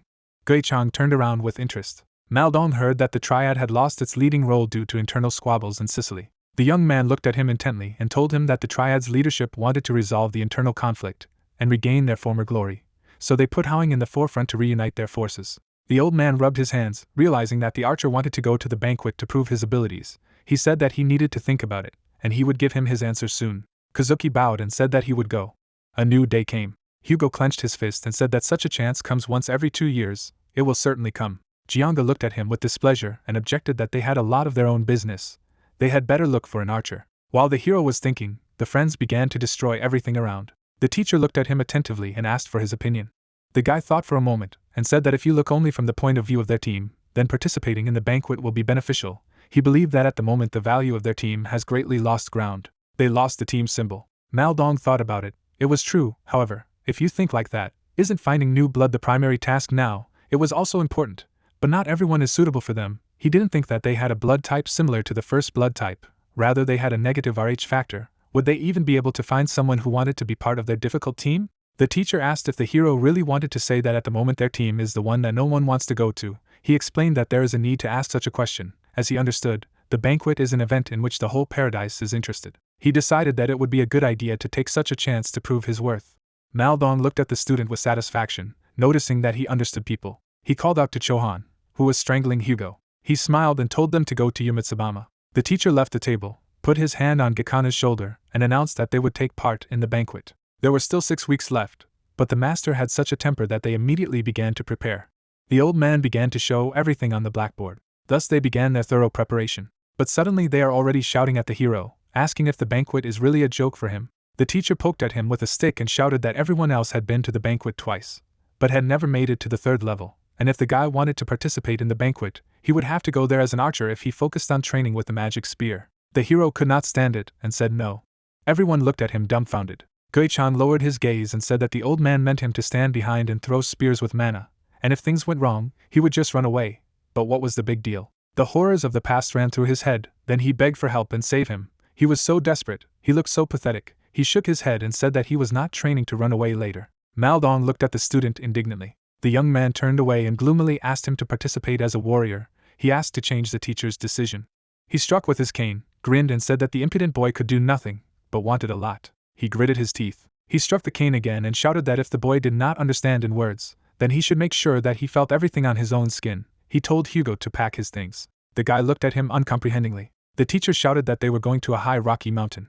He pointed his cane forward and warned that all this was only because the hero himself wanted to. He said that if he cried in the middle of the way, he would immediately kick him out, and if he did not keep up with the training, he would expel him, and if he did, but did not meet his expectations, then there could be no question of any participation in the banquet. Gui-chan froze with his hands behind his back. He thought for a moment. He smiled confidently and shouted that he understood everything. The coachman drove the horses into the mountains. Gui-chan looked out the window with anticipation. The teacher sat opposite and watched. His entire team, along with Kazuki, sat across from him. Rumbling, the cart climbed higher and higher. The coachman looked ahead in surprise. He stopped the transport. Everyone began to unload. The archer turned around and asked the hero why this girl had come here. Agnes in a tracksuit examined the beauty. After the failure of the first operation, she felt a lack of ability. The guys were watching her. Kazuki clarified that he was asking how she found out that they were going to train. All this was told to her by the hero, because the girl sometimes helps him with training. The new friend looked at him and asked how she helped him train if he didn't even belong to Sicily. The guy smiled embarrassedly and said that she taught him in the neutral zone. The archer pondered. The master turned to the others and asked what they were doing there. The detachment equipped itself and went forward. Hugo tearfully walked the wagon. Kazuki pointed to the right path from memory. The squad moved deep into the forest. Mandal climbed onto the student's backpack. After a while, he got off. There was a huge cave right in the rock. The old man looked at her and noticed that Muto had hidden her quite well. The archer turned and asked him to wait. He sat down on the ground and reported that there were cave ettins here. He pointed to a pile of footprints on the floor. He looked ahead and clarified that there was a whole pack here. There were 8 of them in the cave. But he did not feel any movement. Without hesitation, he reached for the arrow. He pulled it on and looked deep into the cave. Mandog knocked the arrow off the bow and asked him to wait. The teacher looked at the disciple and told him to name the 4 decisive factors of chi. The hero calmly looked at him and told the amount or strength of the flow, the speed of the flow, the control and the power of imagination. The master picked up a pebble from the ground. He threw it forward. Everything in the cave trembled. Mandog snatched the spear from his apprentice's hands and told him to get ready. The sounds began to get closer. Gui-chan covered himself with chi. He was ordered to strike as soon as they jumped out of there. An energy blade appeared in his hand. Sinister creatures showed their faces from the darkness. Hugo frowned at them and noted that they were coming. Gui-chan swung and threw a spear of mana at the monsters. Agnes looked at him in surprise and noted his ideal position. The 2-headed orcs ran to attack. The thrown spear pierced the stomach of the first creature. His friend looked at how he fell. And while he was watching, the hero pierced him with a second throw. Hugo turned away enviously. Subsequent monsters did not have time to escape further than their relatives. The master smiled and ordered to stop. He threw a spear to the guy and told him to deal with the others alone without using earrings. The hero clenched his weapon tightly, and with a shout, he rushed to attack. Monsters began to surround him. Maldong turned to the archer and asked how he felt. He frowned ahead and said, well, because the hero has both penetrating and destructive power, this is quite enough, but he also has a splash effect. The old man looked at the student and agreed that such abilities would work perfectly at the banquet. The fight continued. The old man asked how Kazuki was now. His eyes widened, the teacher referring to the young man's fighting style. The archer folded his hands on his chest. The master ordered to speak, based on personal criteria. The guy thought about it. The old man asked if he also thought that the hero was amazing. At this moment, Gui-chan was blocking the dagger's quick attacks with his spear, but as a warrior, he was simply terrifying. He can use the spear as he just demonstrated. He decided that the hero would reach the second stage if the team protected him. Gui-chan continued the fight with difficulty. The teacher remarked that he was quite perceptive and not stupid in appearance. He jumped and swung his spear. He shouted. The master noted that if he was so stubborn, then he had something in his soul. The monsters were torn apart by wide swings. The warrior landed after jumping along with the falling corpses. He sneered, noting that the magic spear wasn't that bad. Mandog looked at him intently and explained that the hero himself must realize. Time passed. The corpses were dragged outside. Inside, the cave was equipped for a cozy stay. Hidden potion vaults have been revealed. The team began to study the contents of the flasks. Mandog winked at them and told them not to touch anything, because all the trophies here belonged to the hero who took on this task and coped with it. Gui-chan looked at the teacher in embarrassment. The trio of friends stood next to him and only rubbed their hands. The sunset of the first day came. Agnes practiced blows with a log. Kazuki was shooting at targets. Hugo was meditating. Gui-chan, trembling all over, tried to work with the spear. The master stopped it. The guy fell to the ground. Covered in sweat, he looked forward, breathing heavily. Had he really passed his first training? He turned to the master and asked if the training had come to an end. The master angrily asked him what he was carrying and told him to get up. He stepped aside and looked up, noting that this was just what he needed. With his cane, he pointed to the mountain. Gui-chan looked at her dumbfounded. He needed to climb back and forth 50 times without using earrings. The teacher looked at the young man seriously. He believed that he would prove his stubbornness in action. The guy nodded seriously, and he began his route. The sun had set behind the mountains, and a loud exclamation was heard. The main character approached the slope and realized that it was not just running. Gui-chan narrowed his eyes and began to breathe heavily. The boy looked to the side and realized that he did not know what and when he could attack him. The guy jumped off the ground. The player began to climb up the rock. He climbed to the top and gritted his teeth. The psychic approached the huge stone. Sweat dripped from his face in streams. The participant of the game staggered and thought that he still had 45 times left. Maldong frowned and asked why his friend had stopped and would not run any further. The man leaned on his cane and asked him not to stand still, because he would not be able to cope with such a speed until morning. The survivor knitted his eyebrows in frustration. The old man shouted that if he didn't like something, he could pack his things and leave. The main character turned away and left. The master looked after him and sighed. At night, stars appeared in the sky, and ragged breathing was heard. A tired Gui-chan narrowed his eyes and thought that he had to prove his abilities so as not to be known as a liar. The boy gritted his teeth stiffly. There was a cave ahead. The guy fell to the ground right next to her. The player spread his arms and closed his eyes. In the morning, someone poured water on him. Holding the bucket in his hands, the mentor said that he thought that his friend had died, and asked how long he was going to lie here, because the sun had long since risen. The psychic raised his head and asked what was going on. The sun's rays illuminated the forest. The weights and the spear fell to the ground. The participant of the games bowed his head. Maldong asked him to perform the exercise 10,000 more times. The survivor covered his mouth with his hand. The man ordered him to run 100 laps back and forth after training. The fourth day came. The main character was training with a spear in the forest. Gui-chan cut the air with it. Agnes came out of the cave and approached her ally. Frowning, the girl asked why her friend was trying so hard for him, and noticed that it was not at all like him. Watching the boy's training, the old man replied that he himself guessed about his terrible internal and physical state, as well as poor fighting technique. The woman assumed that their friend was in disharmony with himself. The exhausted guy lowered his weapon. The grandfather explained that his abilities were at the normal level, and his inner mood was completely disturbed, and added that he had a huge potential that such a weak body simply could not withstand. The woman raised her eyebrows in surprise. The teacher said that before talking about disharmony, you first need to correct each of these elements. The player leaned on a rock. The psychic put his head to it and began to suffocate. The mentor hit him on the back of the head with a stick. Maldong opened his mouth wide and asked who had allowed him to stop. The main character put his hand to his neck and went on. On the fifth day, Gui-chan fell on all fours and vomited. Kazuki sat on the stump and looked at him. The boy rose to his feet. The archer asked him to know the measure. The guy continued training. The shooter explained that he had only the third level, and told that none of those who participated in the banquet for the first time had ever reached the end. The player looked sternly to the side. The young man asked him not to worry and said that the old man just wanted him to figure things out for himself. The ranger closed his eyes and assumed that his grandfather would swear. Suddenly, the point of a spear approached his throat. The fighter crossed his arms over his chest and asked if his friend really wanted to fight.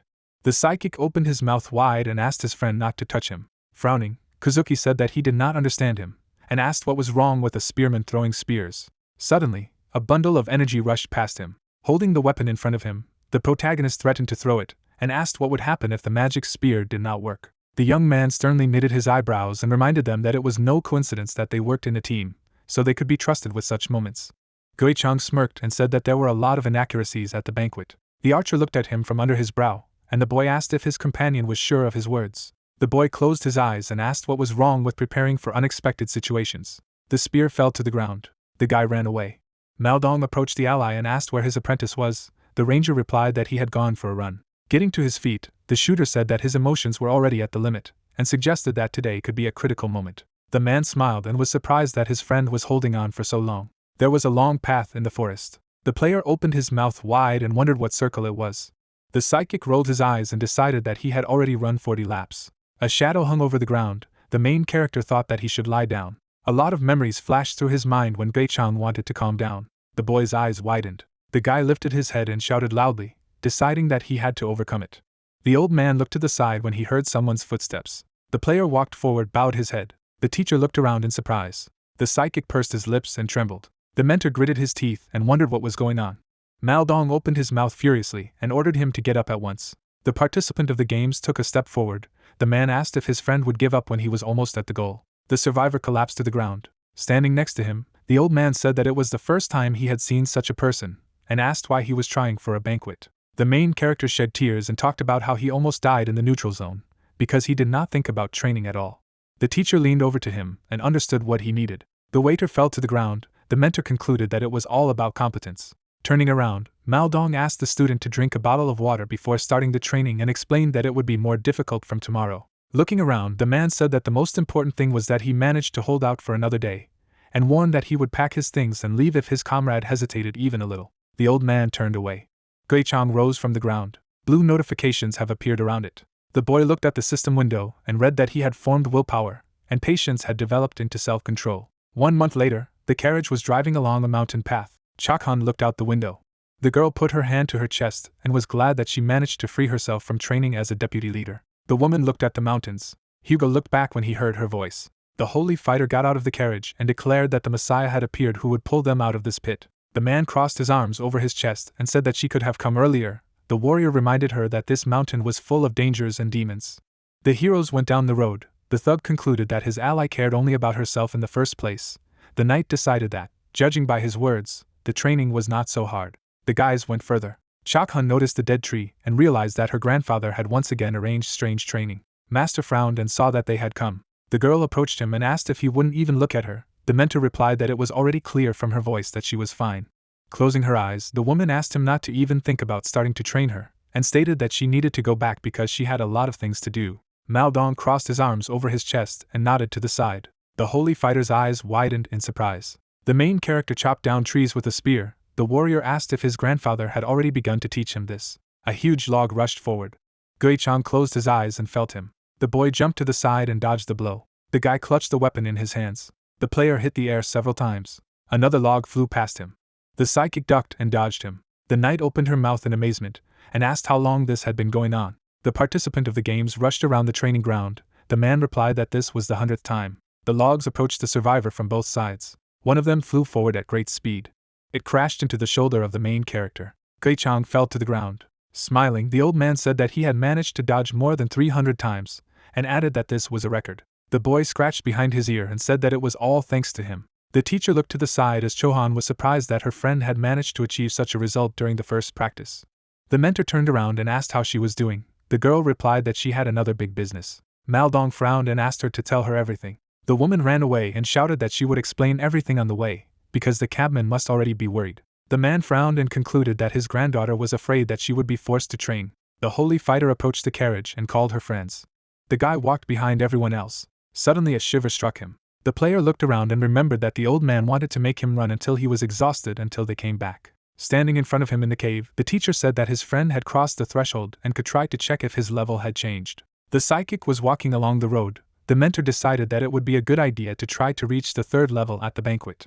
The carriage drove forward. People passed through the gate. The warrior told about how several hundred residents of Ramman had moved into the city. Maldong realized that they had to do it right away because the village was too close to the border. The knight raised her index finger and added that it had been officially announced in the temple of Lasirius that it was the decision of the king of Haramag. Sitting in the carriage, Chakhan explained that it had ended with a promise to secure the passage and help with all expenses, and stated that within a few days Lasiria's daughter had arrived in Haramag. Lowering his gaze, the man decided that this was to be expected, and remembered that this person had saved paradise in crisis situations several times. The girl smiled and asked if her comrades knew that a new building had been built in front of their headquarters. Hugo crossed his arms over his chest and said that something had definitely changed there. Throwing up her hand, the woman said that the owner of this building was the daughter of Lasirius, and stated that she herself had seen herself tinkering with the flower bed in the morning. His eyebrows knitted sternly. The old man asked what she needed in Haramag and assumed that it was actually big news. The sacred fighter closed her eyes and concluded that they could be proud to be neighbors of such a person.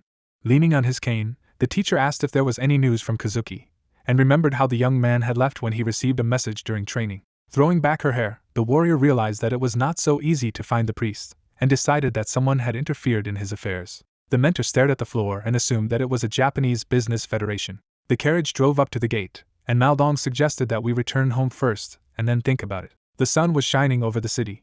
On the street was the headquarters of the Carpe Diem Guild. The main character was taking a shower. Gui-chang wiped his hair with a towel and went into the room. The boy fell on the bed and sighed heavily. With his mouth wide open, the guy thought that there was still a week left before the entrance appeared, and realized that he needed to find new armor and materials about the banquet.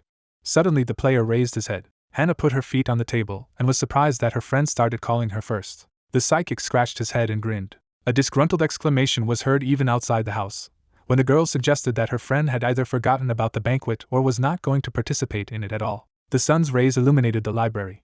The participant of the games was sitting at the table. He had a book in his hands. It had the inscription Banquet Report. The ship sailed on the sea. The history of the banquet began from the moment it was discovered. The survivor opened the book. The blue energy swirled in the darkness. The entrance to the banquet had different forms. After 10 people entered the gate, their functions would automatically turn off, and people would enter an unknown place. The person was holding a burning sphere in his hands. In the first 2 stages, the squad had to reach its destination safely. In the second stage, it was possible to receive the intermediate reward of contradictory desire, and the ultimate goal was to board the ship. The book was sealed. The third stage had different criteria and ways of entry, so that little was known about its tasks. The reason that the participants could not divulge this information was because of the oath they had taken. Smoke appeared in the darkness. It was only known that the third stage took place inside the ghost ship, which indicates the beginning of the banquet, and as a final reward, it was possible to receive a matching wish. The main character lowered his gaze and decided that it was not surprising that it could make him lose his head. On the page of the book, the rounds were described. Under the title Round 4, it was said that there was a real disaster in which the survivors killed each other indiscriminately, then no one returned. In a flashback, Maldong clasped his hands together and told about this disaster. Gui-chang understood what he was talking about. The boy fell on the bed and wondered what secret was hidden in this banquet. The lights went out in the room. The guy concluded that it didn't matter now. The player opened his eyes when someone shouted that he had received a package. New equipment lay on the floor. Hugo pointed to the armor and assumed that it was worth several hundred silver coins. Chohan decided that the fox had some intentions towards their friend. Scratching his cheek, the psychic remembered how Hannah had congratulated him on reaching the 3rd level and wondered why she had sent so many gifts. Someone approached the guys when they were looking at the uniforms. The old man raised his eyebrows and reported that Kazuki had contacted him. The roof of the house glittered in the sun. The participant of the games asked if he had managed to find the priest. Approaching the window, the teacher replied in the negative and assumed that Suji had intervened. The guys were sitting at the table. The mentor suggested that they wait first and said that the archer had the last remedy. The man pointed his finger at his friend and asked if they should ask Maria for help.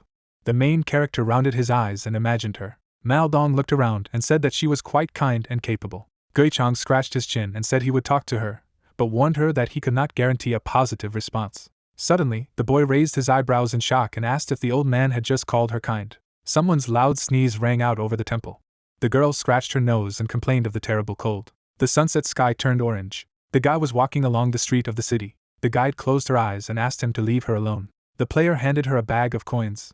Remembering how the instructor began to dance, the psychic decided that 80 coins were enough to stop being considered a demon, and was glad that he did not have to get the artifact he received from the king. A participant in the games noticed someone on the other side of the street. Kazuki looked to the side when he heard his voice. The survivor waved to his friend and ran up to him. The main character opened his mouth wide and shouted that he had found a priest. The young man smiled and said the same thing. The heroes stared at each other and asked what it meant. 2 hours before the banquet, clouds floated over the houses. Sakamoto smiled and introduced himself. Gui-chang raised his eyebrows in surprise. Stryker shook his hand and called him the hottest of the 3 new stars and the warrior who had rejected Xingyang's offer and the path of the mage. The soldier showed 2 fingers and said that he loved kimchi and bulgogi very much, knew almost all famous Korean athletes, and even cheered for them. The boy narrowed his eyes and said that he loved sashimi. The soldier stared at him in amazement. The guy raised his hands in front of him. A member of the squad concluded that they could become friends. Sakamoto peeked over the player's shoulder. Chakun scratched behind her ear. The young man said that he had not seen his comrades for a long time. Stryker approached them. The psychic realized that they knew each other well. The girl frowned and called out to her friend. A man in a robe was standing next to Kazuki. A woman asked who it was.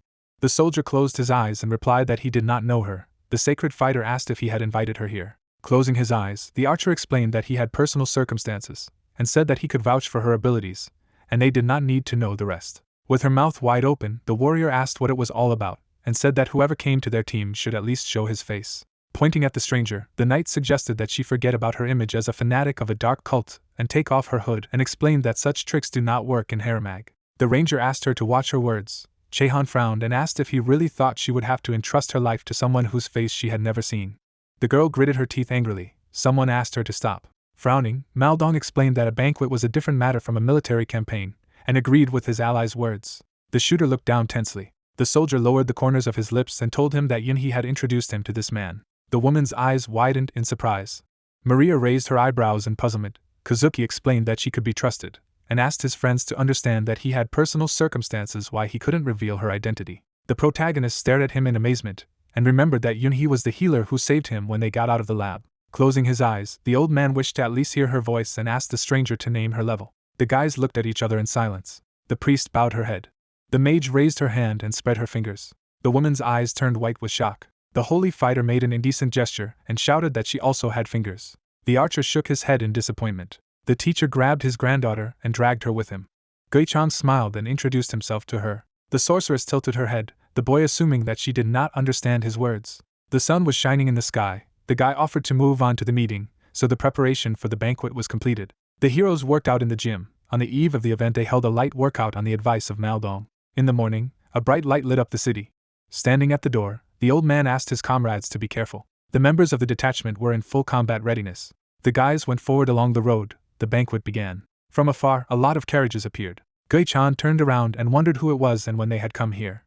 Sakamoto raised his hand and exclaimed that he was there. Approaching the boys, the striker said that they needed to go faster, and then added that they would go with him, and Maria and Hugo in the next carriage, so that each carriage would have one archer and one priest. Inside the cart sat a guy in a white robe. Opening the door, the main character greeted him. The mysterious young man nodded his head. Smiling slightly, the protagonist muttered that it looked like he had a bit of mannerism after all. A moment later, the soldier patted his hand on the cart. There was a view of the high walls, and it was heard that the coachman should move forward. A huge number of carriages took off. The horses quickly moved their hooves. Sakamoto, lifting the corners of his lips, noticed that a lot of dung flies had gathered here. The chariots continued their movement, and then someone clarified what was happening. Stretching out his hand, the striker replied that there were only 5 unoccupied entrances, and if you quickly counted, it would be 50 people, and at the same moment the warrior thought that was true, because there were 10 people for each entrance. Smirking, the fighter explained that the problem was that there were still individuals, teams, and other organizations that did not have their own entrance, and there were more than 50 of them, and in such a situation, teams similar to Kazuki's appeared, and also asked if there were only 7 members in their team, after which he added, which means that there are 3 free places. The clairvoyant, turning his gaze to the side, asked if it turned out that all these people were aiming for 3 places. Closing his eyes, Sakamoto replied that he didn't think they were playing with rock and paper scissors, and then remarked that the protagonist didn't have to worry, because they weren't stupid either, and they wouldn't just fight with a team like them. Introducing the girl with the mace, the striker said that they had a cold-blooded killer, the maiden Chohan, and as soon as they approached, this mace would immediately smash their heads. Lowering his head thoughtfully, Gui-chan muttered that it was true that there were 3 top rankers and 3 with a 4th level, and besides, they had representatives of each class, which made their team quite balanced, and if something went wrong, then he could too. Stretching out his index finger, the fighter clarified whether it was his first time at the banquet, to which he received a positive answer. Biting his lips, the guy said that then he could get a severe shock, and therefore let him prepare for the worst. The protagonist raised his eyebrows in surprise when he heard that as soon as they entered there, he would meet all kinds of people. Chohan, her mouth wide open, asked him to stop talking. The young man, leaning his head on his fist, said that she cared for him very much. Carriages rushed quickly across the sand. Kazuki, looking ahead, said that they would walk from here. You could see the guys following the archer. The protagonist looked sharply to the side. Through the sweat on his face, the warrior thought that there were fewer of them, and when the man left, there was a drain, and now it was about half. A multitude of swordsmen marched forward, and at the same time, the clairvoyant wondered if it was all because of the remaining 3 places. Gui-chan then closed his eyes. After a while, the sun shone brightly. The girl looked tired. Suddenly, Maria fell off her feet. The team continued to walk through the desert. The leader of the rescue team looked ahead in surprise. A view of the oasis opened up, and at the same moment Kazuki exclaimed that they were there. Hugo, frowning seriously, asked what was the matter, and where the way out was, and whether it was really here. A lady was sitting on the back of the main character. Seeing his reflection in the water, the protagonist muttered that he had read that the entrance could take on different shapes and sizes. Stretching out his index finger, the archer said to hurry, and Sakamoto asked if he suggested diving.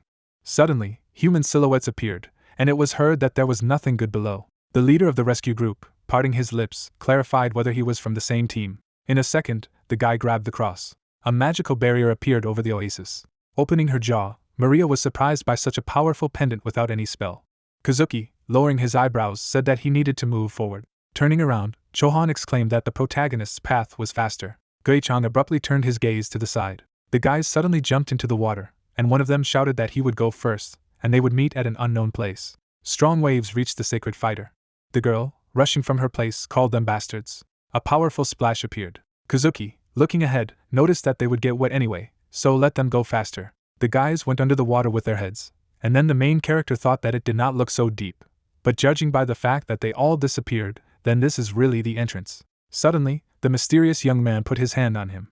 The warrior turned and asked if he would go, and wondered if he could go there together. Then the guys went into the pond, and the clairvoyant muttered that he felt like he was a little child playing in the water. A second later, a huge number of fighters rushed from the place. Gui-chan turned his gaze to the side. Suddenly, bursts of blood appeared. There were air bubbles under the water. A magic portal appeared. A moment later, the main character flew out of it. Several fragments rushed down, and at the same time a scream was heard. Squinting, the protagonist asked where he was, and also noticed that the bottom was very soft. The soldier sat on top of Marius, and she called for help. Scratching his head, the clairvoyant clarified whether she was fine, to which he received a counter question whether it looked like that. Closing his eyes, Gui-chan asked where they were. The girl replied that she did not know why the main character raised his eyebrows in confusion. The archer, crossing her arms, noticed that apparently they were from the same team and went in together. Looking around the room, the main character could not understand where the others were, after which the lady said that apparently only a part of them had entered. With his mouth wide open, the protagonist thought that they had entered in front of him, and then he asked what had happened, and his acquaintance asked if she would leave her alone. Suddenly, a magic portal appeared. A second later, someone fell on the girl. The clairvoyant rounded his eyes in surprise.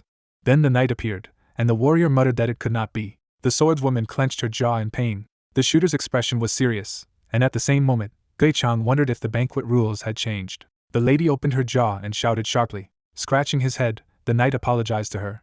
After imagining the magic circle, the protagonist said that those who entered the same entrance were in the same place, and this rule had been in effect unchanged during the previous 4 banquets. A magic projectile appeared in the palm of his hand. The protagonist threw it forward and explained that during the training, even the impeccable old man had no doubts about anything and focused only on throwing the javelin. The man opened his mouth wide, after which the warrior added that it was all only because of this rule, which had no exceptions, because they were supposed to compete in a team.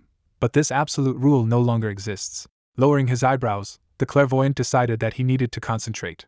The eyes of the main character lit up green, and he realized that in this situation, the most important thing is to stay alive, and first you need to survive in order to get out of here and meet your comrades, and then he will think about what to do next. Noticing the unusual energy, Gui-chan wondered if it was the golden color or the law. Frowning, the protagonist muttered that there was always a good reason for cause and effect, and also wondered if that meant that depending on how they acted, they could gain more than just survive. An hour later, a magical portal appeared. Armed girls appeared, and then the warrior reported that 2 more people had joined them in this mysterious place. The clairvoyant crossed his arms in bewilderment. Marius's expression was serious. The knight closed his eyes happily. The archer lowered the corners of her lips. The lady looked down thoughtfully. I could see how the lady stuck out her tongue. The swordswoman turned her gaze to the side, and at the same moment, Gui-chan muttered that there were only women here, and wondered why the men didn't come in. Sweat was dripping down the cheek of the main character. Suddenly, a wounded man appeared, who said that he had entered. A second later, the man opened his jaw in pain and screamed. Opening his mouth wide, the protagonist asked if he was okay. Then the girl grabbed him by the clothes. Lowering her eyebrows, the clairvoyant's partner explained that it was too late, because in addition to the fact that it was necessary to heal his wounds, the poison had already seeped into the organs. The warrior, lying on the floor, asked for help and added that he needed to find a cure and go back, after which the lady said that there was help to send him in peace. The big man's eyes lit up red, and then he turned to his mother. The girl went up to him, asked him what he was saying, and whether he was calling for his mother, and also objected that some fool had been lucky enough to come here, and then wondered if it would be better to die here than there. Putting her finger to her tongue, the lady said that she did not know who this man was, but he was a loser, and if he was to be killed, then it should be done beautifully. And then she added that he had smeared poison all over his body, and now he could not take anything. Looking ahead, Gui-chan wondered if she wanted to clean the corpse in such a situation. Inside the room you could see the guys. The main character looked up in surprise. A lot of stones began to fall down. Suddenly a wooden door appeared. The swordswoman, her mouth wide open, exclaimed that a door had appeared there. The archer ran to the entrance, and noticed that it was possible to leave when 8 men had gathered. Raising his eyebrows, the shooter said that since the door appeared then most likely no one else would enter, and also added that their meeting was fate, and asked everyone to briefly tell about themselves. The lady put her hand on her chest. Stretching out her hand, the girl said that she could not get up. Closing her eyes contentedly, the archer began to call out her name. Turning around, the gunner turned to the man in gray armor. Suddenly, the warrior stuck out his tongue and laughed loudly. Stretching her neck, the fighter rudely asked if this was a neutral zone for her, or if she was going out with her classmates at the university. Waving her hand, the girl said that they should do what they wanted, and they could even make a campfire or dance with the 5 of them, but this did not concern her. Blushing sharply, the lady exclaimed that she simply had no words, and then clarified how it was possible to behave so rudely. Through the sweat on her face, the swordswoman offered to go. A second later, the guys moved towards the passage. The archer turned her head in bewilderment. A moment later, the shooter took off. Maria, looking ahead, said that she didn't quite like it, but first she had to follow them, and if everything went badly, then the 2 of them would simply not take part, and then Gui-chan asked if she was suggesting that she should refuse. Biting her lips, his partner asked him to do as she said, because her intuition had never failed her before. Then the main character and his colleague entered a new room. Players appeared from afar. Opening his mouth, the protagonist muttered that it turned out that all the rooms were connected. The swordswoman could be seen moving her legs. The girl pushed one of the doors aside. Suddenly, a spear flew in her direction. Gripping his weapon tightly, the warrior realized that it was dangerous. Suddenly, magical traces of the blow appeared. The knight broke the shell into 2 pieces. Human remains lay on the floor. Looking ahead, the guy thought that she was very fast. Suddenly, a huge number of evil spirits appeared. The lady raised her sword abruptly. Then the fighter rushed from the spot. An unusual energy surrounded the girl's hand. The swordswoman demolished her enemies in her path.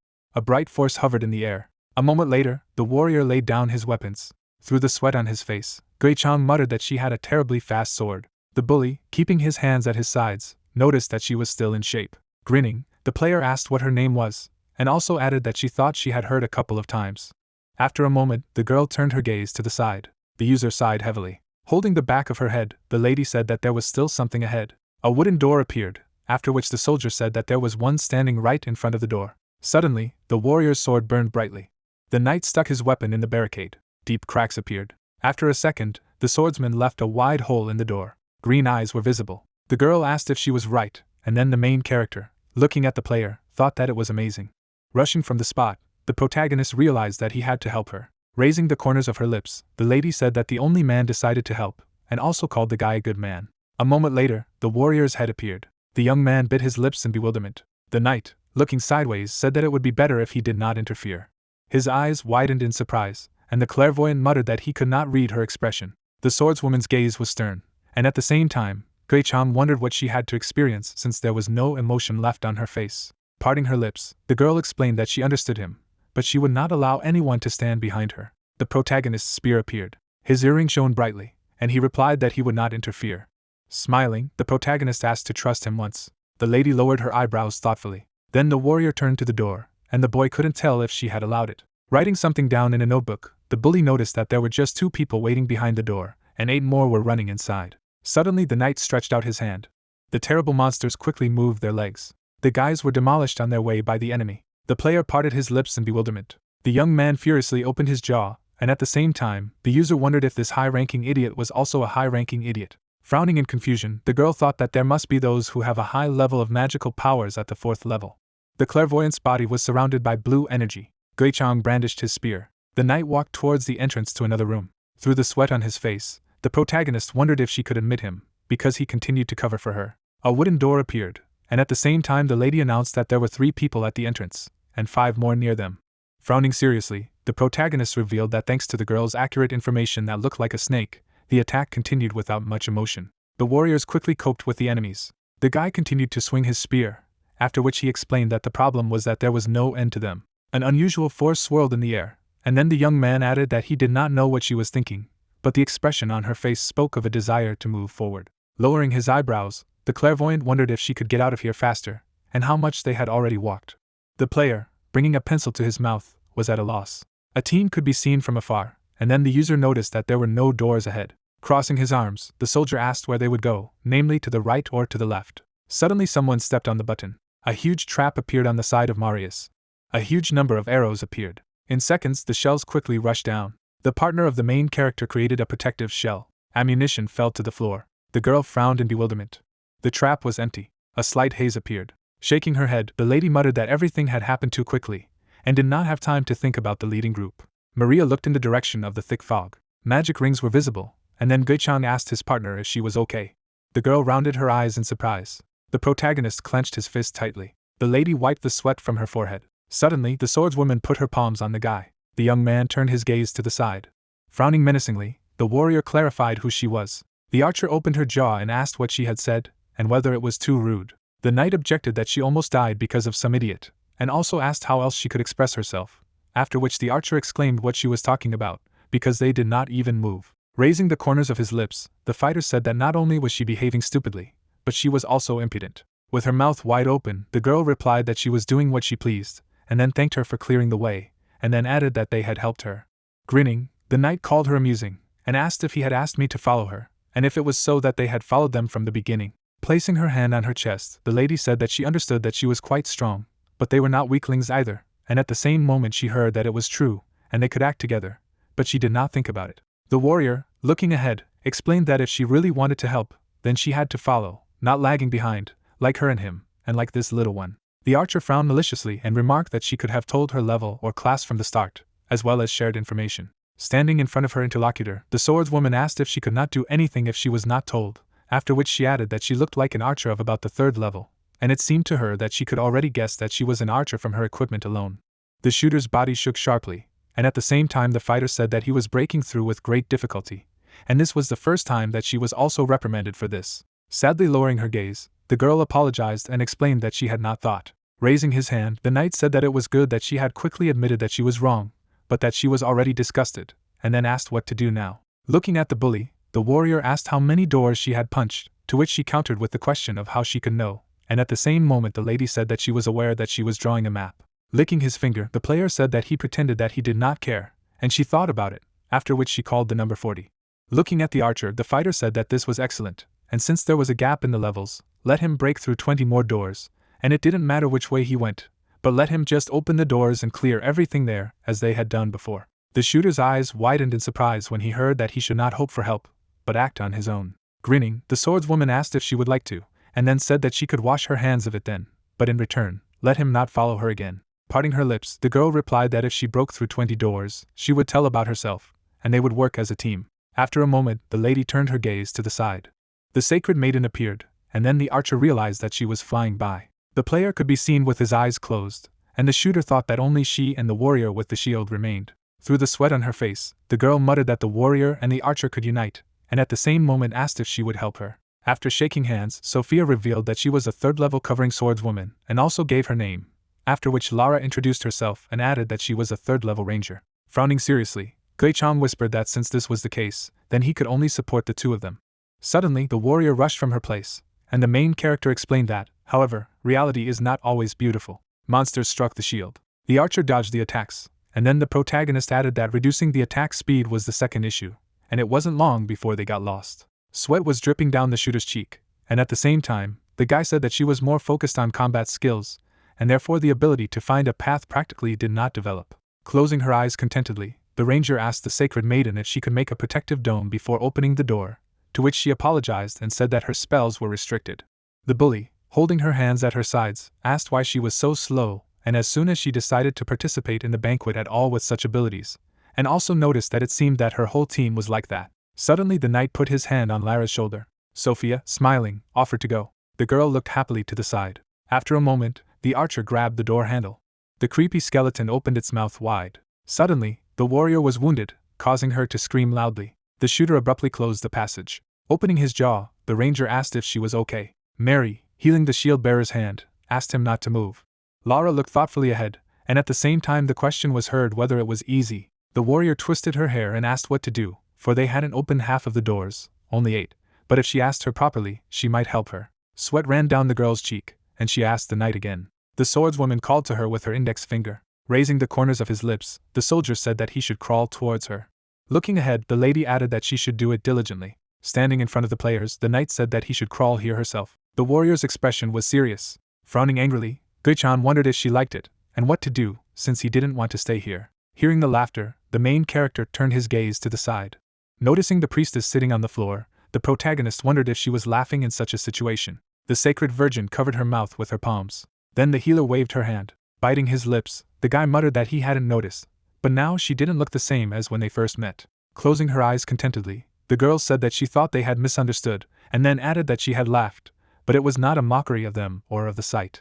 Opening his mouth, the young man asked him to ask why she was laughing. Raising her eyebrows, the lady replied that she simply did not think that at this age she would be able to see such role-playing games. Bringing her index finger to her lips, the priestess noticed that they were behaving as usual, and at the same moment she added that this was not a virtual or fictional role, so they behaved like in real life. The sacred maiden said that this could not be called an ordinary role-playing game, which caused the clairvoyant's pupils to constrict. The healer averted her gaze.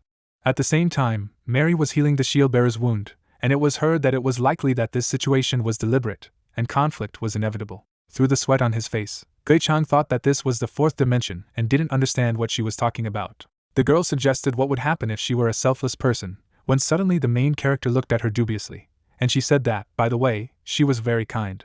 Looking at the protagonist's partner, the lady said that she was very mercantile, and he wondered how she found out. Lara's gaze was confused, after which the priestess said that she appreciates relationships in which people help each other. The knight could be seen grinning, and then the sacred maiden added that this man was thinking only of himself. Sophia lifted the corners of her lips, and the healer said that she could be called quiet. The bully's smile appeared, and then the girl noticed that she looked rather smelly. The guy asked her again, to which the lady, covering her nose, replied that she stinked, and if she behaved like this, she would die early. The young man's eyes lit up green abruptly, and he wondered if he could check.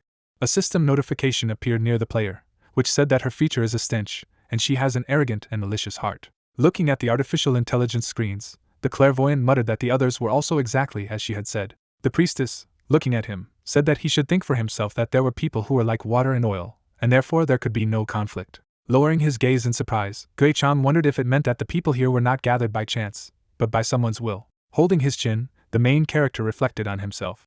Sitting on the floor, the sacred maiden asked if he had ever heard the words that in a company of 5 people, one would definitely be the garbage, after which the protagonist clarified that he was really the garbage. Closing her eyes, the healer hoped that it would turn out to be a treasure. Through the sweat on his face, the guy asked if this was the opposite of garbage. Smiling slightly, the lady replied positively, and added that only then would an interesting situation arise. Spreading her hands in different directions, the priestess explained that if he turned out to be a talented scum, it would be terrible, but if it was the other way around, it would be the only exception here, and maybe they would be able to find out the intentions of the person who created such a situation. Frowning seriously, the young man realized that this was the will of the person who arranged the banquet. Lifting the corners of her lips, the girl added that she was therefore very curious about something. The clairvoyant, looking ahead, listened attentively to see if he was the leader who guided everyone, restored broken relationships, and smoothed out conflicts. Lars' expression was serious. Sophia smiled happily. The lady looked down sadly, and it was said that this was the role that went to him, who was among the 6. The knight looked away. The bully lowered his eyebrows angrily. The partner of the main character appeared. Sweat was dripping down Gui-chan's cheek, and he reported that there were definitely abilities, but the role had not yet been determined. Biting his lips, the protagonist noticed that the answer had long been decided with the help of 9 eyes, namely the one who leads. Introducing the scary man, the guy added that this is the one who has power. The mysterious man's eyes burned purple. A formidable archer was visible, and then the young man told about an outstanding storyteller, fame or reputation, and about virtue or charisma. The lady's face was in shadow, and then the clairvoyant explained that all this was united by faith.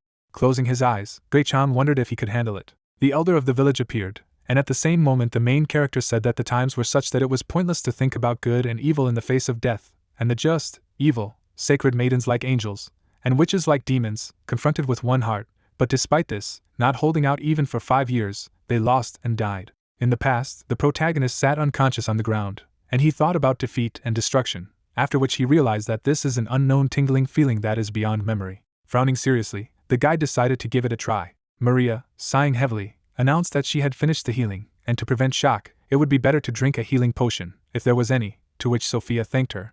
Rahi, looking ahead, asked if it was possible to finish and get up, and asked to stop procrastinating, and then asked if he thought waiting was very annoying. The shield bearer, through the sweat on his face, apologized and said that he would recover now. The bully, wiping away her tears, remarked that it would be better to crawl once in her place, and then the swordswoman asked if she was a realist, after which she received a counter-question, whether it was praise. Lara, clenching her jaw, wondered where such bastards came from, and at the same moment muttered that humans were not machines, and they needed time to calm down. The warrior walked towards the door. A broken shield lay on the floor. The girl, raising her eyebrows, said that it was better than nothing. The archer's body could be seen shaking. The gunner's back appeared, and it was heard that they should throw away the shield, because in this state it would only get in the way. With his mouth wide open, the ranger asked if they were deliberately worsening the atmosphere, as if someone did not know.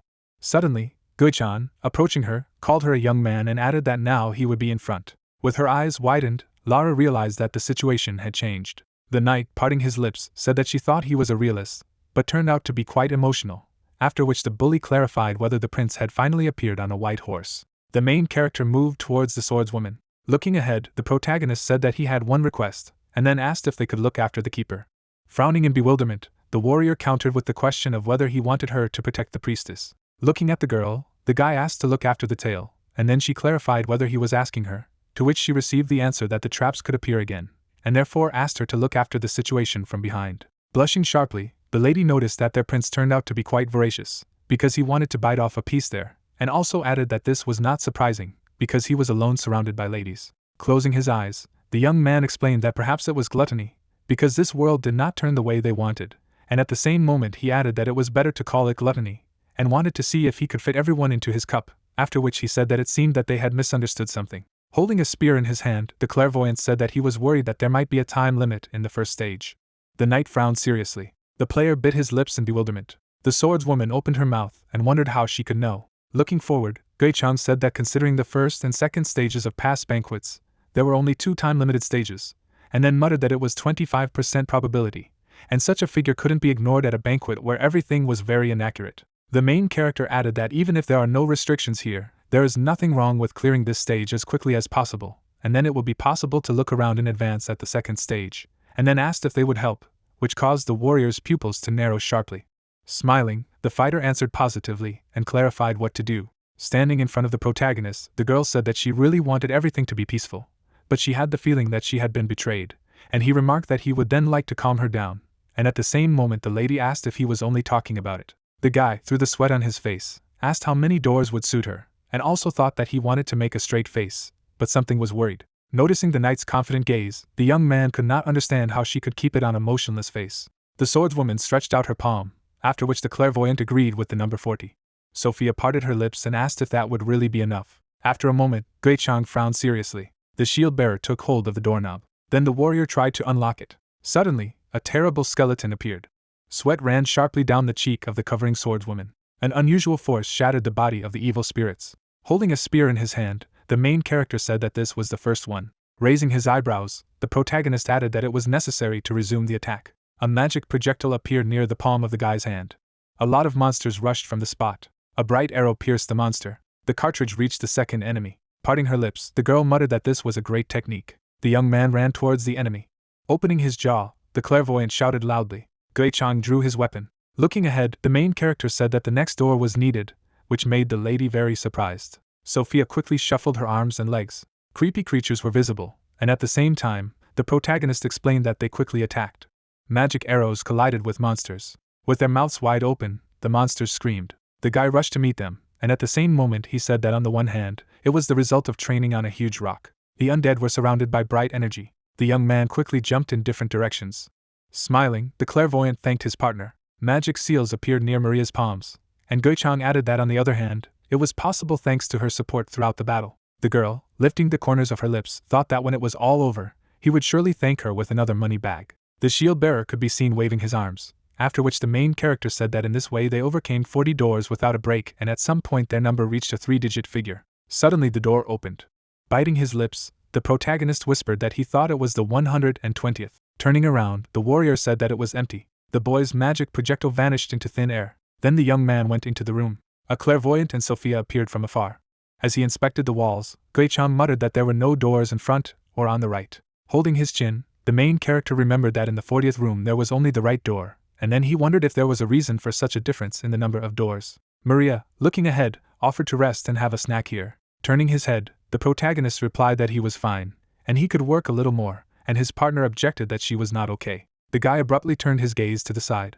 Frowning angrily, the girl asked what he was staring at, and how many doors they had already opened, and at the same moment she said that if he said even another word, he would be the last freak. Crossing his arms, the knight noticed that it felt like she was saying that on purpose, and also called him small. The lady's pupils suddenly narrowed, and she said that if she called her little again, she would hit her on the head. Raising her palm, the swordswoman said that she was very formidable, after which she clarified if she could have anger control problems, and added that if there were, she could help her fix it. With a heavy sigh, Mary asked what she was saying, for she did not look any stronger than Agnes.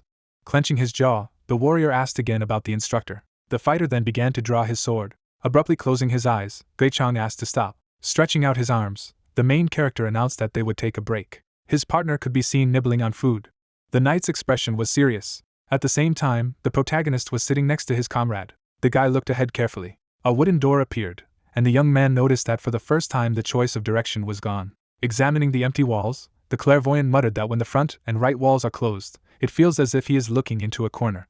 Parting his lips, Gui-chan thought about the corner. The main character turned his gaze to the side when he heard the girl ask to let her go. Taking the bully's hand, Lara asked to show her, to which she asked what was wrong with her, and if she could hit her head. Quickly running up to them, the protagonist clarified what had happened. Opening his jaw, the player replied that this idiot suddenly wanted her to show her card, and was still quiet, and then the prince came, took pity on her, and she decided that she could do anything, and then the archer explained that she just wanted to help, and therefore asked to show her the map, because it was not difficult. The lady placed the notebook under her clothes and offered to take it. The shooter's pupils turned sharply white, and she wondered if he was joking. The lady, grinning, asked if she had decided to look at someone else's map, but she could not take it herself. The ranger asked if she liked to mock people, to which the bully, raising the corners of her lips, replied that she liked it so much that she could die. The clairvoyant's gaze was confused, and he wondered if it was worth separating them. Suddenly, the knight slammed his foot on the floor. Stretching out her thumb, the swordwoman offered to talk elsewhere. Gui-chang looked at her in surprise. Suddenly, an unusual aura appeared. The warrior quickly rushed around the room. Rounding his eyes, the main character muttered that no matter how much he looked at him, he was still a frightening sword. Crossing his arms, the fighter asked what he was worth, after which he said that he should sit down. The protagonist looked around. A second later, the guy sat down next to the girl. Lowering her head, the lady asked if he was often told that it took him a long time to get it, to which she was told that she had told him to sit down. Then the knight closed his eyes.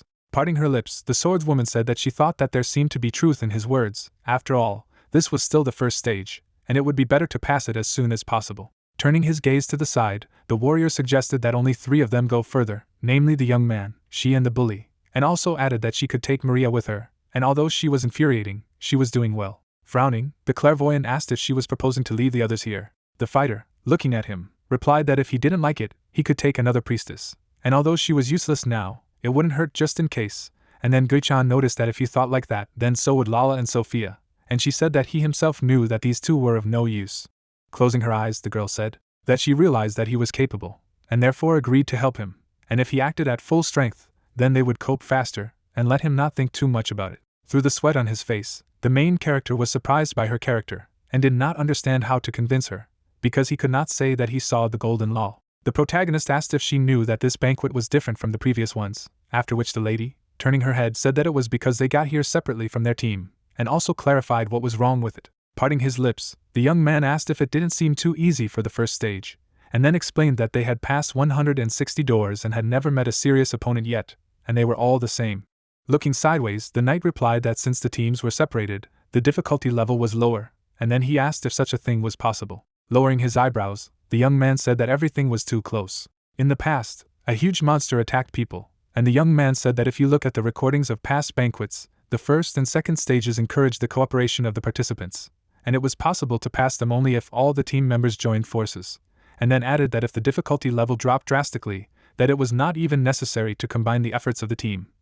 It means that there is some kind of condition or trap. Leaning her back against the wall, the girl in knightly armor clarified if he thought that they would fall into a trap if they abandoned one of them, to which she received the answer that there was no need to go all together to the end, but asked to be patient at least the first stage, and added that she understood what he meant, but in fact it sounds like this, as if this explanation was invented. Shifting her gaze to the side, the swordwoman said that it was all true, but she hated it when someone tried to pass for free. The players paid attention to the doorway, when suddenly a joyful shout was heard from it. Smiling broadly, the lady shouted that she understood. Lara ran into the room to the team. The archer sighed heavily from fatigue. The knight did not understand what she understood there, what was yelling, and the girl stretched out her palm and replied that she did not know, because she took the card and suddenly turned into a madwoman. Looking at her ally, the swordswoman asked her to tell her what she understood there. Squinting her eyes, the ranger exclaimed that she understood where they were now, and another diagram of the first stage, after which she added that she had looked at the path they had taken here and realized what the structure was like. Standing behind the warrior who wanted to hear a detailed story, Gui-chan wondered if she had passed through all those many rooms. After all, although they had cleared them, it was still dangerous. Raising 4 fingers up, the shooter said that there was a high probability that the first stage was rectangular, and when they left the first room, they were only moving forward, and asked if they were trying to calculate the length of the structure, and then added that first they had broken through 40 rooms, then there was no door in front, which meant that it could be assumed that these rooms were one of the sides of the rectangle. Putting her hand to her chin, the bully clarified whether this was true, and noted that in this case the room when they began to move to the left could be considered the starting point. Turning his head back, the user asked how many doors their prince had opened, to which he replied that he had opened 120, and after 120, there was no more door on the right, and there was no front door inside the room again. Lowering her chin, the lady asked if this meant that if the building was considered a rectangle, they were now in the upper left corner, to which Lara replied that there was a high probability of such an outcome. Furrowing her brows, the knight said that she remembered that there were 3 doors in the room where they changed direction. Raising one eyebrow, the girl confirmed her words and added that there was definitely a door on the right, so it turns out that the right side was not closed. It seemed as if the archer passed through the opening. Ranger held a notebook in her hand. The shooter looked straight ahead and said that she also found this moment doubtful, so she checked the right door of the 40th room again, and there was only one door to the right of the entrance, and then added that it turned out that this room was the upper right corner. Holding his spear tightly in his fingers, Gui-chan remarked that if his partner was right, then there were 122 horizontal rooms and 40 vertical rooms, which meant that 122 was the length and 40 was the width, to which Lara replied that everything was correct, and except for the first room through which they got here, then this was the correct answer. I could see how a sheet of paper was torn out of a notebook. In the diagram, the players marked the current location, and Sophia said that it was like playing with a snake. Putting her hands on her side, the girl clarified whether it was her. Squinting her eyes, the warrior said that as a child she often played it on an e-book, and explained that it was a game where you had to control a snake that ate the lumps of food that appeared. Turning her head to the side, the shield bearer wondered where in the remaining rooms there might be an exit to the second stage, to which the bully asked how she could know this. Drawing a diagram of the labyrinth on paper, the covering sword woman said that in this case, it would be necessary to open each one in check, and it would be most effective to move towards the center like a wriggling snake. Folding her hands, the lady was indignant that they had to reel in circles, to which the interlocutor replied that she would have to do so if there was no exit on the way, but this was the surest way. Lara looked at Gui-chan in bewilderment. The protagonist admitted that he felt like he knew where they needed to go, and she had really done a great job, but there could still be monsters there, to which she embarrassedly put her hand to her neck and replied that they actually had to check again before changing direction, and said that she was very worried and felt wrong, that only 3 of the team put themselves in danger. Lara bulged her pupils in bewilderment when the knight said that this was unknown, because she had not yet seen the other 39 rooms. Her mouth wide open in anger, the archer said that she could thank her for her efforts. Grinning, the swordswoman said that the interlocutor had no conscience, because she opened one room and decided that she could do anything.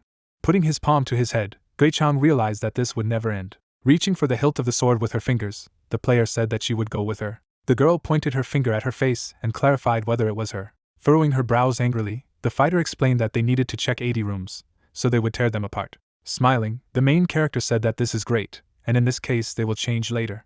Lowering the corners of his lips, the warrior thought that this was far from ideal, but now it would be enough. Suddenly, it seemed as if the protagonist was breaking through the monsters. The team of players approached the next passage. Shifting his gaze to the side, the clairvoyant assumed that this was the central room. Spreading her palms apart, the bully noticed that it turned out that they could just come to the center and end it. Squinting his eyes, the protagonist explained that this was not entirely true, because there was no certainty that the entrance to the next stage was in the middle, so it was possible that in order for the entrance to appear, it was necessary to open all the rooms, to which the lady asked if this meant that there might not be an entrance ahead, and received the answer that in this case, it was necessary to go through 39 rooms on the right. Grabbing his head with both hands, the user began to scream loudly. Running up to each member of the team, the girl shouted that she expected a lot from the banquet, and here it was, and she did not understand whether it always happens that they kill each other and betray each other. Sticking her tongue out of her mouth, the player asked if it was true that it would be much more interesting if you added complexity. The protagonist's pupils narrowed noticeably, and he said in his mind that it seemed to him that this was not quite right. Suddenly, the bully ran forward. A bright white light could be seen outside the door. Going inside, the lady expressed her displeasure. Waving her arms from side to side, the user did not understand why the doors were not visible. Gui-chan looked around the room and wondered if there were any other doors than the one through which they entered. Maria looked at her ally and stated that this meant that the exit was not in the center, to which Sophia apologized for making everyone circle just like that. Suddenly, the warrior gritted her teeth in frustration. Bending his arm at the elbow, the protagonist said that there was nothing they could do, so they would have to check the remaining 39 rooms. Closing his lips, the warrior did not understand what kind of vibration it was. Raising her head, Lara remembered that the same thing had happened in the first room through which they had come here. A gray concrete wall appeared, and the players shouted that the door was gone. The protagonist furrowed his brows in displeasure. The knight instantly tilted her head forward. Sophia abruptly wrapped her fingers around the hilt of the blade. Mary quickly took out the sacred cross. Standing in a circle, the heroes thought that they had done everything in their power. A torrent of magic swept over the team, and Gui-chan thought that if the 9 eyes were not lying, then this space was a real golden dragon. The main character's eyes began to emit a bright glow, and he realized that all that remained was to accept the result. The warrior tightly wrapped his fingers around the spear. Suddenly, the hair on his head flew up. The guy lifted his chin in bewilderment. On both sides, air streams seeped into the room. The heroes spread their arms to the sides to keep their balance. At the same moment, a clear blue sky appeared above their heads. Lowering her head, the girl asked what was going on, and whether they were rising. A moment later, the players were floating in the air on a huge platform. A piece of concrete floor enveloped the protective barrier. Bulging his pupils, Gui-chan didn't understand what was happening. Leaning forward slightly, Lara said that she knew so, and then added that the banquet could be considered a legacy of the Empire. Adjusting her hair with her hand, the archer wondered if the protagonist thought so, and then added that the creation of such a scene was possible only in an empire that had reached the pinnacle of magical engineering. Lowering his eyebrows, the protagonist suggested in his mind that there was some truth in this. Suddenly, the clairvoyant noticed a green surface. Hovering in the air, the main character was surprised by the size of this huge rock. Players floated in the air on a huge platform. The girl put her hand to her forehead and wondered what they were doing there, and whether they were going up the stairs. It seemed as if users were stepping up the stairs below. Lowering his gaze, Gui-chan asked if there were any people there, because he couldn't see anything. Lowering her jaw, the bully said that there were 4 people near the rock, when suddenly she noticed that they were fighting monsters. Lowering the corners of his lips, the main character wondered if this was the second stage. The knight asked if there was anyone else in sight, to which the partner began to turn her head from side to side and asked to wait.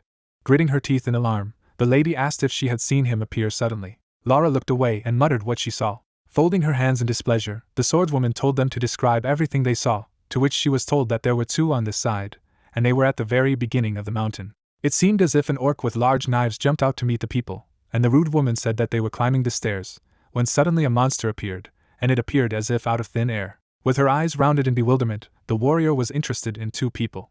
Turning her head in the direction of her interlocutor, the archer said that they were fighting. Furrowing her brows, the knight suggested that it was quite possible that this mountain was the first stage. The clairvoyant looked at his partner, lowering the corners of his lips. Turning back, the girl asked what she was talking about, and if it was over, to which she replied that there could be a demo version inside the building, and now the main scene begins. Raising her hand, the bully asked her to wait, and then asked if this meant that those people below had left the building before them and were continuing the first stage. The swordwoman replied that it was true, but only if her assumptions were correct, when suddenly the lady put her finger to a lock of hair and clarified why they were there, if so. The tip of a tall tower appeared, and the warrior said that it seemed to her that depending on the location, the beginning of the stage was determined, for example, 2 starting at the 2nd steel, and 4 at the 4th. As the platform approached a cliff on the cliff, one of the players was heard remarking that they would most likely need to stop at the 7th. Pointing her finger forward, Lara began to count the towers. Lowering her jaw, the archer declared that they had already passed it. With her mouth wide open in rage, the knight did not know what to do now. Behind the girl's back was her long hair, and she explained that the man had died through no fault of theirs. A memory appeared of a man lying on the floor poisoned, and the healer reported that he had entered in a dying state. The sacred maiden rounded her eyes and said that it was impossible to heal him, so this death must have counted. Putting her palms to her face, the ranger was indignant that this could not be, and that it turned out that they knew everything about them. Putting her hands on her side, the girl admitted that she thought that she was mute, although it turned out that she could speak, to which she replied that it was very rude, and she was mocked. Suddenly, the bully exhaled steam heavily from her mouth. With a crash to the floor, the lady said that they would soon find out. After a short amount of time, the platform landed. Turning his gaze to the side, Gui-chan reported that they were there, to which his partner was surprised that it happened so quickly. The team quickly walked past the Selma Stella. Pointing to the descent, Lara assumed that this was the top, since the stairs ended. Raising his foot from the ground, the player did not understand whether they were in the first place. The girl furrowed her brows angrily and said that it wasn't so, and that they came second. Her eyes widened, Maria wondered if this man was the one they had met before. Behind the user was a man in a white cape, and his comrade noticed that this team was lucky, because they consisted of 1 man and 6 women. Smiling, the guy with long hair asked if Gui-chan was happy, to which he thought about what kind of joy he could talk about, because he almost died among women. Raising his palms, the player admitted that it was very surprising for him that there were only 7 of them, and they immediately went up to the platform. Closing his eyes, the main character greeted the mysterious stranger. Holding his spear tightly in his fingers, the clairvoyant inquired about when she had arrived here, to which he received no answer, and wondered that it did not seem that she was ignoring him. Suddenly, the player grabbed the strings on the guy's red cloak. The protagonist lifted his chin in alarm and thought that there was nothing wrong with that. Suddenly, the young man shifted his gaze to the side. A view of clouds in a clear sky opened up, and the protagonist assumed in his mind that Chakhan and Hugo were not there yet, but they were probably fighting now, and it was not clear if there was a way to help them from here. Raising his finger, the user explained that from the moment they were at the top, they could no longer interfere with what was happening on the stairs, after which he added that they themselves tried in various ways, but it was impossible to descend or attack again at a long distance, and moreover, even the connection did not work.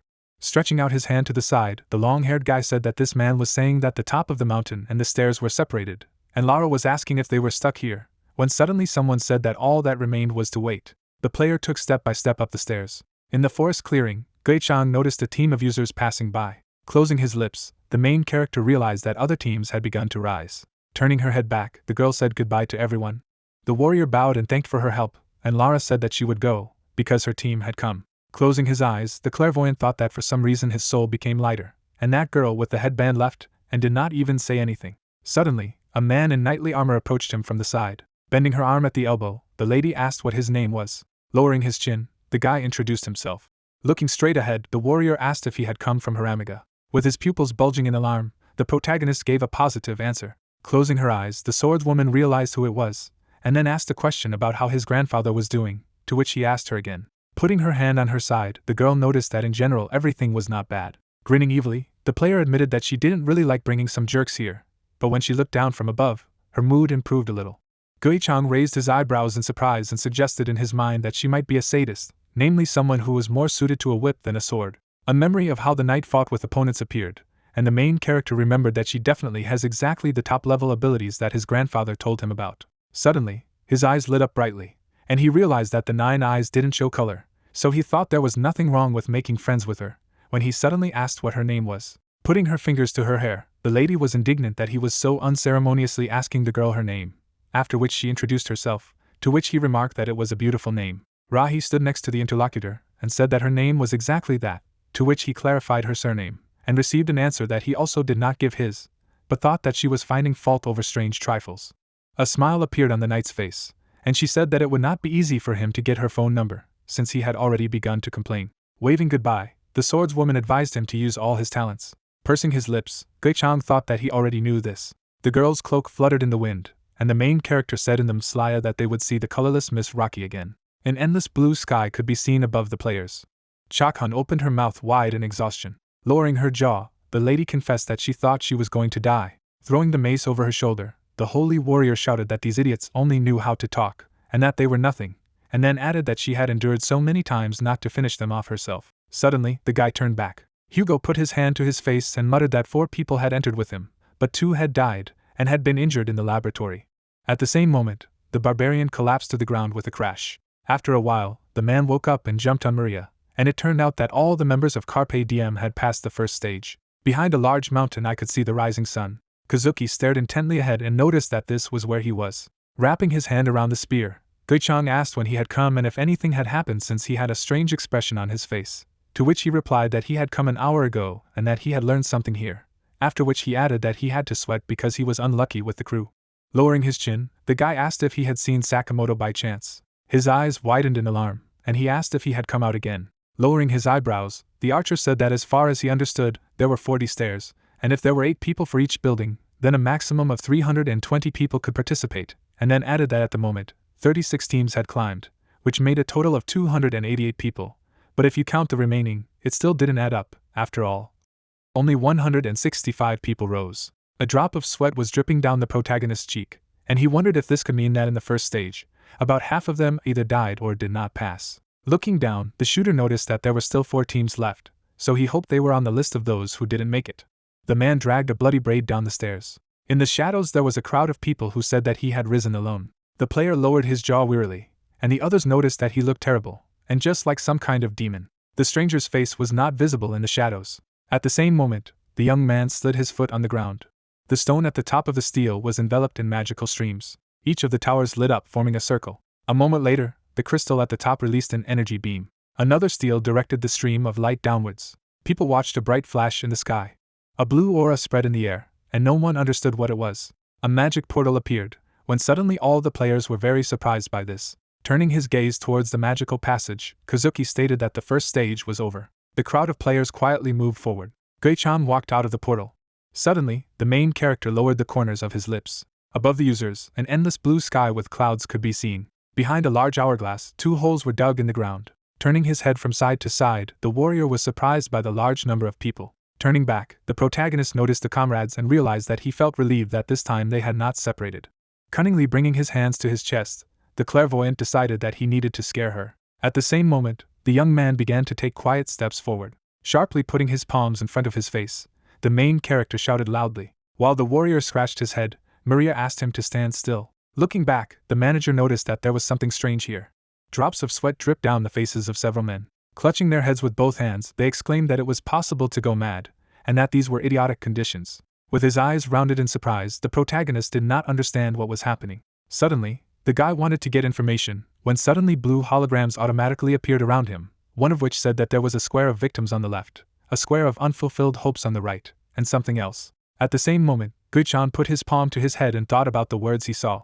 It seemed as if small grains of sand were pouring onto the golden tray. The players turned their heads sharply towards the clock. Frowning angrily, the main character realized that it had already begun, and that he had the feeling that he was being pushed in the back to do something. Users were standing around a warrior who thought it was a game of mindfulness, and they were talking about how it had already been reduced by a 10th and suggested that it might be a 10-minute challenge, so they should probably go there as soon as possible. Putting her palm out to the side, the girl exclaimed that everyone needed to go inside, because it was said that a minimum of 6 people could enter, and the maximum number was not specified.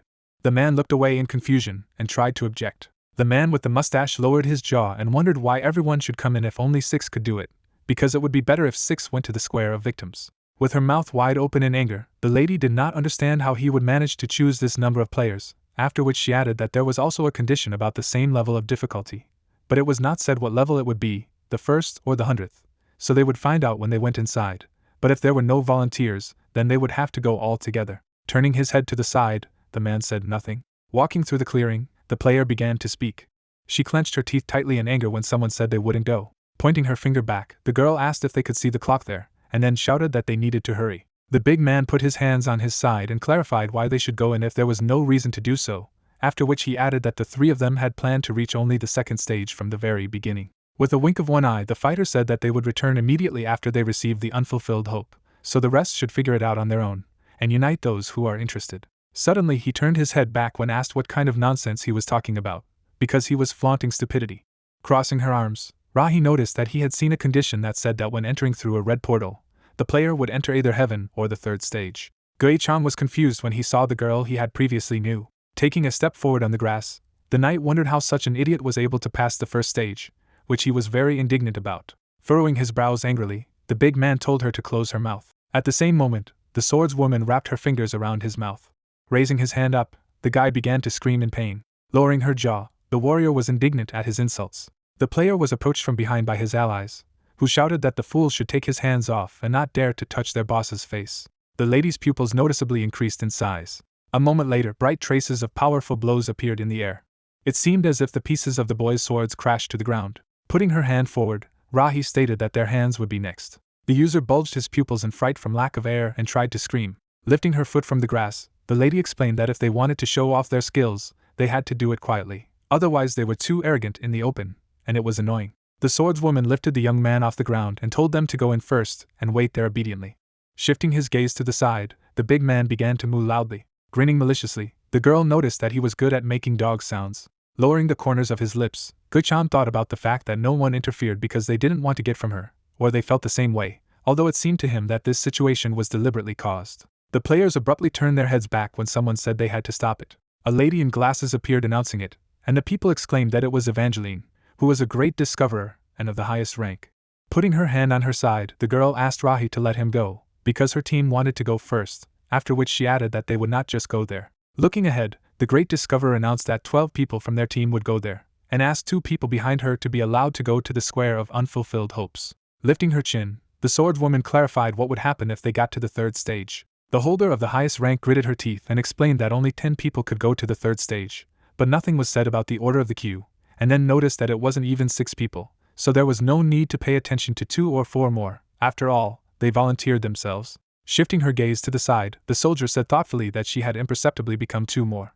Evangeline lowered the corners of her lips in confusion. Holding the big man by the mouth, Rocky clarified whether he understood everything, after which she added that this is exactly what is called impudent behavior. At the same moment, the swordswoman threw the enemy to the ground. The hourglass had half used up the grains of sand, and the player knew it was the right time. Holding his spear tightly with his fingers, Gui-chang thought that such transactions were only possible at first, when there was still little information available, when suddenly the Great Discoverer wondered if anyone else wanted to go with them.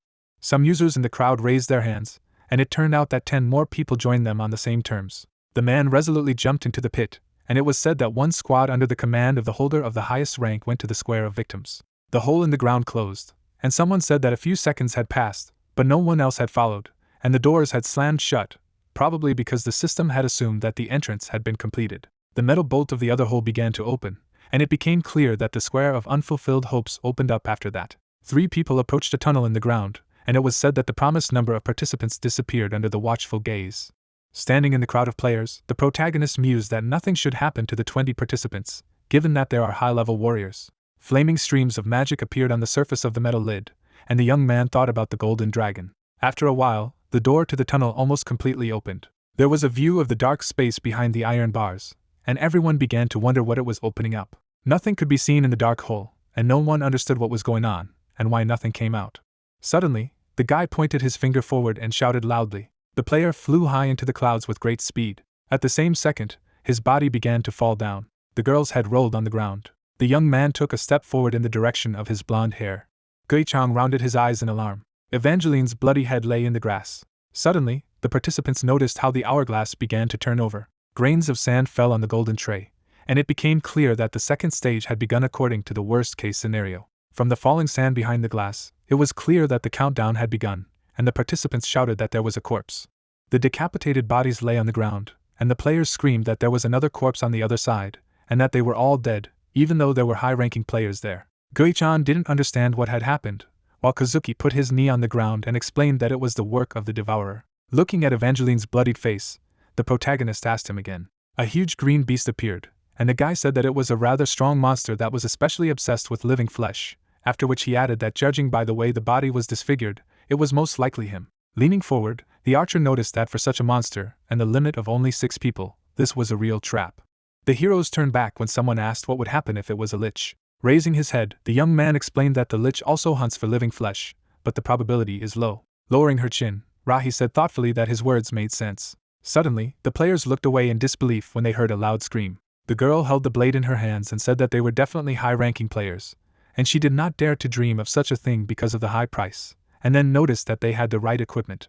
The knight lowered her eyelids in displeasure. Folding her hands, the warrior asked if the devourer would appear again, to which the archer replied that this was true, but a monster of a similar level could appear. Looking carefully into the eyes of the interlocutor, the swordswoman asked if he would go inside. Kazuki lowered his chin and stated that they should all go. Her teeth were visible through the fighter's parted lips, and she said that it was great, after which she asked them to prepare.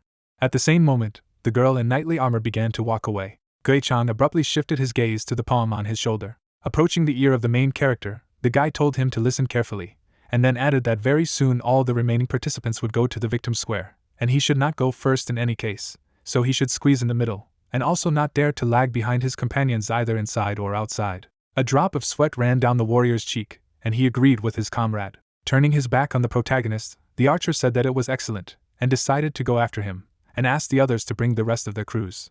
Suddenly, the clairvoyant turned his head to the side. The grains of sand in the clock were almost halfway gone, and the main character wondered if there would be enough time to persuade all the participants. Holding a powerful sledgehammer forward, the player told the others to quickly go inside if they wanted to go in alive and not with a hole in their heads. Frightened users ran to the cliff into the tunnel, and it turned out that, strange as it may seem, they did not have to persuade for a long time. Rahi was pulling the bully's hair on the ground, who was screaming loudly and begging to be let go because she didn't want to go to the third stage, and Gui-chan said that this was because most of them were strong warriors who used methods of coercion, although there were also those who tried to object. The swordswoman stretched her fingers forward, and the clairvoyant noticed that nothing could help against her strength. The participants lined up before descending into the tunnel, and the protagonist reported that most of the strong had suppressed the minority. Behind the guys back in line were his comrades. Chak-hun held the weapon in her hand, and it turned out that this was how they began the path to the next stage. The protagonist's legs passed through a magical portal. After a while, the young man landed on his knee. At the same moment, the warrior opened his eyes. In front of him there was a view of high stone walls with metal bars. Raising his head, the player thought about what it feels like he has entered an ancient Roman arena. The man with the mustache lowered his jaw and muttered that it was opening. A cloud of dust spread across the ground. Looking back, Kazuki advised everyone to stick together. The players abruptly grabbed their weapons. A loud roar was heard from the narrow passage, and suddenly a silhouette appeared. The lion's eyes began to glow brightly. With their mouths wide open in fright, the guys shouted that they were lionaries. At the same moment, the two monsters swung their paws at the participants. There were traces of their claws in the air. Turning back, the guys shouted that reinforcements were needed here. 3 knights with shields stood behind the others. The warrior resolutely lowered his chin. Ominous monsters ran out of all the doors at the crowd of users, causing them to start screaming. While the young men were saying that they wouldn't be able to deal with the lionaire and calling for the healer and high-ranking warriors for help, Gui-chan gritted his teeth and thought that this was real chaos since they didn't have an initial plan, so the panic began. Suddenly, the protagonist shifted his gaze back when he was told not to relax. The archer furrowed his brows angrily and declared that he was approaching. Opening its mouth wide in rage, the monster began to roar loudly. A moment later, the undead struck a crushing blow with its paw. Pulling back the bowstring, the guy fired shots. The shells pierced the bodies of some enemies. Raising the magic spear above his head, the warrior prepared to attack. At the same moment, drops of blood spilled out of the opponent's bodies. The protagonist sharply drew attention to a bright flash behind his back. Before the monster attacked, the magic barrier around the clairvoyant's body was overjoyed. Mary gripped the sacred cross tightly in her hand. The white-robed man parted his lips slightly and began to whisper a spell. The sorcerer raised both hands sharply to the ceiling. Using the skill of mass curse, the wizard tied the bodies of the lionaries with a bright thread. With her mouth wide open in rage, Chak-hun shouted that she needed to crush them now. The grains of sand in the clock flowed into the lower part, and the players were heard saying that everything had stopped, so they could breathe easy, after which it was assumed that the condition of the first battle was to stop the hourglass, and it was said that out of the total number of participants, 12 people died, and 130 people remained. The heroes sat on the grass and discussed the fact that they almost died, because there were as many as 4 bosses of the lionaries, and although it was not so difficult, considering that they outweighed in strength, still 12 people died due to the initial confusion.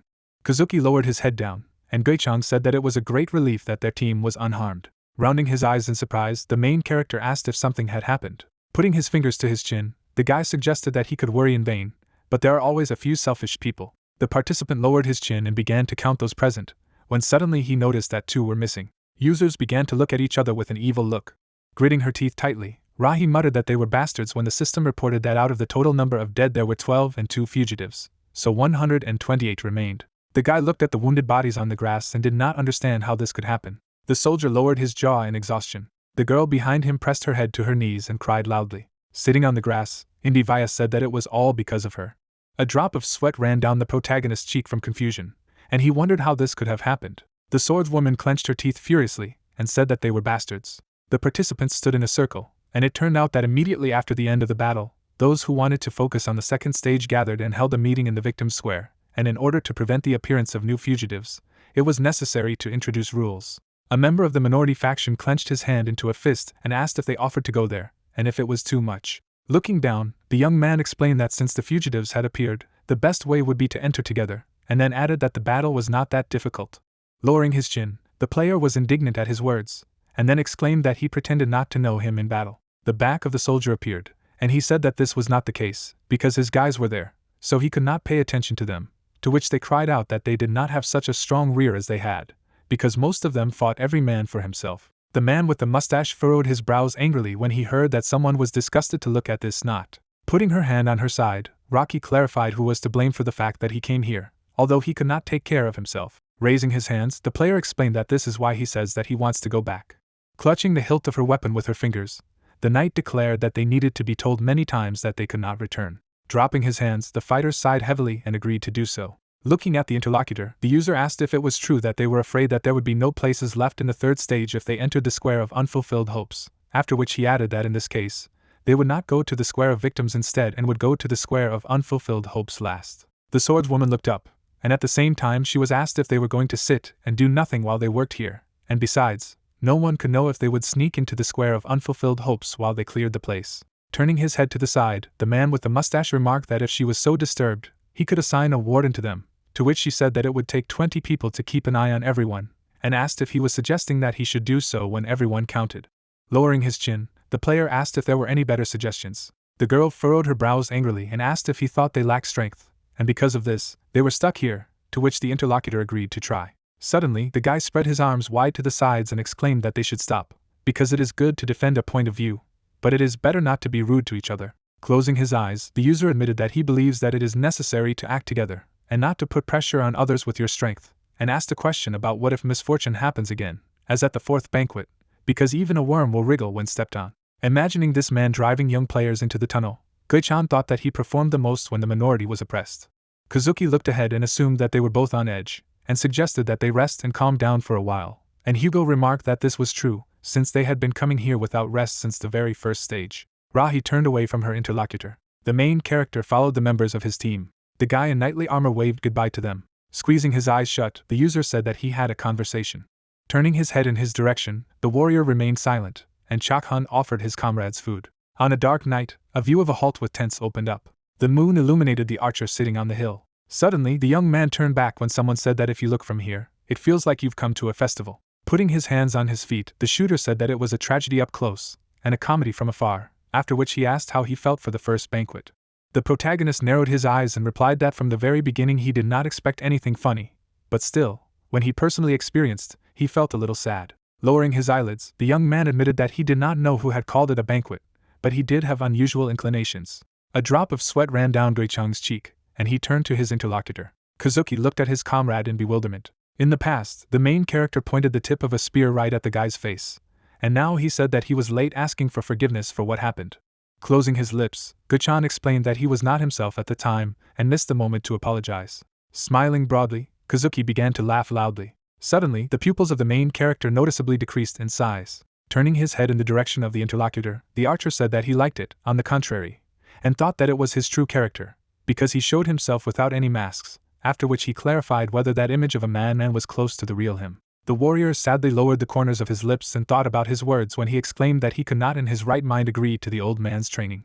There were many white tents on the ground, when suddenly a loud shout was heard. Looking straight ahead, the guy didn't understand what it was. The heroes approached the crowd of participants from behind. Looking down, the gunner asked what had happened here. The bespectacled player turned his head back sharply.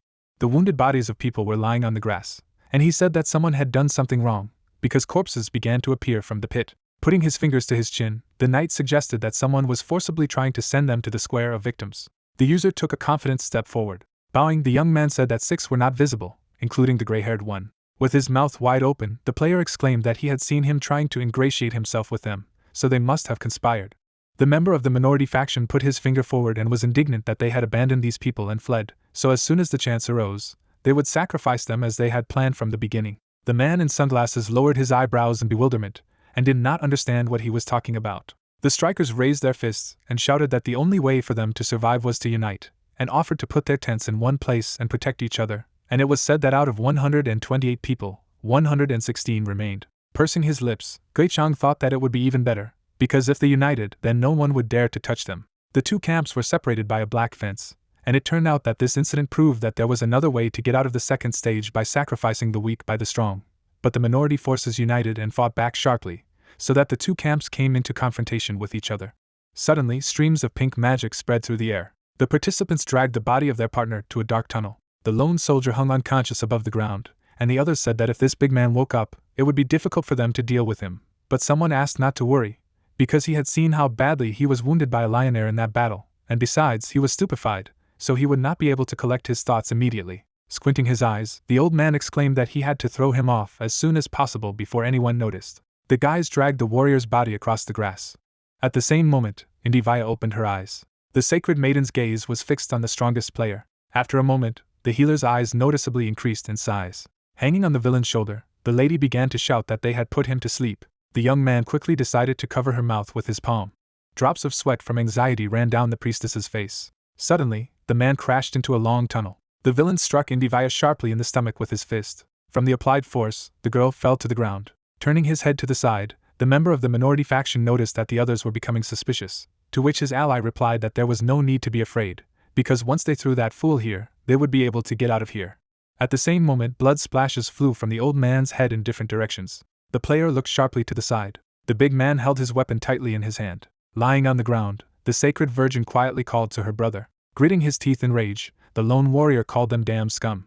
Suddenly, the members of the minority faction began to run away from him. The tip of the scythe shone brightly. Inflicting a circular blow, the guy wounded each opponent. His eyes emitted a red glow. At the same second, the fighter lowered his head down.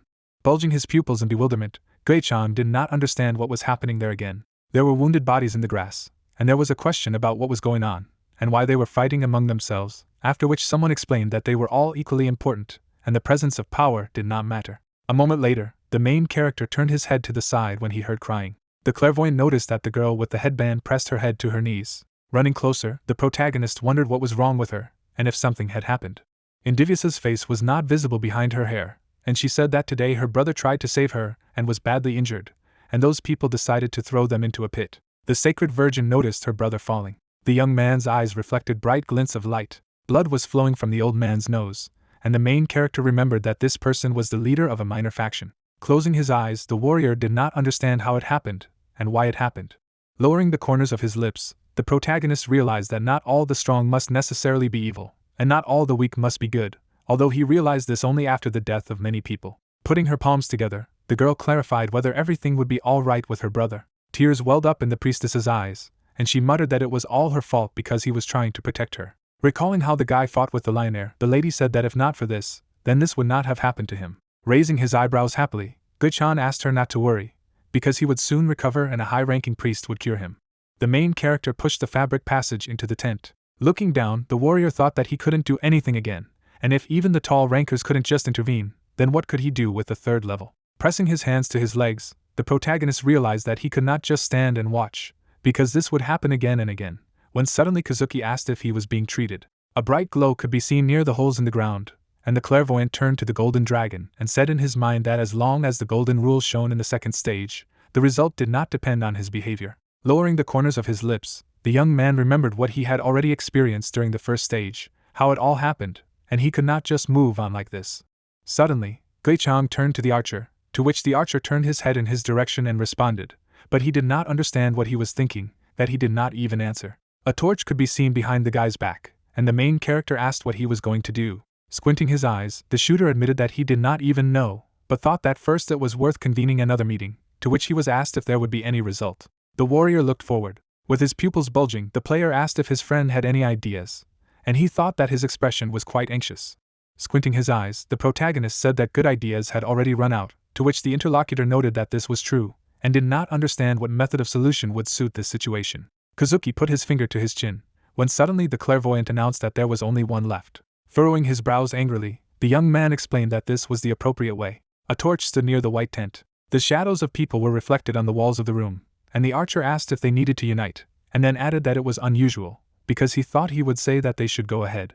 Sitting on the floor, the guy said that he didn't think that the other teams didn't unite because they didn't know about it, and the same with him, after which he added that even if they united, then when attacking the front line, players of at least the 4th or 5th level should perform. Lowering his head, Kazuki noted that if he did it, then each of the teams would have to refuse one of the conditions, but it was clear that many would not like to be on equal terms, and those who were more would begin to appear. Looking at the interlocutor, Gui-chan said that he also took this into account, and even if he could not be 100% sure, they should try. The silhouette of the main character was enveloped in a golden glow, and he asked for help. The guy lowered the corners of his lips in bewilderment. Tilting his head down, the archer realized that this was the look he had seen earlier on the rocky mountain, and then assumed that his comrade was really determined. Folding his hands, the young man explained that next time he would have to think carefully before teaming up with Carpe Diem, because every time he was around, he felt as if he was walking on the very edge. Grinning, the shooter agreed to try once and play the game. There was a view of a large clearing where the participants made halts. The man took a confident step towards the fence. A memory appeared in which Kazuki lowered his head in alarm. The main character closed his lips and thought that first it was necessary to persuade those who were in the minority, because they were now in a dead end, so it was necessary to win their trust. The warrior watched the players who were sitting at breakfast. Looking straight ahead, the member of the minor faction clarified what was going on. Biting his lips, the protagonist realized that they were not happy with him, as expected, and then began to speak uncertainly.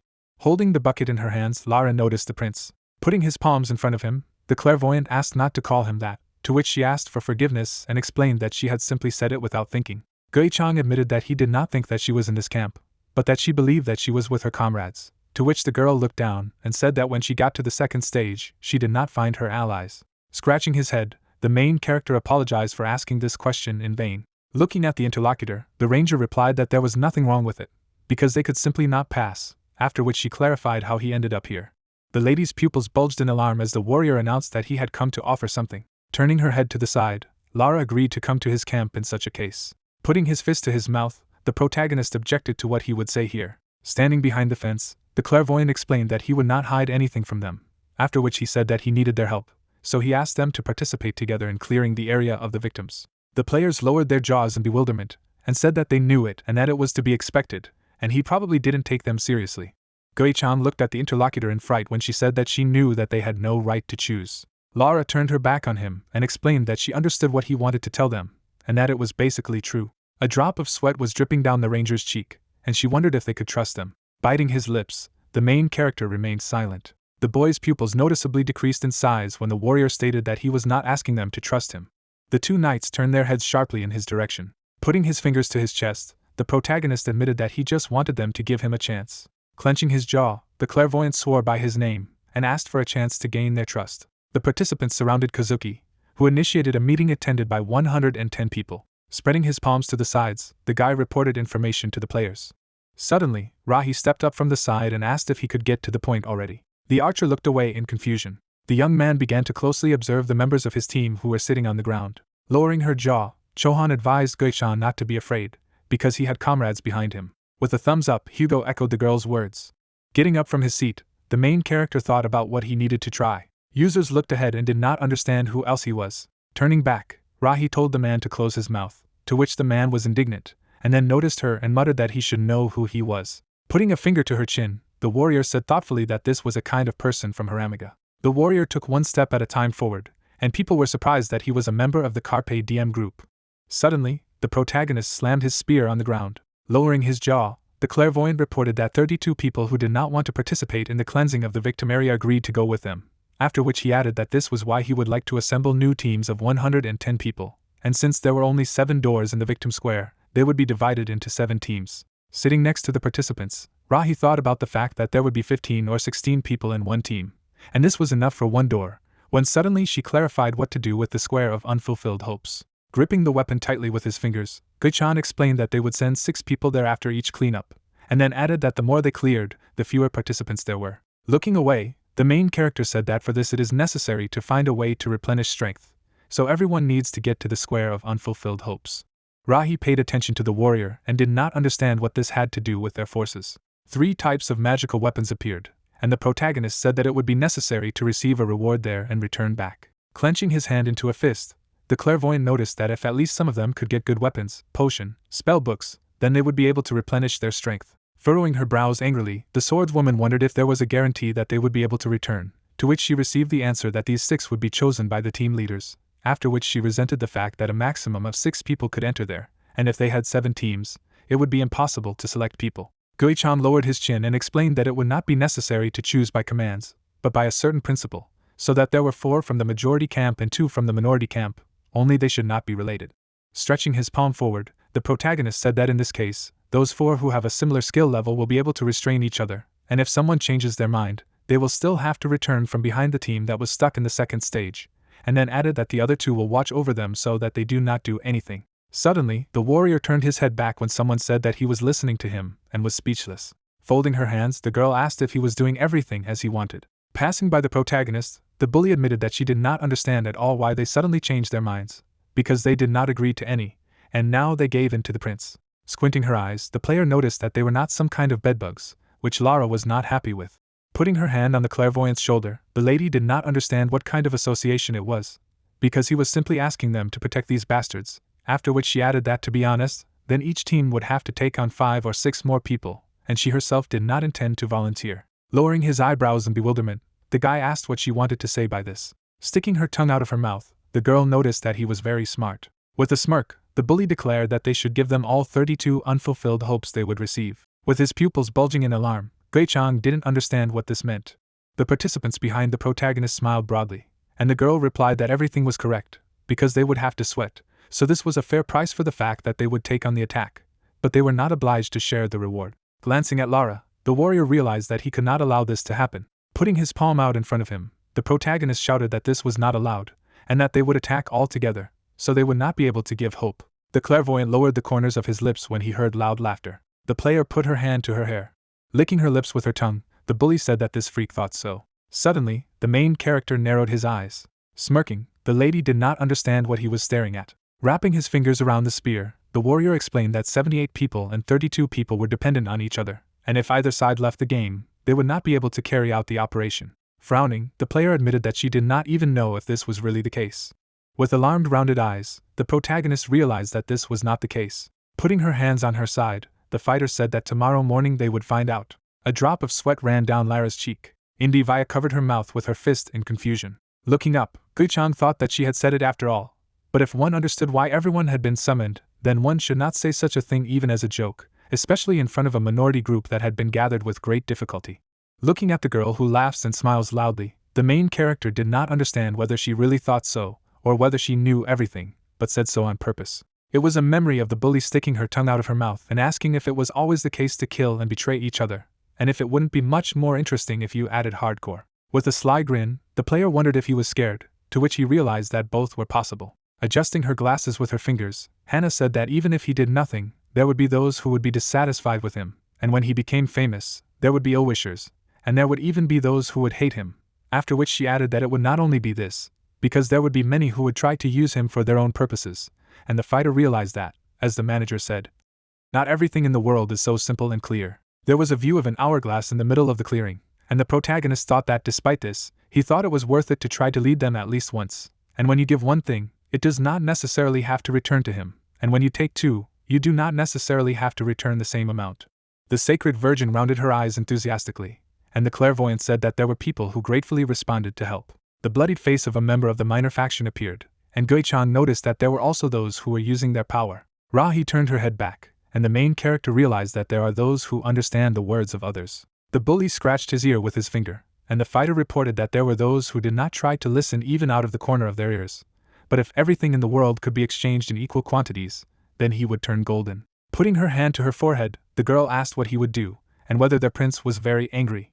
Stretching out her hand, the player said that she had overreacted, and asked him not to get angry, offering to shake hands with him, and he thought that he had no desire to act as an angel of justice. The protagonist lowered the corners of his lips while the interlocutor said that it was easy, and if he made a decision by tomorrow, he could do as he wanted, after which she clarified whether he was listening to her, while he thought that he was not going to become strong in front of the strong and weak in front of the weak. Lowering her fingers, the girl did not understand whether the interlocutor was ignoring her, until he realized that the method was quite simple. Waving goodbye, the player said that there were no emotions here, so she was bored, and therefore wanted to go. Furrowing his brows angrily, Gui-chan decided that if this world wasn't the golden law, then it would become the golden rule itself, when suddenly the system announced that the chaotic mind was changing to the golden rule.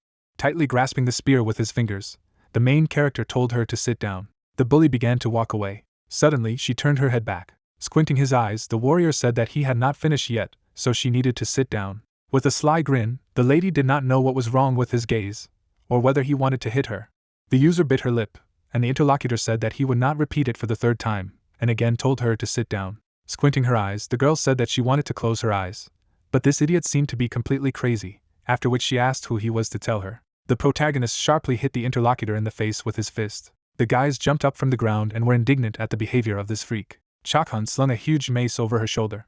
The spectacled player lowered the corners of his lips. Kazuki furrowed his brows in disbelief. Drops of sweat ran down the faces of the young men. Rubbing her chin with her hand, the bully assumed that their prince had found many friends, and finally showed his true colors. Smirking, the player said that he would do whatever he wanted, because there was nothing difficult about it.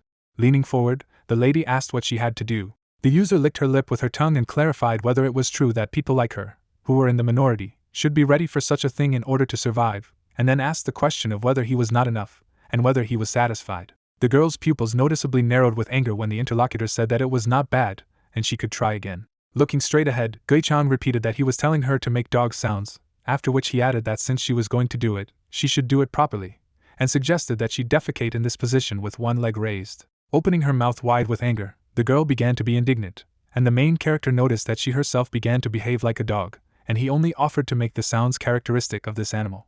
Standing in a fighting stance, the player assumed that he was very mistaken, because they did all this not because they are afraid of her, but because they are afraid for those who stand behind him. The warrior closed his eyes contentedly. Frowning angrily, the bully said that he could laugh as much as he wanted, but when he returned to heaven, the situation could change dramatically. Folding his hands, the protagonist admitted that he did not even know, but he could certainly cope with it alone. Putting her hand to the muscles on her shoulder, the lady noticed that he had pride, and thought that he had fallen for her trick. At the same second, the user began to jump from side to side. Putting his fist forward, the player offered him to fight once without commands. The clairvoyant calmly lowered the corners of his lips. Suddenly, Gui-chang threw the weapon on the ground. The main character abruptly began to shake his palms. A moment later, the warrior took a fighting stance. Pushing off the ground with her feet, the girl asked to look at him, after which she assumed that he knew a lot of movements. With her mouth wide open in anger, the user prepared to attack. Suddenly, her head fell backwards. The pupils of the bully have noticeably decreased in size. The earrings on the fighter's ears began to emit a bright glow. At the same second, with a blow of his hand, the guy threw his opponent aside. A bloody wound appeared on the lady's eye, and she begged to wait. The protagonist held his fist near his head. The player clenched her teeth tightly in pain. Suddenly, her opponent rested her knee on the ground. Her face was swollen from the blows, and she didn't understand how she could be inferior to a warrior of the same level. Reaching for the hilt of the blade with her fingers, the girl realized that this could not be. At the same second, Gui-chang abruptly took off. Swinging his leg, the main character knocked the weapon out of the enemy's hand. Raising his leg up, the fighter shouted that if 32 people became victims, then 30 of the 78 would be out of the game. A moment later, the protagonist struck a crushing blow to the bully's head. Stretching out his foot, the clairvoyant cried out that in this case, the remaining 48 would have to fight. The lady's cheek flattened from the powerful blow. Suddenly, blood flowed from her nose.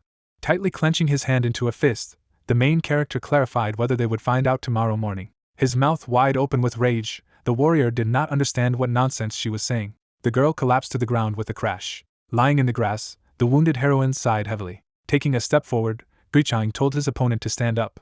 The user decided to open her eyes a little. Suddenly, the main character grabbed her by the hair, which caused her to start screaming loudly. The lady's bloody face appeared, and she muttered that she was wrong, begged for forgiveness, and begged him not to kill her, because she promised to do as she was told. With his chin down, the warrior didn't understand why she only changed her mind when she got it, when it would have been nice to just listen to him when he offered to solve it with words, and then added that he hadn't suggested that she fight until she lost her pulse alone, and that was all for the sake of everyone involved, and she knew that too. There was a gleam of light in the bully's eyes, and she began to beg for mercy. At the same second, the protagonist threw his opponent to the ground. The lady was resting her hands on the grass, and the clairvoyant noticed that the yellow had changed to colorless, and that the color of danger had changed for the first time. Lowering the corners of his lips, the guy assumed that he knew the reason for this. Furrowing his brows, Gui-chang stated that he had another condition. People gathered around the main character. The girl was sitting on the ground in front of him. Gui-chang knitted his eyebrows sternly. The beaten woman trembled with fear. Hugo sat down next to the soldier. The boy announced that the team would consist of Audrey and these 32 people. Chakhan looked to the side when his comrade called out to her. The guy looked away and asked her for help. The holy fighter placed the mace on her shoulder and promised to be patient until the end of the banquet. The warrior raised one eyebrow in displeasure. The rude woman narrowed her eyes sadly. Furiously opening her mouth, the knight asked why she was sitting idle, and asked her not to stare like that. The participant of the games slammed the mace on the ground and ordered her subordinate to close her eyes if she did not want to die. The survivor leaned over to her and stated that she would personally watch over her until the banquet was over. The man scratched his chin and concluded that the psychopath would recognize the psychopath from afar. Standing in front of a crowd of people, the player asked if they had any other suggestions. Someone raised his hand. The psychic was surprised that she had a different opinion. Rahi crossed her arms over her chest and asked what his last name was. The main character scratched his head and asked if he didn't say that. The girl replied that the leader only gave his name. A spear lay in front of him. Gui-chang explained that this was his surname. The heroes stared at him impatiently. The soldiers watched intensely what was happening. Kazuki crossed his arms over his chest. The boy frowned and gave his full name. People divided into groups. The strong majority formed squads of 12 people, and the rest formed teams of 5 people, after which the leaders chose 6 who would go to the square of unfulfilled hopes. The thug put the axe on his shoulder and declared that he was always lucky when it came to choosing. Chakhan decided that she didn't want to be the first. The swordswoman was standing at the bunker. It was decided that she would be the leader of the expedition.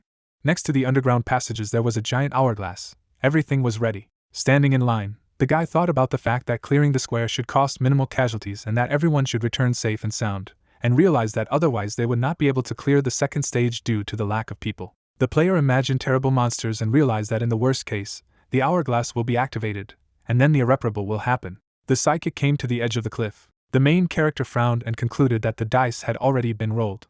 Gui-chang jumped up from his seat and decided that all he could do was believe. People found themselves in a room similar to an arena. They decided that they needed to hurry and get to the right place before the monsters appeared. The boy approached the squad and noticed that this was very different from the first attack because everyone was strictly in order.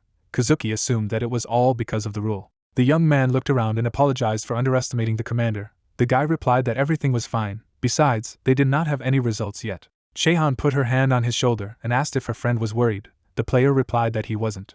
The heroes looked ahead when someone shouted that the door had opened. The archer raised his hand to his mouth and ordered the archers to open fire. The soldiers fired several arrows forward. They headed straight for the opening gate. Suddenly, the shells froze in the air. The captain frowned and realized that they had failed. The huge monster slammed its foot into the ground. Kazuki narrowed his eyes tensely. The orc came into the light. The young man gritted his teeth and told him that this race had become extinct 10 years ago because of parasites. The monsters entered the arena with weapons in their hands. They were followed by the champion with an eye patch. Then a spellcaster appeared with a staff in his hands. The shooter knitted his eyebrows and realized that he had to be killed first. The archer turned away. Looking at the ally, the captain stated that she should go to the champion and explained that a high ranker was needed to fight him, because he was an elite warrior who guarded the lord and had incredible strength. The main character cast a stern glance at his girlfriend and asked her for a favor. Chakhun agreed. The girl looked around and asked her companion to come with her. The woman grabbed her by the hair and reminded her that she had promised to look after her until the very end of the banquet. The ranger scratched the back of her head and said that they just didn't know what to do. Gui-chang raised his spear and said that it was too early for gratitude. The shaman pointed his staff forward. His eyes lit up. The spellcaster waved his staff from side to side. Its shaft hit the ground. A powerful energy appeared around the orc. His brethren bared their fangs furiously and roared. The champion spread his arms and let out a battle cry. The monster rushed forward. The boy pointed his spear at him. The monster deflected the blow with its shield. The guy opened his eyes wide and noticed that the enemy had dropped his weapon. The player intercepted the spear. The psychic cut the opponent's body lengthwise. Several arrows flew at him from the side. The protective barrier deflected them. The spearmen rushed to attack. The main character looked around. The golden threads immobilized the orcs. Gui-chang frowned and realized that someone was using the movement stop magic. The boy struck a powerful blow. Drops of blood soared in the air in front of his face. Suddenly, his pupils narrowed. The guy wondered what it was. The champion put the axe forward. A smirk shone on his face. The blade of the axe sparkled in the light. The monster was enveloped in a red aura. The player knitted his eyebrows together and felt the mere sight of him make his whole body cringe. The monster continued to hold the weapon in front of him. Suddenly it jumped up from its seat. The psychic looked ahead in surprise. The orc came close to him. His red eyes lit up. The champion struck a crushing blow, but missed. The main character jumped into the air. Gui-chang gritted his teeth and thought about how his enemy was too fast and strong. The monster smiled resolutely. The axe was right in front of the boy. The guy raised his hands in front of him. The weapon crashed into the barrier in front of him.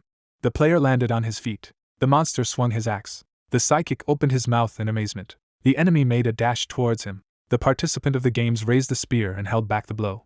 Blood spurted from his mouth. Something approached him from the side. The defensive barrier repelled the attack. The orc frowned in displeasure. The priest raised his hands in the air and recited the incantation.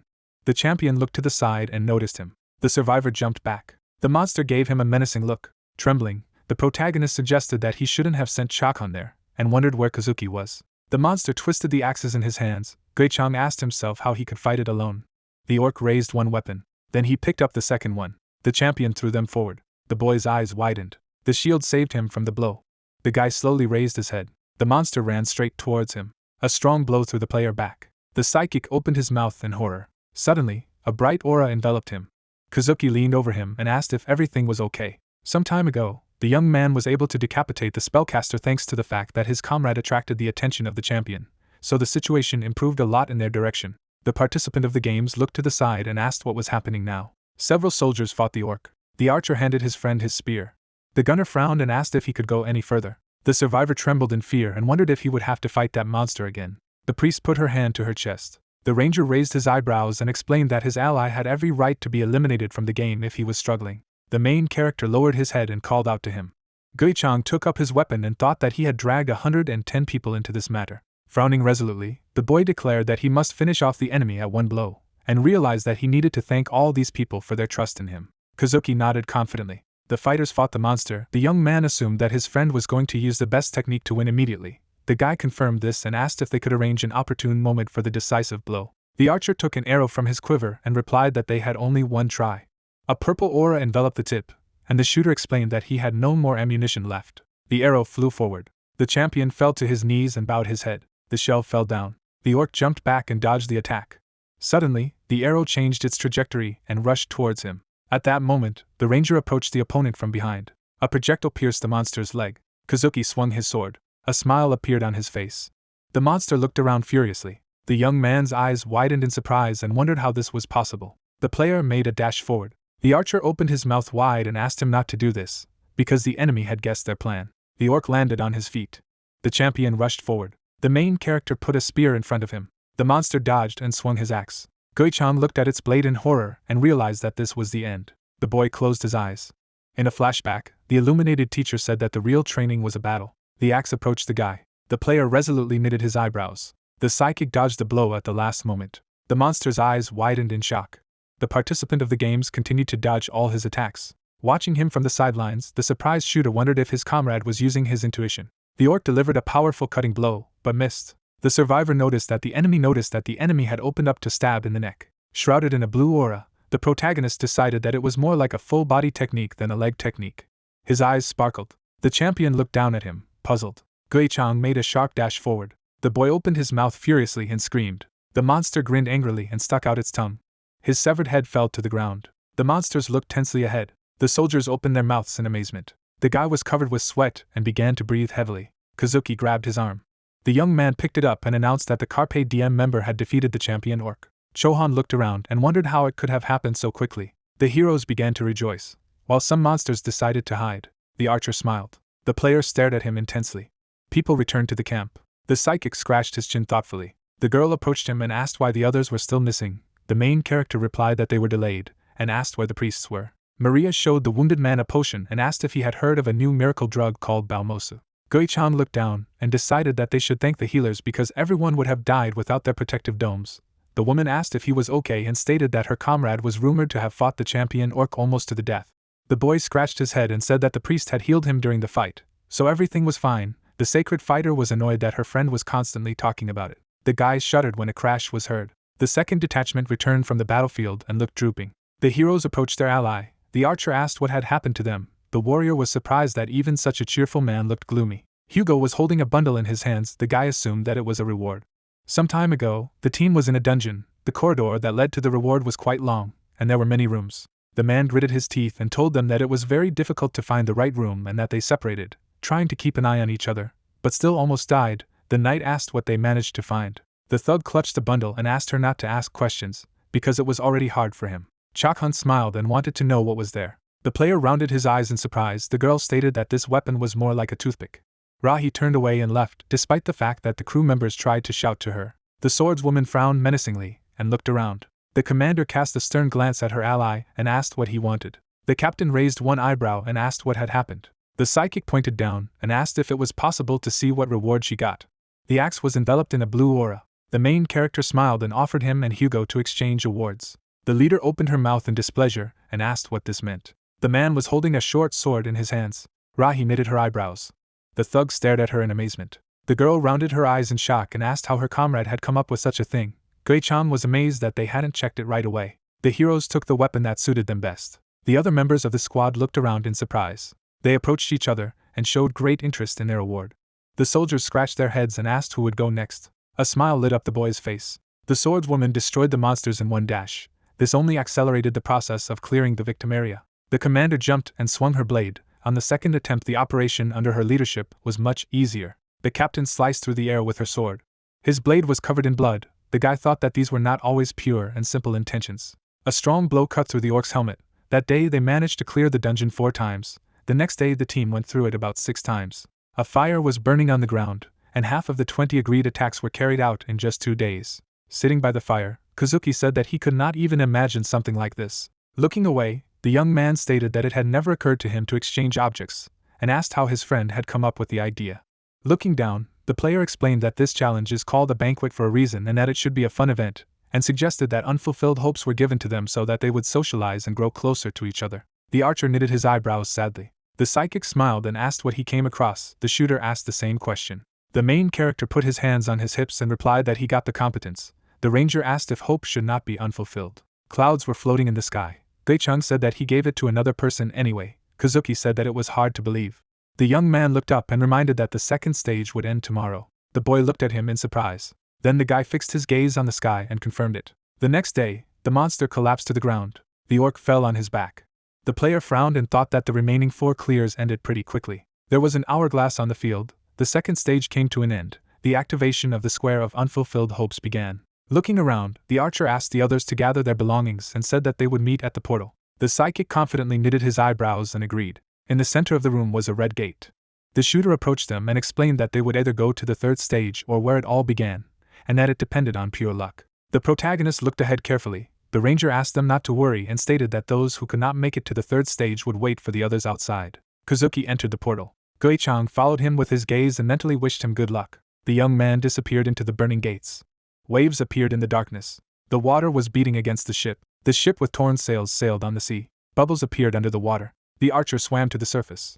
The sun's rays illuminated the palm trees. The shooter looked at the island and realized that this was his third return to paradise. Sakamoto smiled broadly and was glad to see him. The ranger's eyes widened in surprise. The fighter came to the ground and asked if he had managed to survive. The man replied that he thought he would die here while waiting for his friends. Kazuki looked back when he heard someone's ragged breathing. Hugo, Maria, and Chakan came out of the water. Stryker waved at them and said that they had done a good job. The thug was surprised that he was alive. Walking along the beach, the girl noticed that their leader was not there. The young man looked down and assumed that he had managed to go further. The boy ended up in a warehouse. There was a bunk bed in the corner. The guy concluded that this was definitely not an oasis. The ocean was visible outside the window. The player realized that it was some kind of cabin. The psychic frowned and thought that he was inside a huge ship that signals the beginning of the banquet. The main character smiled confidently and realized that this was the third stage. Holding a spear in his hands, Gui-chung was surprised that he had managed to get here on the first try, and noticed that there was nothing special about it. The boy went to the door and wanted to go outside to look for information about the attack. Suddenly, an inscription appeared on it. The guy raised his eyebrows and noticed her. Scorched letters emitted smoke. The player assumed that synchronization had begun. Suddenly, the inscription shook. In its place, familiar symbols appeared. The psychic opened his eyes wide. At the same moment, the door lit up. The participant of the game cast a long shadow. In the next instant, the glow disappeared. The survivor dropped his hands. The main character bowed his head. He took a step forward. Gui-chung walked past pallets of boxes. The boy narrowed his eyes tensely. The guy stopped. The player looked sharply ahead. Looking around, the psychic wondered what had happened and thought about the fact that he had just been in the cabin. The participant of the games looked away. The survivor walked to the door and decided that he had to open it. In the empty room there was a table laid. The spearman entered the next room. Blue notifications have appeared around it. The main character clutched his head and wondered if this was really the condition for victory. Other rooms also opened, and people came out. Suddenly, the door slammed shut behind Gui-chung. The members of the squad rounded their eyes in fright and asked what was going on. At the same moment, the doors of the cabins disappeared. Someone went to the boy and said that it was now a panicked room. The guy frowned and wondered who it was. The stranger straightened his hair and said that it was impossible to escape from the third stage. Rahi knitted her eyebrows. The other members of the team looked around suspiciously. The priest approached the player. Her face was hidden under a hood. Looking around, the man offered to sit down and decided that they should at least taste the cooked dishes out of politeness. The heroes sat down at the table. The wine filled the glass. The warrior picked him up and was indignant that they had almost died of boredom while they waited for their comrade to come out of the cabin. The girl cut the meat and explained that someone had increased the resistance of the barrier, and that they had to try hard to get out. The fighter wiped his mouth with his hand and asked how the second stage ended. The woman closed her eyes and replied that it was no longer her business, and that she just needed to go through it. Smirking, the stranger concluded that they were all in the same position and asked if everyone else was on the same level as the one who had to make a sacrifice to go further. The commander wiped her mouth with a napkin. Looking at her, the protagonist noticed that she spoke as if she had passed the stage with the help of innocent victims, and wondered if his ally wanted to mislead this person. Clapping his hands, the man understood why the furnishings were so cheap and asked those who came later not to be offended. The captain looked ahead and asked where the other 3 who had been with him were. The warrior closed his eyes and replied that he did not know what had become of them. Looking to the side, the fighter suggested that they forget about it, because it was no longer so important, and said that there was no difference between them anyway. Looking the other way, the knight reminded them that they needed to survive in this room, and decided that they should unite. Rahi frowned and assumed that he must have seen the words on the wall before he came out here. The stranger closed his eyes and said that the word wolf was written on his door. Gui-chang knitted his eyebrows tensely. The man smirked and invited everyone to take turns saying their word. The girl poked the meat with a knife and understood why it was talking about that white scoundrel. The warrior stared at her puzzled and asked what he was talking about. The boy's eyes widened and remembered that in the third round, only one person survived, who killed everyone who did not manage to escape. The woman squinted slyly and concluded that now the situation here is a little different. The soldier shuddered in surprise. Suddenly, a knife flew in his direction. It pierced the knight's throat. The rest of the heroes immediately jumped up from the table. The commander smirked and said that the third stage was quite funny. The stranger clutched his neck and coughed. The old man gritted his teeth angrily. The thug jumped forward and swung his axe. Suddenly his pupils narrowed. The tip of the sword approached his throat. Holding the blade in front of her, the captain asked him to sit quietly if he did not want to die. Rahi looked away and asked if the others knew the game of Mafia or Tabula the Wolf. The wounded man trembled. The girl decided that the third stage was very similar to these games. The woman took out a blade and asked if the warrior understood why she had struck him. The commander took a step forward. Bending over to the fighter, the captain invited him to think about it himself, and reminded him of how he called himself a wolf. Grabbing him by the throat, the swordswoman realized that it was a lie and explained that he actually had a sheep written on him, that is, a civilian in the mafia. Squinting, Rahi assumed that it was a rat that needed to be the only one left alive, and called herself a hyena. The knight's eyes were bloodshot. The girl explained that she had to kill them all, judging by the conditions of the second stage. The woman took a knife out of the stranger's neck and said that this way she would be able to get into the wolf team. The main character rounded his eyes in surprise. The dead man fell face down into the plate. After wiping the blood, the commander asked if the others would remain silent, and said that they needed to contact the wolf as soon as possible. The soldier frowned menacingly and asked what it meant. The members of the squad squinted tensely. The captain turned her head and explained that they should address him and make it clear that they were not enemies, but one team.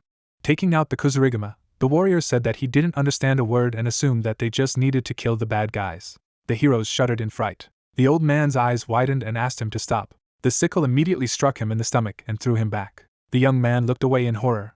An arrow pierced his throat. Smoke was coming from the crossbow, and Rahi was surprised that she had trained her ally for only a few days. Holding the weapon in front of her, Audrey stated that she could turn everything upside down here with her powers. The corpses of the squad members fell to the ground. The rude woman said that it would be cool. The girl crossed her arms over her chest and denied this, explaining that the end of the third stage was already predetermined.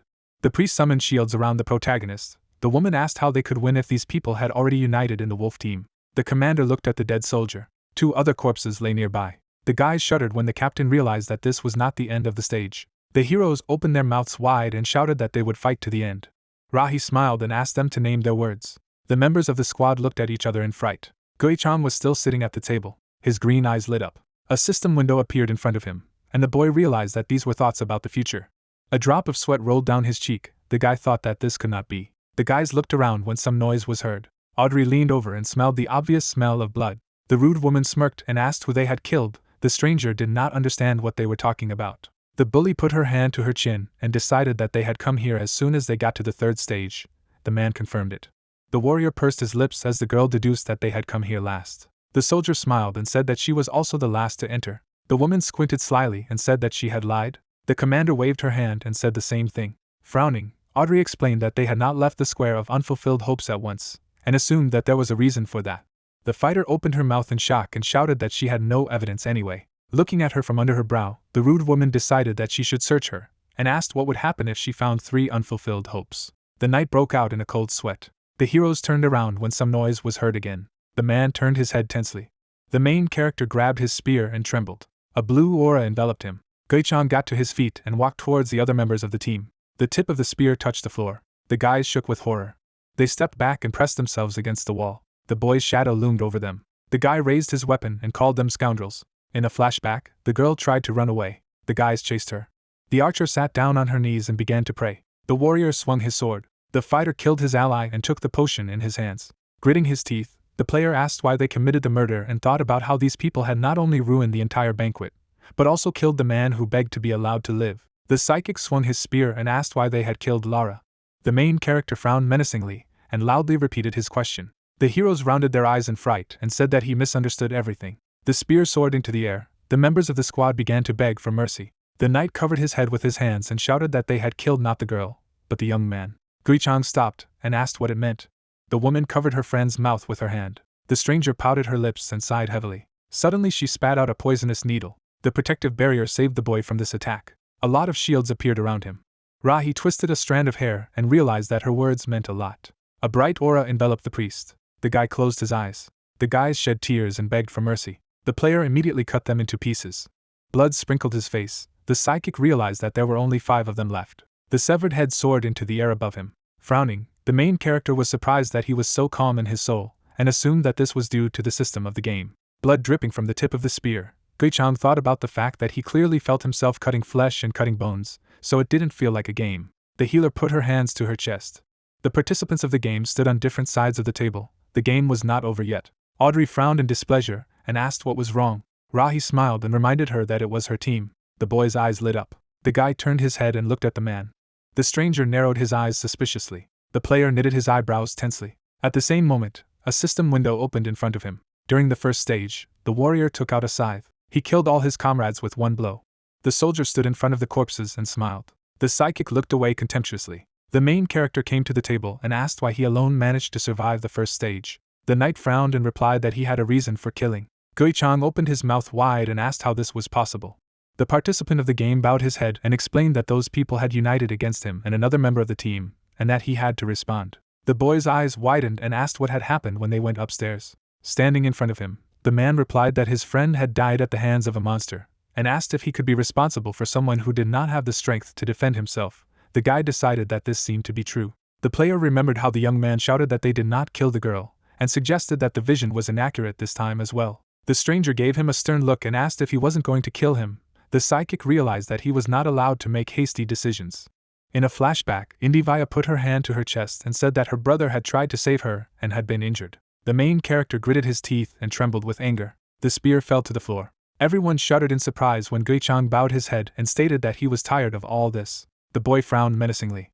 The guy clenched his fists and shouted that he would be done there. Suddenly, the room in which the heroes were disappeared. The members of the squad collapsed to the floor. A portal appeared under the ceiling. The voice was outraged by the behavior of the participant. The deity raised his hand and asked if the survivor was really walking forward so well, but decided to drop everything at the end.